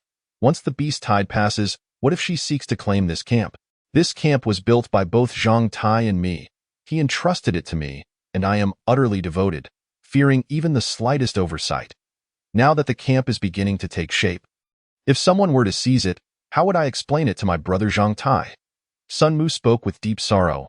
Maz's expression turned serious. Captain Sun, are you saying that Captain Zhang is no longer with us? In the early morning, those responsible for attending to Brother Zhang discovered he had already passed away. He took his own life, unwilling to burden the brothers in the camp. Sun Mu sighed heavily. Instantly, an atmosphere of profound sorrow enveloped the command room. Mei, what are your thoughts on this matter? Sun Mu suddenly called upon him. Mei glanced at Chen Ping. At that moment, Chen Ping was somewhat bewildered. He had just woken up and was enjoying the sight of beautiful women when Ma Zi inexplicably dragged him over. Xiaodong, my mind is a bit overwhelmed right now. Could you help me analyze this? Ma Zi continued. Chen Ping rubbed his nose and replied calmly. The most pressing issue now is to fend off the beast tide. If we cannot withstand it, everything else is moot. Moreover, since they have voluntarily come to us for refuge, if we refuse them entry, it may hinder our camp's future growth. Perhaps we could allow them to stay and contribute to the camp's efforts. If we are concerned about their intentions, we could disperse their team across various small teams within our camp. Once we withstand this beast tide, we can then decide their fate. Chen Ping's analysis was sound and well-reasoned. However, he was not considering the camp's interests but rather found Xuan appealing. Once the beast tide concluded and the Crimson Secret Realm descended, Chen Ping intended to leave the camp at the first opportunity, indifferent to the fate of Tai Mu camp. If he could have a captivating beauty accompanying him during this period, it would not be a dull experience to as for Xuan's strength. Chen Ping was confident he could eliminate her within 5 seconds without invoking any sacrificial powers. Should she harbor any ulterior motives, he would simply eliminate her in the Crimson Apocalypse. Cherishing the weak was the gravest mistake. Chen Ping had learned this lesson well from his previous life, especially after Lin Ruoyun's betrayal, which deepened his understanding of this truth. Indeed, that is precisely what I am thinking, Ma Zi nodded. Sun Mu's brow furrowed even deeper. In that case, let us proceed with this plan. Blood Rose is quite formidable. Let her serve as the vice-captain of Team 1. Teams 2, 4, and 5, you two shall select 1 or 2 individuals to integrate into your teams. Understood. Several captains agreed to the plan. Additionally, today a small team will continue to defend Area 1, ensuring that not a single Crimson Worm escapes. Yes, replied Ma Zi, rising to his feet. The meeting is adjourned. With that, Sun Mu turned and exited the command room. Hey, Ma Zi, your strategizing is quite impressive. Your analysis is spot on. Zhao Chang sidled up to Ma Zi, glancing over at Chen Ping. Get lost. With that foolish expression of yours, it's clear you haven't thought through your ideas. How could that be? I know Shan Zi and Xiao Duan are your right and left hands, but I could use Xiao Dong for a bit. My mind hasn't been quite sharp lately. Zhao Chang said with a grin. Stop your nonsense. You want to borrow Xiao Dong? You might as well chop off my head first. Hey, I was just trying to negotiate with you. Why are you so worked up? Zhao Chang seemed taken aback. I still need to set up defenses in Area 1. I don't have time to waste on your nonsense. Ma Zi waved his hand, leading Li Shan, Duan Zixuan, and Chen Ping out of the command room. Captain, with the battalion commander holding a meeting and only captains participating, isn't it a bit inappropriate for you to bring us along? Duan Zixuan asked, realizing the situation a bit late. Ma Zi remained silent, while Li Shan beside him scratched his nose and scoffed. When Zhang Tai was the battalion commander, he kept an eye on us captains. Now with Sun Mu, it's just the same. What do you mean? The captain brought us here because he fears they might act against us? Duan Zixuan couldn't quite believe it. Not allowing Blood Rose to join is because they think she's too strong. And our team is in a similar situation. Today, the captain is just making a statement.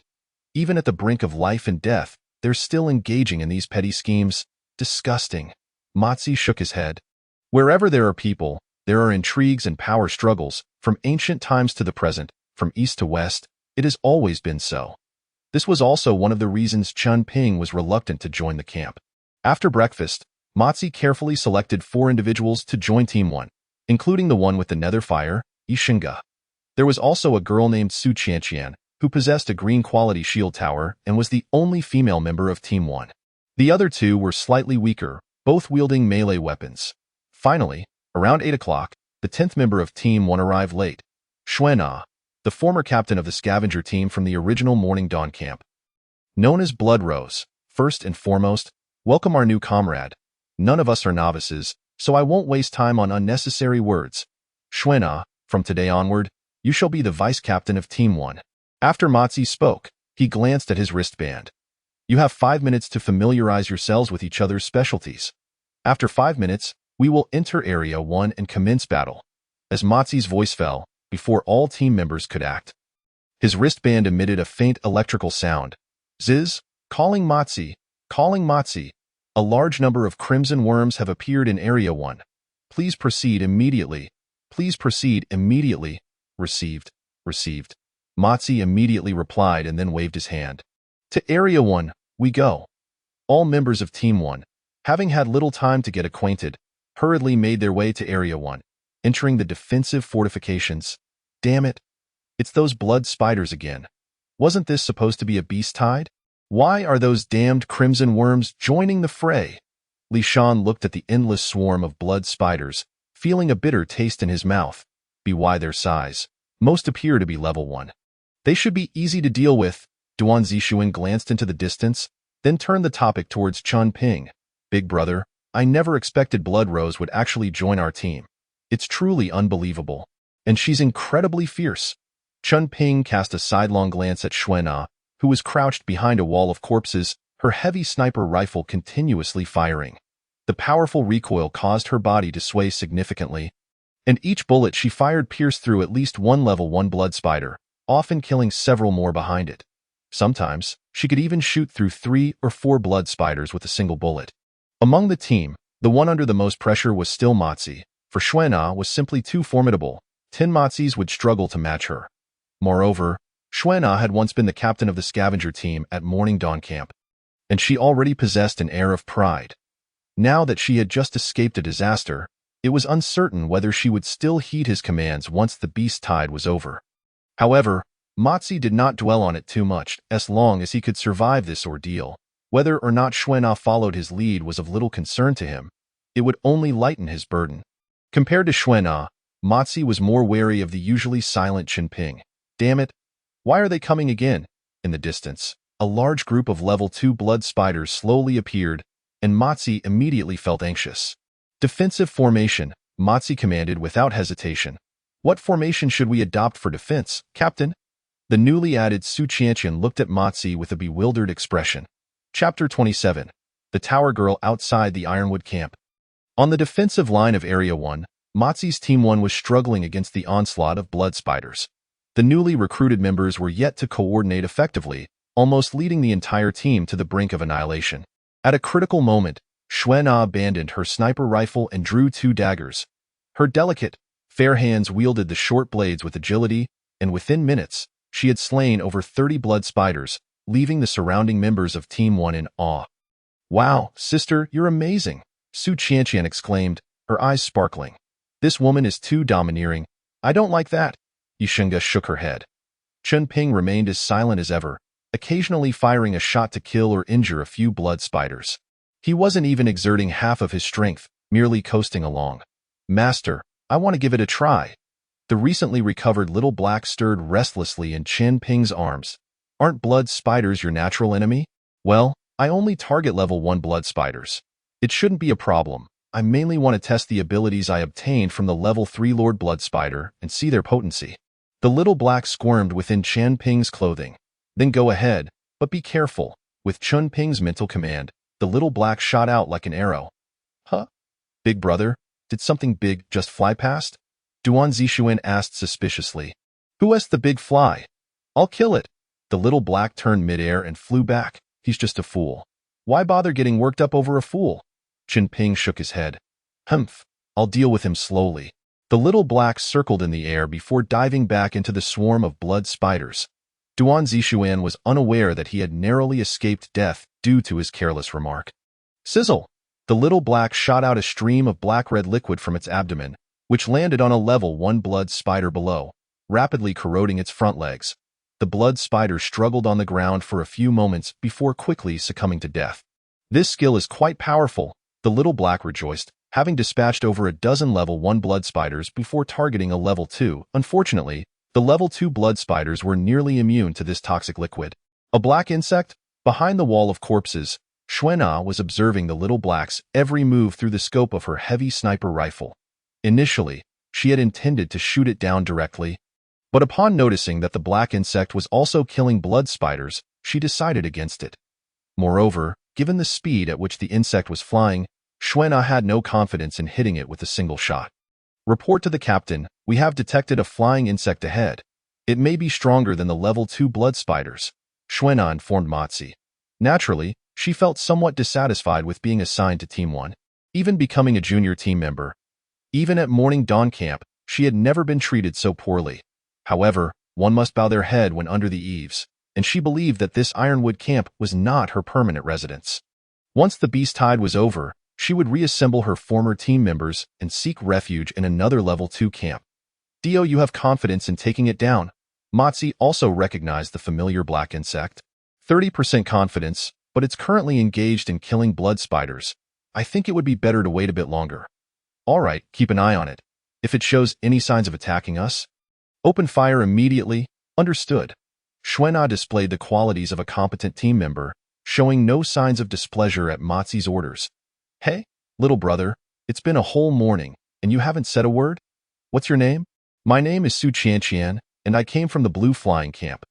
Everyone in our camp calls me Tower Girl. Su Qianqian had just greeted Xuena, only to be met with indifference. Matsi appeared fierce, while Duan Zixuan was missing most of his shots with the composite bow, making him seem quite pathetic. Knight Xinga did not appear to be a good person either. Only Chen Ping, with his decent looks, did not seem like a bad person. Tower Girl? Su Qianqian? Chen Ping was momentarily taken aback, his gaze finally settling on her. She had a petite frame, barely reaching the height of Chen Ping's chest. With two playful pigtails that gave her the appearance of an innocent little girl in her hands, she wielded an enormous black shield, towering over her by two heads, creating a striking visual contrast. Chen Ping had heard whispers of this girl, known as the Tower Maiden, prior to his rebirth in the 3rd year of the Crimson Apocalypse, in the Jiangbei region. A level 3 camp had been renamed Juglong City. Su Qianqian was one of the foremost warriors of Juglong City. She was known by many nicknames: Tower Maiden, God Tower Lowly, and Skull Crusher. Typically harmless, once she entered the Crimson Realm, even level 4 Crimson Beasts would think twice before confronting her. With her shield in hand, capable of both offense and defense, a single strike could shatter a Crimson Beast's skull with ease. These individuals should not have been present here, which caused Chen Ping to furrow his brow. Hey, why aren't you speaking? Su Qianqian inquired, her eyes fixed on Chen Ping. We call him Xiao Dong. You can refer to him as Dong Gu. A voice chimed in as Su Qianqian. You should head over there, said Matsi, who felt that Su Qianqian was merely a naive little girl. Fearing for her safety, he hastily directed her away from Chen Ping. Dong Gu, don't be misled by my seemingly frail appearance. My tower shield possesses formidable defense. From now on, we shall fight side by side. With that, Su Qianqian, brandishing her massive black shield, trotted away with her pigtails bobbing. What an oddity. How has someone like her survived until now? Duan Zixuan remarked, shaking his head as he observed Su Qianqian. You've made it this far. What's wrong with her? Matsi shot a glance at Duan Zixuan. Captain, I am not lacking in strength either. Although this arrow missed, it still startled that blood spider. Defending against the blood spider's assaults was both perilous and monotonous. Yet, occasionally listening to these peculiar exchanges and admiring the distant beautiful women alleviated the boredom.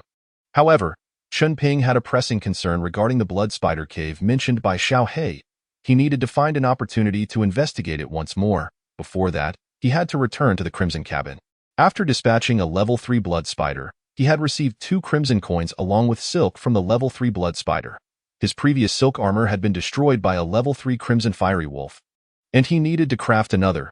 As afternoon transitioned into evening, the temperature rose, intensifying the putrid aroma of decaying corpses surrounding them. Fortunately, the blood spider's onslaught had significantly diminished, with only a few level 1 blood spiders posing no threat to humans. Matsi, it's time for our rotation. You all can take a break. The captain of the 4th team arrived to relieve the 1st team. All right, much appreciated, Matsi nodded, leading his team back to the camp point 5 minutes for a meal. Then rest up quickly, Matsi instructed everyone. Given the uncertainty of when they would be engaged in battle again, every second of rest was invaluable. As for provisions, the camp spared no expense. After all, the most dangerous missions were undertaken by the 1st team, which served as the main force until the beast tide subsided. Each member received a can of beef, 2 potatoes, and an additional bottle of nearly expired energy drink. This morning's haul included 48 white spinning wheels and 2 green spinning wheels. If anyone wants to draw, feel free. If not, I will hand them in for camp points, Motzi declared, tossing a stack of wheels onto the table while munching on a potato. The 2 green spinning wheels essentially contained nothing of value. While slightly superior to the white quality wheels, the 10-year lifespan required to draw from them was simply not worth it. Seeing this, Motzi promptly collected all the crimson wheels. After finishing their meal, they quickly dispersed back to their quarters. Chen Ping, however, followed closely behind Motzi to the center of the camp. Along the way, he encountered no one and smoothly entered the crimson cabin. Crafting silk armor from level 2 blood spider silk required merely 1 crimson coin, while the level 3 Lord Blood Spider demanded 2. Coincidentally, he had just acquired 2 from the level 3 Blood Spider, prompting Chen Ping to proceed with crafting without hesitation. Blood Spider Silk Armor Type. Armor Effect 1. Cushioning Effect 2. Increases the wearer's defense by 10 points. Quality. Superior green with Chen Ping's silver 3-star strength. His base defense was only 24. Thus, this silk armor provided a significant boost of 10 points. Along with a cushioning effect in the early days of the apocalypse, this was akin to acquiring a divine piece of equipment. Donning the Blood Spider Silk Armor, Chen Ping and Motzi returned to their respective quarters. Throughout the afternoon, the intensity of the beast tide continued to wane, by 8 or 9 in the evening. Chen Ping changed into black attire, checked the items in his spatial stone, and was about to leave his room when a petite figure suddenly appeared at the door. "Hey, Dongge, how did you know I was coming? You even opened the door for me," Su Qianqian exclaimed, her large, dark eyes gazing at Chen Ping. "Is there something you need?" Chen Ping's tone carried a hint of frost. "Dongge, I would like to ask for your assistance. Of course, I will provide compensation." As she spoke, Su Qianqian produced a small vial. This is a basic life potion that can extend your life by 5 years. Chapter 28. The Crimson Realm in Chen Ping's quarters. Su Qianqian sat on the edge of the bed, surveying her surroundings. "What do you need me to help with?" Chen Ping inquired, a bit impatient, even contemplating taking the life potion from her by force. As Su Qianqian had yet to mature, making her easy to handle, my tower shield requires sufficient power to unleash its full potential. With my current strength, I am still lacking significantly. I heard yesterday in the camp that Captain Motzi has previously used basic strength potions. I would like you to help me trade some with him, and I will give you a vial as a reward. Captain Motzi would exchange 1 vial of basic life potion for 3 vials of basic strength potion. And I still have 3 vials of basic life potion remaining. Su Qianqian's short legs swung back and forth at the edge of the bed as she spoke to herself. "Why don't you go find him yourself?" Chen Ping frowned. "I'm scared," Su Qianqian replied timidly. "Where did you obtain this life potion?" "I snatched it from a bad person." Chen Ping furrowed his brow, not believing a single punctuation mark of Su Qianqian's words. "I can ask him for you, but I cannot guarantee whether he has any left." "Wonderful. I just knew you were the best person in this team. This vial of basic life potion is for you. If Captain Motzi refuses, I will think of another way." With that, Su Qianqian jumped off the bed, her pigtails swaying as she hummed an unknown tune and left. "What a mystery!" Chen Ping stared at the basic life potion in his hand, beginning to suspect there was something amiss. First, to the Blood Spider Cave. He tucked the basic life potion away and stealthily exited the Ironwood camp. On his 3rd visit, he was already well acquainted with the route, taking only 40 to 50 minutes to arrive. The area surrounding the cave was enshrouded in layers of freshly spun white webs, some ensnaring the remains of strange insects. Chen Ping drew his black blade and cautiously entered the Blood Spider Cave. This time, the number of blood spiders was greater, predominantly level 1 spiders, which he found manageable. Within minutes, Chen Ping reached the cavern's depths. The walls were adorned with webs, and the spot where the level 3 blood spider had once resided was now only a pool of dried blood. The large web cocoon above in tatters. "Where is the life essence?" As soon as Chen Ping's words fell, a small black insect flew from his clothes. "Below," Xiao He asserted confidently. Upon hearing this, Chen Ping skeptically knelt down and gently tapped the ground with his fingers. Thud, thud, thud. The ground beneath was hollow. Chen Ping's expression turned grave. The life essence Xiao He referred to must lie just beneath. Chen Ping meticulously examined the surroundings but found no mechanisms. After a while, He abandoned his search and struck the ground forcefully with his black blade. Clang! The sound of metal clashing reverberated through the cave, causing a sharp pain in the ears. Yet, the stone slab beneath Qian Ping merely bore a few scratches. He tried a different spot, and this time the black blade penetrated, but it met only dirt below.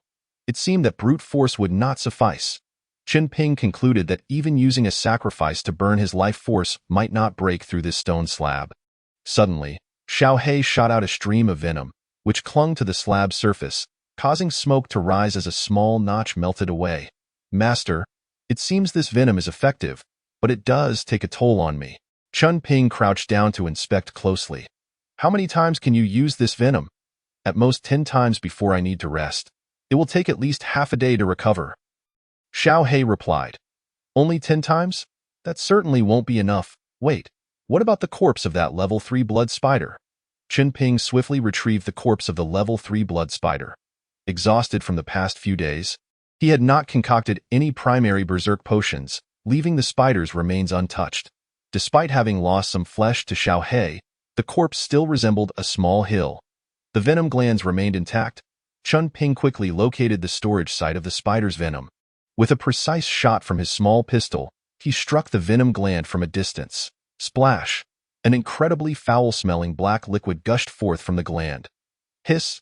Dark smoke rose, filling the entire cave with an unbearable stench. Undeterred, Qian Ping's gaze remained fixed on the stone slab beneath the spider's body. Soon, the venom corroded the slab, creating an opening. Moments later, Xiao He ventured down first to scout the area, confirming its safety before Qian Ping leaped down. In this concealed space, the air was imbued with the scent of moist earth, accompanied by a faint fragrance, evoking an overwhelming sense of tranquility and harmony. At the center of the ground, a unique spirit herb was thriving. Its leaves displaying a delicate emerald hue, smooth as if sculpted from the purest jade, dewdrops, glistening like crystal, flowed between the leaf veins, each droplet sparkling faintly, reminiscent of the brilliant stars in the night sky. The spirit herb exuded an ineffable aura of mystery, seemingly harboring boundless power that promised eternal peace. Here, time appeared to stand still, with only the spirit herb quietly growing, witnessing the passage of time and narrating tales of life and hope. Qian Ping gazed at the spirit herb, momentarily lost in a trance. Hiss! A sharp pain on the back of his hand jolted him back to reality. Xiao He, I'm grateful for your presence. Xiao He proudly flapped its wings and perched on Qian Ping's shoulder. Startled, Qian Ping took a deep breath to steady himself and resumed his examination of the spirit herb. Turtle spirit herb? How could it be here? This herb was something Qian Ping had only heard of but never seen, and it was said to be found exclusively in the Crimson Secret Realm that served as a primary ingredient for the longevity pill. A divine-grade potion that could extend one's lifespan by 1,000 years for those adept in alchemy. Moreover, even if consumed directly, the turtle spirit herb could still add a century to one's life. As Qian Ping cautiously approached to pluck the herb, he suddenly noticed a red symbol on the ground. Crimson Star? In 3 months, the Crimson Secret Realm would descend, and this pentagram would become a sight of both fear and longing for countless individuals. Wherever the 5-pointed star appeared, the Crimson Secret Realm would follow, symbolizing misfortune and death. It was a pathway to hell, sealing countless demons. Yet, for those with sufficient strength, conquering the secret realm would yield tremendous opportunities. However, the number of those who could emerge alive from such realms was exceedingly few. What is happening? Qian Ping was filled with confusion. Don't look at me. I'm just an ignorant crimson bug. Xiao He flapped its wings. In 3 months, the Crimson Secret Realm will undoubtedly manifest here, Qian Ping asserted. The only uncertainty was the danger level of this realm. Shortly after the appearance of the Crimson Secret Realm, humanity would categorize it into 7 levels based on its peril and rewards: D, C, B, A, S, SS, and SSS.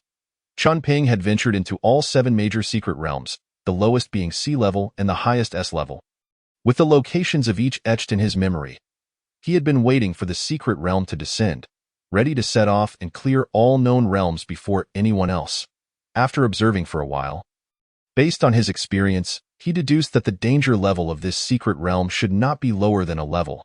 It was perilous, yet the potential rewards would be substantial. It seems I must return here again. Chen Ping murmured to himself. What about the herb? Should we take it? Of course, I don't want to make someone else a bride. Chen Ping meticulously dug up the turtle spirit herb and placed it into his spatial stone. Exiting this small space, he moved a larger slab of green stone to cover the opening, then laid down a layer of spider silk. Normally, this location would not attract any visitors. Moreover, before the descent of the Crimson Secret Realm, any arrival would be futile. Once it manifested, it would be a race to see who could arrive first. By common logic, no one should yet be aware of the Crimson Secret Realm. Under the cover of night, Chen Ping returned to the timber camp. Initially, he had planned to leave once the beast tide subsided. However, the discovery of the entrance to the Crimson Secret Realm prompted a change in his plans. He resolved to remain here, awaiting the descent of the realm so he could swiftly clear it. As for the other secret realms, which were more concealed, Chen Ping was not in a hurry. Upon returning to the camp, Chen Ping first sought out Ma Zi, giving him 10 bottles of strength potions, instructing him to pass 9 to Su Qianqian, while keeping 1 for himself. All of Su Qianqian's primary life potions were to be handed over to Chen Ping. Naturally, Ma Zi was cautious regarding Chen Ping's affairs. That evening, he exchanged the primary life potions and delivered them to Chen Ping. The advanced life potion increased lifespan by 50 years and could be crafted through potion mastery or obtained via spin. In contrast, the intermediate and primary life potions could only be acquired through spinning. After consuming 4 bottles of primary life potions, Chen Ping's lifespan had reached 50 years, by sacrificing 30 years of lifespan to spin the blue wheel. He would still have 20 years remaining. Chen Ping firmly closed his door and retrieved the blue-quality crimson wheel, biting his finger to press gently at the center of the wheel. Chapter 29. The First Red Talent. Potential Awakening. The pointer on the blue wheel spun rapidly. When it finally stopped, the entire wheel radiated a brilliant red light. Even with prior mental preparation, Chen Ping instinctively closed his eyes. The dazzling red light illuminated the entire room, and soon, the whole camp was enveloped in its glow. Typically, a wheel of a corresponding quality would only yield prizes of that quality or lower. However, in rare cases, prizes exceeding the quality of the crimson wheel could appear. In his previous life, Chen Ping had drawn the red crimson wheel and obtained the golden quality talent, Fate Reversal, enabling Lin Ruoyun to execute a backstab attempt to directly seize it. The blue wheel, obtained from killing the level 3 blood spider, also contained a red quality talent. Throughout his previous life, Chen Ping had witnessed nearly 10,000 crimson wheels, and only 2 of them had offered prizes surpassing their quality. Red talents were exceedingly rare, especially in the first year of the apocalypse. Out of billions of people, those with red talents could be counted on 2 hands. Now, merely 3 months into the Crimson Apocalypse, Chen Ping found himself in possession of a red quality talent. As the red light swiftly receded, everything returned to normal, yet the entire camp was stirred into a frenzy. What just happened? What was that red light? Is the apocalypse upon us again? We're doomed this time. Chaos erupted in the camp, prompting the new camp leader, Sun Mu, to immediately organize personnel to investigate the source of the red light and calm the crowd's emotions, gradually restoring order. Meanwhile, unnoticed by others, Chen Ping remained in his room, attuning himself to the changes brought by his new talent. Potential Awakening, Red, Talent Level 1, Max 20, Attribute Bonus, Strength 5, Next Level, Strength 5. Agility 5, Talent Bonus, Primary Firearm Awakening Description. Through relentless combat, the body's potential is stimulated. The Crimson Bracelet contained a relatively detailed description of this talent, with 2.5 months remaining until the descent of the Crimson Secret Realm. If Chen Ping could elevate his Potential Awakening to level 5, he would undoubtedly sweep through all dungeons below B level. Moreover, with his previous dungeon experience, even S-level dungeons would pose no challenge. Should this talent reach level 5, all attributes would increase by 5 points, and with the amplification of offerings, he could face the level 3 lords within the Crimson Secret Realm with ease. Brother Qin, are you all right? After attending to camp leader Sun Mu, Ma Zi quickly approached Chen Ping's room. In private, he still habitually referred to Chen Ping by his surname. I'm fine. Chen Ping tidied himself and opened the door. That's good to hear. Ma Zi, residing next to Chen Ping, felt that the red light had emanated first from Chen Ping's room, illuminating the entire camp thereafter. However, reassured that Chen Ping was indeed unharmed, Ma Zi let out a sigh of relief. Let us go outside. Everyone has gathered in the square. At that moment, Chun Ping was unconcerned about the camp's affairs. If discovered, the worst that would happen was a bloody massacre. As none in the camp were his match anymore, the only consideration was that he would need to personally gather food, materials, and, most crucially, the crimson wheels. Swish, swish, swish, within the confines of the camp, all searchlights were activated, illuminating the square with brilliant radiance. Currently amidst the beast tide, it was customary not to turn on the lighting equipment at night, lest it attract a new wave of ferocious creatures. However, the eerie red glow was too unsettling. Without a thorough investigation, no one could find peace of mind. The onslaught of the beast tide had already left everyone on edge, and this strange red light would undoubtedly push most individuals to the brink of collapse. Have we located the source of that red light? Report to the camp commander. No anomalies detected in Area A. Report to the camp commander. No anomalies detected in Area B. All areas within the camp have been thoroughly searched, and no red light has been found. The unknown always incites the greatest fear, and the atmosphere in the camp plummeted to an icy chill. The expressions on everyone's faces were grim and ashen. Captain Ma, take a team to inspect the camp's defenses. Commander, at this juncture, sending people out of the camp may not be prudent, Zhao Chang remarked, his brow furrowing. This matter must be clarified. Otherwise, no one can rest easy. Sun Mu stated solemnly. Understood, Commander, Captain Ma said, not lingering on the matter further. He promptly gathered a squad and proceeded towards the camp's exterior. Divide into 3 small groups and conduct a meticulous examination of the defense lines. Captain Ma swiftly divided the team into 3 groups. He led Xinping, Su Qianqian, and Xuana as one group, while Li Shan and Yixinga each took 2 members, beginning their investigation along the last line of defense. Captain, did you discern where that red light emanated from? Su Qianqian inquired softly. I didn't see it. Otherwise, we wouldn't be out here searching. That red light must have originated from within the camp. Xuana, usually reticent like Xinping, spoke up. Do you have a clue? Captain Ma asked, turning towards Xuana. No.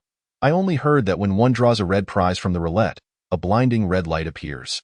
That's impossible. Our level of camp doesn't even possess a blue roulette, let alone a red one.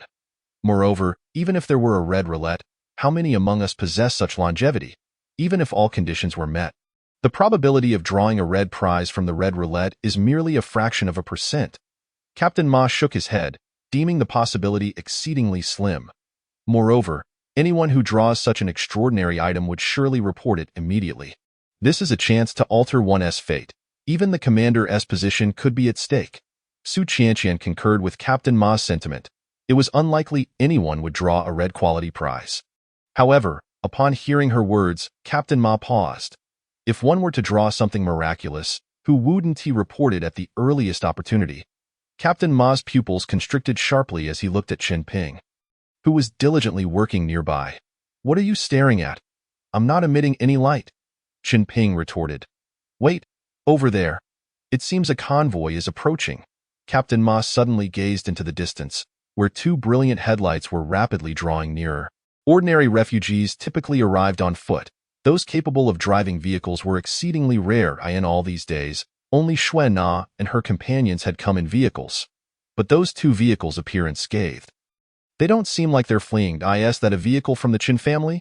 Xuana recognized it at a glance. 3 heavy-duty trucks slowly rolled into the Ironwood camp. Bang! A middle-aged man opened the door and jumped down from the passenger seat of the truck. Captain Chen, Sun Mu exclaimed, quickly donning a welcoming smile. This was the leader of the Chen family's 5th hunting team, endowed with the green iron hand talent, a formidable figure known as Chen the Butcher.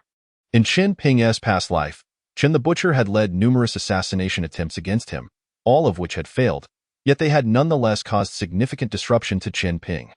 Once, upon learning that Chen Ping had entered the A-class Crimson Secret Realm, Chen had dispatched multiple teams, with Chen the Butcher being the first to locate Chen Ping. However, he refrained from attacking immediately. It was only when Chen Ping was on the brink of death, facing a level 3 Crimson Beast, that Chen the Butcher ruthlessly intervened.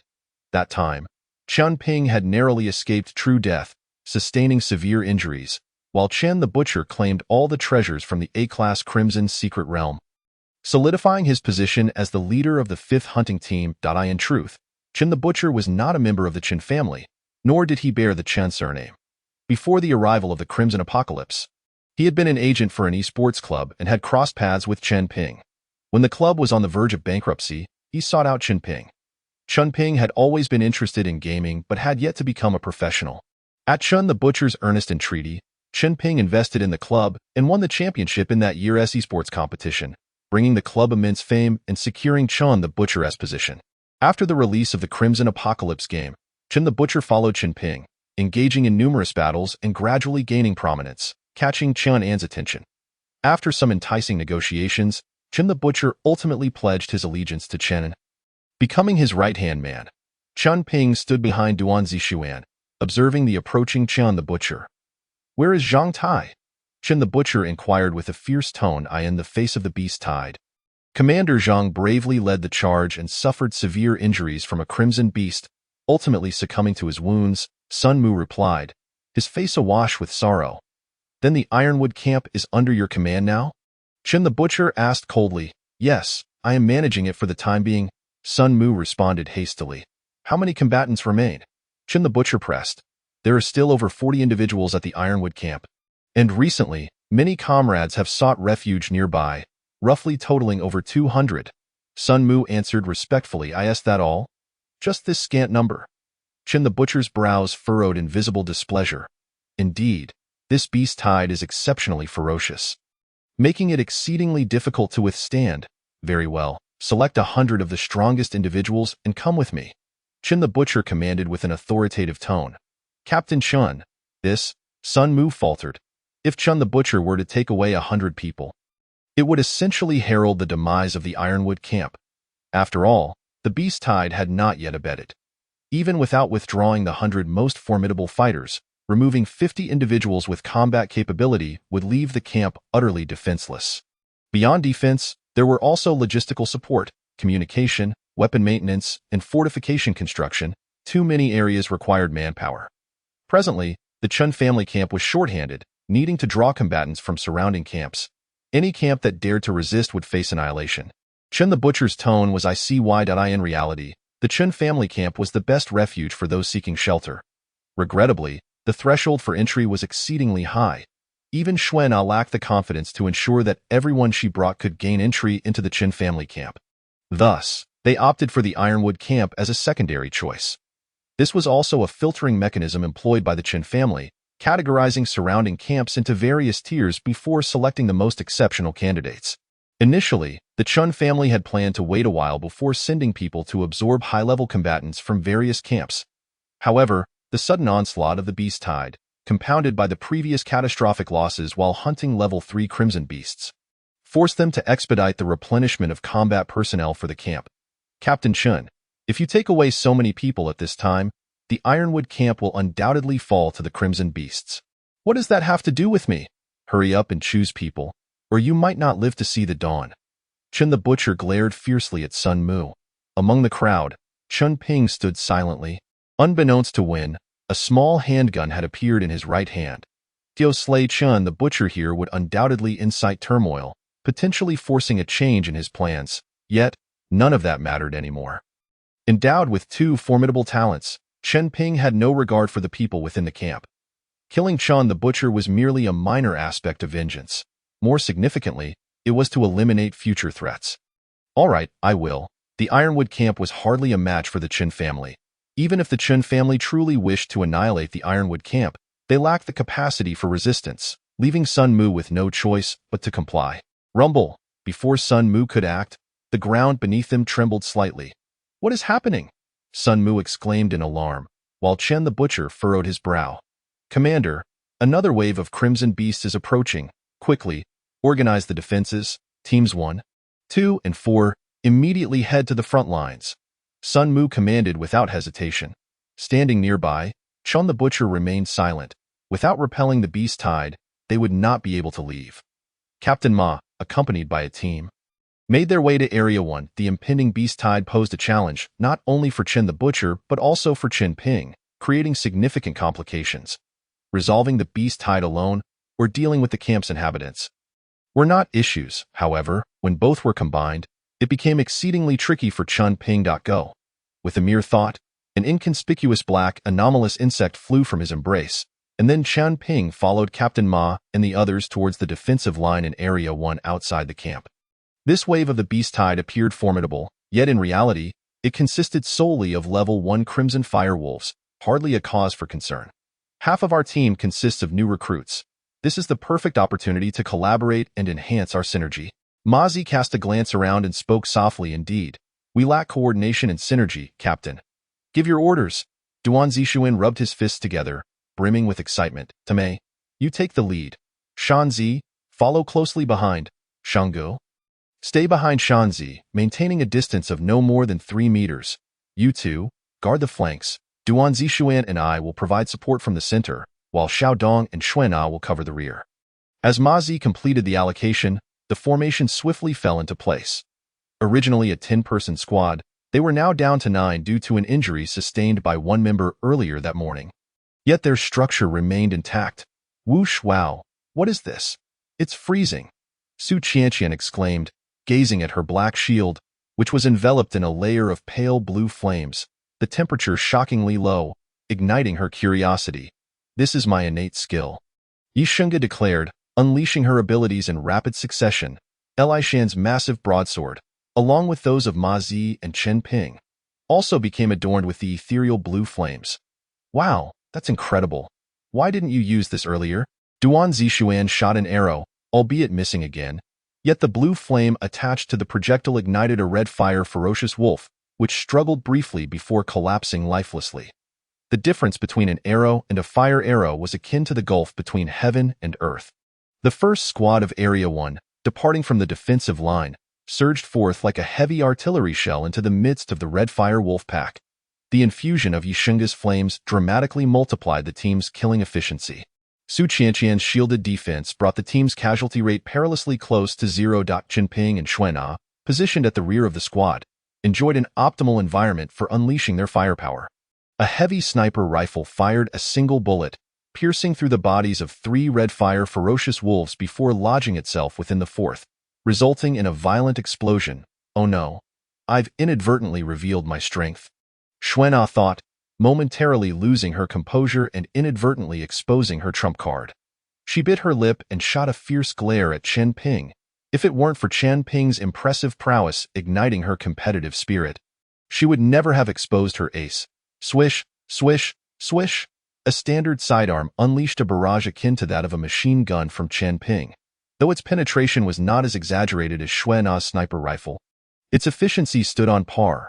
Efficiency, you say? My blood rose has never been bested, Xuana declared, swiftly detaching the barrel from her sniper rifle. With a dazzling display of skillful maneuvers, the heavy sniper rifle transformed into a cannon. Whoosh, a piercing sound sliced through the air as a cannonball, the size of an arm, was launched, crashing into the ground and creating a massive crater, obliterating a dozen red fire ferocious wolves into mere remnants. In the squad, apart from Chen Ping, everyone turned in astonishment to gaze at Xuana. They had sensed something amiss for the past 5 minutes. That palpable tension in the air was unmistakable. Even to Duan Zixuan, the bullets flew faster and faster, with no respite. Even the strongest among them would find it difficult to sustain such high-intensity combat. After all, this was merely a practice in coordination. Initially, the front few members exchanged a few words, but as time passed, they dared not even breathe, silently mourning the tragic demise of the Crimson Beasts. It was only when Xuana revealed a rocket launcher that the team came to a halt. Chen Ping furrowed his brow. He had no intention of competing with Xuana, merely curious to witness the might of this newly awakened firearm. At that moment, Xuana provocatively regarded Chen Ping, feeling as though she had utterly surpassed him. Chen Ping smiled faintly. No wonder you are the blood rose. I am impressed. In his view, Xuana exhibited a degree of immaturity. Strength was meant for slaying foes and preserving one's life, not for petty rivalries. Xuana, powerful and aloof, yet possessing intellect, sometimes lacked the necessary calmness. She sensed a hint of disdain in Chen Ping's tone, as though he were an adult dealing with a petulant child. Unwilling to stoop to her level, anger bubbled within Xuana, causing her chest to heave. Wait, where's the camp? How far have we gone? Duan Zixuan interrupted Xuana's thoughts. At that moment, The group realized they could no longer see any trace of the camp behind them. Chapter 31. Master, I will see you to your end. In the early morning, gentle sunlight bathed the land enveloped in crimson mist. Inside the Ironwood camp, chaos reigned. The first defensive line, where Ma Zi's squad had launched an offensive, had vanished without a trace, allowing numerous crimson beasts to infiltrate the camp, resulting in substantial casualties among the logistical personnel. Soon after, Qin's family dispatched the butcher Chen, who began to wail in plain sight, his body gradually withering away. Ultimately, the butcher transformed into a desiccated corpse amidst agonizing cries. The horrific scene instilled fear in everyone, more so than facing the crimson beasts. All members of Qin's family who had come to the Ironwood camp alongside the butcher also met the same fate. Becoming dry corpses, panic rendered most individuals irrational. Even Sun Mu struggled to maintain control over the camp. What is happening? Upon returning to the camp, the chaotic scene left Ma Zi and the others bewildered. Bang, bang, bang. Ma Zi seized a handgun and fired 3 shots into the air. The cacophony quieted slightly. Camp leader, what transpired? Ma Zi strode purposefully to Sun Mu's side. Members of Qin's family have perished within the camp. Right before our eyes, turning into dry corpses. Sun Mu's face darkened considerably. Regardless of the circumstances, this incident was inextricably linked to the Ironwood camp. Even if they managed to fend off this beast tide, Qin's family's retaliation would soon ensure that the Ironwood camp would vanish from this world entirely. Ma Zi turned to survey the center of the camp, where several curled-up corpses lay. One could only imagine the agony they endured in their final moments. Ma Zi stiffened, not out of fear from the butcher's tragic fate, but because of a certain individual, someone close to him. Quickly regaining his composure, Ma Zi regarded Sun Mu, camp leader. Currently long-distance communications have been severed. Qin's family cannot possibly know that the butcher died in the camp. When the time comes, we can firmly assert that the butcher never came here, and they will lack evidence. Moreover, Qin's camp is over 500 kilometers away. Dispatching a battalion requires careful consideration of risks. Even sending a small squad, with our numbers, we can hold out for a while. In this crimson wilderness, crimson beasts may appear at any moment. Their supply lines are tenuous. How could they easily attack us? Ma Zi asserted emphatically. However, Sun Mu hesitated. Although the Ironwood camp was nominally a first-level camp, in reality, even second-level camps had been decimated by the beast tide. They were still here resisting. If we can successfully withstand this beast tide, we will possess strength comparable to that of a second-level camp. At that point, even if Qin's family wishes to move against us, they must weigh the risks. After all, there are 5 or 6 forces in the coastal region that are on par with Qin's family. The worst-case scenario is that we migrate to other areas in advance. Ma Zi's analysis swiftly calmed the crowd. They were no longer the Ironwood camp of old. Over 90% of first-level camps in the coastal region had been obliterated, and their steadfastness alone attested to their strength. Moreover, during this time, a steady stream of refugees had arrived. Having weathered the beast tide, the remaining individuals were the elite among the elite. Even if they could not defeat Qin's family, they at least possessed the ability to escape. Camp leader, Captain Ma is right. We still have the capacity to resist. Indeed, we have not reached the end of our rope yet. They had already withstood the beast tide for so long. What could be more terrifying than second-level crimson beasts? Exactly. Qin's family will not act in the short term. There is no need for us to frighten ourselves. Qin's family is not faring well either. Otherwise, they would not be coming to us for manpower. They are stretched thin. How could they spare attention for us? As the group exchanged words, their spirits gradually lifted, all agreeing with Ma Zi's reasoning that things had not yet reached the worst possible outcome. As long as the Ironwood camp could withstand the beast tide, a bright future awaited. Sometimes, even if it meant self-deception, such faith was necessary. Otherwise, one would lack the courage to survive in such a world. After a brief silence, Sun Mu straightened his posture and cleared his throat. The urgent matter at hand is to repel the beast tide. As for what comes next, we will deliberate later, Zhaochang. Select 100 individuals to transport all the corpses within a 2-kilometer radius of the camp to the mass grave for burning and burial. Wei Yuan, choose 50 people to reinforce the final defensive line. Lu Wangxi, gather 50 individuals to reconstruct the second defensive line. Ma Zi, your team has just weathered the beast tide. Go rest and recover your strength. With Sun Mu's arrangement, the camp resumed its orderly operations once again. All members of Team 1 returned to their respective dormitories to rest. Chun Ping lay on his bed, checking his information through the crimson bracelet. He had ascended from a silver 3-star to a 5-star, with an increase of 4 points in all attributes. Previously, he had slain a level 3 blood spider, along with a multitude of crimson worms and crimson beasts, only managing to gain 2 stars. Tio continue ascending in stars. The number of crimson beasts he needed to slay was astronomical. As for the potential awakening talent, it remained at level 1. This talent was incredibly powerful, and its slow upgrade was to be expected. Buzzing, Xiao He flapped his wings and gently landed on Chun Ping's nose. "Where have you been?" Chun Ping casually inquired. "I was looking for a few crimson beasts. Their blood is utterly repulsive, and it makes me feel nauseous." After finishing off Chin the Butcher and the others, Xiao He took a wide detour before returning. "You've become picky." Chun Ping chuckled. "This isn't pickiness. I have a cleanliness obsession. Can you refrain from making me do these dirty tasks next time?" "Cleanliness obsession? You seem to enjoy it when eating the blood spider. That's different. I did it to grow stronger, to protect my master in the future, and no matter how bitter or exhausting it was, I endured," Xiao He declared with a righteous tone. "All right, I won't bicker with you any longer. I need to rest." "Wait a moment, master. What do you plan to do with the turtle spirit grass?" Chun Ping sensed a hint of desire in Xiao He's thoughts. "You want to eat it?" "I only have a little over a year to live," Xiao He said, looking quite aggrieved. "If you consume the turtle spirit grass, how many years will it add to your life?" "About 30 to 40 years, Xiao He pondered for a moment. Chun Ping furrowed his brow. If consumed by himself, it would extend his life by a century, and if refined into a pill, potentially a millennium.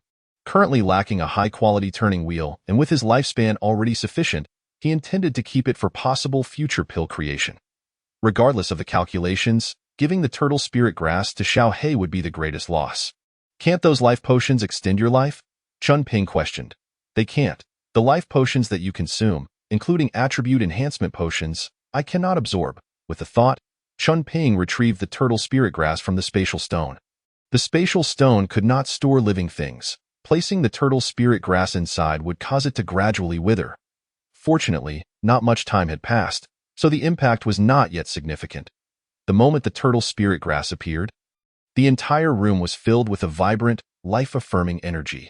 Not only within the room, but the entire Ironwood camp was enveloped in a profound vitality. The most perceptive of all were the individuals residing beside Chun Ping. Ma Zi and Duan Jixian a bit further away, Li Shan and Yi Shanggu, who had just fallen asleep, simultaneously opened their eyes. Snow Na and Su Qian, who shared the same room, frowned slightly. Snow Na even rose directly and walked to the window, following her instincts to gaze towards the dormitory across. What powerful life force! Snow Na's expression was one of suspicion. Life force? How could such a sensation arise? Who was responsible for this? Su Qian also leaned towards the window, peering out. The once oppressive atmosphere of despair and fear within the camp was now swept away. Everyone felt invigorated, at that moment. In Chun Ping's room, Xiao He soared up from Chun Ping's nose, circling above his head. "Master, my good master, from now on, all dirty and tiring work will be entrusted to me." Xiao He flattered. "Weren't you the one with the cleanliness obsession?" "What? What is a cleanliness obsession? I've never heard of it," Xiao He vehemently denied. "I had only heard of the turtle spirit grass before. I had never seen it and did not know its specific effects. I always felt it could do more than just extend life," Chun Ping murmured. Normally, the Crimson Bracelet could read partial information about all items in the Crimson Apocalypse. However, perhaps due to the high quality of the turtle spirit grass, after scanning it, the screen displayed nothing but a series of question marks. If consumed by the master, it would only extend life or provide some minor attributes. But if consumed by us crimson worms or crimson beasts, could it enhance our talents? I don't know. After all, I've never eaten it." Xiao He responded nonchalantly. "Since you can sense its aura and it possesses great benefits for you, then the level 3 blood spider should have sensed it as well." Chun Ping rubbed his nose. "Adi doesn't sense it. It's likely guarding this turtle spirit grass because it isn't yet mature, and it's not the optimal time for consumption." "Not matured yet? I thought it was ripe." Chun Ping had seen many spirit herbs in the secret realm and, based on past experience, judged that this turtle spirit grass was mature, only to realize he was mistaken. It still needs at least 300 years to reach full maturity. However, having grown to this extent, it has already reached the minimum age for consumption. Xiao He continued to circle above Qin Ping's head. I don't currently lack lifespan, so I'll let you have it. Qin Ping no longer hesitated. He believed that the turtle spirit grass would wither soon, and while consuming it himself would only extend his life. Giving it to Xiao He would enhance his strength. Comparatively, it would be easier for him to secure lifespan through the designated rewards of the turning wheel. Thus, he decided to give the turtle spirit grass to Xiao He. Thank you, master. Rest assured, I will ensure your comfort in your old age. Xiao He directly landed on the turtle spirit grass, and the overwhelming life aura quickly diminished, with Xiao He undergoing visibly apparent changes. Chapter 32. The mission of the Lin family. Are you Xiao He? Qin Ping looked in astonishment at a person who had appeared out of thin air, clad in black, with shoulder-length, tousled black hair and crimson eyes devoid of pupils. A petite nose partially obscured by a mask, covering half of the lower face as well. What has happened to me? Xiao He squatted on the ground, looking utterly bewildered. Do you not feel anything? Qin Ping asked with concern. I want to take a dump. Xiao He's response was always beyond Qin Ping's expectations. Then let me take you. Qin Ping's words were cut short as Xiao He vanished once more. To be precise, he had reverted to his insect form. Master, I feel like I'm about to evolve again. I'm going to sleep. Xiao He gave no chance for Qin Ping to react and directly lay down. Motionless. Weren't you saying you needed to take a dump? Did you fall asleep? Qin Ping frowned, picking Xiao He up from the ground, examining him for a moment, and even using the crimson bracelet to check. Perhaps due to the low quality of the bracelet, it still displayed a string of question marks. Shaking his head, Qin Ping placed Xiao He inside his clothing. With his talent enhancement, his own strength had significantly increased, unlike in the beginning when he heavily relied on Xiao He. Thus, with Xiao He entering a state of dormancy again, Qin Ping felt no concern. Instead, he anticipated the changes that would occur once Xiao He finished resting.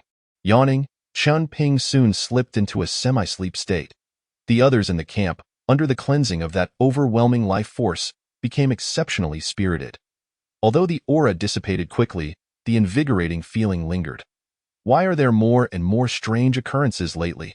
Wang Cheng's death had yet to be investigated when the beast tide struck, followed by the eerie red light, and now another member of the Chen family had perished in the camp.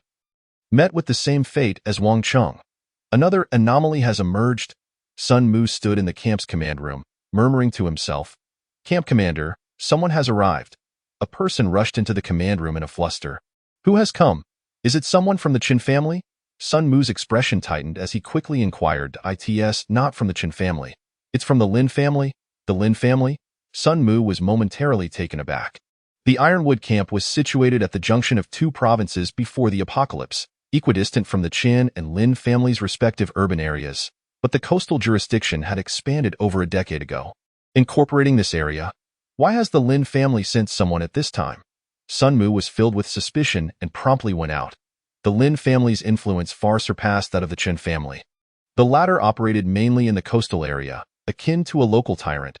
However, the Lin family had forces distributed across various regions. In the early days of the apocalypse, communication was severed and transportation became isolated, making it seem as though the Lin family was on par with the Qin family. Sun Mu dared not offend the Qin family and was even more cautious with the Lin family.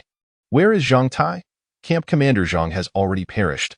I am temporarily managing the camp, the individual continued. The one who came this time is Lin Tingzhang. He was originally searching for Qin Ping but returned to the Lin family as soon as the beast tide struck.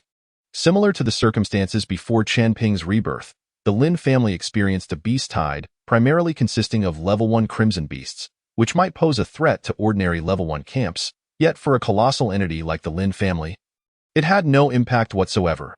The situation in Binhai was exceptionally unique across the entire Crimson Apocalypse. The Lin family was always attentive to the Binhai region, which naturally included news from the Ironwood camp. Lin Tingzhang glanced at Sun Mu. I have come this time to offer you an opportunity to ally with the Lin family. Sun Mu felt a heavy heart. Having just departed from the Chen family, he was now confronted by the Lin family. He had heard whispers of the recent maneuvers by the Qin family, which involved the recruitment of elites from surrounding camps into their own. Such exploitative tactics of killing the chicken to take the egg were anathema to the Lin family. Lin Tingzhong spoke softly. If you ally with the Lin family, we shall provide substantial assistance. The developmental strategy adopted by the Lin family indeed diverged from that of the Chen family.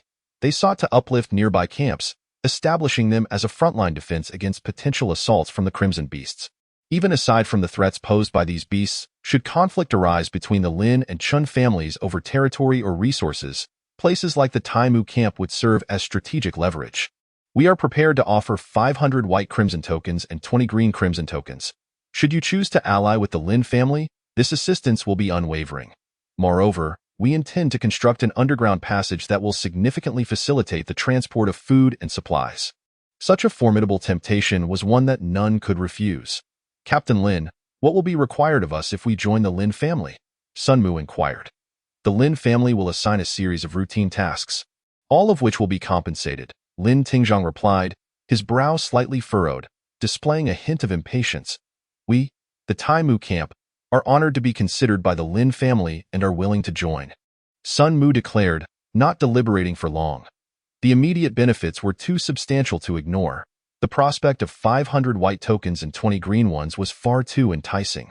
Furthermore, in the wake of the beast tide, the Chen family's influence had waned, rendering them significantly weaker than the Lin family.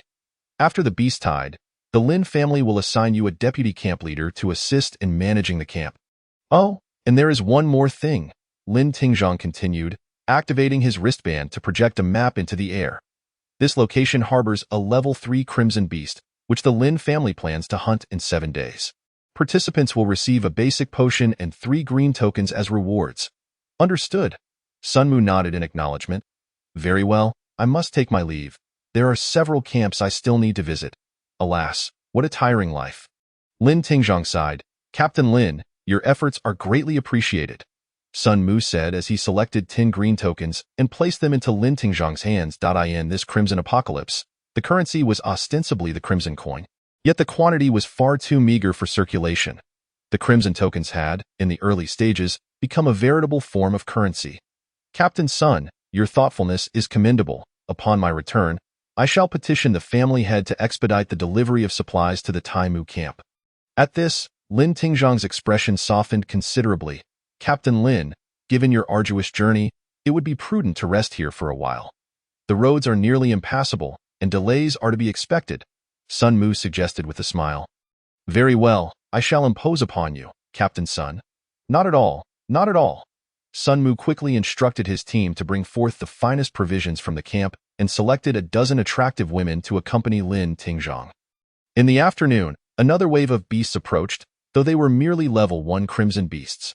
Mozi led Chen Ping and others to defend against them, which proved to be a manageable endeavor. The next morning, Lin Tingzhong departed from the Taimu camp.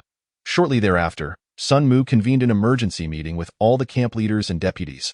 Mozi, accompanied by Chen Ping and Xuan Ah, who had been appointed as one of Sun Mu's vice-captains, proposed that Chen Ping also be promoted to vice-captain. We, the Taimu camp, have allied with the Lin family, Sun Mu stated plainly, and the presence of the Lin family members in the camp had already prepared everyone for this decision, leaving no one surprised. After all, aligning with the Lin family represented the greatest potential for profit and security for the Taimu camp. Currently, there were 3 foraging teams and 5 guard teams within the camp. Following the meeting, each team leader would receive a white crimson token free of charge, based on their team size, which could also be exchanged for camp points in 6 days. The Lin family plans to hunt a level 3 crimson beast. Participants will be rewarded with a basic potion and 3 green quality crimson tokens. Please return and ascertain who among you is willing to participate. Sun Mu added. Lastly, due to the consumption of resources over the past few days, our supplies are nearly depleted, and we must conduct a foraging operation as soon as possible. The 3 foraging teams should select target areas. After succinctly addressing these 3 matters, Sun Mu settled into a chair. The team leaders exchanged glances, ultimately turning their attention to Mozi, whose influence had begun to overshadow that of camp leader Sun Mu. I believe that during our defense against the beast tide, everyone incurred significant costs. Many crimson tokens were accrued during the battle, thus allowing the members to draw more tokens as a reward, distributed according to their contributions, would serve as a form of encouragement. As for the foraging operation, I suggest postponing it for a while. We have just weathered the beast tide, and everyone requires some time to recuperate. Although many have fled to our camp recently, our supplies should last at least another 2 weeks. Mozi's sentiments echoed the thoughts of the combat teams, though they lacked the courage to voice them directly. Chun Ping, standing behind Mozi, listened with disinterest, more concerned with understanding the camp's direction to prepare himself accordingly.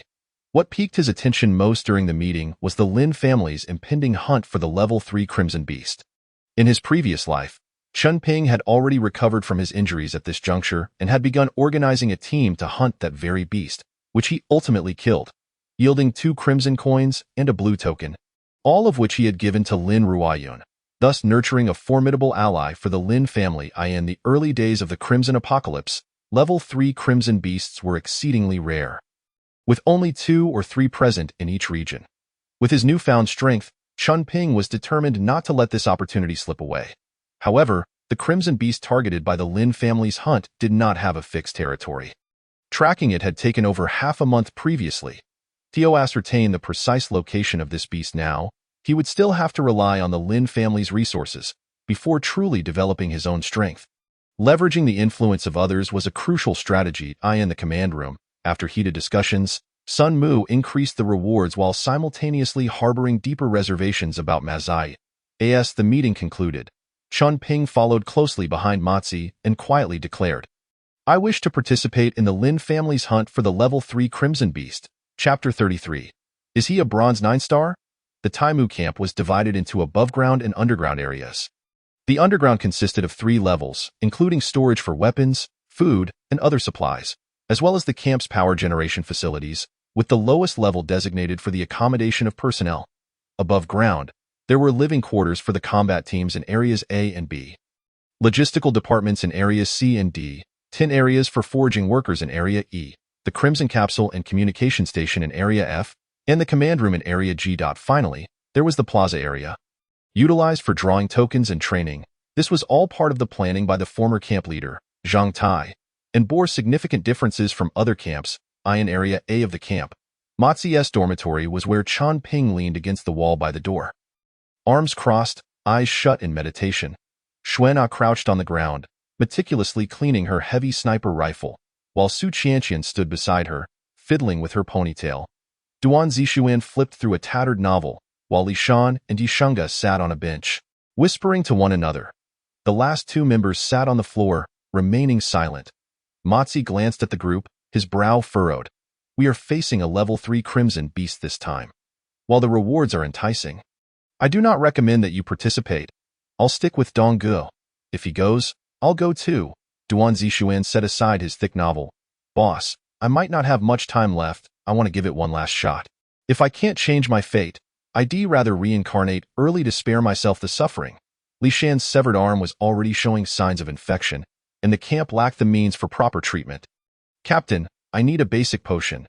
Dio, you really have none left? Su Qianqian asked earnestly. None. Mozi shook his head. Then I will go. Didn't you say that just by participating, one would receive a basic potion? I want to go. Su Qianqian insisted with determination. I wish to go as well. There's no reason not to, Xuan added casually, resuming her cleaning of the sniper rifle. I must clarify that I am averse to going.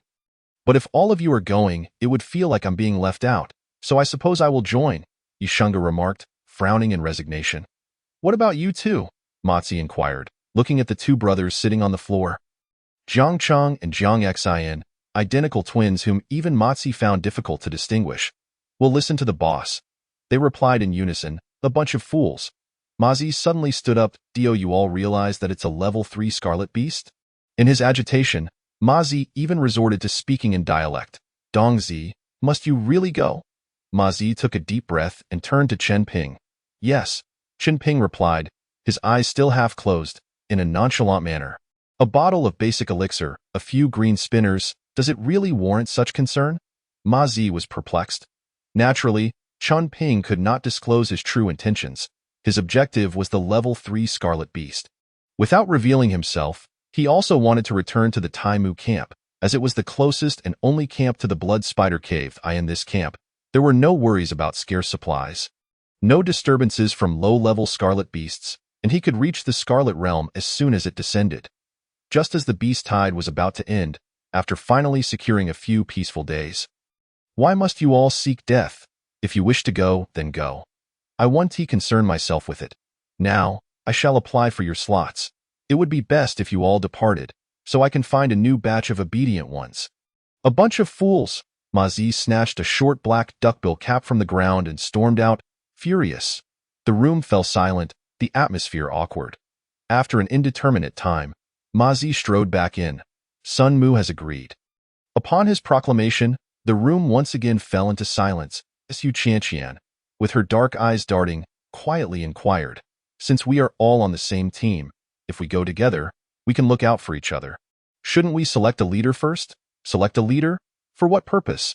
I am not dead yet," Ma Zi glared, causing Su Qianqian's petite frame to shudder in fear. "Leader, are you going as well?" Duan Zixuan looked at Ma Zi with some surprise. "I will inevitably perish at your hands," Ma Zi panted heavily. "Heh, when a person dies, the birds fly to the heavens. If one does not fight, what difference is there from being an ant, right, boss?" Yishunga chuckled, attempting to lighten the mood.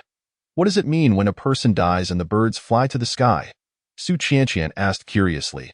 "You do not need to know, nor should you." Yishunga frowned slightly, feeling that Su Qianqian's innocence was somewhat feigned, as if she were trying to play coy. "If there is nothing else, I'll return to rest." Qin Ping stretched lazily, intending to leave the room. "Wait a moment," Ma Zi suddenly called out, halting Qin Ping. Qin Ping paused and turned to face Ma Zi. "Everyone who has survived until now must surely have their own hidden cards. Each person harbors their own secrets. And I have no intention of prying, however, this time. We are dealing with a level 3 Scarlet Beast, a perilous endeavor.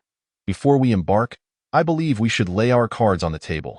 When the time comes for life and death, mutual cooperation may yield a glimmer of hope." Since the arrival of the Scarlet Apocalypse, Ma Zi has served as the leader, and although team members have changed countless times, he has remained steadfast in that role.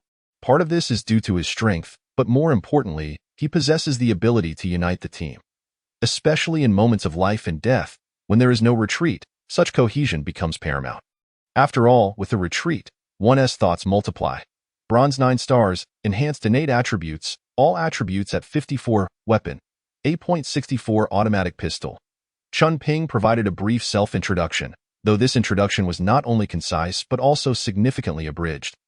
Ma Zi hesitated for a moment before continuing. "Do you have a parasitic insect?" "Yes, but it is in a dormant state and cannot be counted as combat power."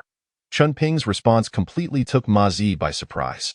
He had expected Qin Ping to deny it outright, and this revelation led Ma Zi to believe Qin Ping's self-introduction by 80%. "Parasitic insect?" Xuena paused, recalling the black parasitic insect she had discovered while sniping the blood spider. "Can you tame parasitic insects?" Xuena gazed intently, her disbelief evident. "No. I was just fortunate to draw the white-quality parasitic insect." Qin Ping replied nonchalantly, "Brother Dong, could I take a look?" Su Qianqian inched closer to Qin Ping. Among those in the room, despite each having their own hidden cards, the disparity between them and Qin Ping was still considerable. However, the one person Qin Ping could not see through was Su Qianqian.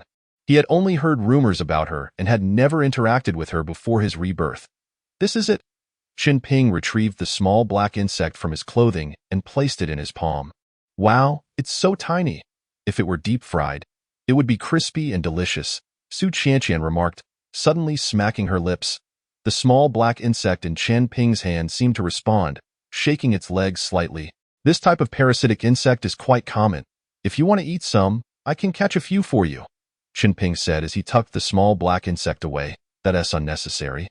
In fact, I'm quite afraid of insects." Su Qianqian shook her head vigorously. Following this, the other team members also introduced their talents and specialties in detail, even including their most crucial attributes. Among them, aside from Duan Zixuan, who was somewhat honest, the others had embellished their accounts to varying degrees. Qin Ping paid this little mind. In the current apocalypse, everyone had to keep something in reserve, and he was no exception. However, through this candid introduction, they gained a deeper understanding of one another. "To the southwest of the camp, there are several level 1 wind wolves. Let us gather at 1 o'clock this afternoon to train our skills." After Ma Zi finished speaking, the team members returned to prepare. Qin Ping returned to his room and lay directly on the bed, He had no intention of collaborating with these people to hunt the level 3 Scarlet Beast. Nor did he need them. He was merely putting on a fade to avoid exposing his identity before the Scarlet Realm descended. The pressing issue he needed to contemplate was how to tackle the level 3 Scarlet Beast. Even with both the sacrifice and potential awakening talents, Chen Ping still had to be cautious. Sacrifice was his ultimate trump card, his most potent weapon, and using it consumed 10 years of his lifespan. If he could avoid it, he would. Potential awakening required at least level 5 to truly be effective, and reaching level 10 would allow him to navigate the early apocalypse with ease. Upon reaching level 15, there would be no place he could not go to as for the maximum level of 20. It would likely take several years to achieve. Since acquiring his talents, Chen Ping had yet to reach even level 2. During this time, he had not been idle. The number of level 2 scarlet beasts and scarlet insects he had slain far exceeded the total of the other team members combined. Yet, the quantity required for this talent to level up was staggering. It seems that in this endeavor to hunt the level 3 scarlet beast, he would have to resort to using sacrifice, but doing so would diminish his lifespan. He currently had 20 years and 2 days left to live. And the sacrifice could only be used twice at most. I wonder if that little girl Su Qianqian still has any basic life potions left. Chen Ping mused as he rubbed his nose. After resting for half an hour, the team members gathered, each receiving 2 buns and 2 potatoes before preparing to set off. This is for you, Shan Zi. Before departure, Ma Zi tossed a medicine box to Li Shan. Li Shan caught the box with one hand. I exchanged some points for you to get some painkillers. They're not expired. Thanks, boss. Surviving and returning is better than anything, Ma Zi said meaningfully, then led the team away from the Taimu camp. Whoosh, whoosh, whoosh. This time, Chen Ping was particularly diligent. In addition to the level 1 wind wolves, they occasionally spotted a few level 2 wind wolves, and whenever they appeared, Chen Ping's bullets would invariably reach their targets before anyone else's. Even Xuana's sniper rifle paled in comparison. Xuana even began to predict and fire in advance, yet she still could not surpass Chen Ping. This guy is definitely not just a bronze 9 stars. Chapter 34. Mutated wind wolves. In the blink of an eye, 2 days passed. Through continuous combat, the coordination among the team members improved significantly. There were 4 days remaining until the appointed time for the encirclement of the level 3 Scarlet Beast by the Lin family. Due to the severe destruction of the roads and unpredictable factors, Ma Zi and the others decided to set off early. After the beast tide ended, the Taimu camp expanded to accommodate 1,000 people. However, only the 9 members of the first team were participating in the Lin family task. These 9 individuals could undoubtedly be considered the cream of the crop, so it was not a mere formality for the Lin family. Xiaodong, Shanzi, check the supplies once more. We are preparing to depart. At 7 in the morning, Ma Zi stood in the square and instructed Li Shan. All right, Li Shan replied, leading Chen Ping onto the armored vehicle. This was his 5th inspection. After all, these supplies were a matter of life and death. Compressed biscuits, jerky, water purification devices. Li Shan moved forward to count while Chen Ping verified alongside him. Brother Dong, do you think there might be a potion for regrowing severed limbs in the Scarlet Spinners? After finishing the inspection, Li Shan casually asked Chen Ping. He was significantly older than Chen Ping, yet still referred to him as Brother Dong in private. Perhaps there might be. I haven't seen one yet. Chen Ping closed the notebook in his hands and replied with a hint of indifference. Upon hearing this, Li Shan's expression darkened. Had it not been for the augmentation of his powers and the slight enhancement of his physique, given his current injuries, he would have long since met the King of Hell. Recently, he had begun to suffer from frequent high fevers, occasionally losing consciousness. He sensed the breath of death drawing ever closer. However, Lin Ruoyun's exceptional talent from the Lin family should be capable of healing your wounds. Chen Ping turned and leaped down from the armored vehicle. Lin Ruoyun? A person of such high standing? How could they possibly acknowledge someone of my status? It would be far more practical to place my hopes on the Crimson Roulette. Li Shan shook his head and also exited the vehicle. Boss, the verification is complete. There are no issues, Li Shan stated, then added in a low voice. But boss, these supplies will only last us 9 people for a day. Given the current road conditions, we won't reach the Lin family's camp in a single day. All team members, assemble. Prepare to depart. Ma Zi disregarded Li Shan and shouted directly. Half a minute later, the gates of the Taimu camp slowly opened. Ma Zi, Xuana, and Chen Ping each mounted a heavy motorcycle. while Jiang Cheng drove the armored vehicle with Jiang Xian seated in the passenger seat. The rest were inside the vehicle. In the past, during outings or missions, the camp leader would personally see them off. Yet this time, not a single person came to bid farewell. The sky was shrouded in crimson mist, sunlight struggled to penetrate, and the occasional beams that broke through appeared pale and feeble.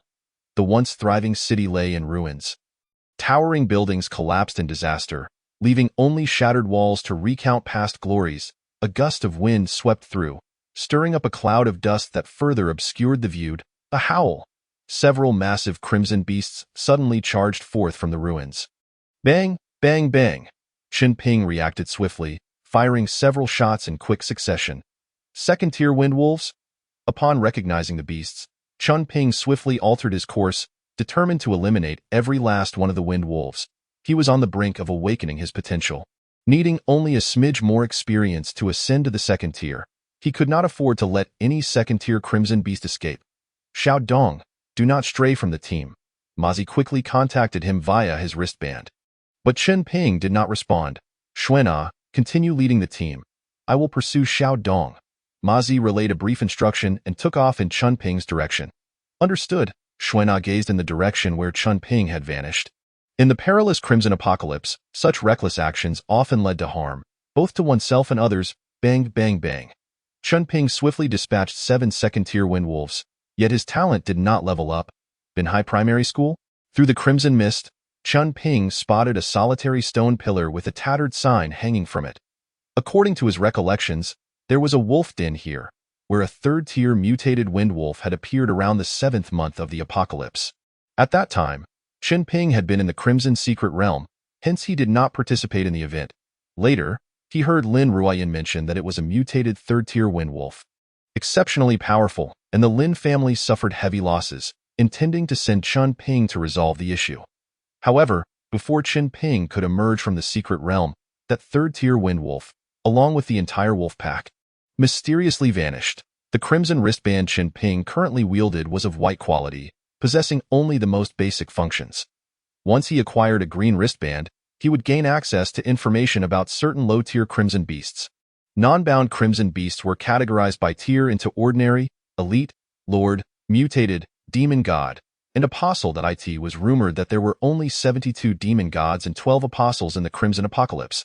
They were the true rulers of this realm.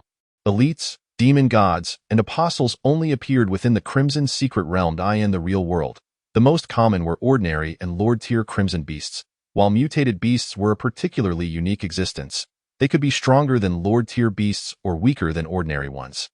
Nonetheless, regardless of their strength, mutated crimson beasts typically dropped higher quality crimson roulettes compared to lord-tier beasts. Before his rebirth, Chen Ping had slain a mutated crimson beast, obtaining a higher-tier crimson roulette and acquiring the fate reversal talent. He almost forgot about this place. Having come this far, he could not return empty-handed. Chen Ping dismounted his motorcycle and prepared to head toward the schoolyard. Chen brother. Ma Zi sped over, calling out to Chen Ping. Captain? Chen brother, the Crimson Wilderness is fraught with danger. It would be best to return to the team and travel together. Ma Zi, having served as captain for quite some time, knew that any team member who acted on their own or disregarded orders could face severe consequences, often resulting in injury or even execution. After all, if one could not maintain control, it could easily lead to the annihilation of the group. Yet, in front of Chen Ping, he made an effort to restrain himself. Calmly discussing the matter, I have some matters to attend to. You all go to the designated location to rest, and I will catch up as soon as possible if I cannot make it. Then meet at the Lin family camp. Chen Ping paid no heed to Ma Zi's persuasion. Then I will accompany you. Ma Zi dismounted his motorcycle. There's no need. This place is exceptionally perilous. If a third-tier crimson beast appears, I may not be able to protect you, Chen Ping replied in a calm tone, having already crossed the collapsed school gate and entered. A third-tier crimson beast? Are there really third-tier ones here? Ma Zi initially intended to follow, but upon hearing Chen Ping's words, he halted. He felt an increased sense of apprehension towards Chen Ping. Could it be that he truly possessed the strength to confront a third-tier crimson beast? Impossible. That would be beyond human capability. Even the few from the Lin family, combined with Lin Ruoyun's support, would have less than a 30% chance of success, and he alone. watching Chen Ping's silhouette fade into the distance. Ma Zi contemplated for a moment before deciding to regroup with the team. Boom, boom. The heavy motorcycles roared to life as they departed from Binhai Primary School in the center of the schoolyard. Chen Ping drew his black blade, cautiously surveying his surroundings. Without Xiaohei around, things were less convenient. Chen Ping frowned. Had Xiaohei been there to scout the situation, it would have saved him a great deal of time and rendered him safer. A howl erupted from the direction of the school cafeteria, prompting Chen Ping to head towards the sound. Peering through the shattered window, he beheld a scene of carnage. Corpses and body parts lay strewn across the floor, completely decomposed, and the acrid stench rendered breathing difficult. A robust wind wolf with a silver mane and black back met Chen Ping's gaze. Its azure eyes distinguished it from the rest. A low growl shattered the stillness, followed by dozens of shadows surging from all directions. These were second-tier wind wolves, their eyes fierce, fangs bared, glinting with a bloodthirsty light. Chen Ping's expression grew grave, although his wristband could not glean information about these wind wolves. He possessed extensive combat experience. The mutated wind wolf before him, in terms of raw strength, did not measure up to a third-tier crimson beast. However, it was an auxiliary-type crimson beast, capable of providing beneficial states to its companions. The surrounding second-tier wind wolves were already dangerously close to third-tier strength. This was indeed somewhat reckless. Chen Ping realized that this would be a battle for survival. Gripping his black blade tightly, he moved like lightning towards the pack of wolves. Upon entering the schoolyard, he had already consumed 4 types of basic potions, placing his body in peak condition. In a flash, several wind wolves lay slain beneath his blade. Blood splattering everywhere.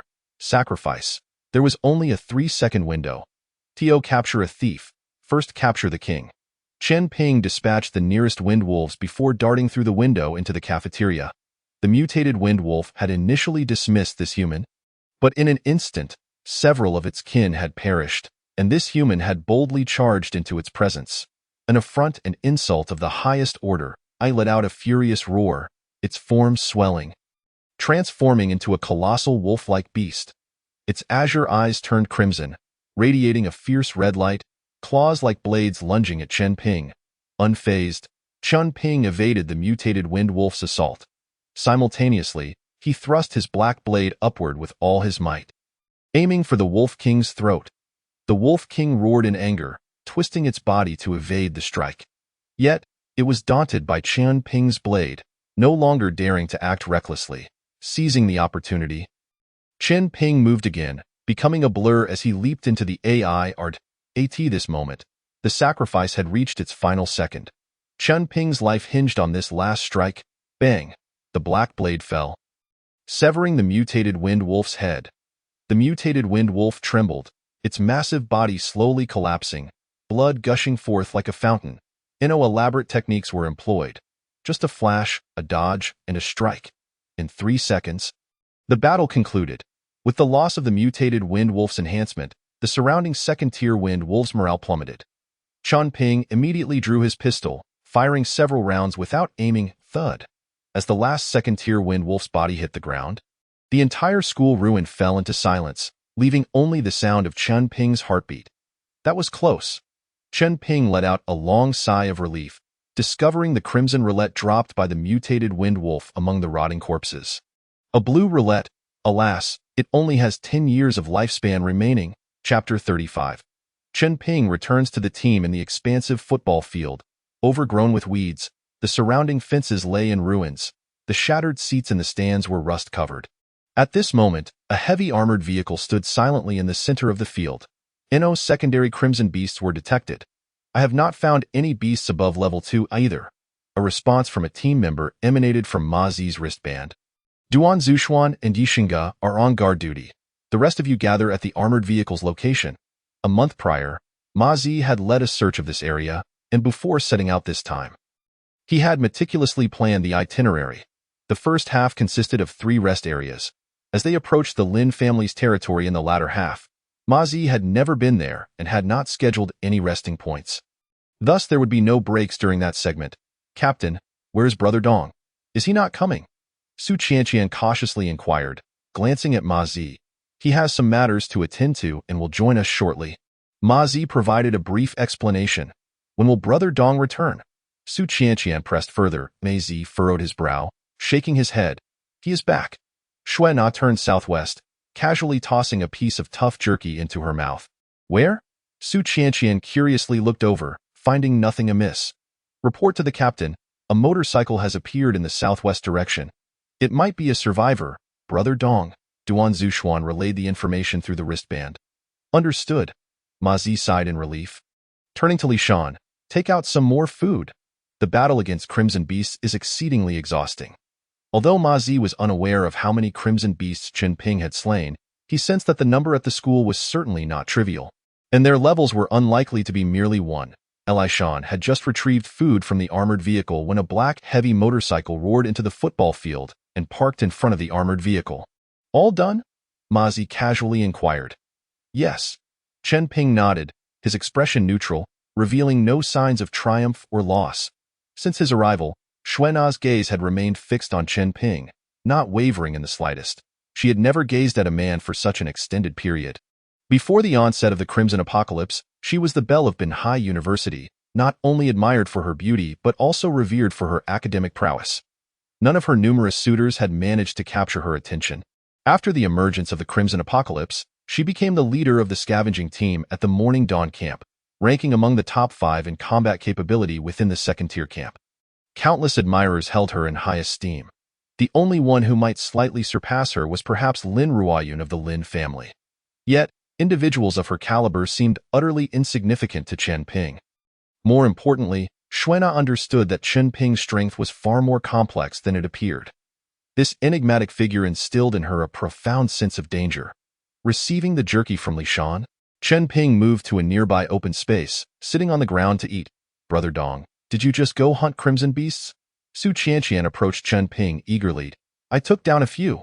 Chen Ping replied nonchalantly. Did any of them drop a crimson roulette? If the roulette contains a primary potion, I can trade with you. Su Qianqian hurriedly stated.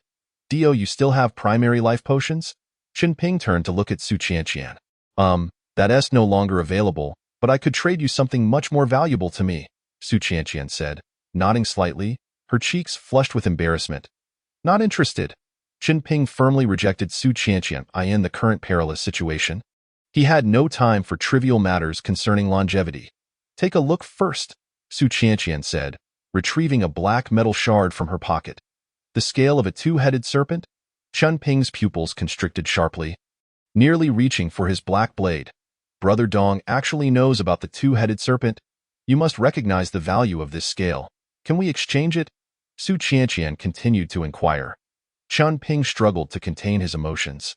Before his rebirth, he had encountered a two-headed serpent within an A-level Crimson Secret Realm, and that serpent had reached level 4 AT that time. Chen Ping could barely manage. Moreover, only the Lord-level two-headed serpents bore such scales.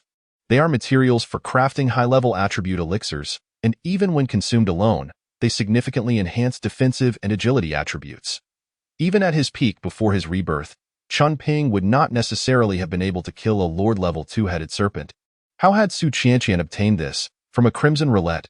It could only have appeared in a red or purple roulette. Where did you acquire this? I cannot disclose that. Su Qianqian shook her head. Gazing at the seemingly innocent and harmless Su Qianqian, a chill ran down Chen Ping's spine, prompting thoughts of immediate escape. Yet, he was reluctant to part with the two-headed serpent scale, for it was truly a priceless treasure. An hour ago, Chen Ping had slain a mutated windwolf, awakening his potential and elevating his talent to level 2. More importantly, he had obtained a blue-crimson roulette. 1 item within that roulette was precisely the key to utilizing this scale. What do you intend to exchange it for? Chen Ping inquired softly. 100 roulettes, any quality is fine, as long as they contain primary potions, or I can directly exchange for 50 to 80 primary potions. Su Qianqian hesitated for a moment. 50 primary potions, Chen Ping stated directly. In a way, that's too unfair for me. Su Qianqian shook her head repeatedly, her two black ponytails swaying. Then 55, 75, 60, deal. Su Qianqian nodded. Then once I gather them all, I will give them to you. Chen Ping was not in a rush. After all, even if he acquired the scale, he could not use it just yet. He was eager to know how Su Qianqian had obtained the scale and why she sought so many attribute potions, particularly primary ones. Chun Ping watched Su Qianqian warily, sensing that her level of danger had surpassed that of a level 3 crimson beast. Brother Dong, you should rest. I will go find Sister Xuan. Su Qianqian appeared to be in high spirits as she turned and sat down beside Xuan. Brother Dong is a good person, Su Qianqian inexplicably remarked. What do you mean? Xuan asked. Bewildered, that's our little secret. Qianqian cannot say. Su Qianqian shook her head. Xuan felt somewhat speechless, but also accustomed to such behavior.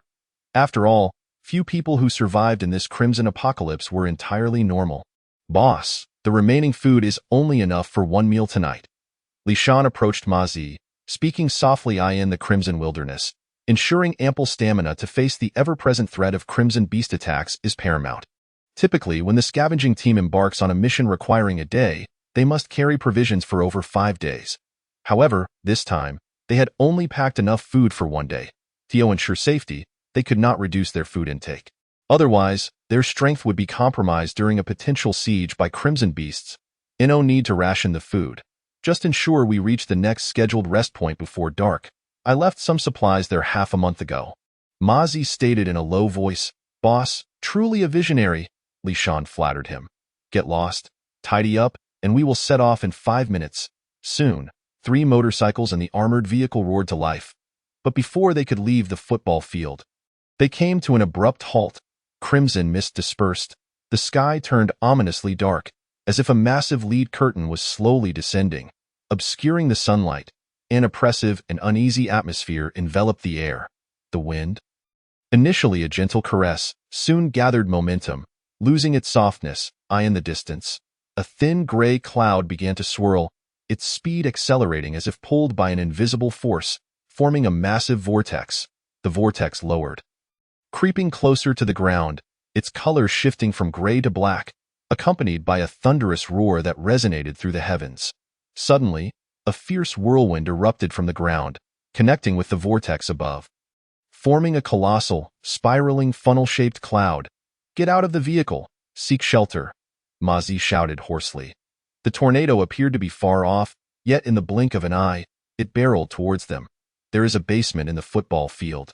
The entrance is in the southwest direction, Li Shan bellowed loudly. The members of the team had all traversed through mountains of corpses and seas of bodies. When faced with unexpected calamities, their reactions were far swifter than those of ordinary people. Just a second before the tornado engulfed the football field, everyone had reached the entrance to the basement located in the southwest. This area had previously been obstructed by collapsed walls, which had been cleared during the initial search by Ma Zi and his companions. Leading the charge, Li Shan wielded a large blade, frantically clearing a path, while Su Qianqian held a shield at the rear, fending off the debris swirling around them. Chun Ping's speed surpassed that of Li Shan, but he was unfamiliar with the basement's layout, so he stayed in the middle of the group. Bang! Just as they entered the basement, a concrete wall slammed down at the entrance. Everyone here? In the pitch-black basement, visibility was non-existent, prompting Ma Zi to ask calmly. Duan Zhuxuan is here. Li Shan is here. Jiang Cheng is here. Each member announced their name, which provided Ma Zi with a slight sense of reassurance. Knowing that everyone had made it inside in time. Boss, the exit is blocked. Moments later, Li Shan utilized the faint glow from his wristband to assess the entrance's condition. The concrete wall could be dealt with easily, but it was weighed down by numerous heavy objects above it. I remember there was another exit. Let us take a moment to regroup, and after the tornado passes, we can search for the exit. Ma Zi was not overly concerned about finding an exit. With the strength of their squad, they could easily force one open, present. Ma Zi's primary worry was their vehicle. If the armored car were damaged or swept away by the tornado, walking back to camp would take at least 2 days. The various areas along the way had already been thoroughly looted, with all edible supplies taken back to the Ironwood camp. Half an hour later, the outside gradually fell silent, and Ma Zi and the others began their search for an exit. The 9 of them split into 3 small groups. Ma Zi stayed at the entrance with Jiang Cheng and Jiang Xian. Chun Ping and Xuan each took 2 members to explore separately. Captain, I found a downward passage. It should lead to the second basement level. Chun Ping stood at the top of a staircase, glancing down to see a pile of debris at the corner. A second basement level? When we came last time, we didn't find a second level. During Ma Zi's last expedition, there were still quite a few first-level crimson beasts around. And for safety's sake, they had merely conducted a cursory search, primarily looking for food and supplies. They hadn't thoroughly investigated the expansive basement. Captain, I'm going down to take a look, Chen Ping reported. You may act as you see fit, but exercise utmost caution. Prioritize safety above all, Ma Zi instructed. Understood. Chapter 36. Preventing Resurrection. Big Brother, it seems the people above are coming down. Third Brother, prepare yourselves. I initially wanted to let them be, but if they insist on courting death, we might as well escort them. Boss, there are 9 of them, and we're only 3. Our chances aren't great. What is there to fear? If we were outside, we'd indeed have little chance, but this is our home turf. In fact, they should have ambushed us while resting above. Over the past half-month, we've taken down 4 or 5 waves of intruders. Our coordination is flawless, my foot. Considering the strength of those previous groups, these newcomers are clearly not ordinary foes just by looking at their equipment. If we engage them above, it would be akin to seeking our own demise. Big Brother, only 3 are coming down. 1 with a pistol, 1 with a compound bow, and 1 empty-handed. All are male. These fools are actually moving separately, choosing to enter hell when there is a path to heaven. Big Brother, I observed earlier that there are 2 women in their group, one of whom is extraordinarily beautiful. That is fine. We haven't had meat in a while. We can enjoy ourselves later. In the pitch-black space, the 3 men emitted exceedingly lewd laughter. Fire! Chen Ping commanded, and the ethereal blue flames of Yishunga ignited at the muzzle of his pistol. Bang! A bullet struck the debris at the corner. Whoosh! The piled-up items ignited instantly, turning to ashes in the blink of an eye. Zhuxuan, you stay above. All right, Donggu, but hurry. I'm a bit afraid of the dark. Duan Zhuxuan trembled as he gripped the compound bow, scanning the surroundings nervously. Chun Ping felt around the staircase corner and found a metal rod. With a thought, Yishunga conjured the ethereal blue flames once more, enveloping the rod in flames. Using the torchlight, the 2 cautiously made their way to the second basement level. Bang!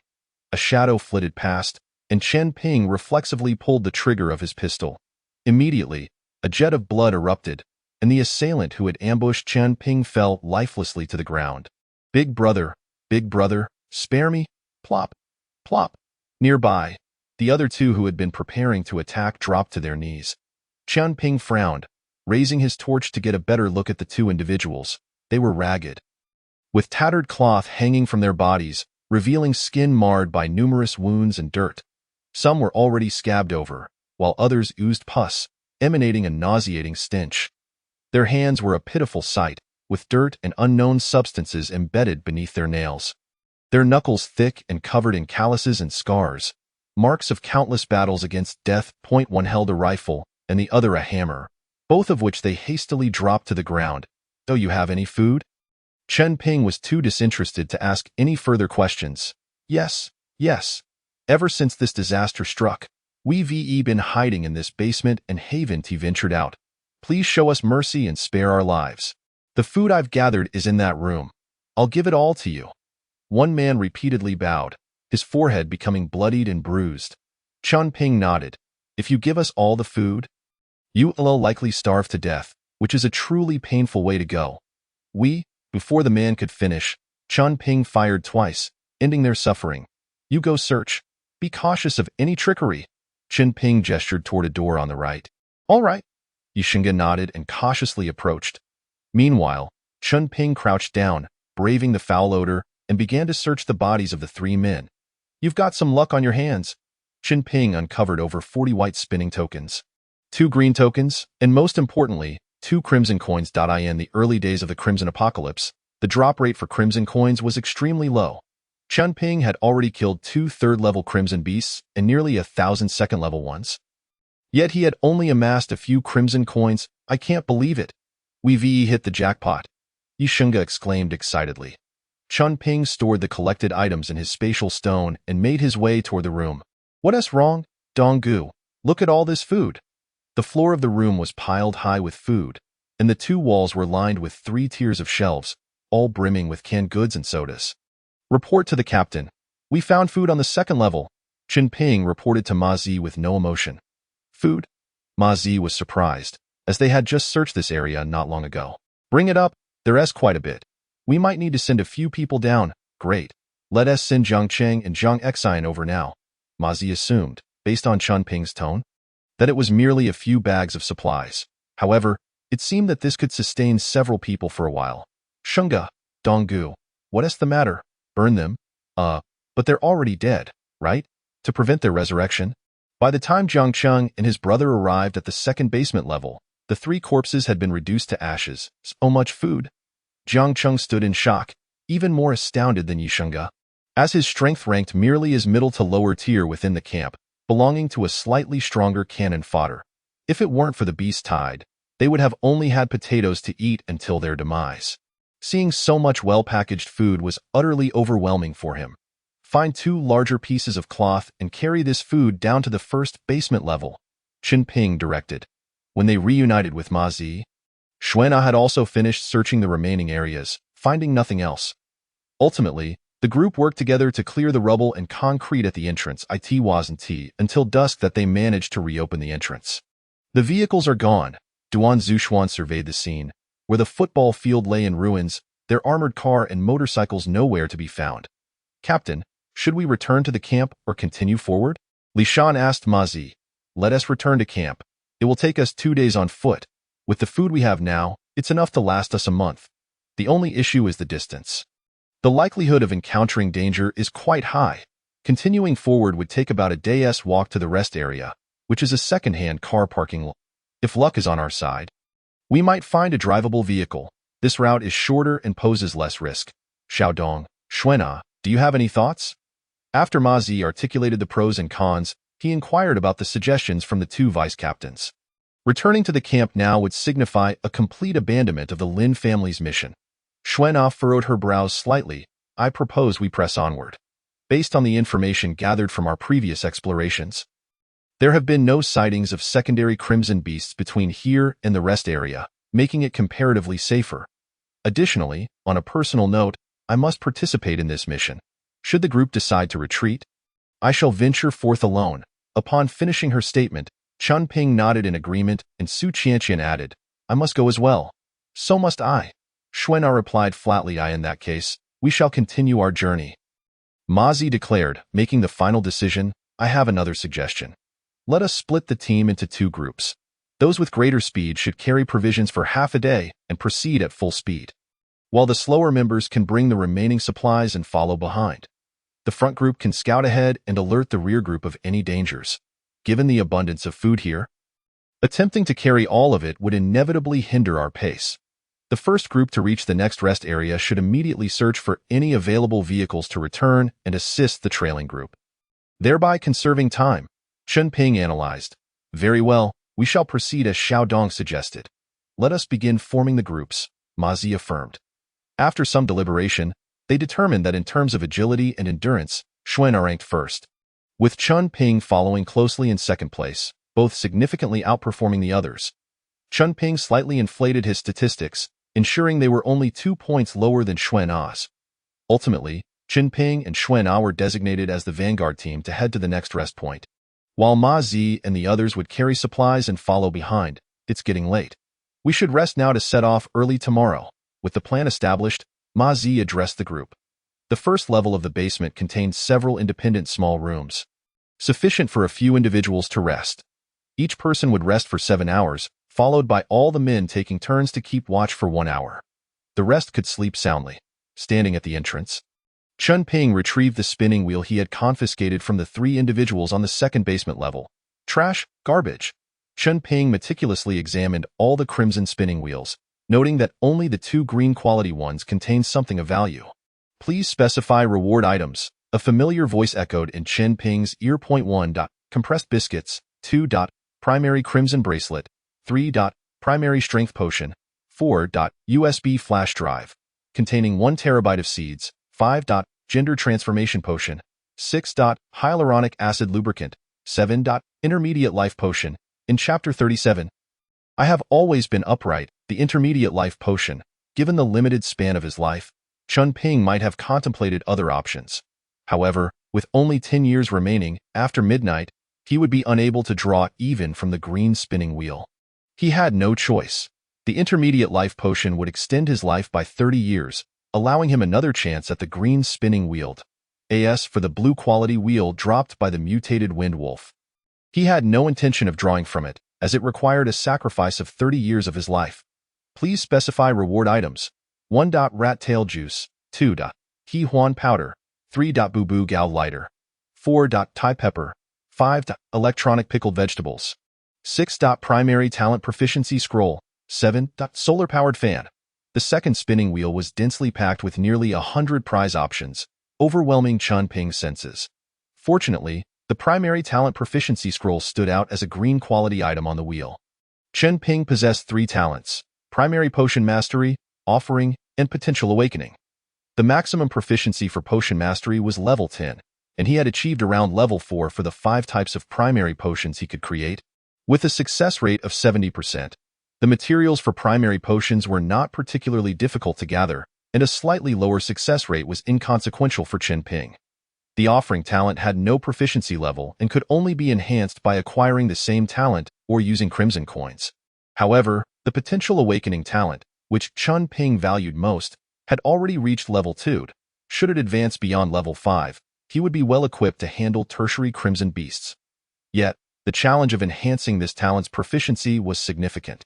Primary talent proficiency scroll. Chun Ping decisively selected the item, applying it to potential awakening. With a flash of brilliant light illuminating the entire entrance, the radiance surged into Chun Ping's body.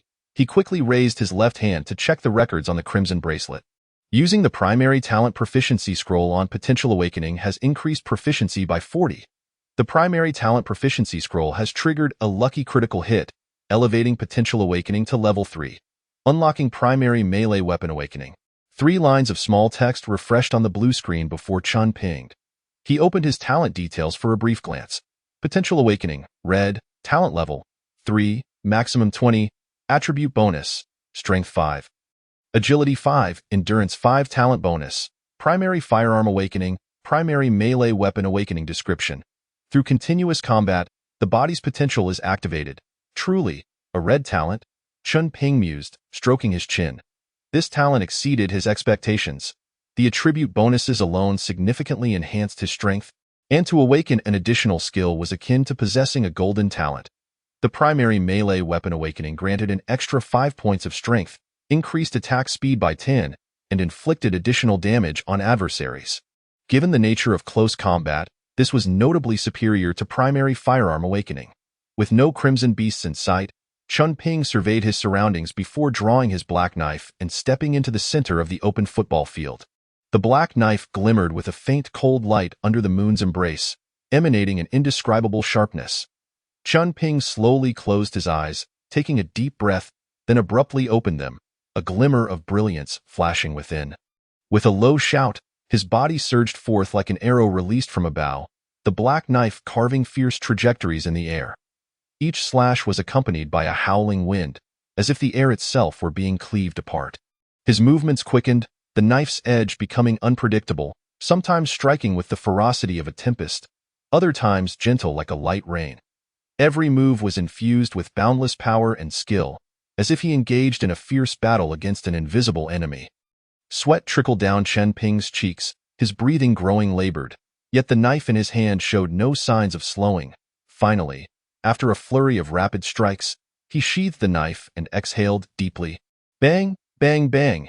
In the distance, a crumbling stone wall collapsed, demonstrating that the sheer power of his blade could obliterate a secondary crimson beast in an instant. Gulyulu. Xuena stood outside the basement entrance, struggling to swallow. She had anticipated Chun Ping's strength, yet never imagined it to be so extraordinary. Although she did not wield blades or swords, the captain of the Dawn Camp wielded a long knife. That captain, a physical education teacher from Bin University, had once practiced martial arts and won numerous championships. After the apocalypse struck, he drew a long knife and gained commendable talents, subsequently establishing the Dawn Camp. Having accompanied the captain on several hunts against ferocious beasts, Xuena had witnessed his exquisite swordplay. To her, he was the epitome of a formidable swordsman, an invincible close combat fighter. Only now did she understand the true meaning of strength. Compared to Chen Ping, that captain seemed like a child in kindergarten, playing with a toy knife. Of course, it was not that the captain was weak. After all, leading a secondary camp for so long required undeniable strength. However, the prowess Chen Ping displayed was simply astonishing. Xuan'er felt that, at full strength, Chen Ping could even match a tertiary crimson beast. This was an unfathomable notion for humanity in the present day. Even Xuan'er had no chance against a tertiary crimson beast. Chen Ping wiped the sweat from his brow, sheathed the black knife, and turned to walk toward the basement entrance. "Why are you out here?" he asked, having just noticed Xuan'er standing at the entrance, too engrossed in his training to realize her presence. "I needed to relieve myself." Xuan'er hastily invented a reason. In truth, she was concerned about Chen Ping keeping watch. He always gave her a sense of danger, and his independent nature made her wary of his disregard for Ma Zi's orders. "It should be over there, but it's all collapsed. Just find a place to your liking." Chen Ping replied nonchalantly, approaching the entrance and standing still like a sentinel. "Okay." A faint blush appeared on Xuan'er's icy countenance. "Don't worry, I won't peek that I am always quite upright. If you're worried about danger, I could also come over to help keep watch," Chen Ping offered, and the previously bashful Xuan'er stiffened, resembling an ice sculpture. "No, I don't think I need to go to the restroom right now." "Oh, well, if you do feel the need later, just call for me. We're all on the same team. I can certainly assist with that." "Dongzi, is that really your idea of helping? For the first time?" I witnessed someone discuss voyeurism in such a refreshing and unconventional manner. As an hour passed, Yishunga arrived to relieve Chen Ping, coincidentally overhearing their conversation. "Ahem, I was merely jesting. Donggu is a paragon of virtue, and I was judging a gentleman by the standards of a rogue." Suddenly, Yishunga changed his tune upon noticing Chen Ping draw his handgun, inspecting it with a casual curiosity. While Yishunga was uncertain about Chen Ping's prowess, he understood that in merely a second, Chen Ping could perforate him with numerous bullet holes, and even more terrifyingly, ensure his survival. Meanwhile, Yishunga could only augment others' weapons with a modicum of fire attribute attacks. He possessed neither formidable offensive capabilities nor any means of defense. Even the weakest among their group, Brother Jiang Cheng, could easily dispatch him. "Guard the night diligently, and if any unforeseen circumstances arise, inform everyone at once," Chen Ping said as he approached the basement, giving Yishunga a reassuring pat on the shoulder. "Rest assured, I shall vigilantly keep watch," Yishunga replied, his voice trembling. He wished he could chastise himself for interjecting into a private conversation. Words can be perilous, and he nearly jeopardized his own life. Xuan'er took a deep breath and turned back to her room. The night passed without incident, and before dawn, Chen Ping was ready to depart. "Duanzi, I am leaving," Chen Ping called out to the last watchman, Duanzi Xuan. "Brother Chen, won't you wait for Xuan'er?" Duanzi Xuan inquired that it's far too late to wait for her. Chen Ping shook his head. Duanzi Xuan glanced at his wristband. It was merely 4:30 in the morning, and the moon still hung in the sky. It hardly seemed too late. Just as Duanzi Xuan's words trailed off, Xuan'er emerged from her room. Adjusting her coat and letting her long, fluffy hair cascade down her shoulders. Having witnessed Chen Ping's strength the previous night, she had tossed and turned, finally succumbing to a restless sleep at around 2 or 3 in the morning. "I apologize for being a bit late. Let us go," Chen Ping confirmed, readjusting his bearings as he set off. Xuan'er furrowed her brow, hesitating to voice her thoughts as she hurriedly combed her hair and followed him. "Is it truly that late?" Duanzi Xuan scratched his head, glancing at the moonlit sky. Chapter 38. The sin of arms, not my fault. In the east, the sky began to brighten. Chen Ping and Xuan'er had been walking for nearly 2 hours. "This guy speaks not a single word of truth." Xuan'er gasped for breath as she trailed behind Chen Ping, her body nearing its limits. Throughout their journey, whenever they encountered a crimson beast, it was Chen Ping who swiftly dealt with it, leaving her entirely unexerted in the task of slaying such creatures. Even so, Xuan'er found it challenging to keep pace with Chen Ping.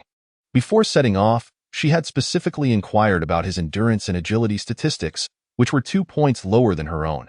She had never truly believed in Chen Ping's capabilities, but she never anticipated the disparity between them would be so vast. Donggu, I can't go on. I'm falling behind." Xuan'er bit her lip and called out. "Then wait here for the captain and the others." Qinping replied, turning back momentarily before continuing forward. Xuana was not surprised by this response. In truth, she was not genuinely unable to keep up. She merely needed to pause and recuperate her strength. Otherwise, if a formidable crimson beast were to appear, she doubted Qinping would come to her aid, leaving her without even a chance to counterattack. The early morning light cast an eerie stillness over the crimson wilderness. Just as Xuana prepared to take out a ration bar to replenish her energy, a plume of dust rose in the distance, heralding the approach of an armored vehicle speeding toward them. Qinping, several hundred meters away, also noticed the vehicle. Is that the Lin family's car? Qinping paused momentarily. In the Crimson Apocalypse, armored vehicles were the most common means of transportation. While they all appeared similar, each camp or family had its own unique characteristics and insignia, making them easily distinguishable. As the dust settled, the Lin family's armored vehicle halted beside Xuana, prompting Qinping to stride over to her. If he could hitch a ride, it would save considerable time. Blood Rose? What brings you here? Lin Tingzhong, seated in the passenger seat, rolled down the window and regarded Xuana.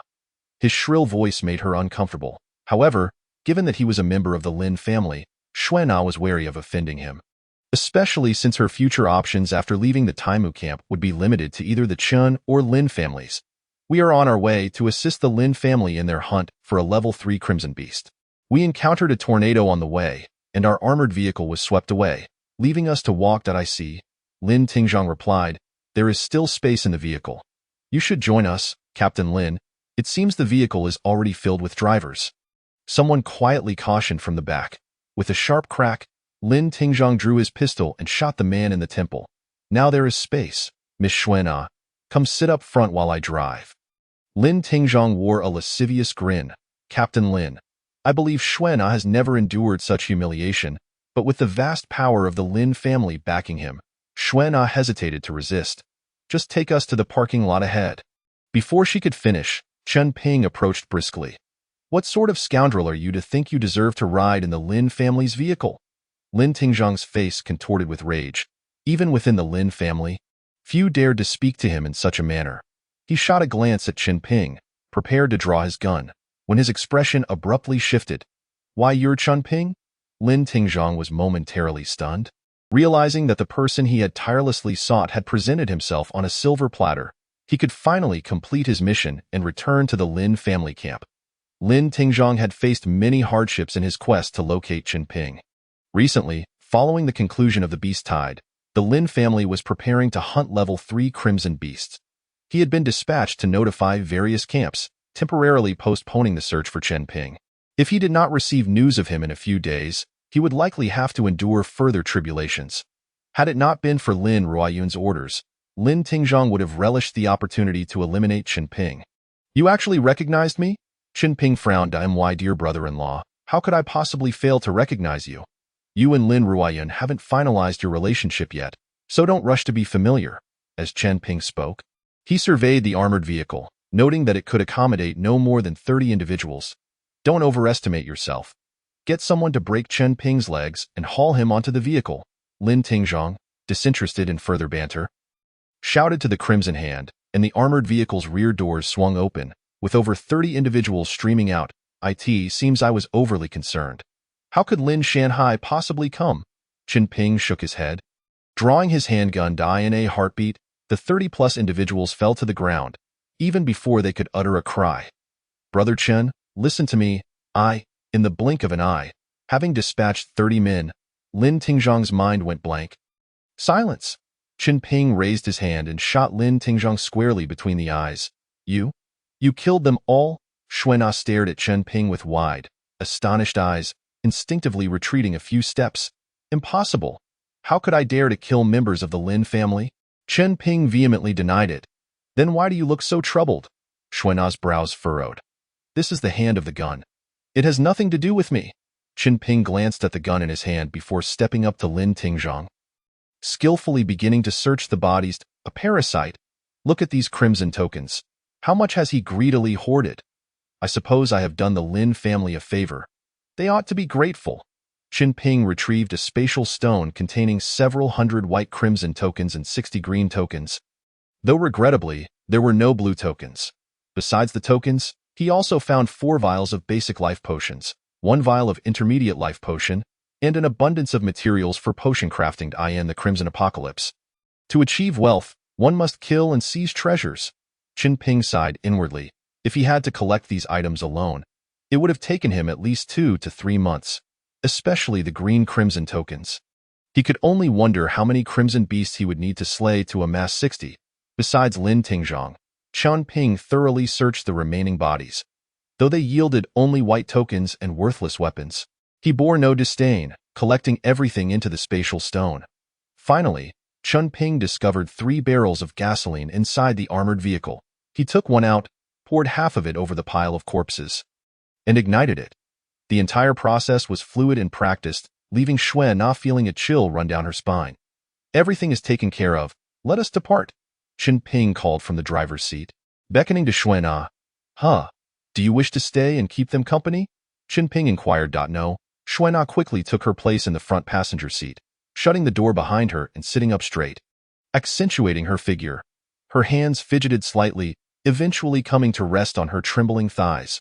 The Crimson Apocalypse had descended, and Xue Na had slain countless crimson beasts, as well as dozens of humans. She had witnessed the most gruesome scenes imaginable. What Qin Ping had just done was not particularly terrifying. It was merely that he executed it with such skill and composure, as if performing an ordinary task. For a fleeting moment, Xue Na even felt that Qin Ping might handle her in the same manner.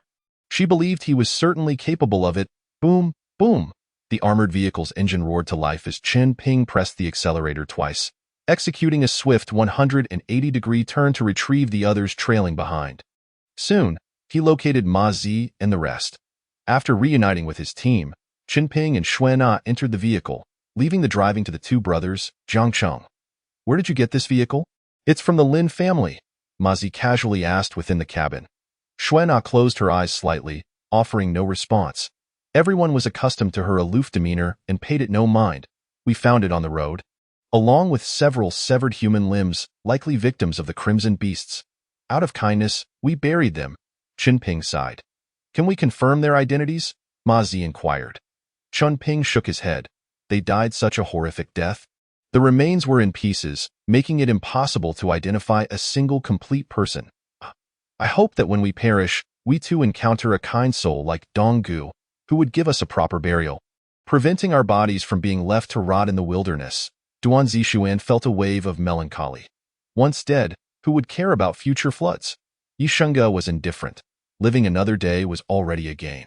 According to Ma Zi's original plan, they would rest for an hour at a parking lot for used cars.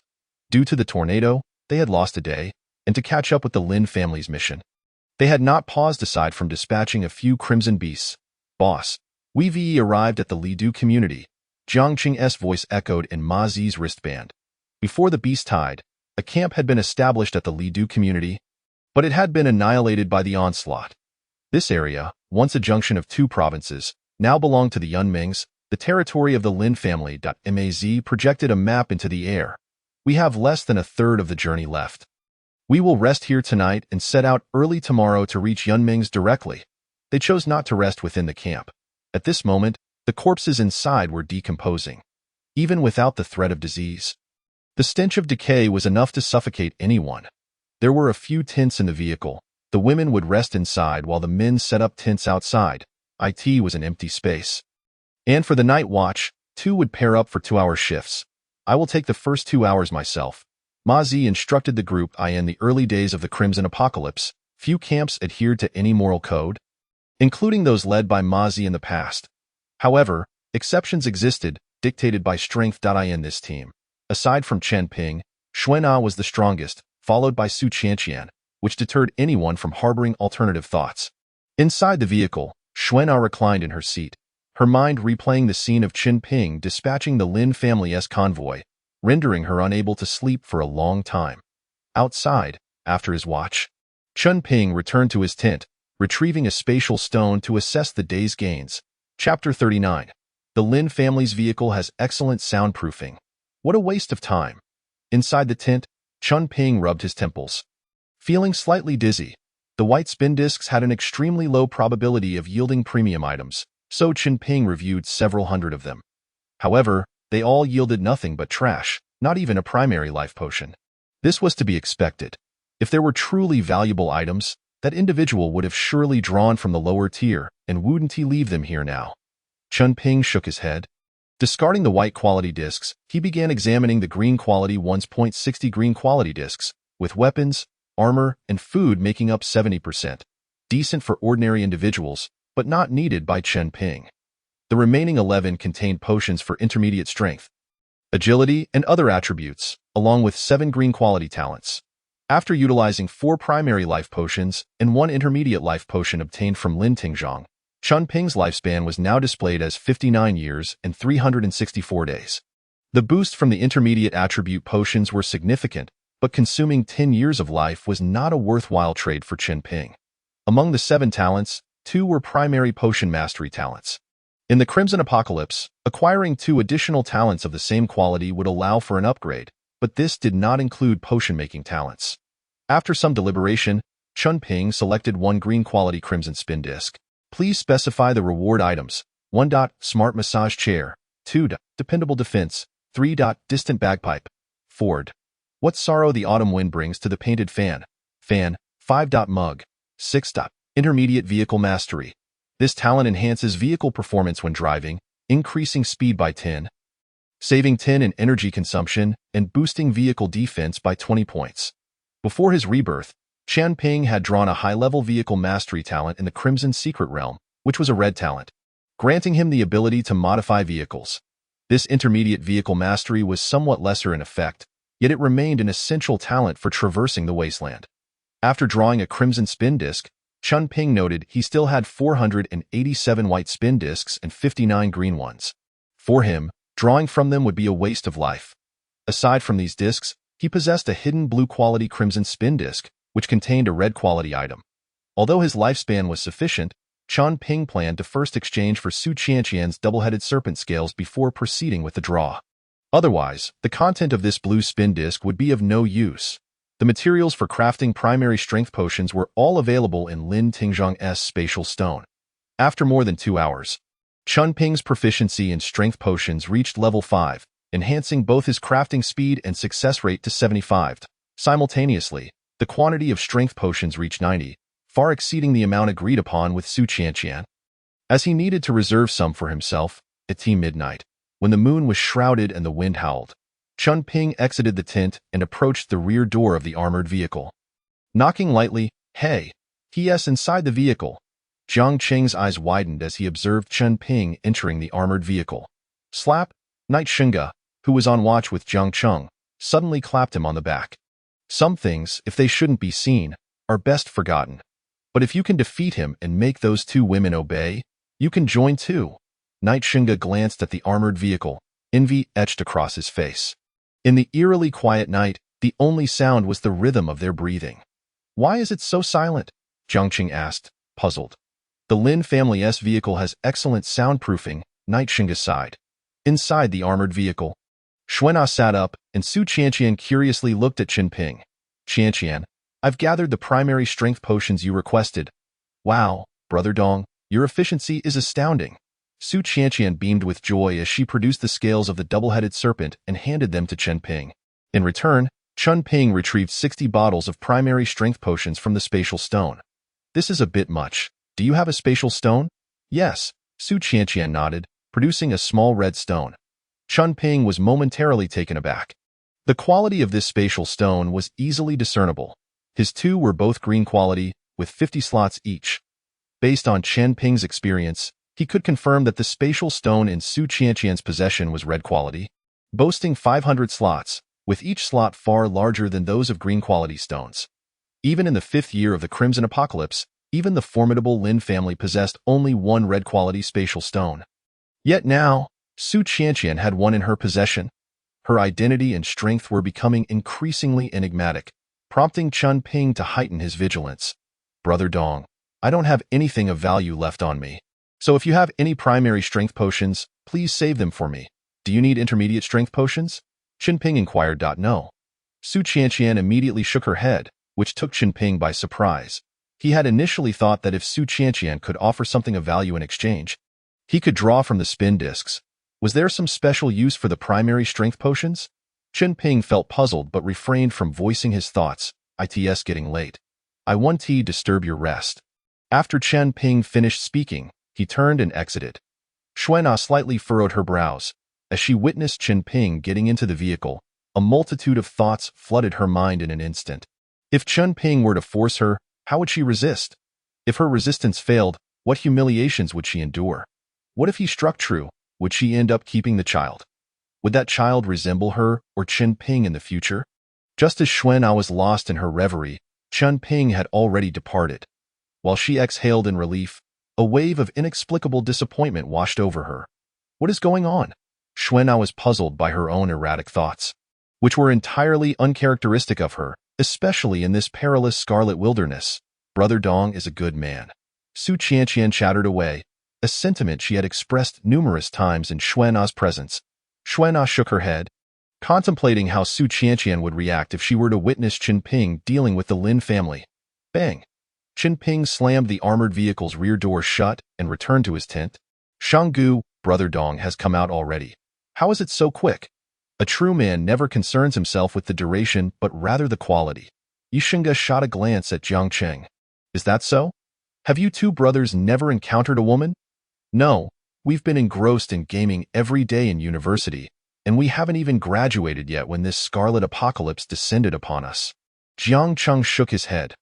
Well, once this mission concludes, I'll take you both out for a good time, and you'll discover what a real man is, Yixinga proclaimed, patting his chest. Really? Is there any doubt? It might have been challenging before the apocalypse, but now, among the lower echelons of the camp, there are many attractive individuals. I've thoroughly checked them out. Why then? You can just pick a steamed bun or potato. Yixinga flashed a lewd grin. As the two conversed, a blinding red light suddenly illuminated the entire night sky. Something's happening. Yixinga shielded his eyes with one hand while firing several shots into the sky with the other. That red light seems to be from Brother Dong's tent. Jiang Cheng squinted against the glare, realizing that the red light emanated from Chen Ping's tent. At that moment, Yixinga forced his eyes open and recalled the strange phenomena that occurred during the beast tide at the Taimu camp. Chapter 40. Star Cauldron. After a brief moment of chaos, the encampment of Ma Zi and his companions gradually returned to calm with the disappearance of the red light. There are no scarlet beasts. Everyone, return to rest. Ma Zi glanced at Chen Ping's tent before turning to address the others. In the scarlet apocalypse, it is often better to avoid unnecessary trouble. But what if Brother Dong is in danger from that red light? Duan Zixuan expressed his concerns. If you were to die, Brother Dong would still be fine. Yixinga scoffed. You make a valid point. Duan Zixuan nodded in agreement. Brother Dong, if you're unharmed, please respond. Su Qianqian still seemed uneasy. I am fine. You all should rest. Chen Ping's voice emerged from the tent, prompting Su Qianqian to nod and breathe a sigh of relief. However, Xuana, standing beside her, was momentarily stunned. Sister Xuana, what's wrong? Su Qianqian tugged at Xuana's arm. It's nothing. Perhaps just too tired, Xuana replied dismissively. While at the morning dawn camp, she had heard the camp leader mention that Chen Ping from the Chen family had obtained a red-quality scarlet turntable and drawn a high-level potion talent. At that time, the entire Chen family had been enveloped in that red glow, which lasted for several tens of seconds before gradually dissipating. Subsequently, Chen Ping vanished completely without a trace. Had it not been for Lin Tingzhong recognizing Chen Ping today, Xuana would have remained oblivious to the fact that this legendary figure from Binhai was right beside her. The red glow she had just witnessed seemed to signify the manifestation of drawing a red-quality prize. Could it be that he drew something incorrect from the turntable? Lin Tingzhong's turntables did not include a red one. Confused, Xuana followed Su Qianqian back to the armored vehicle. Good people will be rewarded. Someone as good as Brother Dong must surely have great fortune. Su Qianqian mused aloud, pulling out a bottle of basic strength potion and consuming it without hesitation. Why are you drinking a strength potion now when there's no need for battle? Xuana, still preoccupied with thoughts of Chen Ping, was momentarily distracted by Su Qianqian's actions and instinctively asked, I'm just so tired. I fell asleep. Su Qianqian hesitated for half a second before collapsing onto the chair as if she genuinely had dozed off. Xuana felt somewhat speechless, but refrained from probing further. In the scarlet apocalypse, anything could happen. Trying to uncover every detail would surely lead to despair and might even cost one's life. The individuals in Ma Zi's squad resembled anything but scavengers. They were more aptly described as peculiar creatures. Casting aside all distractions, Xuana endeavored to fall asleep quickly. Meanwhile, outside the armored vehicle, within Chan Ping's tent, he was scrutinizing a sky-blue, four-legged square cauldron resting in the palm of his hand. This was the second red-quality prize he had drawn since his rebirth. Generally speaking, the blue-scarlet turntable only contained items of blue quality or lower, and the appearance of red items would significantly expand the prize pool. Had it not been for the conspicuously bright red marking of this advanced alchemy cauldron, Qian Ping would have found it difficult to spot among the thousands of prizes on the turntable. On the scarlet turntable, 90% of the area was occupied by white-quality items, 9% by green items, and the remaining 1% comprised 7 blue items and 1 red item. If Qian Ping had not been able to specify his prize, he might not have even seen what he had drawn when the pointer stopped. Qian Ping activated the scarlet wristband, and a pale blue screen projected into the void. Star Cauldron type. Alchemical Equipment Effect 1. Increases success rate by 100. Effect 2. Enhances the effects of potions by 20. Effect 3. Comes with Starlight Flame, which can fuse with other alchemical flames to enhance their quality. Effect 4. Can self-repair when damaged. Quality. Medium red. Qian Ping nodded in satisfaction. And with a thought, the Star Cauldron expanded to a height exceeding that of a person. With a rip, the edge of the tent was torn open by the enlarged Star Cauldron. Before his rebirth, Qian Ping had never possessed a similar item. He had merely seen it in the hands of others, so he felt somewhat clumsy in its first use. Outside the tent, Yishanga, suppressing his curiosity, stood at a distance, facing away from Qian Ping's tent, muttering to himself, "Didn't he hear it? Didn't he see it? Didn't he hear it? Didn't he see it?" Meanwhile, Qian Ping continued to focus on his Star Cauldron. Tossing in the two-headed mysterious snake scales he had just exchanged with Su Qianqian. Whoosh! In an instant, a wave of heat swept through, and a roaring flame ignited within the cauldron. The incredibly hard black iron sheet transformed into a soft, gel-like substance within mere seconds. After another half-minute, a black pill lay quietly within the cauldron. Qian Ping retrieved the pill, and the Star Cauldron shrank back down to the size of his palm. "Not bad. It's quite useful," Qian Ping nodded, feeling immensely satisfied. The scales of the two-headed mysterious snake were the raw materials for crafting a high-level potion. Qian Ping was unaware of how long it would take to find the recipe for that potion, and besides the snake's scales, other even more precious materials were needed, which could not be gathered in just a year or two. He was about to confront a level 3 scarlet beast and urgently needed to enhance his strength. Without hesitation, Qian Ping swallowed the black pill. Crunch! It was akin to eating a chocolate bean, and the flavor was quite acceptable. Qian Ping rank, Silver Star level, 6 stars talents, Basic Potion Mastery, green.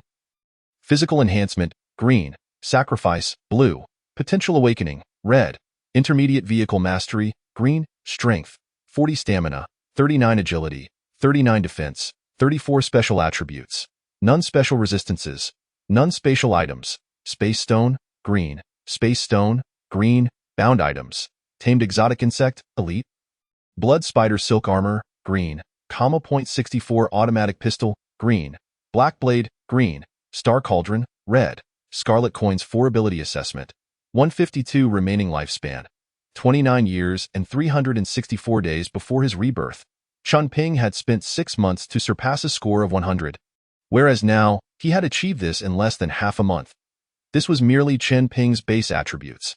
When utilizing the Black Blade or a basic potion, his attributes would further enhance, making him fully capable of dealing with ordinary level 3 scarlet beasts. Stowing the Star Cauldron into the Space Stone, Qian Ping approached the armored vehicle and selected a new tent. "Brother Dong, I'm here to help," Yishanga, who was on guard in the distance, rushed over upon spotting Qian Ping setting up the tent. "Brother Dong, I've always had a question in my mind," Yishanga cautiously inquired. "What is it?"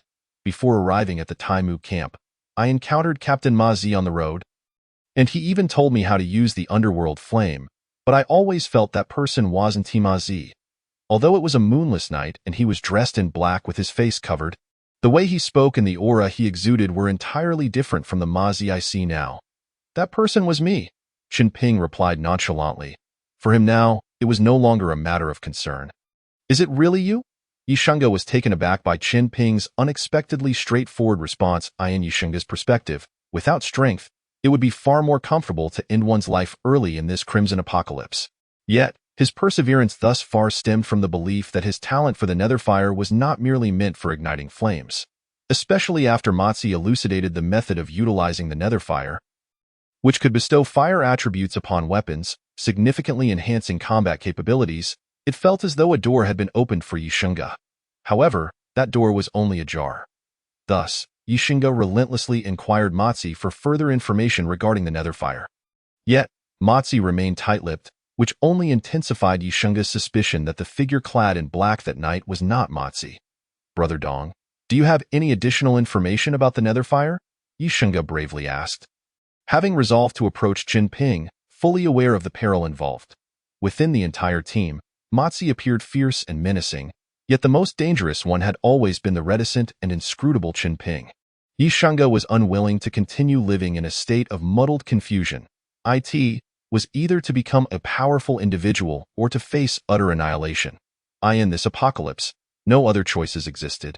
If a third option were to arise, it would undoubtedly entail endless mental torment and suffering. I indeed possess some knowledge regarding the netherfire. Qin Ping nodded, extending one hand, from which the star cauldron materialized from the spatial stone. Resting in his palm, Brother Dong, you must use your will to extract a wisp of netherfire and place it within this small cauldron. Upon hearing this, Yishunga hesitated not for a moment, allowing a wisp of cold, azure flame to descend into the cauldron. With a whoosh, a searing column of fire erupted from the star cauldron. The azure flame, resembling a frail and helpless child, was gradually engulfed by the crimson flames, ultimately vanishing from sight. Qin Ping glanced down at his wristband.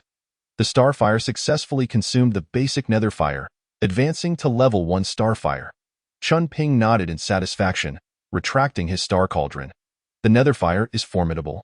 Its strength lies in its dominance, and upon reaching a certain height, it can even possess the power to obliterate the heavens and the earth. However, its flaw is also its dominance. Once it is elevated to the next level, you will no longer be able to possess other enhancement talents. Otherwise, the netherfire will recoil and lead to your demise. Qin Ping gazed at Yishunga, speaking softly. Not being able to possess other talents? That matters little. I am quite devoted. Yishunga declared earnestly. Brother Dong, how does one upgrade the netherfire? Yishunga continued to inquire.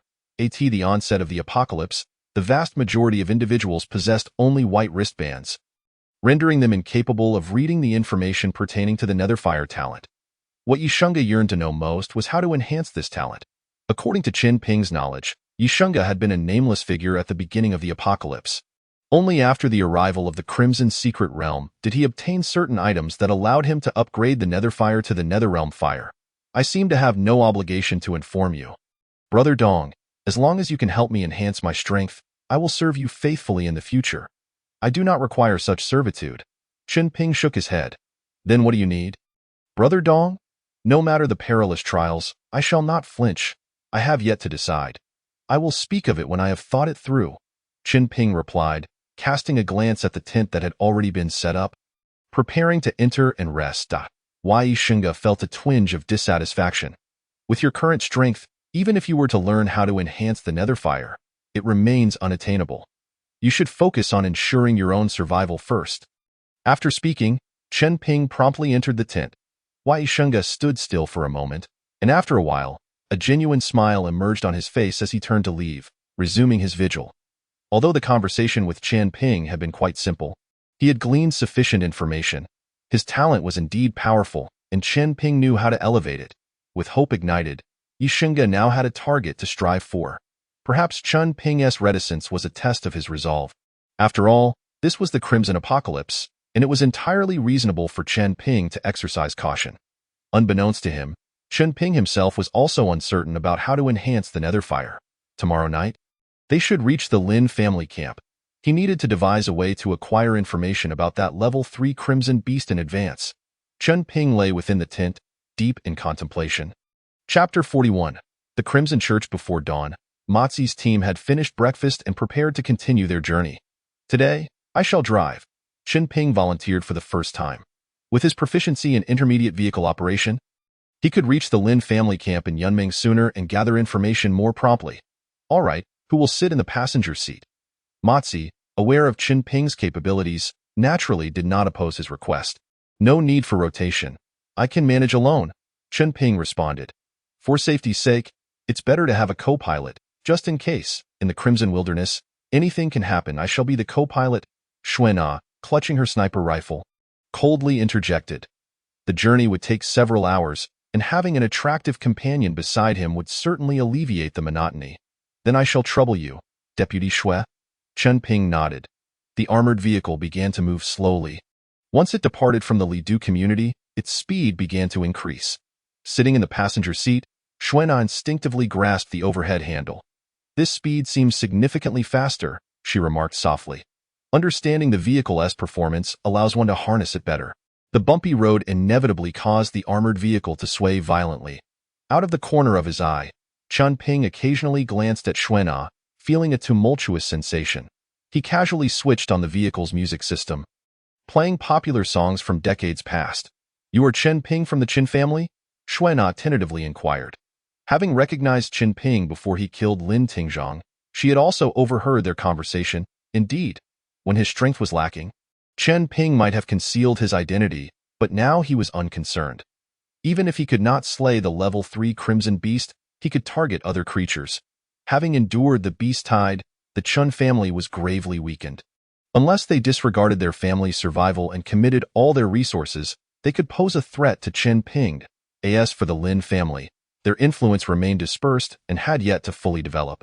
The only individual Chen Ping regarded with some caution was Lin Ruoyun's brother, Lin Shanhai. 5 years ago, when the Crimson Apocalypse first launched, Lin Shanhai had sensed the game's potential and immediately began to establish a foothold in the gaming industry. His understanding of the game was even deeper than Chen Ping's.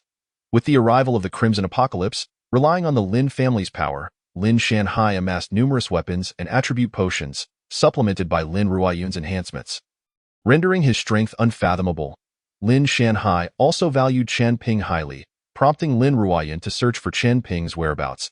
At the onset of the Lin family's development, it was precisely because Chen Ping led the charge that Lin Shanhai could solidify their influence from the rear, allowing them to evolve into a top-tier regional power. However, the Lin family harbored mixed feelings towards Chen Ping, for his ever-increasing strength instilled a sense of trepidation in Lin Shanhai. Regardless of whether Chen Ping drew that golden talent, the Lin family had resolved to eliminate this hidden threat entirely. His acquisition of the Wheel of Destiny merely expedited the Lin family's actions by a few days. The Lin family has been searching for you. Lin Ruoyun seems deeply attached to you. Why do you still conceal your identity? Xuena's voice pulled Chen Ping's thoughts back to reality. Because her heart is too small, Chen Ping replied earnestly. Her heart is small? Xuena frowned slightly.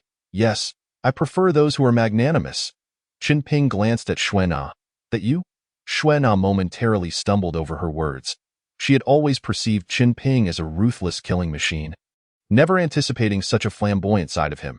Indeed, if we were to have children in the future, breastfeeding might be a challenge. Chen Ping added. Cough, cough. Xuena found herself incredulous at Chen Ping's remarks. In this apocalypse, everyone struggled to survive. Who had the energy to contemplate future offspring? Wait, I seem to. Xuena shook her head vigorously, a hint of crimson blooming on her cheeks. If any of the members from the Dawn camp witnessed their blood roses displaying such a bashful demeanor, they would undoubtedly be left dumbfounded. It was a sight they could scarcely imagine. There's a vehicle behind us. Hold on tight. Chen Ping noticed a uniquely designed armored vehicle pursuing them in the rearview mirror. Too fast. We can't shake it off. Chen Ping pushed his driving skills to the limit, but constrained by the armored vehicle's performance, he was unable to lose the tailing vehicle. At the Crimson Church? Xuena caught sight of a massive black armored vehicle, its front emblazoned with an eye emblem, instilling a sense of dread as though they were being observed by the Grim Reaper. You know of the Crimson Church? I heard some things while at the Dawn camp. They are a group of fanatical believers who worship the Crimson Lord, and their strength is indeed greater than that of ordinary people. Xuena's countenance was somewhat grim. The followers of the Crimson Church were even more fearsome than the Crimson Beast themselves. Anyone who was not part of their congregation was regarded as a heretic. Those unfortunate enough to fall into their clutches would meet a gruesome end, subjected to unspeakable cruelty, or they could choose to join them and become a member of the Crimson Church. The influence of the Crimson Church spread across the globe, far surpassing the power of the Qin and Lin families. However, their stronghold was located in the Western Hemisphere and at the onset of the apocalypse. Their impact on the region where Qian Ping resided was still quite limited, in such a brutal environment. Many placed their spiritual hopes in a so-called deity, leading to the rise of these churches, which manipulated a fervent following. In the 4th year after the advent of the Crimson Apocalypse, humanity had rapidly adapted to survival in this new world, giving rise to various organizations. Some camps flourished, becoming overlords of their territories, initiating the construction of towns and economic development, eventually leading to the formation of a united government. Sects like the Crimson Church and the Holy Light sect also capitalized on this momentum, growing in power, sometimes even overshadowing the united government. Qian Ping was all too familiar with them. He had often interacted with these zealous followers in the Crimson Realm. Once marked, one would become a target of relentless pursuit. Fortunately, this was still the early stage of the Crimson Apocalypse, and the Crimson Church had yet to become as formidable as they later were out of fuel. Xuan'an glanced at the control panel, where the fuel gauge showed a red warning light. Inside the armored vehicle, there were still 2.5 barrels of fuel left, the only issue being that refueling required a halt. Their vehicle carried no more than 50 people, so Qian Ping instructed, first, shoot out their tires, and then make quick work of them. He then addressed the Crimson Bracelet, saying, "Captain, enemies detected, prepare for battle." They had yet to initiate an attack. "Shouldn't we wait?" Mazi hesitated, unsure of the affiliations of those behind them, reluctant to engage directly. Before Mazi could finish his sentence, Xuan'an, seated in the passenger seat, rolled down the window, rose, grasped the edge of the window, and executed a nimble maneuver, climbing onto the roof of the armored vehicle. Bang, bang, bang. Both armored vehicles sped along, and Xuan'an fired 3 shots in rapid succession, the first piercing the bulletproof glass and killing the driver of the rear vehicle, while the other 2 struck the tracks of the armored vehicle. Without delay, Xuan'an stowed her sniper rifle and gripped the handle on the roof. Qian Ping slammed on the brakes, causing the entire armored vehicle to veer sharply. He opened the driver's side door, drew his pistol, and fired directly. Simultaneously, the rear door of the armored vehicle swung open, revealing Su Qianqian, who raised her tower shield, with Ma Zi and others behind her. Unleashing a flurry of arrows. "Cover me!" Qian Ping shouted. "Understood."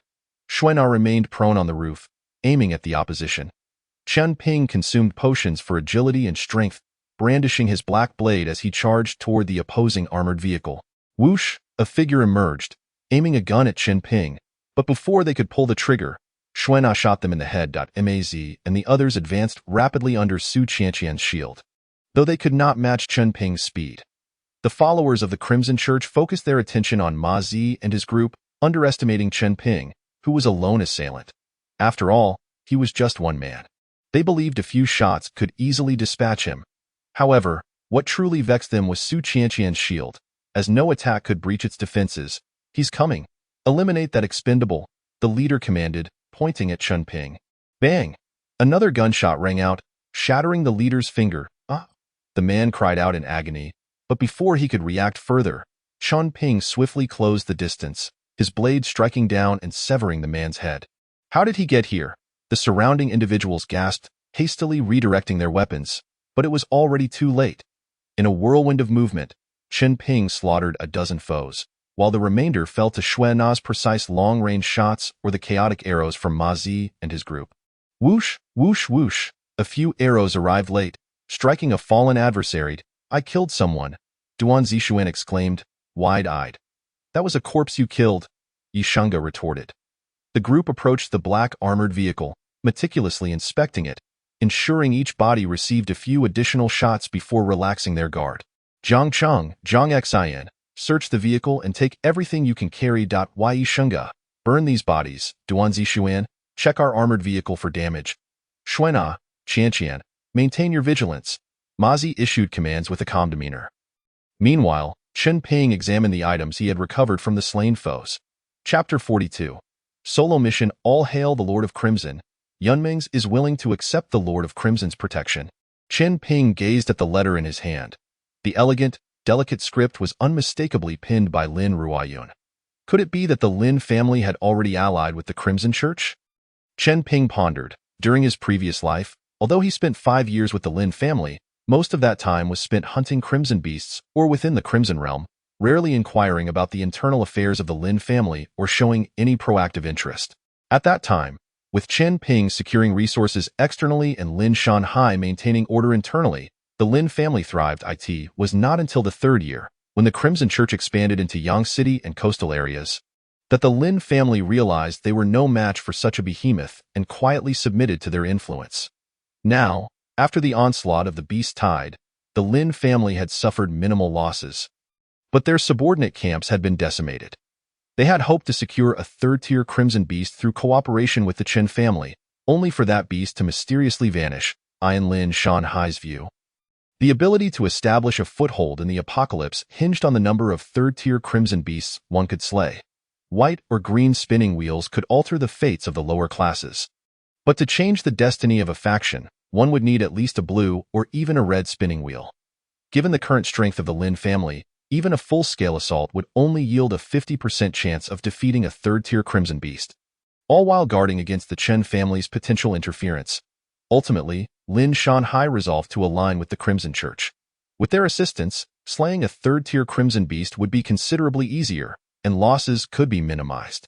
The armored vehicle that Chen Ping and his companions drove had been seized from Lin Tingzhong and bore clear markings of the Lin family. This was also why the followers of the Crimson Church refrained from attacking immediately upon spotting the armored vehicle. A cursory glance revealed nothing but flattery. Chen Ping discarded the letter into the flames. Aside from the letter, there were 18 white spinning wheels and 5 green spinning wheels, indicating that the followers of the Crimson Church were even poorer than Lin Tingzhong. As for weaponry, it was primarily white, with 7 green melee weapons and 2 pieces of armor, which Chen Ping glanced at before tossing to Ma Zi. Lastly, there were 2 black iron tokens, one inscribed with Yunmings. This was the Lin family's Yunming order, marked in a special manner, usable only by members of the Lin family to mobilize their subordinate secondary camps. The other bore the image of a crimson eye, a symbol Chen Ping had encountered after slaying a member of the Crimson Church in the Crimson Realm. The Crimson Order was classified by tiers, though Chen Ping had never delved into its specifics. Both tokens and all the spinning wheels were stored within Chen Ping's spatial stone. The haul was modest, and he felt somewhat dissatisfied. "Captain, our vehicle is slightly deformed, but it can still operate normally." Duan Zixuan hurriedly reported to Ma Zi, "Captain, we've finished searching their vehicle. We've transferred some fuel and food to ours, along with a map," Jiang Qing added, producing a map for Ma Zi. "A map?" Ma Zi extinguished his cigarette, carefully stowing the remaining stub in his pocket before accepting Jiang Qing's map, a map of Yang City. Ma Zi instinctively assessed the map's outline. Chen Ping approached upon hearing this. The map was drawn in a simplistic manner, marking a dozen camps, rivers, and mountains, all discernible in the southwest corner of the map. A prominent red line snaked across the terrain, capturing attention. "What is this?" Ma Zi inquired, puzzled. "The movement trajectory of a 3rd-tier Crimson Beast?" Chen Ping's expression shifted. The elusive beast was unpredictable in his previous life. The Lin family had tracked it for over half a month, gathering information that ultimately allowed them to predict its location, leading Chen Ping's team to set an ambush, waiting 2 days for the beast to appear. Now, Chen Ping was uncertain if they could still catch the beast at that location. If it altered its route, he would waste considerable time.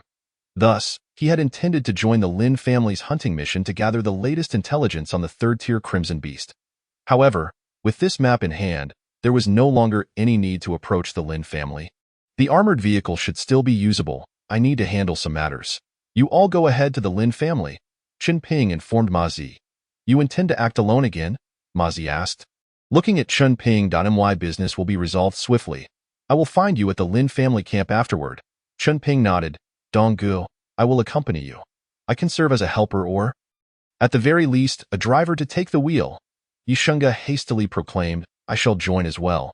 My archery skills have improved significantly, and I can easily take down a level 1 Crimson Beast." Duan Zixuan chimed in, "Donggu, count me in too."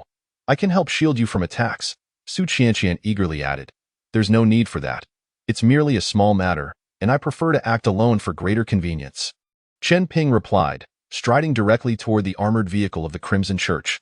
Then do remember to bring an extra barrel of fuel, Ma Zi advised, while Jiang Cheng promptly retrieved a barrel of oil and some provisions. Loading them into the armored vehicle, I'm off. See you at the Lin family camp, Chen Ping called out, swiftly departing in the armored vehicle. Where is Donggu rushing off to in such haste? Duan Zixuan murmured. Huh? Where's the map I had? Ma Zi turned around, searching. Donggu took it, Yishanga responded. Could it be related to the red line on the map? Jiang Cheng quietly inquired. That seems likely. Su Qianqian nodded in agreement.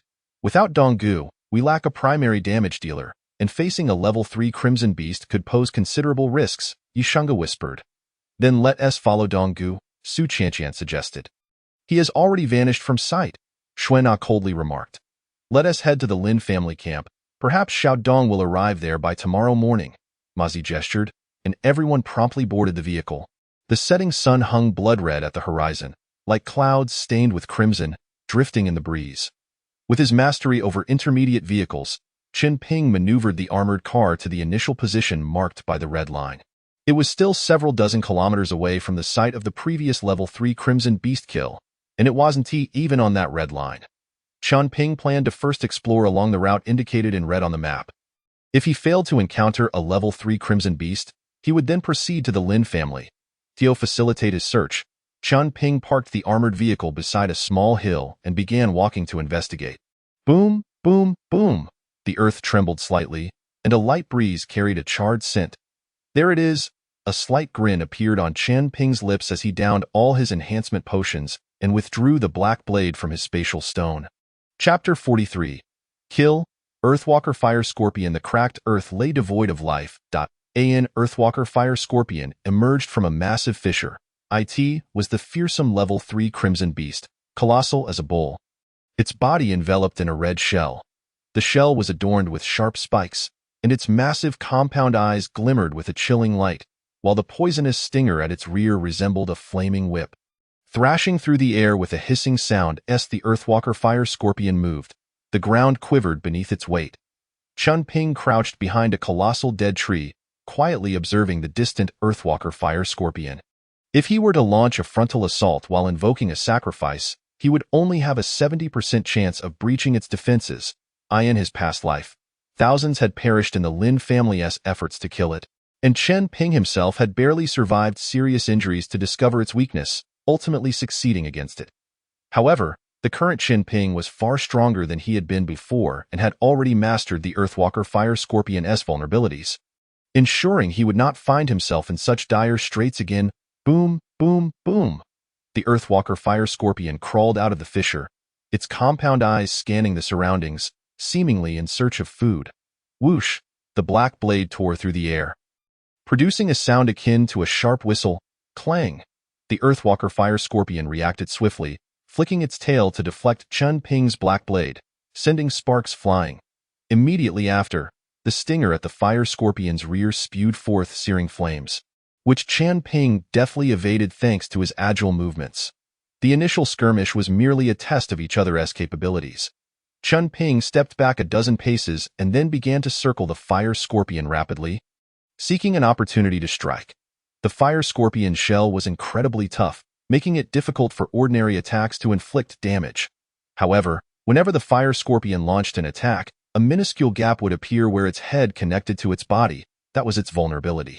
In another fierce exchange, Chen Ping utilized his precise calculations and agile positioning to seize a fleeting opportunity. Channeling all his might into the black blade, he executed a swift, precise strike that landed squarely on the Fire Scorpion's soft underbelly. The creature let out a pained roar, its movement slowing. Without hesitation, Chen Ping seized the moment, the black blade transforming into a streak of darkness as it aimed directly for the Fire Scorpion's head. The Fire Scorpion attempted to retaliate, but it was too late. The black blade pierced through its head, delivering a fatal blow. Level 3 Crimson Beasts were once invincible in the early days of this Crimson Apocalypse. While Chen Ping had previously slain 2, the Red Fire Fierce Wolf had been severely injured, and the Blood Spider was in a weakened state after laying eggs. Yet, this Earthwalker Fire Scorpion was in its prime. The entire battle lasted just over a minute, and Chen Ping didn't even need to activate his sacrifice ability. Once the Earthwalker Fire Scorpion breathed its last, Chen Ping, still panting, found it hard to believe. He realized that after this period of growth, his strength had undergone a qualitative leap. The awakening of his potential attributes, the attribute-enhancing pills refined from the scales of the two-headed mystic serpent, and his silver 6-star rank had raised his base attributes above 100. From the panel data, it was clear that he was indeed capable of contending with a level 3 Crimson Beast. Yet, he had not anticipated that this battle would be so effortless. With a squelch, the black blade was withdrawn from the connection between the fire scorpion's head and body, bringing forth a spurt of green, foul-smelling liquid .2 crimson coins and a blue spinning disc were the spoils of this hunt. That all. Although Chen Ping had speculated about the rewards for slaying the Earthwalker Fire Scorpion, he still felt the bounty was scant upon seeing the solitary blue spinning disc. The blue spinning disc had the potential to alter the fate of ordinary individuals and even rewrite the rise and fall of regional powers. After all, accumulating an absolute advantage in the early stages would allow one to seize the initiative when the Crimson Secret Realm descended. Chen Ping had previously activated 2 blue spinning discs, obtaining a red talent and a red item from those exceptional prizes. The blue spinning disc before him could only be considered above average, containing 2 blue quality rewards, while the rest were green and white. Clap, clap, clap. Before Chen Ping could stow the disc away, a neutral voice suddenly rang out, "My dear brother, you truly possess remarkable skills." A man donned in frameless glasses, appearing scholarly and refined, emerged from behind a large boulder. Chen Ping immediately tucked the spinning disc and crimson coins into his spatial stone and cautiously scrutinized the individual before him. "My young brother, there's no need to be alarmed. I merely passed by an am without a penny to my name. Completely harmless to you. I simply couldn't resist admiring your valor as you dispatched the crimson beasts with such ease." Chen Ping, uninterested in the man's ramblings, swiftly darted forward, swinging the black blade. Clang! The black blade swung toward the man's neck. But the man responded quickly, raising his hand to block, resulting in a metallic clash as the blade struck his forearm. Chen Ping recoiled, his expression shifting, as the pain in his right hand caused his entire arm to feel numb. Impressive, Chen Ping thought to himself, astonished. Having just slain a level 3 Crimson Beast, his mindset had inevitably shifted, leading him to underestimate this youth. "My brother, I truly mean no harm and do not enjoy violence." The man continued to explain, but the murderous intent in Chen Ping's eyes remained undiminished. "I genuinely just wish to acknowledge your prowess," the man urged, a hint of desperation in his tone. If he were to activate sacrifice, he would have approximately a 60% chance of a one-hit kill. However, doing so would further deplete his lifespan. Chen Ping furrowed his brows. He would not casually employ his sacrifice talent unless absolutely necessary. "I am Shen Shaoqian. May I ask how to address you?" Shen Shaoqian wore a smile, exuding an air of gentility that evoked no hostility. Chen Ping understood that such individuals were often the most dangerous, and he remained vigilant. Dong, that surname is indeed rare. With talents like yours, my brother Dong, you will surely excel in this crimson apocalypse." As Shen Shaoqian spoke, he casually flicked his right hand, sending a metal plate flying toward Chen Ping. Clang! Chen Ping raised the black blade before him, deflecting the metal plate while swiftly reaching out to grasp it. "This is my business card. 10 days from now, an underground auction will be held at the Jin city of Binhai, if you have the time. Brother Dong, you are welcome to attend. Perhaps you might find something of interest." Shen Shaoqian maintained a friendly smile throughout. "Thank you for the invitation, Brother Shen. If I am free, I will certainly attend." Chen Ping nodded in acknowledgement. "I have some matters to attend to, so I shall take my leave. We will converse again another day." Shen Shaoqian waved, turning to depart. Chen Ping had little desire to engage with such a wordy individual. However, when he examined the metal plate in his hand, his expression shifted slightly. Treasure Pavilion? Before the arrival of the apocalypse, there existed a merchant association known as the Shen Clan, composed of traders whose members spanned the globe. At that time, the wealth possessed by all members of this association had already surpassed that of Western capitalists and tycoons. The Chen family had aspired to gain entry into this illustrious association. Yet they were still leagues away from meeting the minimum requirements for membership. Even the Lin family was merely an observational member of this organization. Following the onset of the apocalypse, numerous underground black markets emerged across various regions, facilitating the exchange of goods and information. The merchants of the Shin clan, leveraging their vast resources, gradually consolidated these black markets. The treasure pavilion was one of the assets of the Shin clan. Primarily engaged in the auctioning of items in the early days of the apocalypse, the frequency of auctions at the treasure pavilion was quite limited. It was not until 3 to 4 years later, when humanity had stabilized, that the pavilion experienced rapid growth and monopolized the market. Shin Xiaoqian's business card was, in fact, a premium membership card for the treasure pavilion, granting numerous privileges. 10 days later, Chunping suddenly developed an interest in the underground auction in Jincheng. In his previous life, he had never attended such an auction. Within the Lin family, any dealings with the Shin clan were conducted by Lin Shanhai, including participation in the auctions at the treasure pavilion, which were also attended by Lin Shanhai and Lin Ruoyun. After putting away Shen Xiaoqian's business card, Chen Ping stuffed the corpse of the fire scorpion into his spatial stone. This served as a material for crafting intermediate berserk potions, which Chen Ping naturally could not afford to discard. With his lifespan now under 30 years, the blue turntable in his possession was temporarily inoperable, and the area was not particularly safe. Thus, Chen Ping hurriedly returned to the armored vehicle, heading back to the previous Lidu community. The third-level Crimson Beast had been slain, making a visit to the Lin family pointless. As for the grudges with the Lin family, they were no longer pressing. What he needed most now was to acquire a life potion.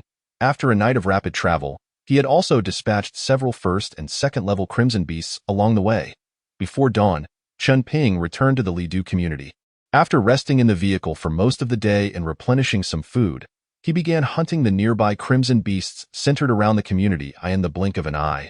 3 days had passed, during which Chen Ping had leveled up, reaching Silver 7 stars, and his attributes had increased by 2 points.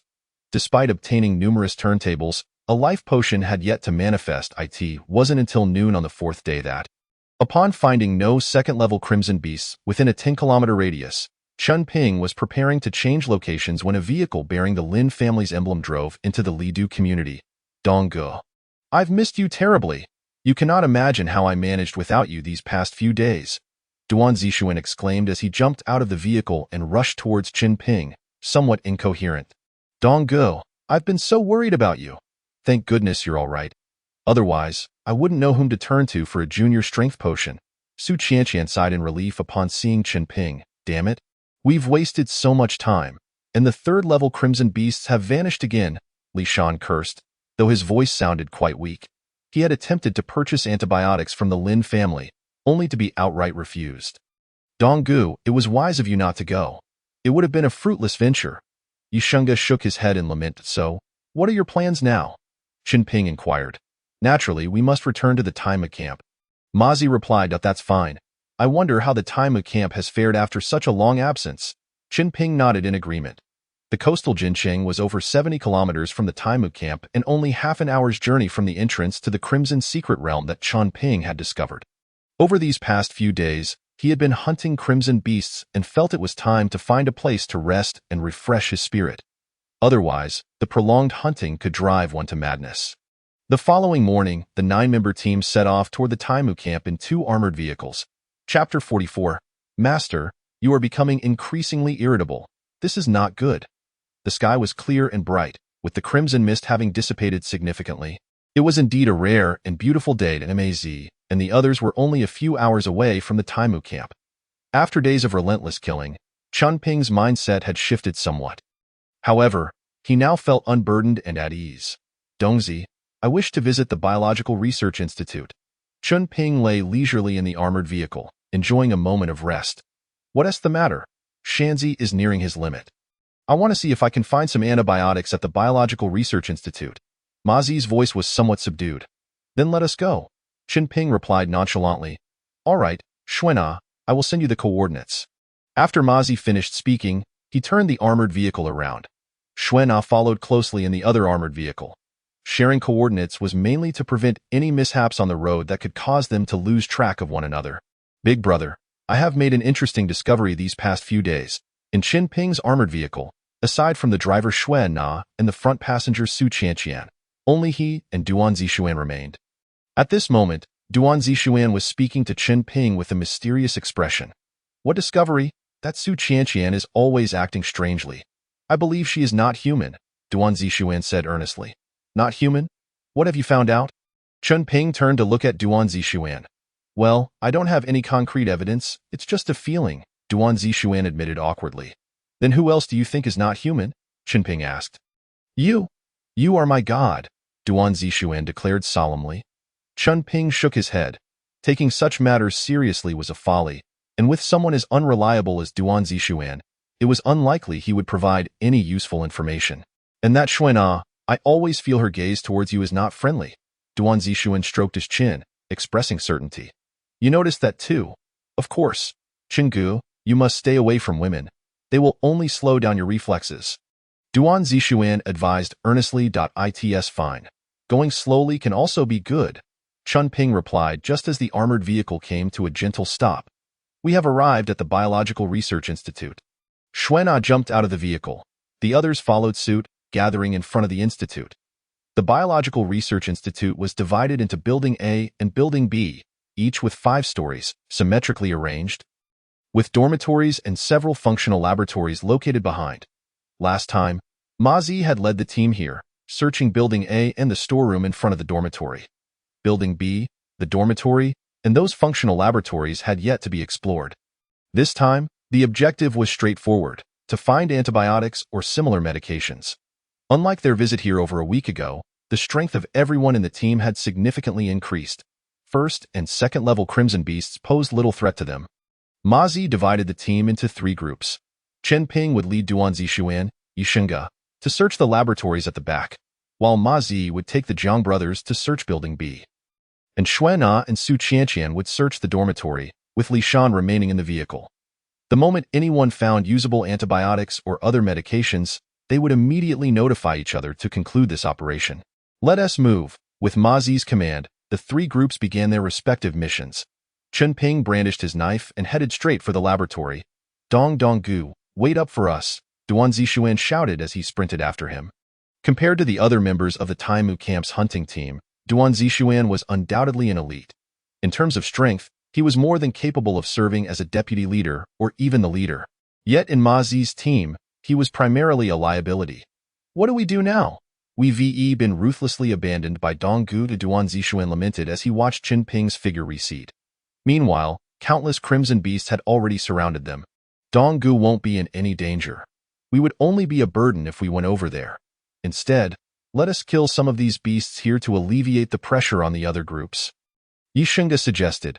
What Shunga said makes sense. You assist me, and we'll wreak havoc together. Duan Zixuan nodded in agreement. Why Yixinga focused his thoughts, and a cluster of azure flames enveloped Duan Zixuan's arrows. Whoosh! The arrows shot forth, piercing through the dense mass of beasts and landing precisely in a space the size of a fingernail. Duan, I must say, you do possess some skill, with such a dense crowd of crimson beasts. If you can't hit, I suggest you shoot with your eyes closed next time. It's bound to be more accurate, Yixinga teased. Although he missed, the flames attached to the arrows ignited all the surrounding beasts. Squeak, squeak, squeak. The crimson beasts were thrown into chaos, and Duan Zixuan, as Yixinga had suggested, tore a piece of cloth and began shooting wildly. Simultaneously, Qin Ping arrived at the laboratory's entrance. Bang! The black blade swung down, striking the heavy door of the laboratory. This black blade had previously slain a 3rd-level crimson beast, showcasing its sharpness and resilience. However, the sturdy door only yielded a small dent, so solid. Qin Ping remarked with surprise. I am so hungry, master. I'm hungry. Just as Qin Ping prepared to strike again, a familiar voice suddenly echoed in his ears. Little Black, you're awake? Yes, I woke up hungry. There are plenty of beasts here. You can help yourself. No, I don't want to eat beasts. I have a mental cleanliness obsession, Little Black protested. You've eaten them before. Qin Ping furrowed his brow slightly. In the past, I had no choice. But now I wish to become a pristine. With that, he began to survey his surroundings. I believe they would have a delightful flavor, Xiao He cautiously remarked. Goodness, is it waiting for me here? Qin Ping chuckled helplessly. swiftly clearing a patch of ground with his black blade and retrieving the corpse of the "leave a bit for me." I still intend to use it to craft a mid-level. Although Chen Ping currently lacked the talent for mid-level potions, he was confident that with the designated rewards of his golden finger, acquiring mid-level or even high-level potion talents was merely a matter of time. However, before he could finish speaking, the corpse of the began to wither rapidly. In an instant, not a trace of flesh or blood remained, leaving only an empty shell. Burp. How delightful. I feel quite satiated. Xiao Hei lay on its back with its 6 legs in the air, appearing exceedingly content. Not a shred left. There's still a shell. Isn't there?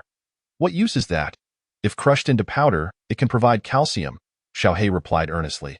Chen Ping shook his head and turned to Xiao Hei. By the way, what changes have occurred since absorbing that? My lifespan has increased by 30 years. I've reached level 3, gained the ability to, and acquired some inherited memories. Such a bounty? Elaborate. Chen Ping was momentarily taken aback, realizing that his earlier decision had indeed been wise. The upper limit of our levels is 3. After gaining the ability to, I can transcend limits, reaching level 4. As for the inherited memories, they are rather vague. Yet they have deepened my understanding of my skills. Originally, I should have become capable of breeding countless swarms. However, shortly after hatching, I absorbed human flesh and blood, prematurely activating Devour, granting me some human abilities. The are Devour and Parasitism. Parasitism allows the absorption of other beings' flesh and blood for rapid growth, while Devour enables the consumption of a target's skills or talents, provided the target's level is lower than my own. This Devour was supposed to be usable only after reaching level 2 as in. Yet, Xiao Hei inexplicably activated it during its larval stage, allowing it to possess human talents, specifically, continuously evolving genes. This also led to a change in its future trajectory. So, what will your future development direction be? Chen Ping inquired. How would I know? This is my first time being an insect. The inherited memories are quite hazy, almost as if they've been pixelated. Xiao Hei wriggled its body. Never mind, we'll slowly explore in the future. Chen Ping sighed and decided not to dwell further on it. For now, it was best to finish searching here and return to the rest for a few days. Bang. Chen Ping swung his blade fiercely, striking the laboratory door once more.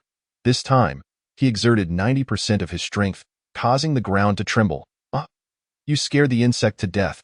Xiao Hei flapped and took off from the ground. Master, you're becoming increasingly irritable. This is not good. Xiao Hei advised earnestly. If I don't put in more effort, I might struggle to support you. Chen Ping retorted.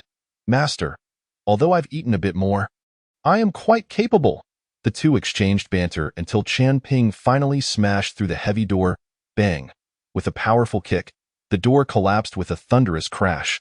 The laboratory was completely sealed, and the temperature was quite low, prompting Chen Ping to instinctively shiver. Roar. A low, rumbling growl caught Chen Ping's attention.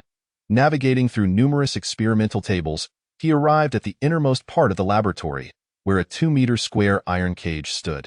Inside the cage was a wild person, draped in burlap, with bare limbs covered in yellow-brown fur. However, the hair on its head was black, appearing dry from excessive dyeing, and the fluffy black locks obscured its face, revealing 2 eyes, one red and one blue.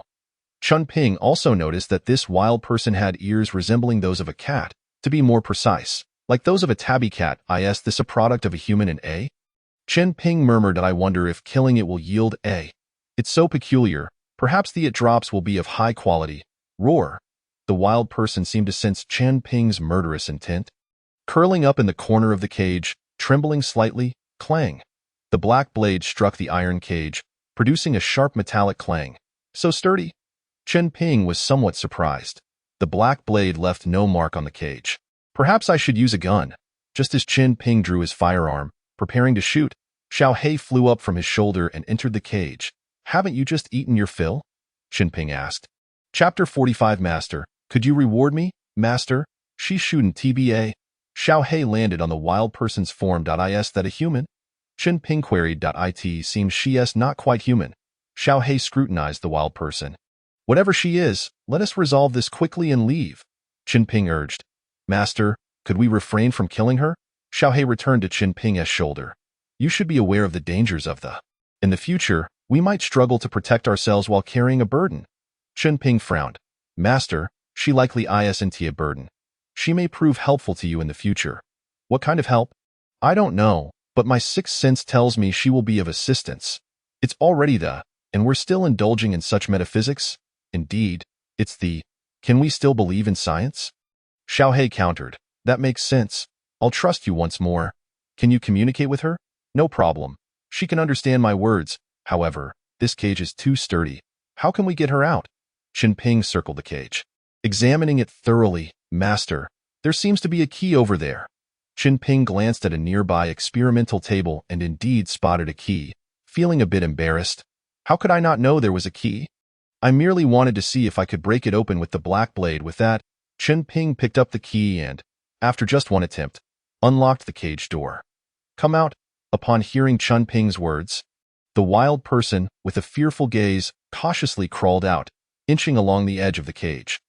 Chen Ping concentrated and stored the iron cage in his spatial stone, even with his silver 7-star status. The black blade of green quality left no mark on the cage.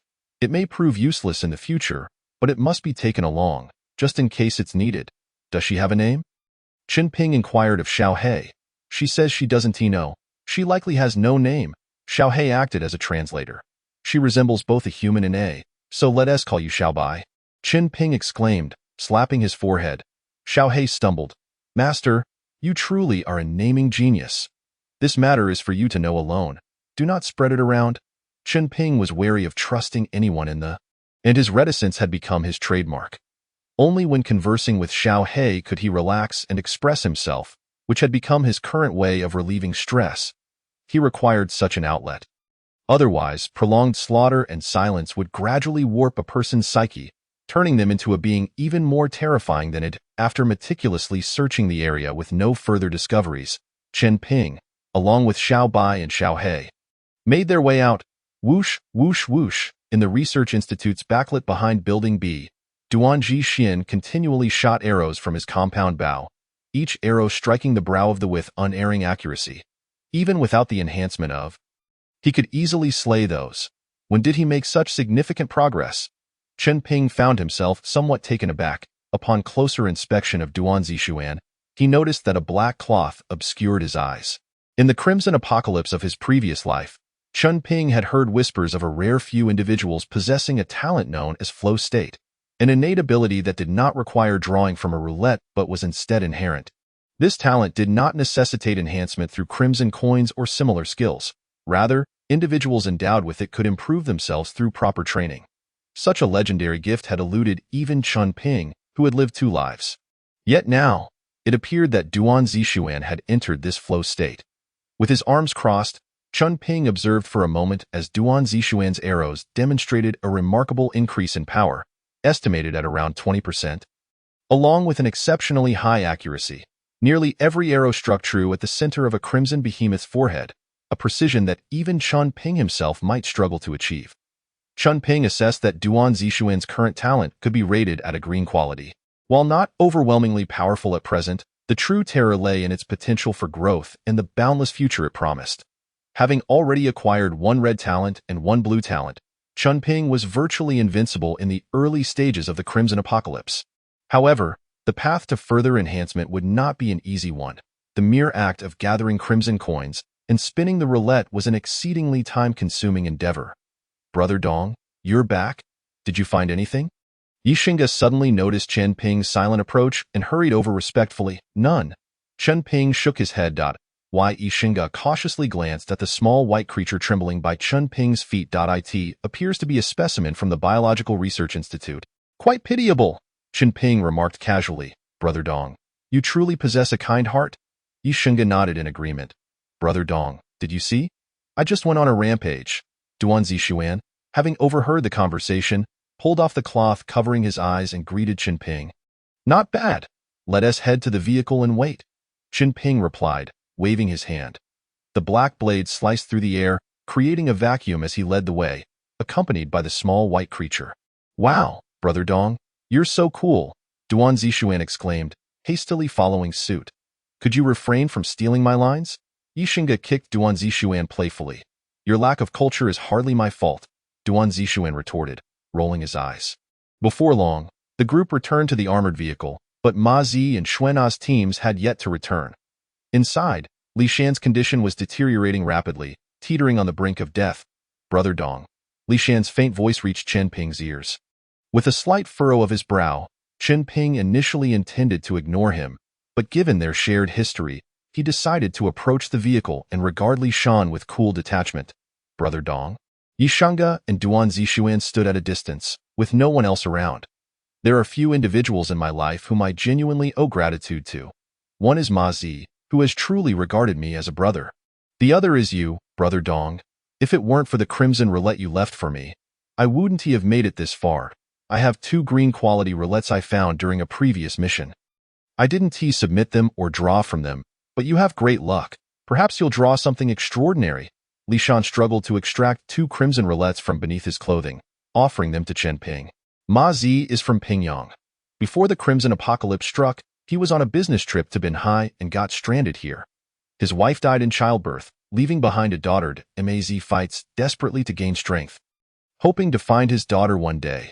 But in this crimson apocalypse, how could a little girl possibly? Yet, some things are beyond anyone's predictions.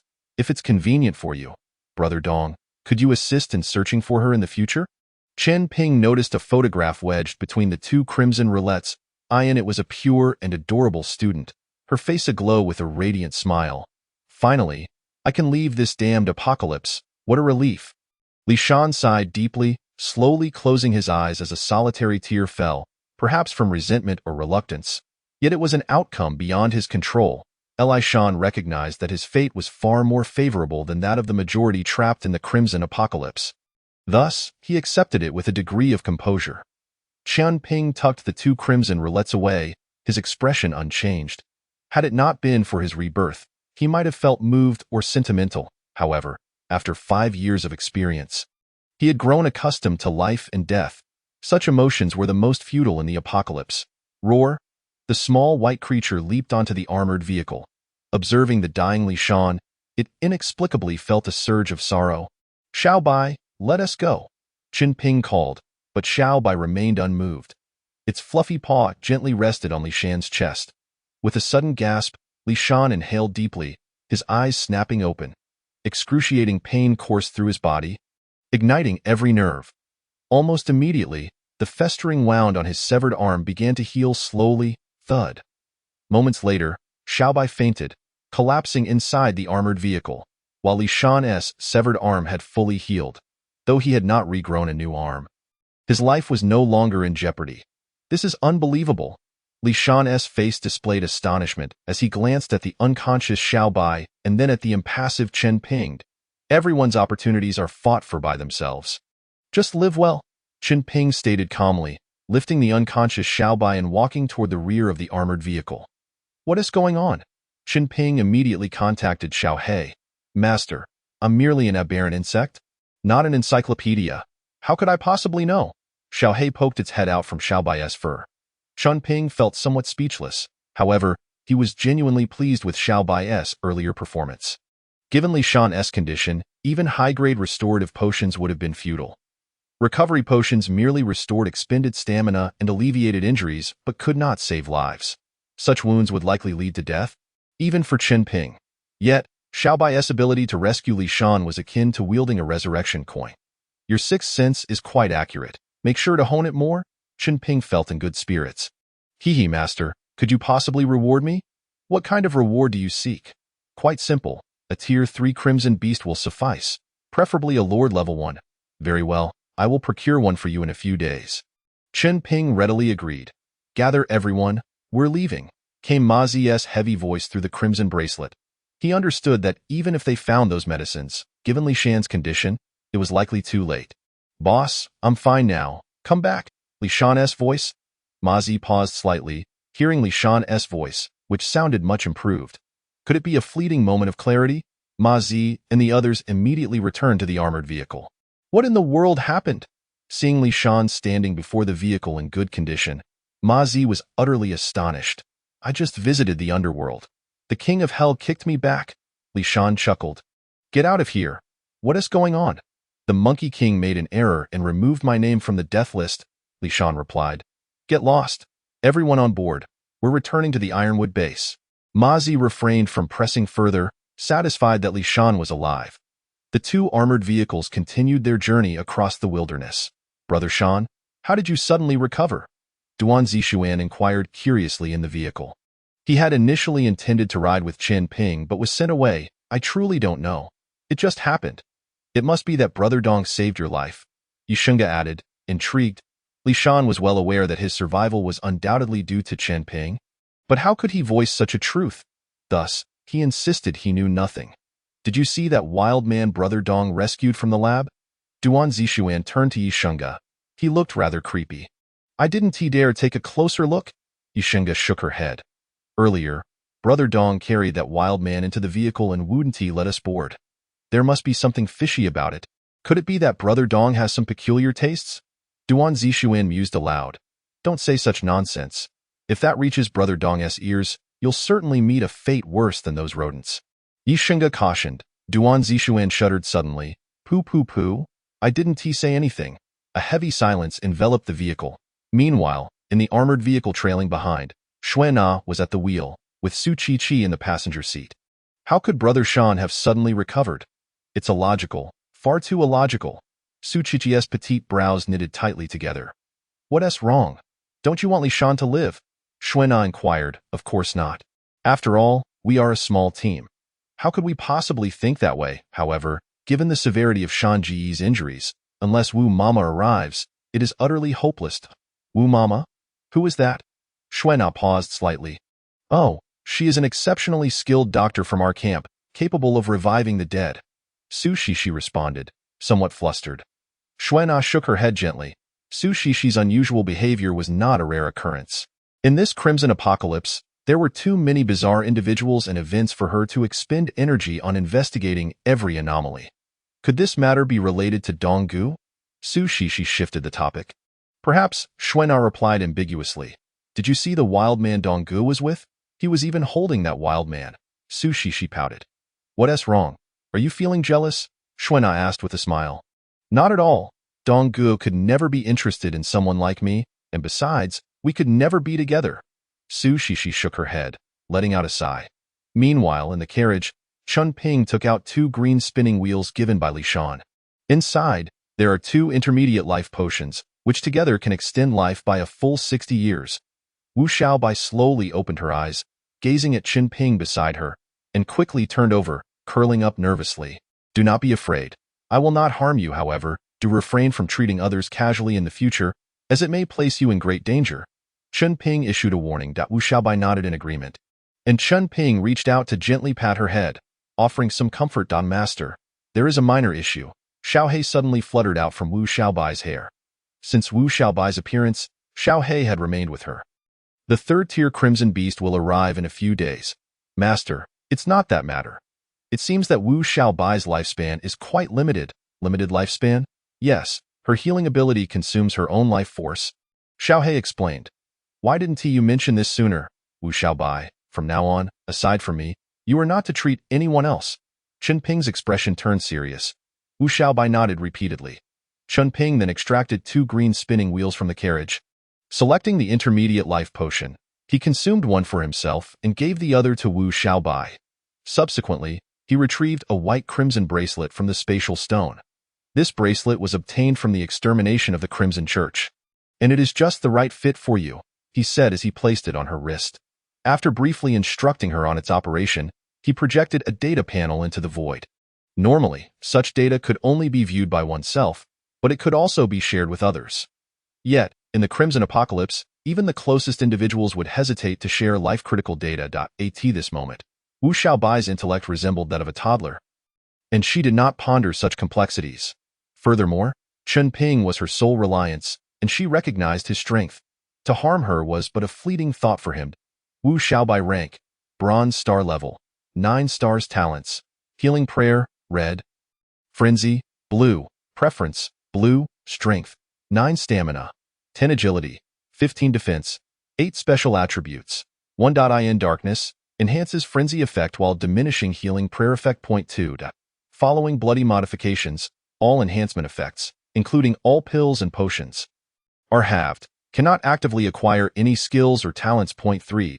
Possesses a unique constitution that can awaken special talents and skills. Point 4. Physical limit.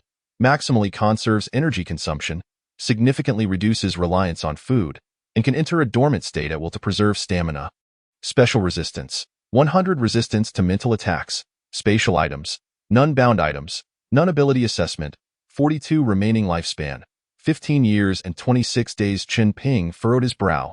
This Wu Xiaobai was absurdly powerful yet exceedingly weak. With the arrival of the Crimson Realm, mental attacks from Crimson Beasts would increase, and Wu Xiaobai's 100 mental resistance would undoubtedly allow her to dominate within the Crimson Realm.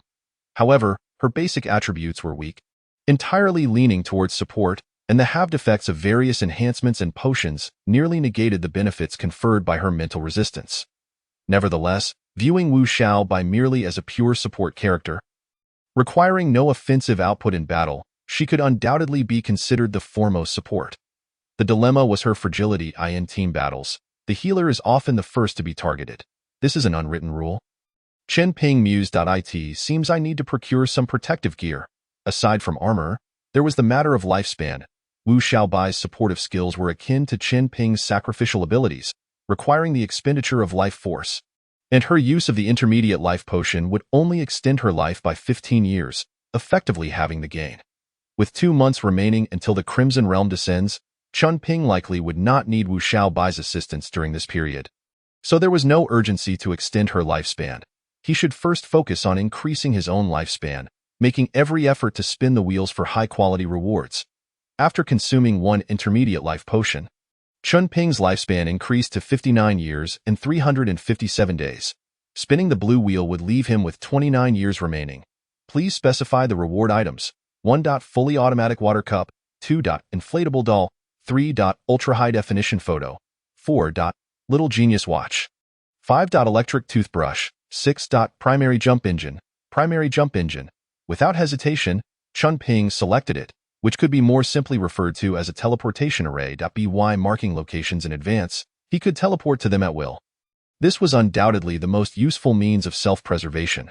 Before his rebirth, Chen Ping had encountered such a teleportation array, though he had never possessed it was one of the essential artifacts for outings, travels, and illicit activities. With the auction at the Treasure Pavilion drawing nearer, the local powerhouses would likely attend. Although Chen Ping was currently formidable, there were always greater forces beyond his own, and he did not possess the hubris to underestimate others. With this teleportation array, he could truly venture forth with confidence. Should any disturbances arise, he would be the first to make his exit.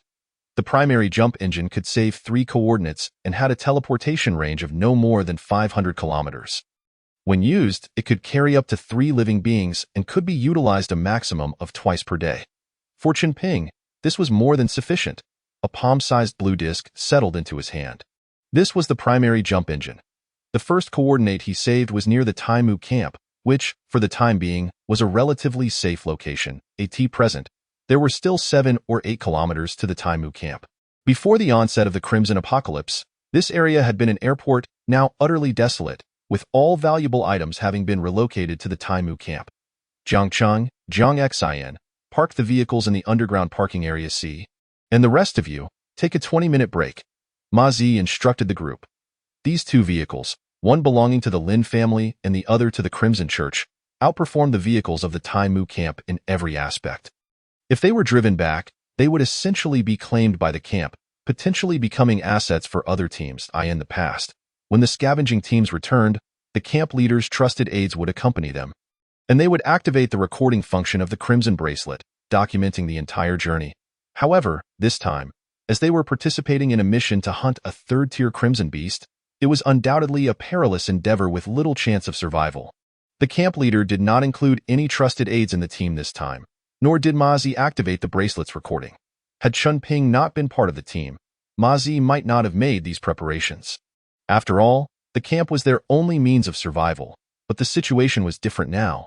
The camp had become less significant. 20 minutes later, the group began their trek towards the Taimu camp. Chapter 47.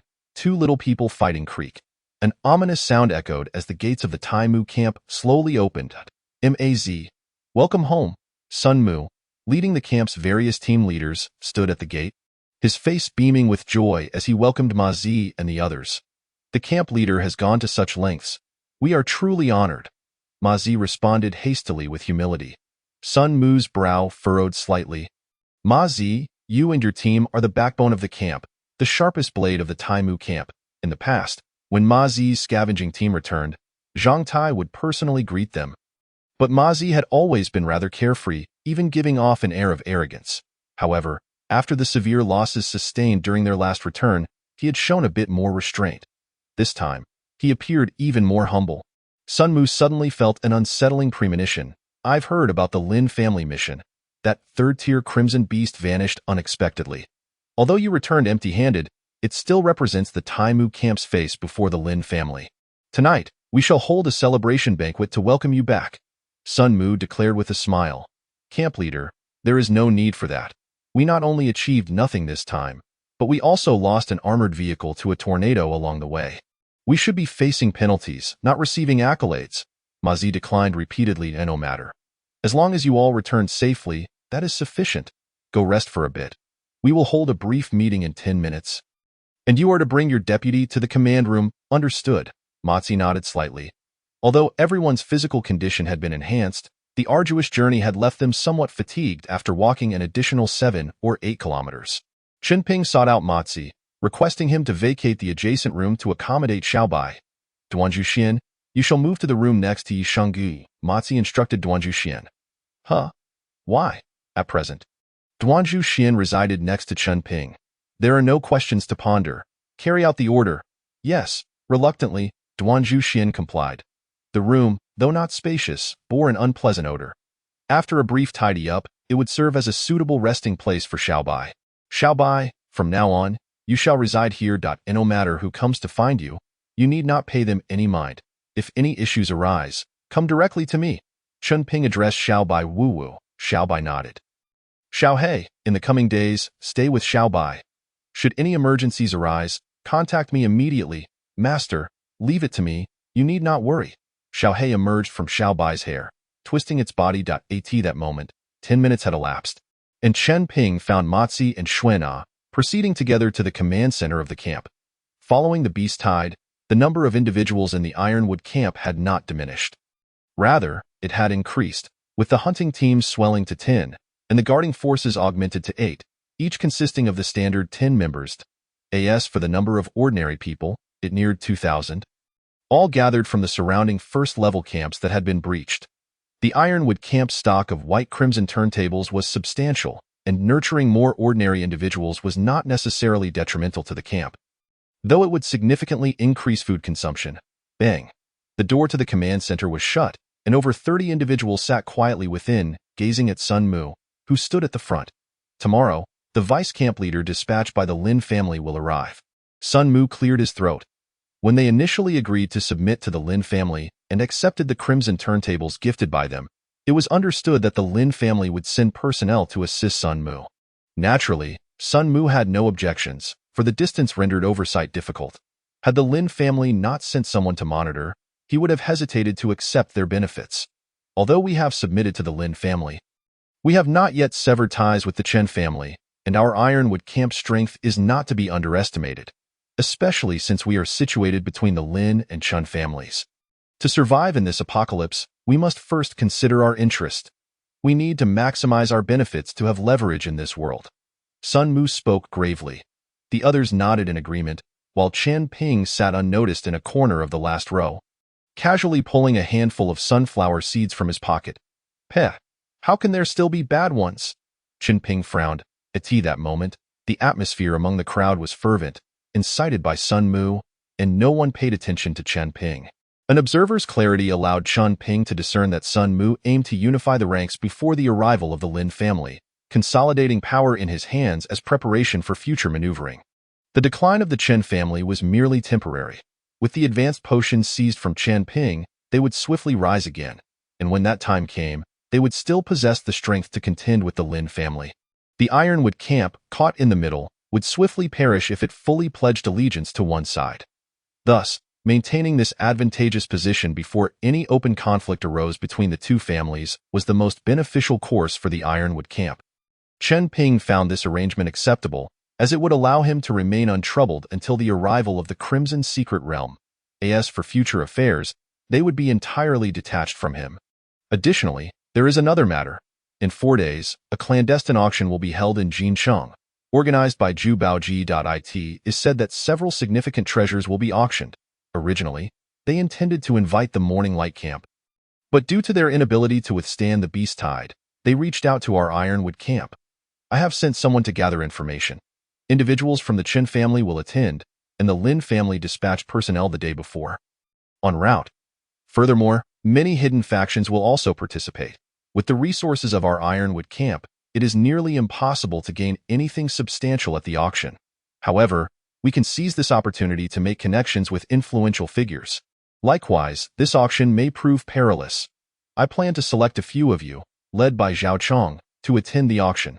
As Sun Mu's words fell, the command center was enveloped in silence. This task, if executed poorly, could lead to disaster for the camp, especially considering that the factions involved were not ones the Ironwood camp could afford to offend. Moreover, it was not uncommon for bloodshed and plunder to occur after such auctions, making it a gamble of life and death. Since no one has spoken, I shall select individuals. Sun Mu furrowed his brow, surveying the crowd before pointing to several individuals. You, and the last one. Sun Mu finally pointed at Qin Ping. He was not fully aware of Qin Ping's capabilities, but knew he was Mozi's confidant.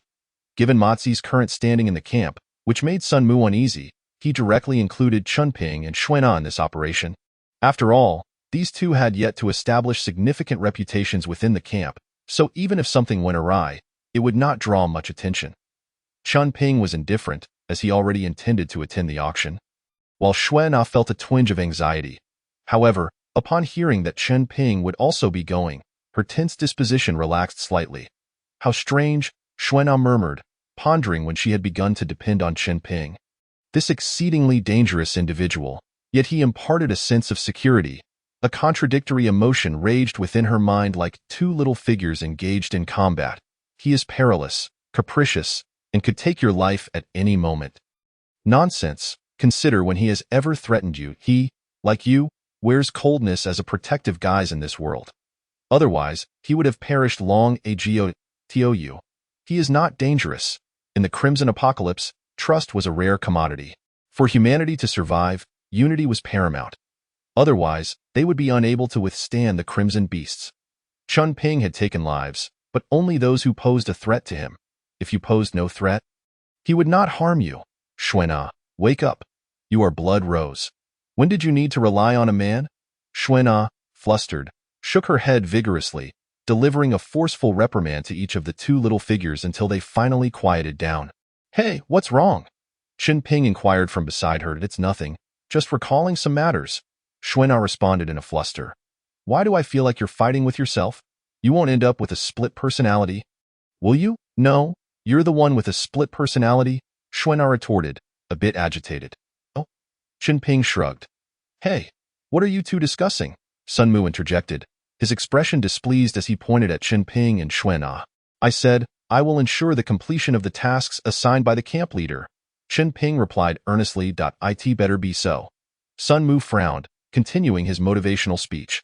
Xuana's complexion fluctuated between pale and flushed, as if she had been seen through. Qin Ping, on the other hand, watched her expressive face with keen interest. After an indeterminate amount of time, the meeting concluded. Qin Ping rose, stretched, yawned, crossed his arms over his chest, and strode out with an air of indifference. Xiao Dong, come here for a moment. Mozi called out to Qin Ping, and the two retreated to a secluded corner. Qin brother, the task of attending the auction may harbor traps. Mozi spoke gravely, pulling out a half-smoked cigarette, taking a couple of puffs. Are you suggesting that I should not attend? Qin Ping inquired. At the auction, numerous treasures will be available, and you may find something of value. However, remain vigilant, just in case. Additionally, Zhao Chong and I are somewhat acquainted. He is not a bad person, and if possible, if the situation allows, spare him his life. Mozi took another couple of puffs, the cigarette now reduced to a stub. But he hesitated to discard it. I will do my best, but I can't guarantee my actions will be light-handed. Your assurance suffices. I also have some crimson turntables here. Take them. They might be useful for bartering. Matzi produced 4 or 5 white turntables and 3 green ones from his inner garments. Chen Ping accepted them without hesitation. In the Crimson Apocalypse, one could not afford to be overly kind-hearted. Chen Ping initially intended to turn and leave, but felt compelled to add, I understand, but most of my old acquaintances have departed. Song Chung died by my hand. During the beast tide, I failed to hold the blood spider, allowing it to breach the camp. Zhang Tai has also perished, and Li Shan has lost an arm. I don't know how much longer he can survive. Among those I knew, only Zhao Chang remains intact. Matzi choked slightly on the cigarette, but he had just inhaled. Chun Ping patted Matzi's shoulder in silence. By the way, what do you plan to do with the person you brought back? Matzi inquired once more. She was subjected to experimentation. She is also a pitiful individual. I understand. For this mission, you can proceed without worry. As long as I am alive, I will ensure she comes to no harm. Mazi patted his chest. Chen Ping nodded in agreement. In fact, he intended to bring Xiao Bai along to the auction. Currently, Xiao Bai lacked the ability to communicate and fight. Leaving her at the camp in someone else's care would be a cause for concern. Chapter 48. The transaction of the enigmatic rose creaking sounds echoed as the gate of the Taimu camp slowly swung open around noon. An armored vehicle from the Lin family drove into the camp. The day before, Sun Mu had informed everyone that the Lin family would be sending representatives to this moment. Apart from those confined in the basement, everyone gathered in the camp square to welcome the Lin family members. What a grand occasion. Of course, this individual is the captain of the 5th hunting team from Yunming's, now serving as our vice camp leader, which is a subtle demotion. She is the legendary enigmatic Rose. Baiyu, isn't she? Indeed, the 5th hunting team of Yunming's, also known as the Rose Team, consists entirely of female members and, under Baiyu's leadership, has directly dismantled a nest of crimson beasts, which reportedly housed over 100 second-tier crimson beasts. Only 100. Our camp's first hunting team slayed 300 to 400 second-tier crimson beasts during the beast tide, but that's not the same. They achieved that feat on the 15th day after the Crimson Apocalypse had begun. True, it has been over 2 months since then. They must be even stronger now. I fear our camp leader might soon be overshadowed. No worries, regardless of whom we follow. Being with the enigmatic Rose is certainly safer. She is vastly more formidable than camp leader Sun Mu. That makes sense. Chen Ping stood at the back of the crowd, listening to their discussions. Baiyu? From a distance, her iconic red robe caught his eye. The red was vivid and profound, seemingly infused with the lament and despair of countless lives. The fabric appeared ordinary yet emanated an eerie dark glow, swaying gently with her movements, akin to flames dancing in the night. According to Chen Ping's recollection, this was a piece of green-grade armor, yet it rivaled mid-range blue-grade armor. This red robe, while lacking in defensive capabilities, could induce a mental shock to the crimson beasts. In the early days of the apocalypse, Baiyu had been invincible in this red robe. When the Crimson Realm descended, some of the gear and abilities Chen Ping had acquired from the realm were allocated to Baiyu, solidifying her position as a true core member of Yunming's. She was also the only high-ranking member not belonging to the Lin family. Baiyu possessed a celestial voice, unparalleled beauty, and exceedingly ruthless methods. She was Chen Ping's sole friend within the Lin family. Once, Baiyu confided in Chen Ping that he was merely a tool in the eyes of the Lin family, and they had already plotted against him. Yet, at that time, Chen Ping was infatuated, believing only in Lin Ruoyun.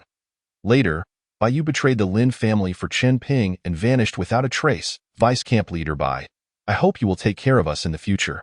Sun Mu appeared somewhat humble, giving the impression that Baiyu was the true leader of the Taimu camp. Baiyu's expression was stern as she nodded, her pitch-black eyes deep as night, her bare feet gracefully leading her towards the command center. Vice camp leader Bai, all the elites of Taimu camp are gathered here. Sun Mu said respectfully, I have heard about the beast tide in the coastal region. The fact that Taimu camp managed to withstand it proves the camp's strength. Although I hail from the Lin family, I shall be living alongside all of you from now on, fighting against those crimson beasts together. I hope we can unite in heart and mind and navigate these challenging times to welcome a brighter future. As Baiyu's voice faded, the atmosphere in the command room became buoyant, with many responding in agreement. A few minutes later, Bai exited the command room, heading to the room Sun Mu had arranged for her. In this apocalyptic world, spaces for resting were exceedingly limited. Chen Ping's room was only about 5 or 6 square meters, which was considered a top-tier treatment for combat members within the camp. Even the camp leader's room measured only 10 square meters. In contrast, Bai's room was over 100 square meters, complete with a spacious bedroom, a private bathroom, and a large living area. Dong. As Chen Ping watched Bai leave, he prepared to return to his dormitory but was called by Zhao Chong. The auction in Jincheng begins in 3 days. Just to be cautious, we plan to depart a day early. Also, Vice Camp Leader Bai has summoned you to her room.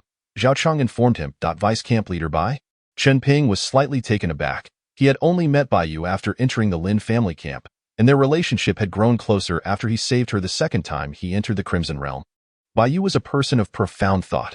Without having shared numerous life and death experiences with Chen Ping, it would be impossible for her to trust him.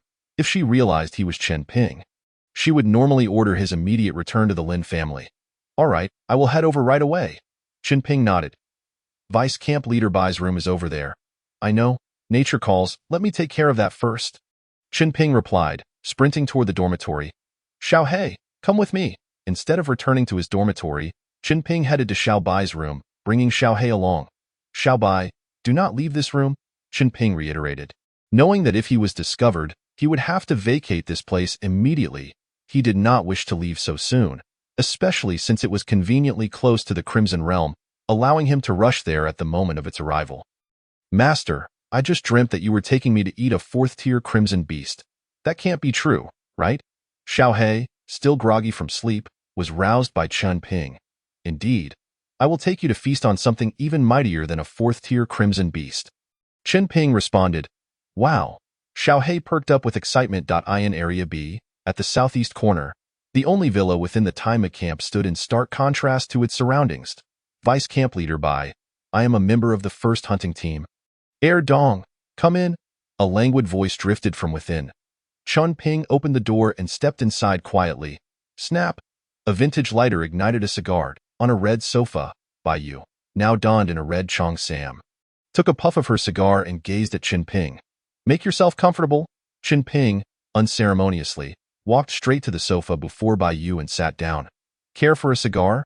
Bai elegantly exhaled a smoke ring. Smoking is harmful to health. Chen Ping replied earnestly. In this apocalypse, most do not see the dawn of another day. Such harm is negligible. Bai's voice was melodious, akin to a celestial song. Click. Chen Ping picked up the cigar cutter, snipping off the end of one cigar and joining her. Dong Chun. Did you choose that name to ensure no one could guess your identity? Bai's lips curled slightly, her ambiguous smile stirring intrigue. At least before meeting Vice Camp Leader Bai, no one had informed me that they had deduced it. Chen Ping replied nonchalantly.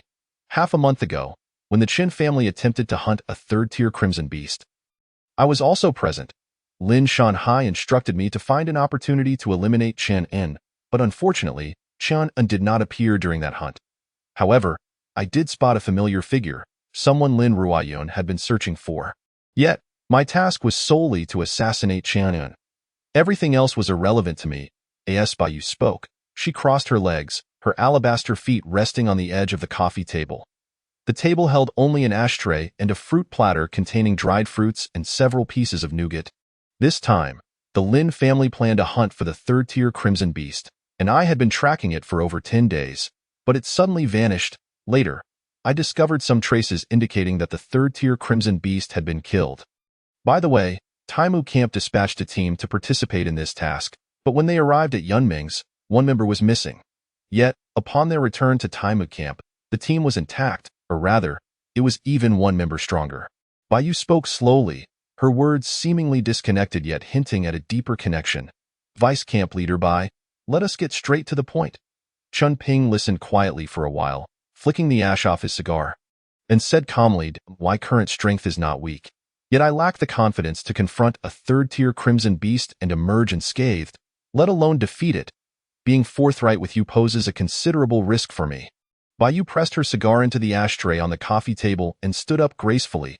I wish to propose a transaction with you. Chen Ping looked at Bai, remaining silent. 3 days hence. At the Jincheng auction, a minor leader from the Crimson Church, known as Blood Demon Sovereign, will be in attendance, and I intend to eliminate him. Chun Ping furrowed his brows slightly, recalling that Bai Yu had a twin sister named Bai Lu, who was tragically slain by the Scarlet Church in the early days of the apocalypse. Subsequently, she led the 5th Squad in a bloody retaliation against the Scarlet Church located by the coast, avenging her sister. However, as Chen Ping later discovered, Bai Lu had not perished. Rather, she had been captured by the Scarlet Church for experimentation, transforming into a formidable weapon for them in his rebirth. Chun Ping had not aligned himself with the Lin family, which consequently led to an early collaboration between the Lin family and the Scarlet Church. Naturally, the Lin family would not permit Bai Yu to jeopardize this alliance, thus sending her to the timber camp as a warning. "My lord, there is no one around, not even a fly." Xiao He perched on the windowsill of the room, establishing mental contact with Chun Ping. Chun Ping nodded discreetly, feeling reassured. "What is my reward?" 5 bottles of intermediate life potions. Bai Yu replied in a low voice. "How can I trust you to produce 5 bottles of intermediate life potions after the deed is done? The chances of obtaining life potions from the roulette are exceedingly rare. And aside from myself, no one else can specify the rewards. Even a single bottle of intermediate life potion is sufficient to incite conflict between 2 level 2 camps, let alone 5 with your strength. Eliminating me would be a trivial matter. If I fail to deliver, feel free to take my life. However, I do not believe your life is worth 5 bottles of life potions." Chun Ping leaned back on the sofa, speaking at a leisurely pace. "What do you wish for then?" Bai Yu's delicate brows knitted slightly. "First, a deposit. Otherwise, I remain uneasy." Chun Ping shrugged. "Intermediate life potions are incredibly precious. I do not have any on me." "Then offer something else. I am not a particularly fussy individual." Chun Ping's gaze appraised Bai Yu. Chapter 49. Sun Mu's suicide brother Dong has been summoned to that enchanting Rose's room. Duan Zixuan rushed to Yi Shunga's quarters. "What? Brother Dong truly has extraordinary luck. Just a couple of days ago he was with someone else. I envy him to death. I wonder if Brother Dong can withstand that flirtatious vixen. She's quite a handful." Who is Brother Dong? With the golden cudgel in hand, what demons or monsters could he not subdue? Yi Shunga retorted. "You speak as if you've seen it yourself." "Not at all. I am merely analyzing. Brother Dong is heading to Jincheng tomorrow. Should he be drained of energy, how can he fight? The scarlet beasts along the way are numerous. Do not worry. Brother Dong's stay is brief, and he will not exhaust much energy." Yi Shunga asserted confidently. "How do you know?" "Ah, this is confidential. Should I disclose it, our lives may be forfeit. Fear not. My lips are tighter than your waistband. I am not wearing a belt. That is not the point." "Hurry and tell me," Duan Zixuan urged. "About 6 or 7 days ago, on that night in Lidu community, at midnight, I personally witnessed Brother Dong boarding an armored vehicle." "An armored vehicle?" "Yes, Xuana and Su Qianqian were resting inside." "Really?" "Of course it is true. That armored vehicle was shaking violently." Yi Shunga embellished the tale. "I timed it. It was 2 minutes and 35 seconds. Not even 3 minutes." Yi Shunga sighed in frustration. "What? It couldn't possibly be that short." "Perhaps the pressure was immense. The environment plays a role, and being with another person affects one's mindset." Yi Shunga analyzed. "I see. Your experience is indeed profound. Of course, by the way, tonight I am taking the Jiang brothers to the basement for some fun. Will you join?" "I shall not. I am a person of traditional values." Duan Zixuan shook his head. "Nonsense." Yi Shunga shot him a glance, then paused in surprise. "What is it? Look outside." "Who is that?" Yi Shunga pointed towards the window. Duan Zixuan leaned closer, spotting Chun Ping, his face alight with a smile, approaching the dormitory. "Wow, he truly returned so swiftly. Look at Brother Dong's spirited demeanor. I understand now. It is not speed, but rather restraint. He shortened the time to conserve energy." "Hey, what are you two up to? Sneaking about?" Mazi suddenly appeared at the door, startling both. "We were discussing how to efficiently eliminate scarlet beasts," Yi Shunga replied. "Enough of that. A large number of scarlet beasts have appeared in the southwest direction of the camp. The camp commander has ordered me to take a few people over, and you two are it." "What about the others?" Yi Shunga asked, his face grim. "Just some level 1 scarlet beasts. The 3 of us will suffice." The trio drove off in a terrain exploration vehicle, while Qin Ping made his way to Xiao Bai's room. Xiao Bai, try this on and see if it fits. Qin Ping tossed a red robe to Xiao Bai. Woo woo woo! Xiao Bai hunched over, donning the robe, which was somewhat oversized for her. Bai Yu was taller and more voluptuous than Xiao Bai, yet it could be managed. This robe does not significantly enhance defense, but can create a psychological impact on enemies. Perfectly complementing your talent. Woo woo woo! Xiao Bai nodded, appearing quite pleased. Qin Ping gently patted Xiao Bai's head and retrieved a can of fished eye. In recent days, Xiao Bai had made rapid progress, and communicating with her had become much easier for Qin Ping. My master is a great deceiver. He has deceived my affections. Xiao He fluttered around Qin Ping's head. Why master promised to take me to eat something more formidable than a level 4 scarlet beast. And I trusted him so deeply, yet I was grievously hurt. Xiao He pouted. Xiao He, try this. See how it tastes? Qin Ping offered a piece of white nougat. Delicious. This is tasty, but it does not increase experience. Xiao He responded, somewhat aggrieved. Qin Ping had heard that had a particular fondness for certain sweets, and he had conveniently procured some from Bai Yu, tossing a piece to Xiao He. This is so delicious. Xiao He grew increasingly delighted, thoroughly satisfied. You all rest now. We must venture out tomorrow, Qin Ping remarked before turning to leave. Soon, night fell, and Sun Mu hosted a welcoming banquet for Bai Yu, elevating the entire camp's dining experience. Why hasn't Captain Ma returned yet? Su Qianqian murmured, seated across from Qin Ping. Where did they go? Xuana inquired. A number of scarlet beasts were discovered outside the camp, and Captain Ma took Duan Zixuan and Shunga with him. They should have returned by now.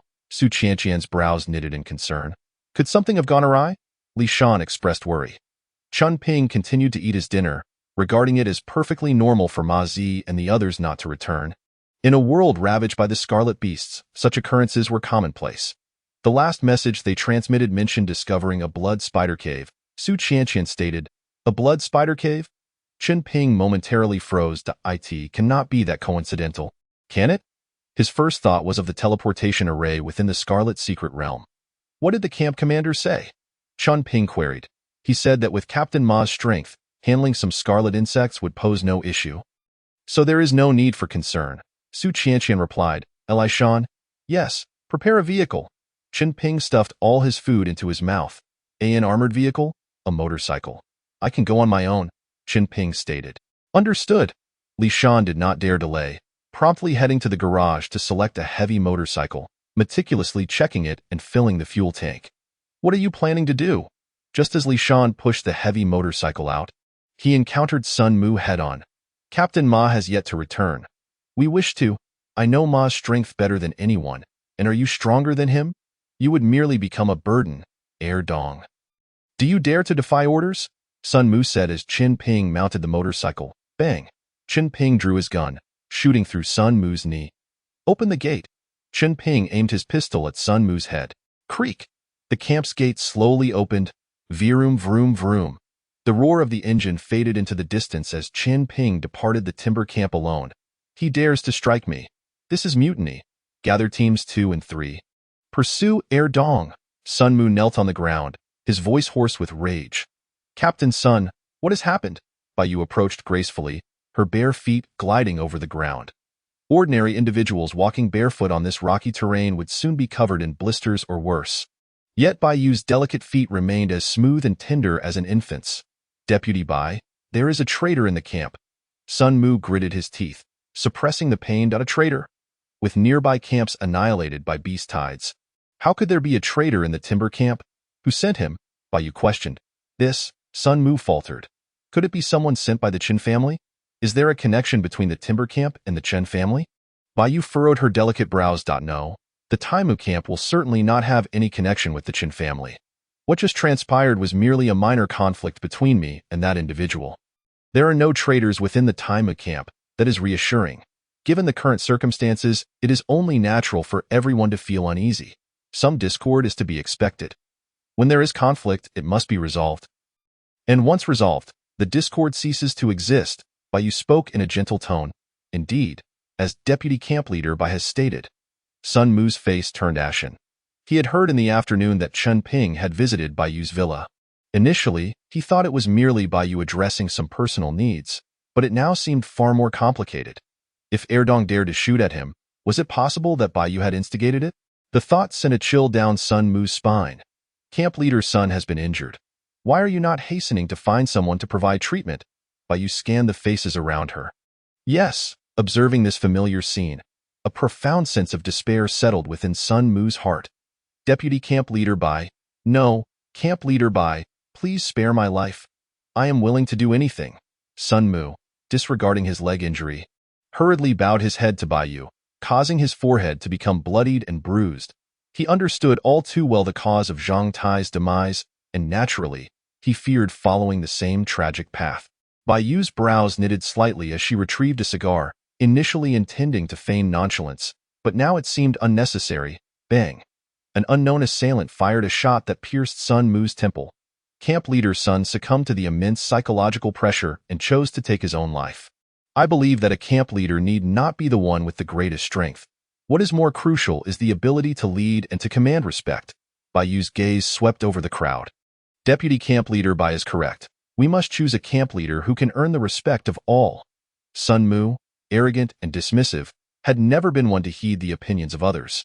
He should have been removed from the position of camp leader long ago.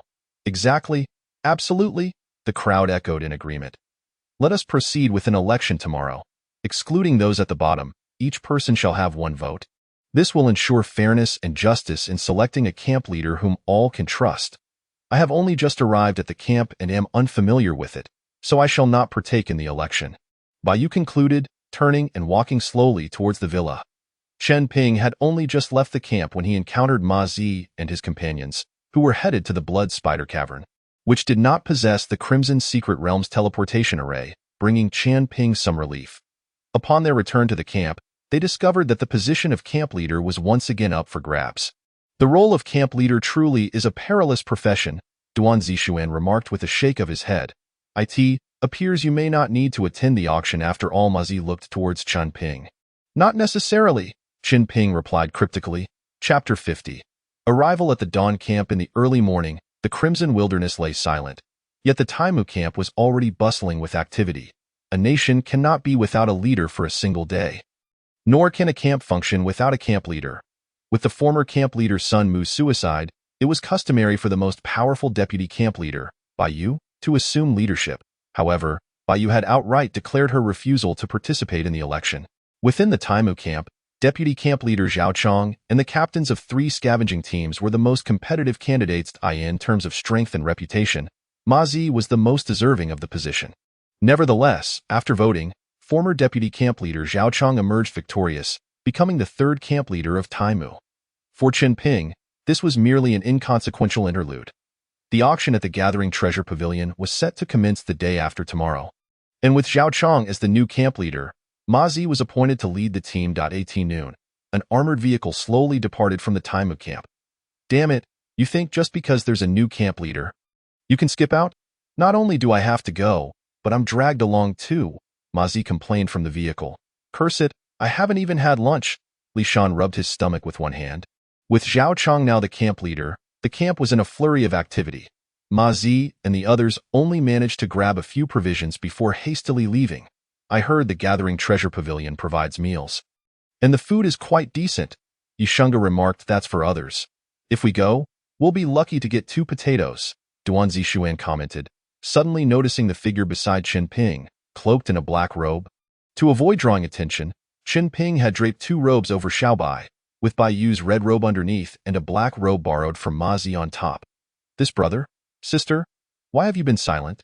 Duan Zixuan inquired, intrigued by Xiaobai. The upcoming auction was fraught with danger, and it was vital they support one another. Chen Ping, originally with his eyes closed in contemplation, suddenly opened them and glanced at Duan Zixuan. Instantly, the temperature within the vehicle seemed to plummet. Heh, Duan Zixuan grinned, his smile far less appealing than when he was in distress. Dong dong, I shall remain silent. The vehicle fell into an abrupt silence. 3 hours later, it was past 5 o'clock, and the sun began to set. There were 2 routes to consider. One was a direct journey to the Gathering Treasure Pavilion in Jinsheng, which would provide a safe place to rest. But they would not arrive until 1 or 2 in the morning, making the night journey likely perilous. The other option was to head to the Dawn camp. though it had been ravaged by beast tides. It could still serve as a resting area, allowing them to depart the following morning and reach Jincheng's gathering treasure pavilion by noon. Maz activated his crimson wristband, projecting a map of the two routes represented by red lines. In the past, Ma Zi had never sought anyone's opinion during expeditions. All actions were his own decisions, with tasks assigned to team members accordingly. However, now most actions require discussion with the group. In this crimson apocalypse, strength represented everything. Maz was the leader of the squad, yet he was not the most powerful. Whether it was Chen Ping, Xuan'er, or the increasingly harmonious duo of Duan Zixuan and Yishengge, all surpassed Ma Zi in combat capability. Within the armored vehicle, an eerie silence prevailed. A soft snoring gradually broke the stillness, drawing the attention of the group to the figure beside Chen Ping. Shrouded in a black robe, she had not spoken a single word since the beginning, and no one had seen her face. Ma Zi and the others felt perplexed. However, with Chen Ping beside her, no one dared to probe further. Ahem. Chen Ping cleared his throat, reclaiming the group's focus. He had become the true core of the team, with Ma Zi seeking everyone's opinions, which essentially meant waiting for Chen Ping to speak. Chen Ping's plan was to head directly to the Gathering Treasure Pavilion in Jincheng. Firstly, he was not concerned about the Crimson Beasts during the night. Secondly, before his rebirth, he had never participated in such an auction. He wanted to familiarize himself with the environment beforehand so that he could devise contingency plans and escape routes in case of unforeseen circumstances. Lastly, he needed to investigate the list of participants in the auction, as he had dealings with by 0.5 bottles of intermediate life potions could extend one's life by 150 years, and that Blood Demon Lord was Chen Ping's most significant target for this journey. At the dawn camp, Chen Ping stared at the projection in the void, brow slightly furrowed. "Though you know the itinerary for the Lin family attending the Gathering Treasure Pavilion auction?" Given Ma Zi's status, it was highly unlikely he would be privy to such matters, and Chen Ping had asked casually. "They set out yesterday, rested at the Lidu community for the night, and should arrive at the dawn camp tonight, aiming to head to Jincheng tomorrow morning." "How do you know this?" Chen Ping inquired, somewhat surprised that a few days ago, when I went to the Yunmings, I ran into an old friend I knew from before the Crimson Apocalypse. He is now doing better than me, being a member of the 8th team at Yunmings. He told me that the Lin family sent Lin Tianzi to attend the auction, and the 8th team is responsible for escorting them. "This route has long been established," Ma Zi replied. "Under normal circumstances, this would be classified as absolute confidential information. However, given that it was the early stages of the Crimson Apocalypse, various factions were striving to solidify their territories, and cooperation outweighed competition.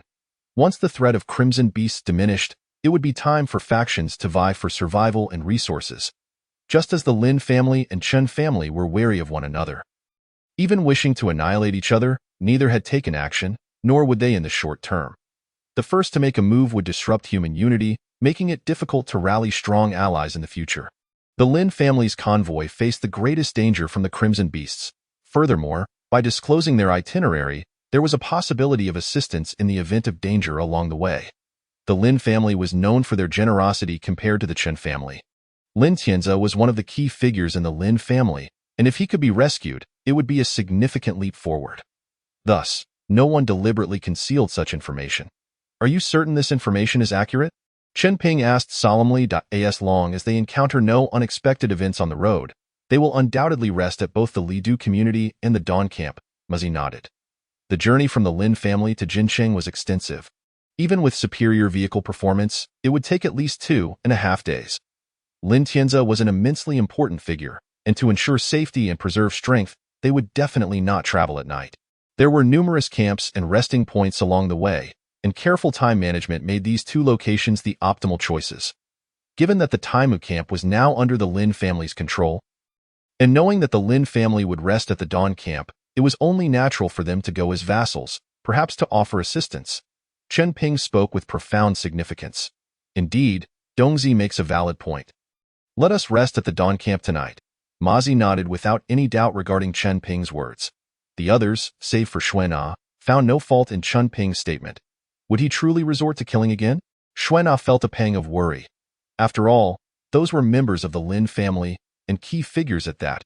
If the Lin family were to find out, the consequences would be dire. Chen Ping remained expressionless. Closing his eyes once more to gather his thoughts, he was all too familiar with Lin Tianze. He was a cousin of Lin Ruoyun, not particularly strong himself, but adept at scheming, serving as one of the Lin family's strategists. In his previous life, Chen Ping did not have much interaction with him. Once, as Chen Ping prepared to enter the Crimson Secret Realm, Lin Tianze had siphoned off some of his supplies and tampered with them. At that time, Chen Ping discovered the issue, but time was of the essence. Other factions had already entered the secret realm, and this incident nearly led to his starvation within. Chen Ping was now heading to an auction with only a few hundred white tokens in hand. Feeling quite impoverished and planning to borrow some from Lin Tianze. For Lin Ruoyun's sake, Lin Tianze should not refuse me, Chen Ping mused inwardly. Captain, we will arrive at Dawn Camp in 5 minutes. Jiang Xian, sitting in the passenger seat, reported to Ma Zi. Stop the vehicle, Ma Zi replied. The armored vehicle slowed to a stop, and Ma Zi projected a map into the void using his wristband. This was the topographical map of the area surrounding Dawn Camp. Tonight, at least 3 factions would be resting there. If any mishaps occurred, we would retreat via this route. Yinzai and Xiaoduan, you will guard this area tonight. If an incident does occur, you must ensure our escape route remains clear. Furthermore, although Dawn Camp has been abandoned, many lone wolves and wilderness drifters have gathered in the vicinity. They can be more dangerous than the Crimson Beasts at times. Normally, the Lin family should have already arrived. Lin Tianze is rather petty, but Dongzi is steady in his dealings. I will go and greet the Lin family members with Dongzi. Xuana, you are most familiar with this place. Please choose the specific resting location. The rest will follow your arrangements. Upon reaching the resting place, send me and Dongzi the coordinates. Move out. After giving a brief command, Ma Zi made a gesture. Subsequently, Li Shan and Duan Zixuan were the first to exit the vehicle. Heading toward the designated location, Xuana took the wheel of the armored vehicle, which drove slowly for about 3 minutes before coming to another halt. Maz and Chen Ping also disembarked. The only faction needing to rest at Dawn Camp was the Lin family, as the Qin family and the Dark Crow Camp, being closest to Jincheng, would not pass through Dawn Camp. I surmise they should be resting at the very center. Ma Zi gazed at the map projected in the void. Indeed, they are right here, Chen Ping affirmed with a nod. Master, there are so many people here. Xiao Hei's thoughts returned to him. After advancing to level 3, it could receive thoughts from approximately 5 kilometers away. When Li Shan and his companion exited the vehicle, Chen Ping had released Xiao Hei to scout ahead. If only its thoughts could transmit images. Chen Ping felt somewhat unsatisfied. Are you certain the Lin family is there? Ma Zi asked, slightly taken aback by Chen Ping's certainty. Yes, let us proceed. Chen Ping nodded, taking the lead. Chapter 51. My gun has matured. Brother Shui, feel free. These are treasures cherished by the Lin family. At the center of Dawn Camp, a large tent capable of accommodating a dozen people had been erected. Lin Tianze was inside, merrily drinking with a man clad in a white robe. The Lin family truly possesses formidable power, being able to present such an abundance of delicacies even in this crimson apocalypse. Brother Shui, you jest. Compared to the Crimson Church, this is but a minor affair. Lin Tianze quickly replied with humility, By the way, has that level 3 Crimson Beast truly been slain? Blood Demon Lord inquired in a solemn tone. The Crimson Church has a highly intricate hierarchy and strict regulations. The leader of the church is the Pope, currently based in the West. Beneath him are the archbishops, cardinals, bishops, and so forth, with the church divided into several dioceses.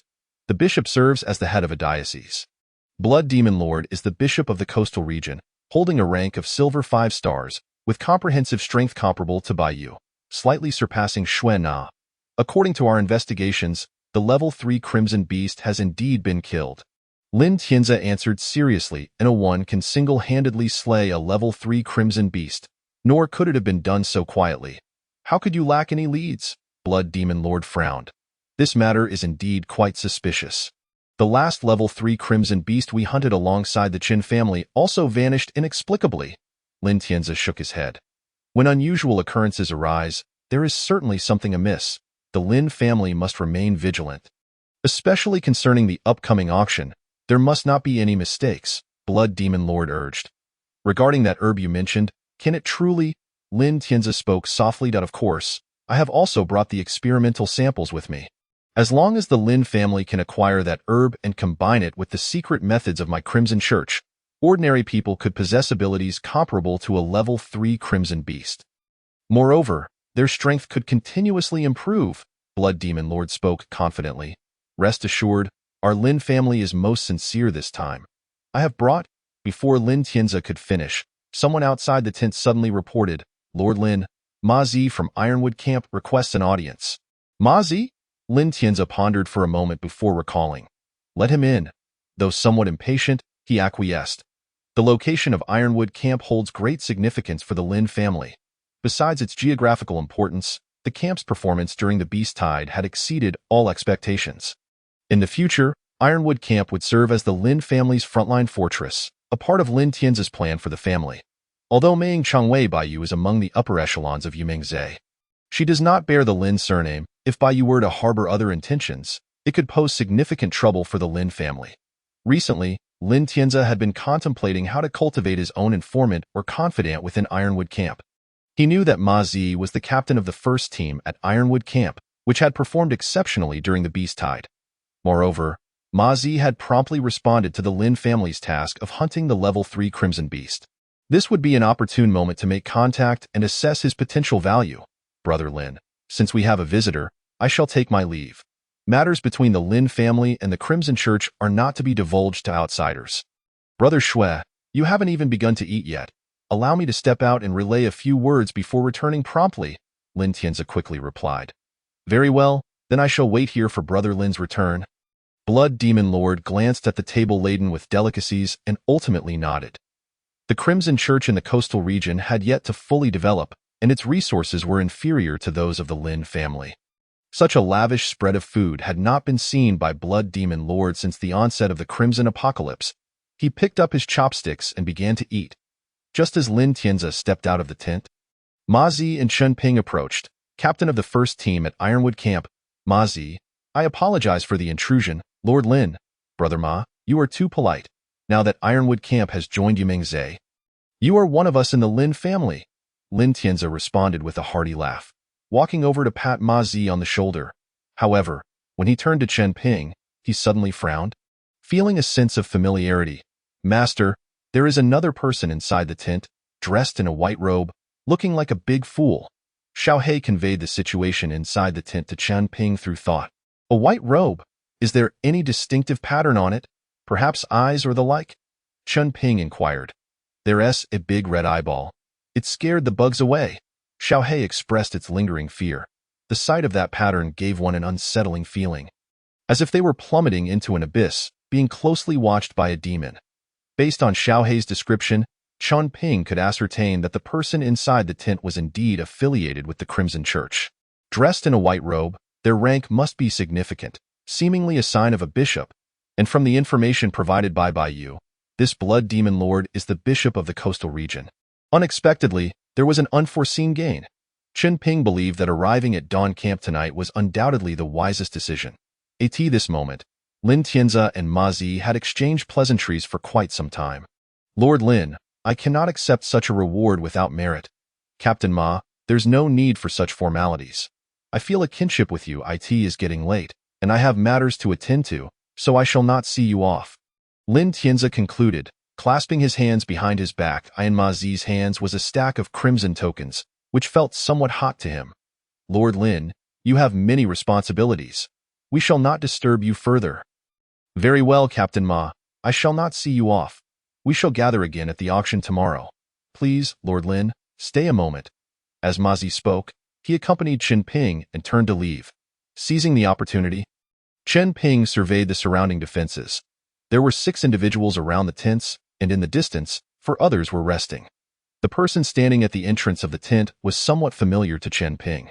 It was likely the captain of the 8th team from Yunming's, whose current strength was not much different from that of Xue Na. Captain, I'm feeling a bit unwell and need to relieve myself, Chen Ping remarked to Ma Zi as they moved a short distance away from the Lin family's patrol area. Just do it here.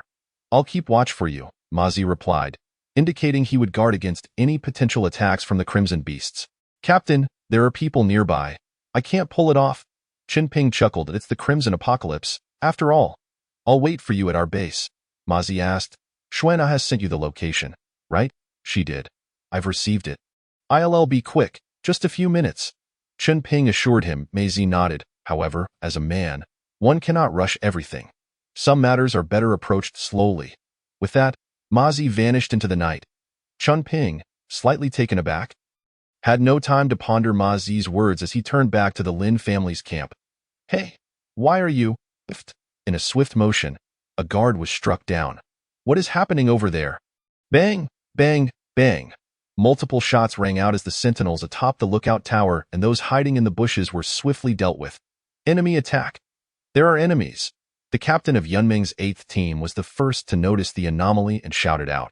However, before he could finish, a chilling sensation gripped his neck, and he saw his gun-wielding hand withering rapidly. He hurts. Thud. The captain of the 8th team collapsed, transformed into a desiccated corpse, as Xiao He fluttered his wings and took to the air. Who goes there?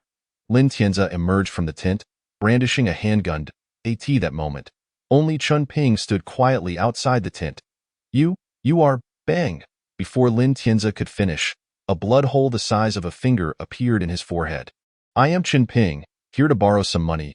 If you choose not to speak, I shall consider it your consent to let me take what I need. Chen Ping stated calmly as he stepped into the tent. Blood Demon Sovereign? Chen Ping observed the perplexed figure within the tent. How do you know my name? Bang. Chen Ping raised his gun. You can't even articulate your words properly, yet you pretend to be a bishop. IVE come to help you clean house, Blood Demon Sovereign? A rather intimidating name, yet you are but a mediocre dog. Chen Ping mocked, swiftly severing the head of the Blood Demon Sovereign and collecting it. Approximately 3 minutes later, Chen Ping had thoroughly searched everyone. To prevent any oversights, he collected all their clothing for a meticulous examination later. He also scoured their armored vehicles, leaving nothing behind, not even the banquet laid out on the table inside the tent. Whoosh! The first-level starfire erupted from the starfire cauldron, igniting the temporary Lin family encampment in towering flames. ITS on fire. Chen Ping hurriedly made his way back to the temporary base where Ma Zi and the others were. What is happening? Such a large fire. Ma Zi's eyes widened. Even from 2 to 3 kilometers away, he could feel the searing heat. I was just taking a dump when it suddenly caught fire. Chen Ping nonchalantly replied, cough cough. Snow Na, who was munching on compressed biscuits, began to cough violently. All teams assemble. Ma Zi ordered urgently.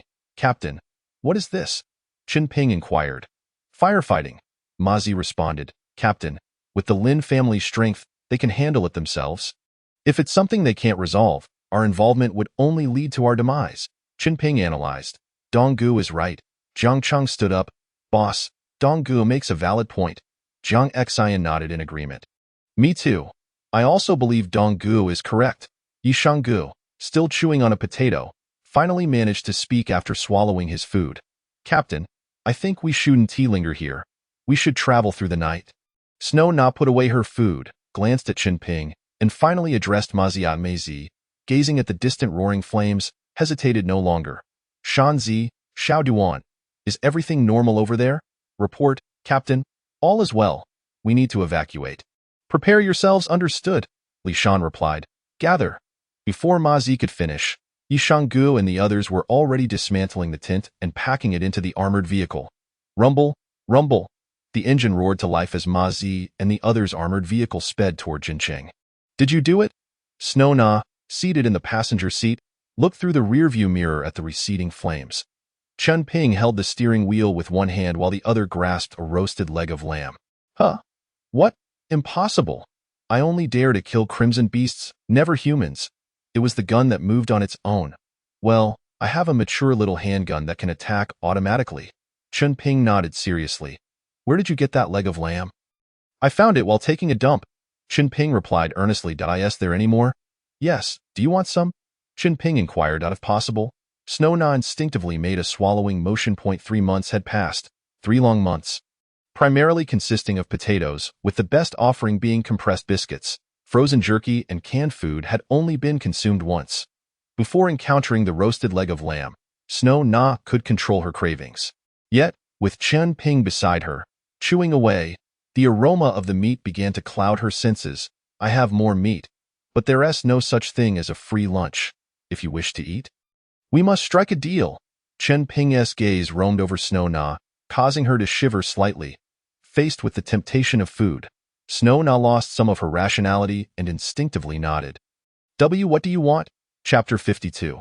For mediocre dogs in the darkness of the Crimson Wilderness, danger lurked for humanity. Do not venture out after dark. Otherwise, you may not see tomorrow's sun. This was a lesson learned by humanity during the Crimson Apocalypse. However, an armored vehicle was currently traversing the Crimson Wilderness at a slow pace. This location was 3 kilometers southwest of the Dawn Camp. Chen Ping utilized the Crimson wristband to project a map into the void, marked with a red dot. There's an armored vehicle over there, containing a person. Drive that vehicle to the underground garage where Ma Zi is storing the other armored vehicles. Is this person very important to you? Snow Na asked. Important, but not overly so. Chen Ping replied somewhat vacuously. All right. Snow Na glanced at the half-eaten leg of lamb in Chen Ping's hand. Since I've already taken a bite of this, you can have it. Hearing Chen Ping's words, Snow Na wished to say, I don't mind. But before she could speak, Chen Ping produced a sauced pig knuckle. It's been over 100 days since the Crimson Apocalypse began. Where did you find that pig knuckle? Snow Na's eyes widened. In reality, the frozen food reserves of certain countries could sustain humanity for decades without production. However, the initial week of the Crimson Apocalypse was marked by chaos and darkness. It was during this period, compounded by human factors and the onslaught of crimson beasts, that humanity lost a significant amount of usable food. The only plant that could thrive in the crimson mist was the potato. Where did you get it? I found it while taking a dump, Chen Ping reiterated earnestly, causing Snow not to frown in regret for asking. Then I'll go over now. Be careful on the way. Aren't you worried I'll run off with your things? Snow not questioned. As I said, that item is somewhat useful to me, but it's not crucial. Chen Ping replied truthfully. What happens after you deliver the armored vehicle to that place? Leave some food for the person in the vehicle and then return to the timber camp. Do you not need me to guard you? No need. She should be stronger than you. Chen Ping stroked his chin thoughtfully. Snow Na, holding the sauced pig knuckle, leaped from the vehicle. This woman is quite brave. She jumped out before the vehicle even stopped. Chen Ping shook his head. As dawn approached, the armored vehicle entered the territory of Jincheng. The roads of Jincheng were not severely damaged, and numerous signposts remained. Following the directions, the armored vehicle arrived at an underground garage. After parking the vehicle, the group disembarked and proceeded to the entrance of the second underground level, where an invitation was checked. The 9 of them passed through the inspection smoothly, receiving room keys, an auction manual, and some food before descending to the third underground level. Upon reaching the hall of the third underground level, 2 narrow corridors resembling a labyrinth extended on either side, lined with standard double rooms, each approximately 10 square meters in size. Wow, I never expected such a place to exist in the Crimson Apocalypse. Duan Zixuan curiously surveyed his surroundings. I heard the second-level Dark Crow camp is built underground. This time, it suffered the least casualties during the beast tide. Yishunga remarked, were it not for the Dark Crow camp being situated at the far end of the coastal area, I would not have ventured to the Ironwood camp. This auction venue was also constructed by the Dark Crow camp. Before the apocalypse, there were numerous resources available. Creating an underground city was not an insurmountable task. Unfortunately, those resources are now rendered unusable. Not everyone possesses the capability to build an underground city like the Dark Crow camp does. Enough chatter. You've all gone without rest this entire night. Hurry and catch up on your sleep. The auction will commence in the afternoon, Ma Zi said in a low voice. The team members shared rooms 2 by 2, with Su Qianqian having a private room, while Chen Ping shared his space with Xiaobai. Upon reaching the room, Chen Ping perused the information in the manual, gaining a preliminary understanding of the auction venue. Xiaobai, stay in the room and do not wander outside. If any unusual circumstances arise, run to the opposite room and seek assistance from that young lady. Chen Ping instructed Xiaobai, who was nibbling on dried fish. Xiaobai nodded in response. Subsequently, Chen Ping approached Su Qianqian, who resided in the opposite room. I need to step out for a moment. Could you keep an eye on Xiaobai for me? Chen Ping requested. Xiaobai? Who was that? Su Qianqian asked, bewildered. The one sharing my room. Oh, don't worry. Dongge with me around. There won't be any issues. Su Qianqian assured him earnestly. Chen Ping produced a bottle of basic strength potion and handed it to Su Qianqian. Thank you, Dongge. I can't possibly accept this. Su Qianqian exclaimed, hastily taking the potion, fearful that Chen Ping might change his mind. You don't need to stay with her constantly. Only go if there's a danger. All right, Su Qianqian nodded, her two ponytails bouncing cheerfully. The Gathering Treasure Pavilion had already gained considerable fame. Even members of the Lin or Qin families would think twice before causing trouble there. Chun Ping took these precautions just in case. He donned a mask with a fearsome visage and made his way to the central hall on the third floor. Greetings, may I assist you with anything? A young woman in a white suit inquired politely. Chen Ping remained silent and directly presented Shan Xiaoqian's business card. My apologies. I will notify the staff below to transfer you to the fourth floor. The young woman gasped upon seeing the card. Cold sweat instantly breaking out on her back. The fourth underground floor also served as a lodging area, but it appeared far more spacious and luxurious compared to the third. Single rooms ranged from 20 to 30 square meters, and only those who had been meticulously selected could access this fourth level. They would enjoy various special services, including complimentary meat to consume at their leisure. Descending further to the fifth underground level, only high-ranking members of the Lin or Chun families were permitted entry. This level not only boasted complete amenities, but was also filled with opulence. The sixth underground level, equivalent to 3 or 4 stories in height, was grand and spacious, serving as the auction venue. Chun Ping's manual on the auction concluded here. In truth, there were also 7th and 8th underground levels, designated for storing auction items. I am not here to change rooms. Chun Ping stated firmly. What do you require then? I will prepare it immediately. I wish to exchange for auction points and obtain a detailed introduction to all the items in this auction. Chun Ping spoke softly. Exchange for auction points will only commence in the afternoon. However, as a super member, you are entitled to an early exchange. Allow me to escort you there. With a chime, the elevator exclusive to super members slowly opened. Under the young woman's guidance, Chun Ping arrived at the 6th underground level, the auction venue. This underground auction house possessed its own independent power supply, operating much like it did before the apocalypse. Manager, this gentleman wishes to exchange points in advance. He is a super member, the young woman promptly added. Wang Shi frowned slightly. There had been less than 20 super members at the Gathering Treasure Pavilion to date, and he remembered each one distinctly, including their physiques and demeanors. A person's appearance can be easily disguised, but their aura cannot. Wang Shi, being one of the managers of the Gathering Treasure Pavilion, regarded the ability to discern people as fundamental. Are you a super member invited by young Master Xiaoqian? Wang Shi inquired cautiously. This matter could not be treated lightly. Even if he offended a powerful figure, he had to ascertain the truth, lest a counterfeit member appear, resulting in consequences far beyond the loss of his life. Wang Shi carefully examined the business card, finding no discrepancies. Sir, please follow me. With that, Wang Shi bowed and led Chun Ping to a lavishly decorated room in the southeast corner of the hall. Inside, 5 elderly men with white hair and beards scrutinized a spinning wheel in their hands. Sir, you may exchange any valuable items here for auction points. Auction points can be used to purchase items at any auction house owned by the Gathering Treasure Pavilion. Although this information was detailed in the auction manual, Wang Shi dutifully reiterated it. How many points can I obtain for these? Chen Ping asked, retrieving nearly 3,000 white spinning wheels from his spatial stone. So many? Wang Shi, having worked at the Gathering Treasure Pavilion for nearly 2 months, had seen his fair share of items, yet he had never encountered anyone capable of presenting such a quantity of spinning wheels at once. Even those from prominent families would hesitate to carry such an amount. In truth, these were not all of Chen Ping's crimson spinning wheels. He still had 60 premium ones that he did not bring out. This was the most tense moment Wang Shi had experienced since assuming his role as the manager of the coastal region. In this area, only the Chen family could wield such influence. And even considering the nearby Lin family, only these 2 families had the means to produce such wealth.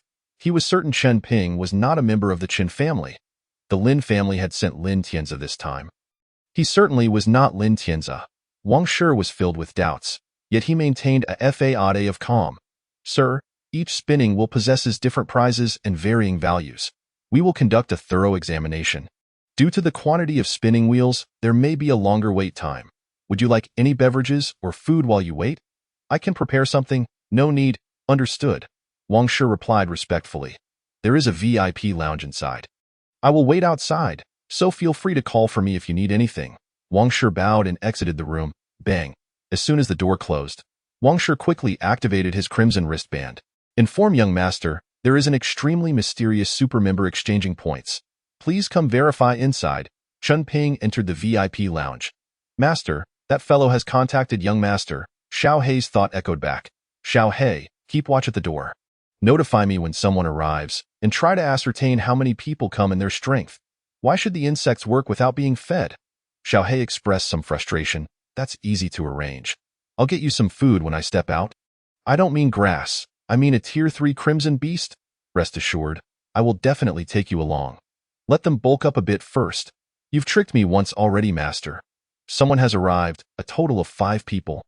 4 of whom are weaklings. Noticing individuals approaching from a distance, Xiao Hei immediately adopted a serious demeanor.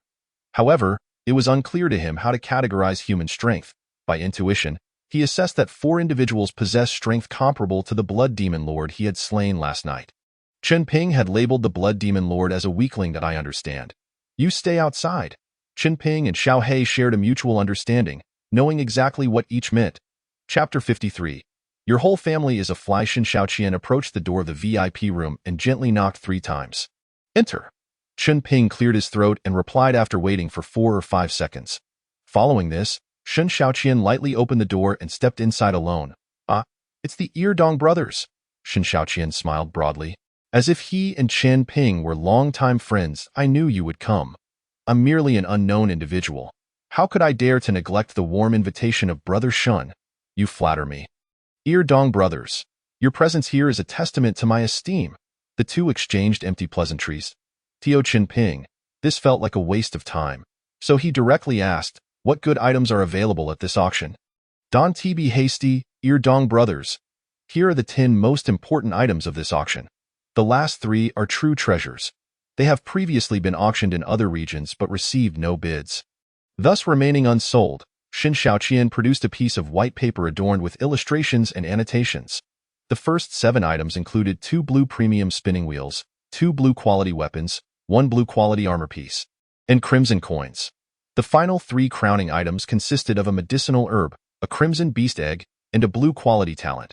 Despite the Crimson Apocalypse having unfolded for over 100 days, blue quality talents remained exceedingly rare. Aside from Chun Ping, only Lin Ruoyun and Chen possessed one each.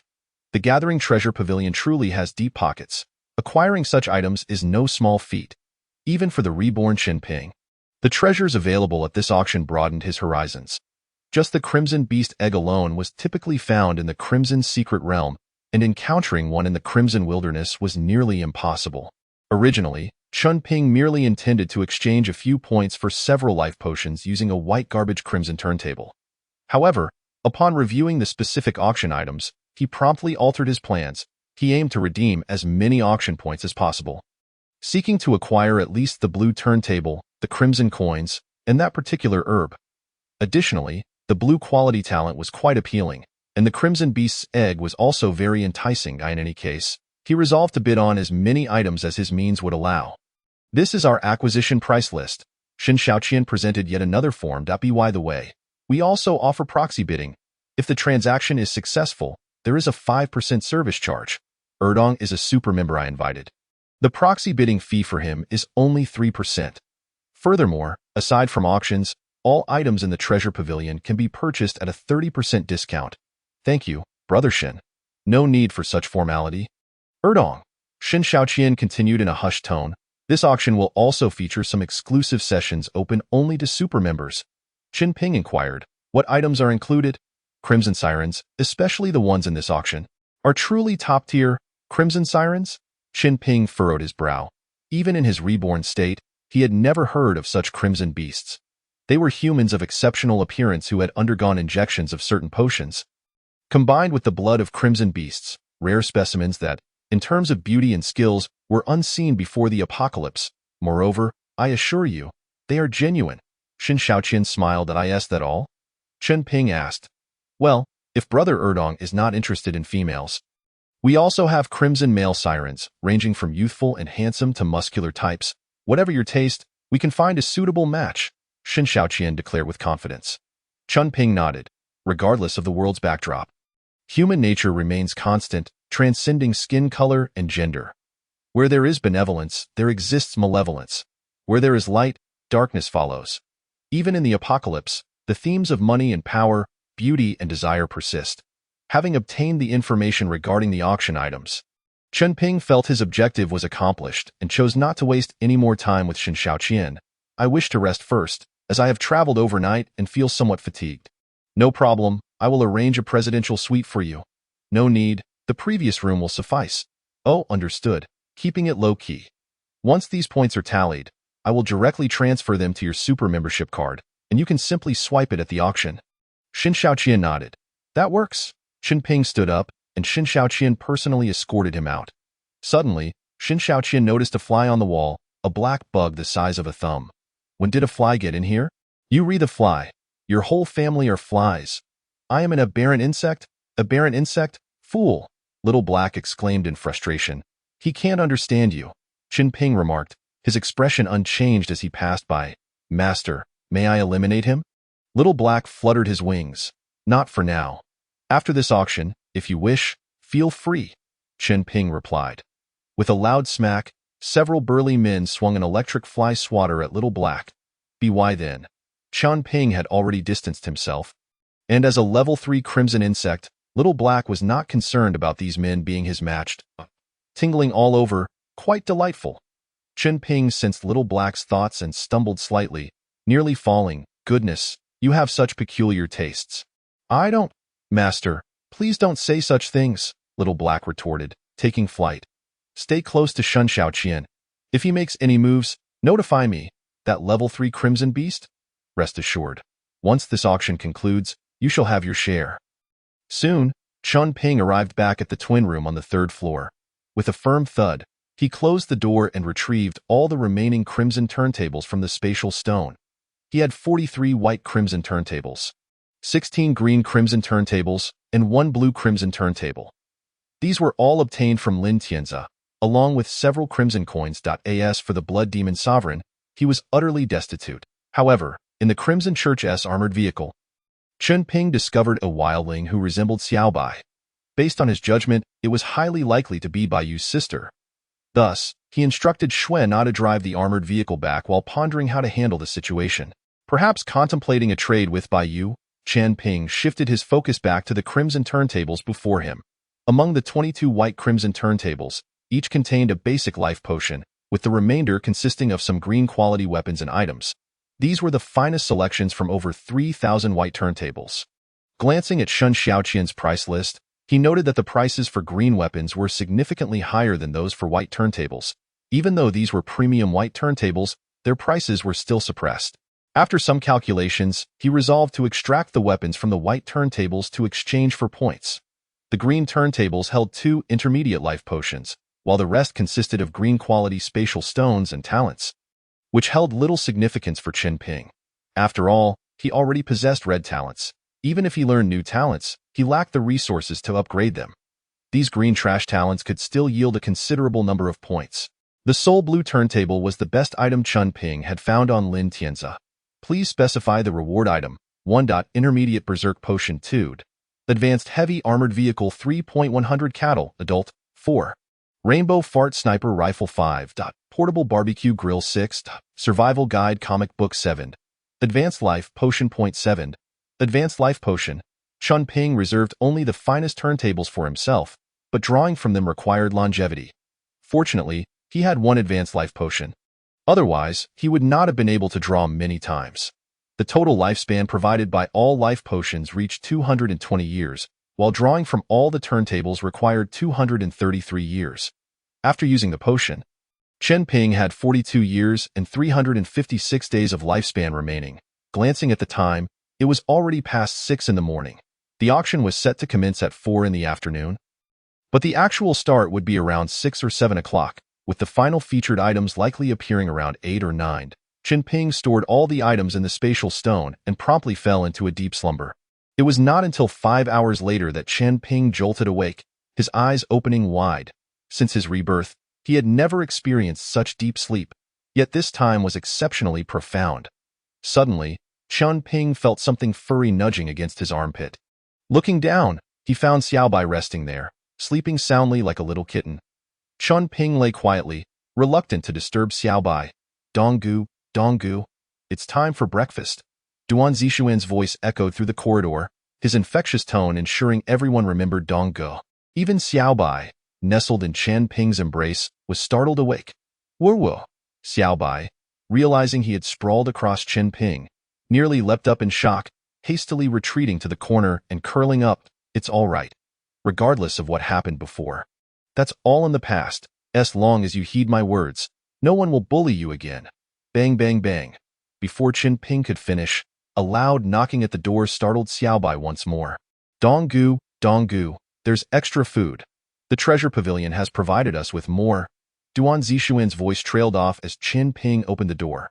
Instantly, a wave of murderous intent swept in, causing the meat in Duan Zixuan's hand to plummet to the floor. Bang! Without hesitation, Duan Zixuan grasped the doorknob and slammed the door shut. Duan, what's wrong? Yixinga emerged from her room. Nothing. I just wanted to call Dong Gu for breakfast. Sigh, can you believe Dong Gu is so grown up yet still has morning grumpiness? Duan Zixuan pulled Yixinga back toward their room. Dado? Hey, Duan, why are your pants wet? It's too stuffy in here. I've sweated through my pants. Chapter 54. Exchanging for auction points. Afternoon, the number of people entering the treasure pavilion gradually increased. Chun Ping placed the treasure pavilion's super membership card atop the crimson bracelet. Treasure pavilion super membership card type. Record item quality. Upper green description. Usable at any treasure pavilion location. Offering maximum discounts. Remaining points. 10, 086 over 3,000 white turntables exchanged for over 10,000 points. Chen Ping frowned. Although those turntables were worthless, the exchange was disappointingly low, averaging only 3 to 4 points per turntable. Meanwhile, at this auction, the starting bid for the 3 bottom-tier items was 50,000. Alone, Chun Ping ventured down to the 6th basement level. Sir, how may I assist you? Wang Shi approached Chen Ping, who was wearing a green mask. With utmost respect, I wish to exchange for more points. Certainly, I will take you there right away. Wang Shi did not dare to show any signs of negligence. That moment, the 6th floor hall was bustling with 300 to 500 people. And upon witnessing Wang Shi's deference towards the masked man, they could not help but scrutinize Chen Ping. Wow, even manager Wang is so respectful. Shunga, who is that man? He looks rather familiar. Duan Zixuan donned a black robe and wore a feculent yellow mask. Inquiring of Yixinga before him, how am I to know who that individual is? I lack the ability to see through disguises. Why? Yixinga cast an impatient glance at Duan Zixuan, who had been incessantly questioning him along their journey, each time directly addressing him by name. And please refrain from calling me Shunga. If you've already uttered my name, what purpose does this mask serve? Very well, Shunga. Duan Zixuan nodded earnestly. Both of you are unnecessary in wearing masks. Who could possibly recognize the two of you? Li Shan stood casually in the 6th floor hall, devoid of a black robe or mask. Brother Shan, where is Captain Ma Zi? Duan Zixuan inquired. He went to exchange points. And what of Dong Ge? He seems to be asleep. I haven't seen him emerge, Li Shan responded. Alas, if there were a girl in my room, no matter her looks, as long as she were female, I wouldn't even bother to step outside. Yixinga shook his head. I too find it rather dull. I just checked, and the meager items we possess won't even exchange for 10 points. Not even enough to buy an electric cup, Duan Zixuan sighed. Look at you, what progress you've made. I gathered that there are quite a few exquisite items in the treasure pavilion. Once tonight's auction concludes, my friend, I shall treat you to a genuine experience of manhood, Yixinga proclaimed generously. I can't shake the feeling that someone is missing from our group. Only now did I realize Deputy Captain Xue is absent? Duan Zixuan suddenly queried. You only just noticed? I realized this morning when we disembarked that Deputy Captain Xue now was missing. Yet Ma Zi remained silent, and Dong Gu too said nothing. Who would dare ask? Yixinga murmured. Last night, it was Dong Gu who drove, and Deputy Captain Xue now occupied the passenger seat. Duan Zixuan began to speculate. Don't indulge in wild thoughts or idle chatter. Don't drag me into this. Yixinga retorted, distancing himself from Duan Zixuan. Meanwhile, Chen Ping, under the guidance of Wang Shi, had entered the VIP room for point exchanges, a space reserved exclusively for super members. Excuse me, how many points can this be exchanged for? Chen Ping casually produced a space stone. Earlier that morning, he had drawn 2 from the wheel, already possessed 1, and had scavenged 3 from Lin Tingzhong and Lin Tianza. For the time being, One space stone sufficed for Chen Ping's needs. However, he intended to retain 2, planning to exchange the remaining 4 for points when the price was favorable. According to the price list provided by Xin Shaoqian, the buyback price for a space stone stood at 5,000 points. In the early days of the apocalypse, such items were exceedingly rare, and auctions like those at the Treasure Pavilion frequently required transportation of goods, making space stones highly sought after. Thus, their prices far exceeded those of comparable items. And they were not available for auction. Sir, this is a green-quality space stone. Our most recent buyback price is 5,000 points, Wang Shi said cautiously. Only 5,000? Forget it. That's too little. Chen Ping shook his head and stowed the space stone away. Sir, we are open for business, and everything is negotiable. What price did you have in mind? 7,000, Chen Ping replied firmly. That's a bit steep, although the current output of space stones isn't very high. 7,000 points is still excessive, and with my authority, I cannot offer you such a price. Wang Shi's expression turned grim. Then what is the maximum you can offer? 5,500, Wang Shi answered. I'll take it at a flat price of 6,000. If not, I'll keep it for myself. As you are a super member of the Treasure Pavilion, 6,000 it shall be. Wang Shi gritted his teeth. I do enjoy dealing with straightforward individuals. A faint smile emerged on Chen Ping's face as he produced 3 more space stones. Goodness, you have so many. Wang Shi's eyes widened. Had it been just one, he might have managed to raise the buyback price by 1,000, as this item was indeed rare. Apart from the Treasure Pavilion and powerful factions like the Lin family, no one could produce 2 or 3 space stones at once. Yet here was Chen Ping, presenting 4. Wang Shi gulped, astonished. How many had he slain? And they must have been formidable foes, Wang Shi pondered. For it was inconceivable that anyone could amass such a collection of space stones merely through luck at the wheel.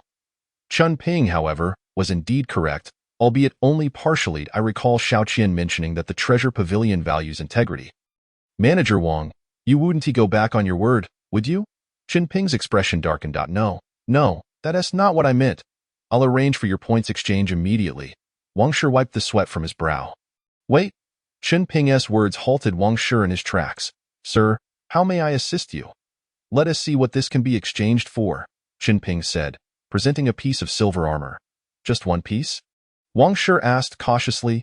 Yes, Chen Ping nodded. 2,000, Wang Shi replied. Based on Shan Xiaoqian's price list, the armor was worth a maximum of 1,800 to 1,900 points. Wang Shi's offer of 2,000 seemed reasonable.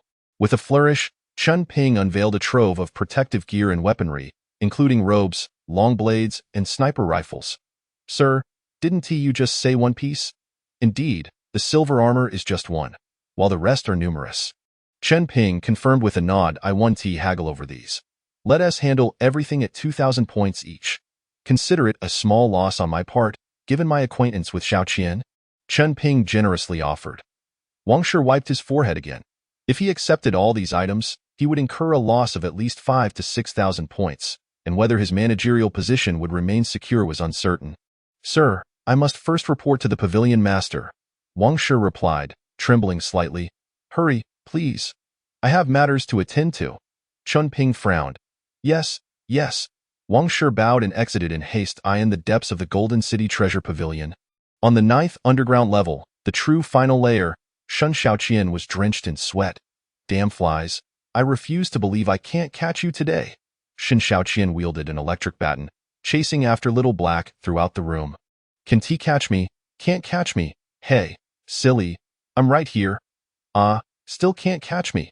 Little Black, remarkably agile, suddenly realized that evading Shen Shaoqian was far more entertaining than defeating her.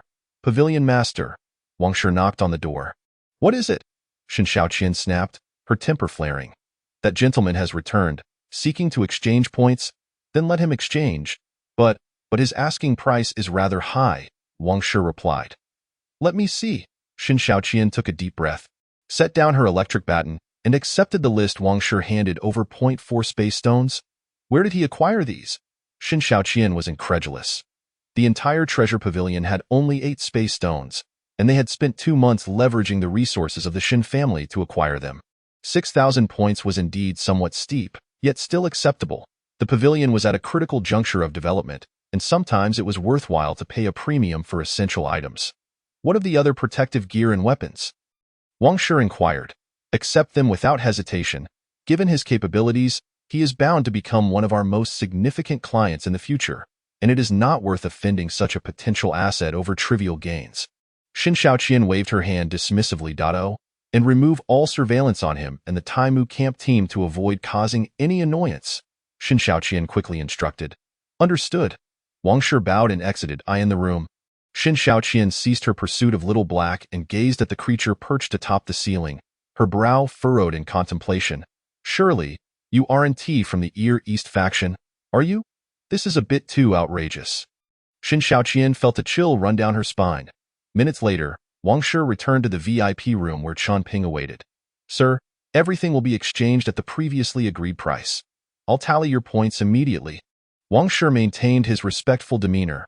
Wait a moment. Chunping raised his hand, producing 3 scrolls. All are of green quality, though standard. They can provide substantial enhancements for ordinary individuals. Chunping tossed the 3 talent scrolls onto the coffee table. Wang Shi hurried over to inspect them. They were indeed standard, worth at most 2,001 or 200 points. 6,500 points for the 3 scrolls. How does that sound? Wang Shi did not hesitate long, agreed. Chunping nodded. After calculations, including the previous accumulation of over 10,000 points, Chunping's supermember card now held over 100,000 points in the absence of competition. He could secure 2 of the auction's main items, but such a scenario was highly improbable. He needed to devise a strategy to amass even more points. Chunping pondered as he stepped out of the VIP room.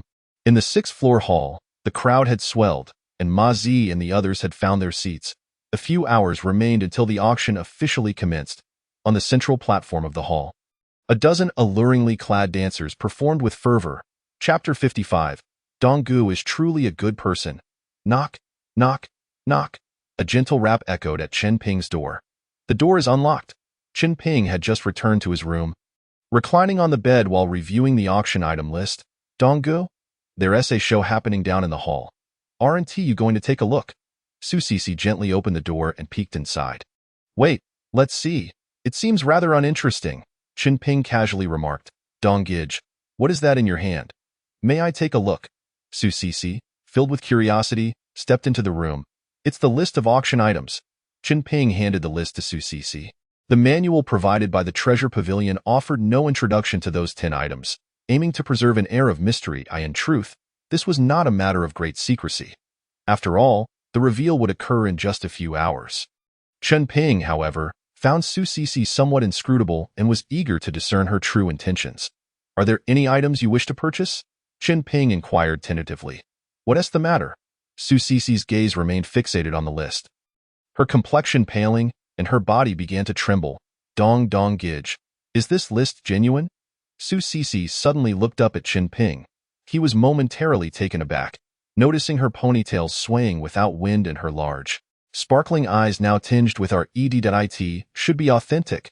Chunping replied, feeling a sense of danger from Su Sisi's unexpected emotional intensity. I want that egg, she declared, springing to her feet with a fierce determination to rush out. Wait, Chunping reacted swiftly, grasping Su Sisi's hand. Donggij, no matter what, I must obtain it. 2 streams of crimson tears appeared on Su Sisi's cherubic face. Calm down for a moment, Chunping said in a deep voice. Even if you possess great strength and no one in the Treasure Pavilion can rival you, you cannot take anything from here unless it is through a proper transaction. Why not? Su Sisi's cold voice echoed from the doorway. Even the least expensive items in the Treasure Pavilion are secured in safety boxes. Although these boxes can be easily opened, they are equipped with self-destruct mechanisms. If you attempt to forcibly take anything below red quality, it will be destroyed immediately, Chunping explained earnestly. And what about items above red quality? Su Sisi asked coldly, still standing at the entrance. Items of red quality or higher will not be present here. Chunping replied that so. That means there is no such egg here. Su Sisi seemed momentarily taken aback. Indeed, to be precise, the 3 featured items tonight are all absent. If someone wins them at auction, they may collect them from the Treasure Pavilion headquarters or have them escorted to a designated human activity area. Given that we are still in the early stages of the Crimson Apocalypse, unexpected events abound. The featured items are a concern for everyone, as there is a fear of murder and theft. Moreover, the treasure pavilion itself wishes to avoid such incidents, as it impacts their reputation. Who would want to participate in an auction where their life is not guaranteed? The treasure pavilion has indeed invested considerable effort in protecting bidders' information. Donggij, that egg is truly of utmost importance to me. Can you help me think of a way? According to my understanding, the starting price for the featured Crimson Beast egg is 50,000 points. Do you comprehend the significance of 50,000 points? I cannot even gather 100 points. Qin Ping shook his head helplessly.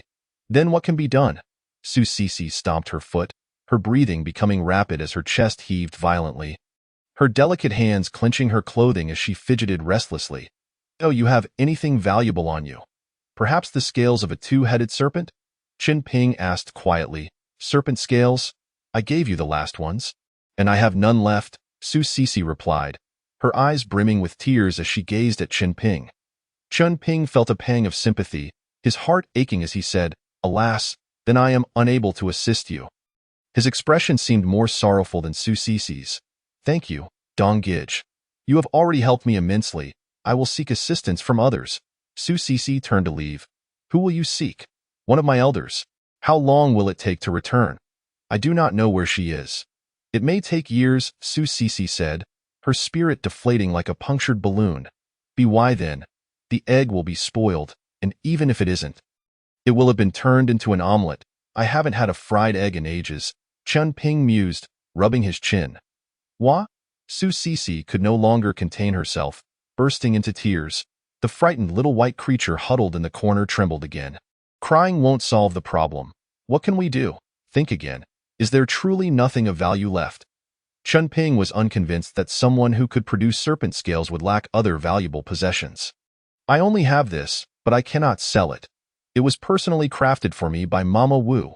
Su Sisi produced a small pendant resembling a fragrant sachet. The sachet was exquisitely designed and ancient in appearance, adorned with intricate patterns that seemed to encompass the cosmos. A faint, elegant fragrance wafted through the air, which Qin Ping felt could penetrate the heart, awakening the tranquility and beauty within. Wu, little white in the corner, gazed at the sachet in rapt fascination. Even kneeling in reverence, Qin Ping, having lived 2 lives, had never encountered such a treasure. He suspected that the Su Sisi before him was not the same as the one he had heard of in his past life. Sisi, how about this? If that egg is truly of great significance to you, I will think of a way to help you acquire it. However, this item must be collateral with me. Whenever you can repay me the points for purchasing the Crimson Beast egg, I shall return this treasure to you. Really? Su Sisi's eyes widened in disbelief. When have I ever deceived you?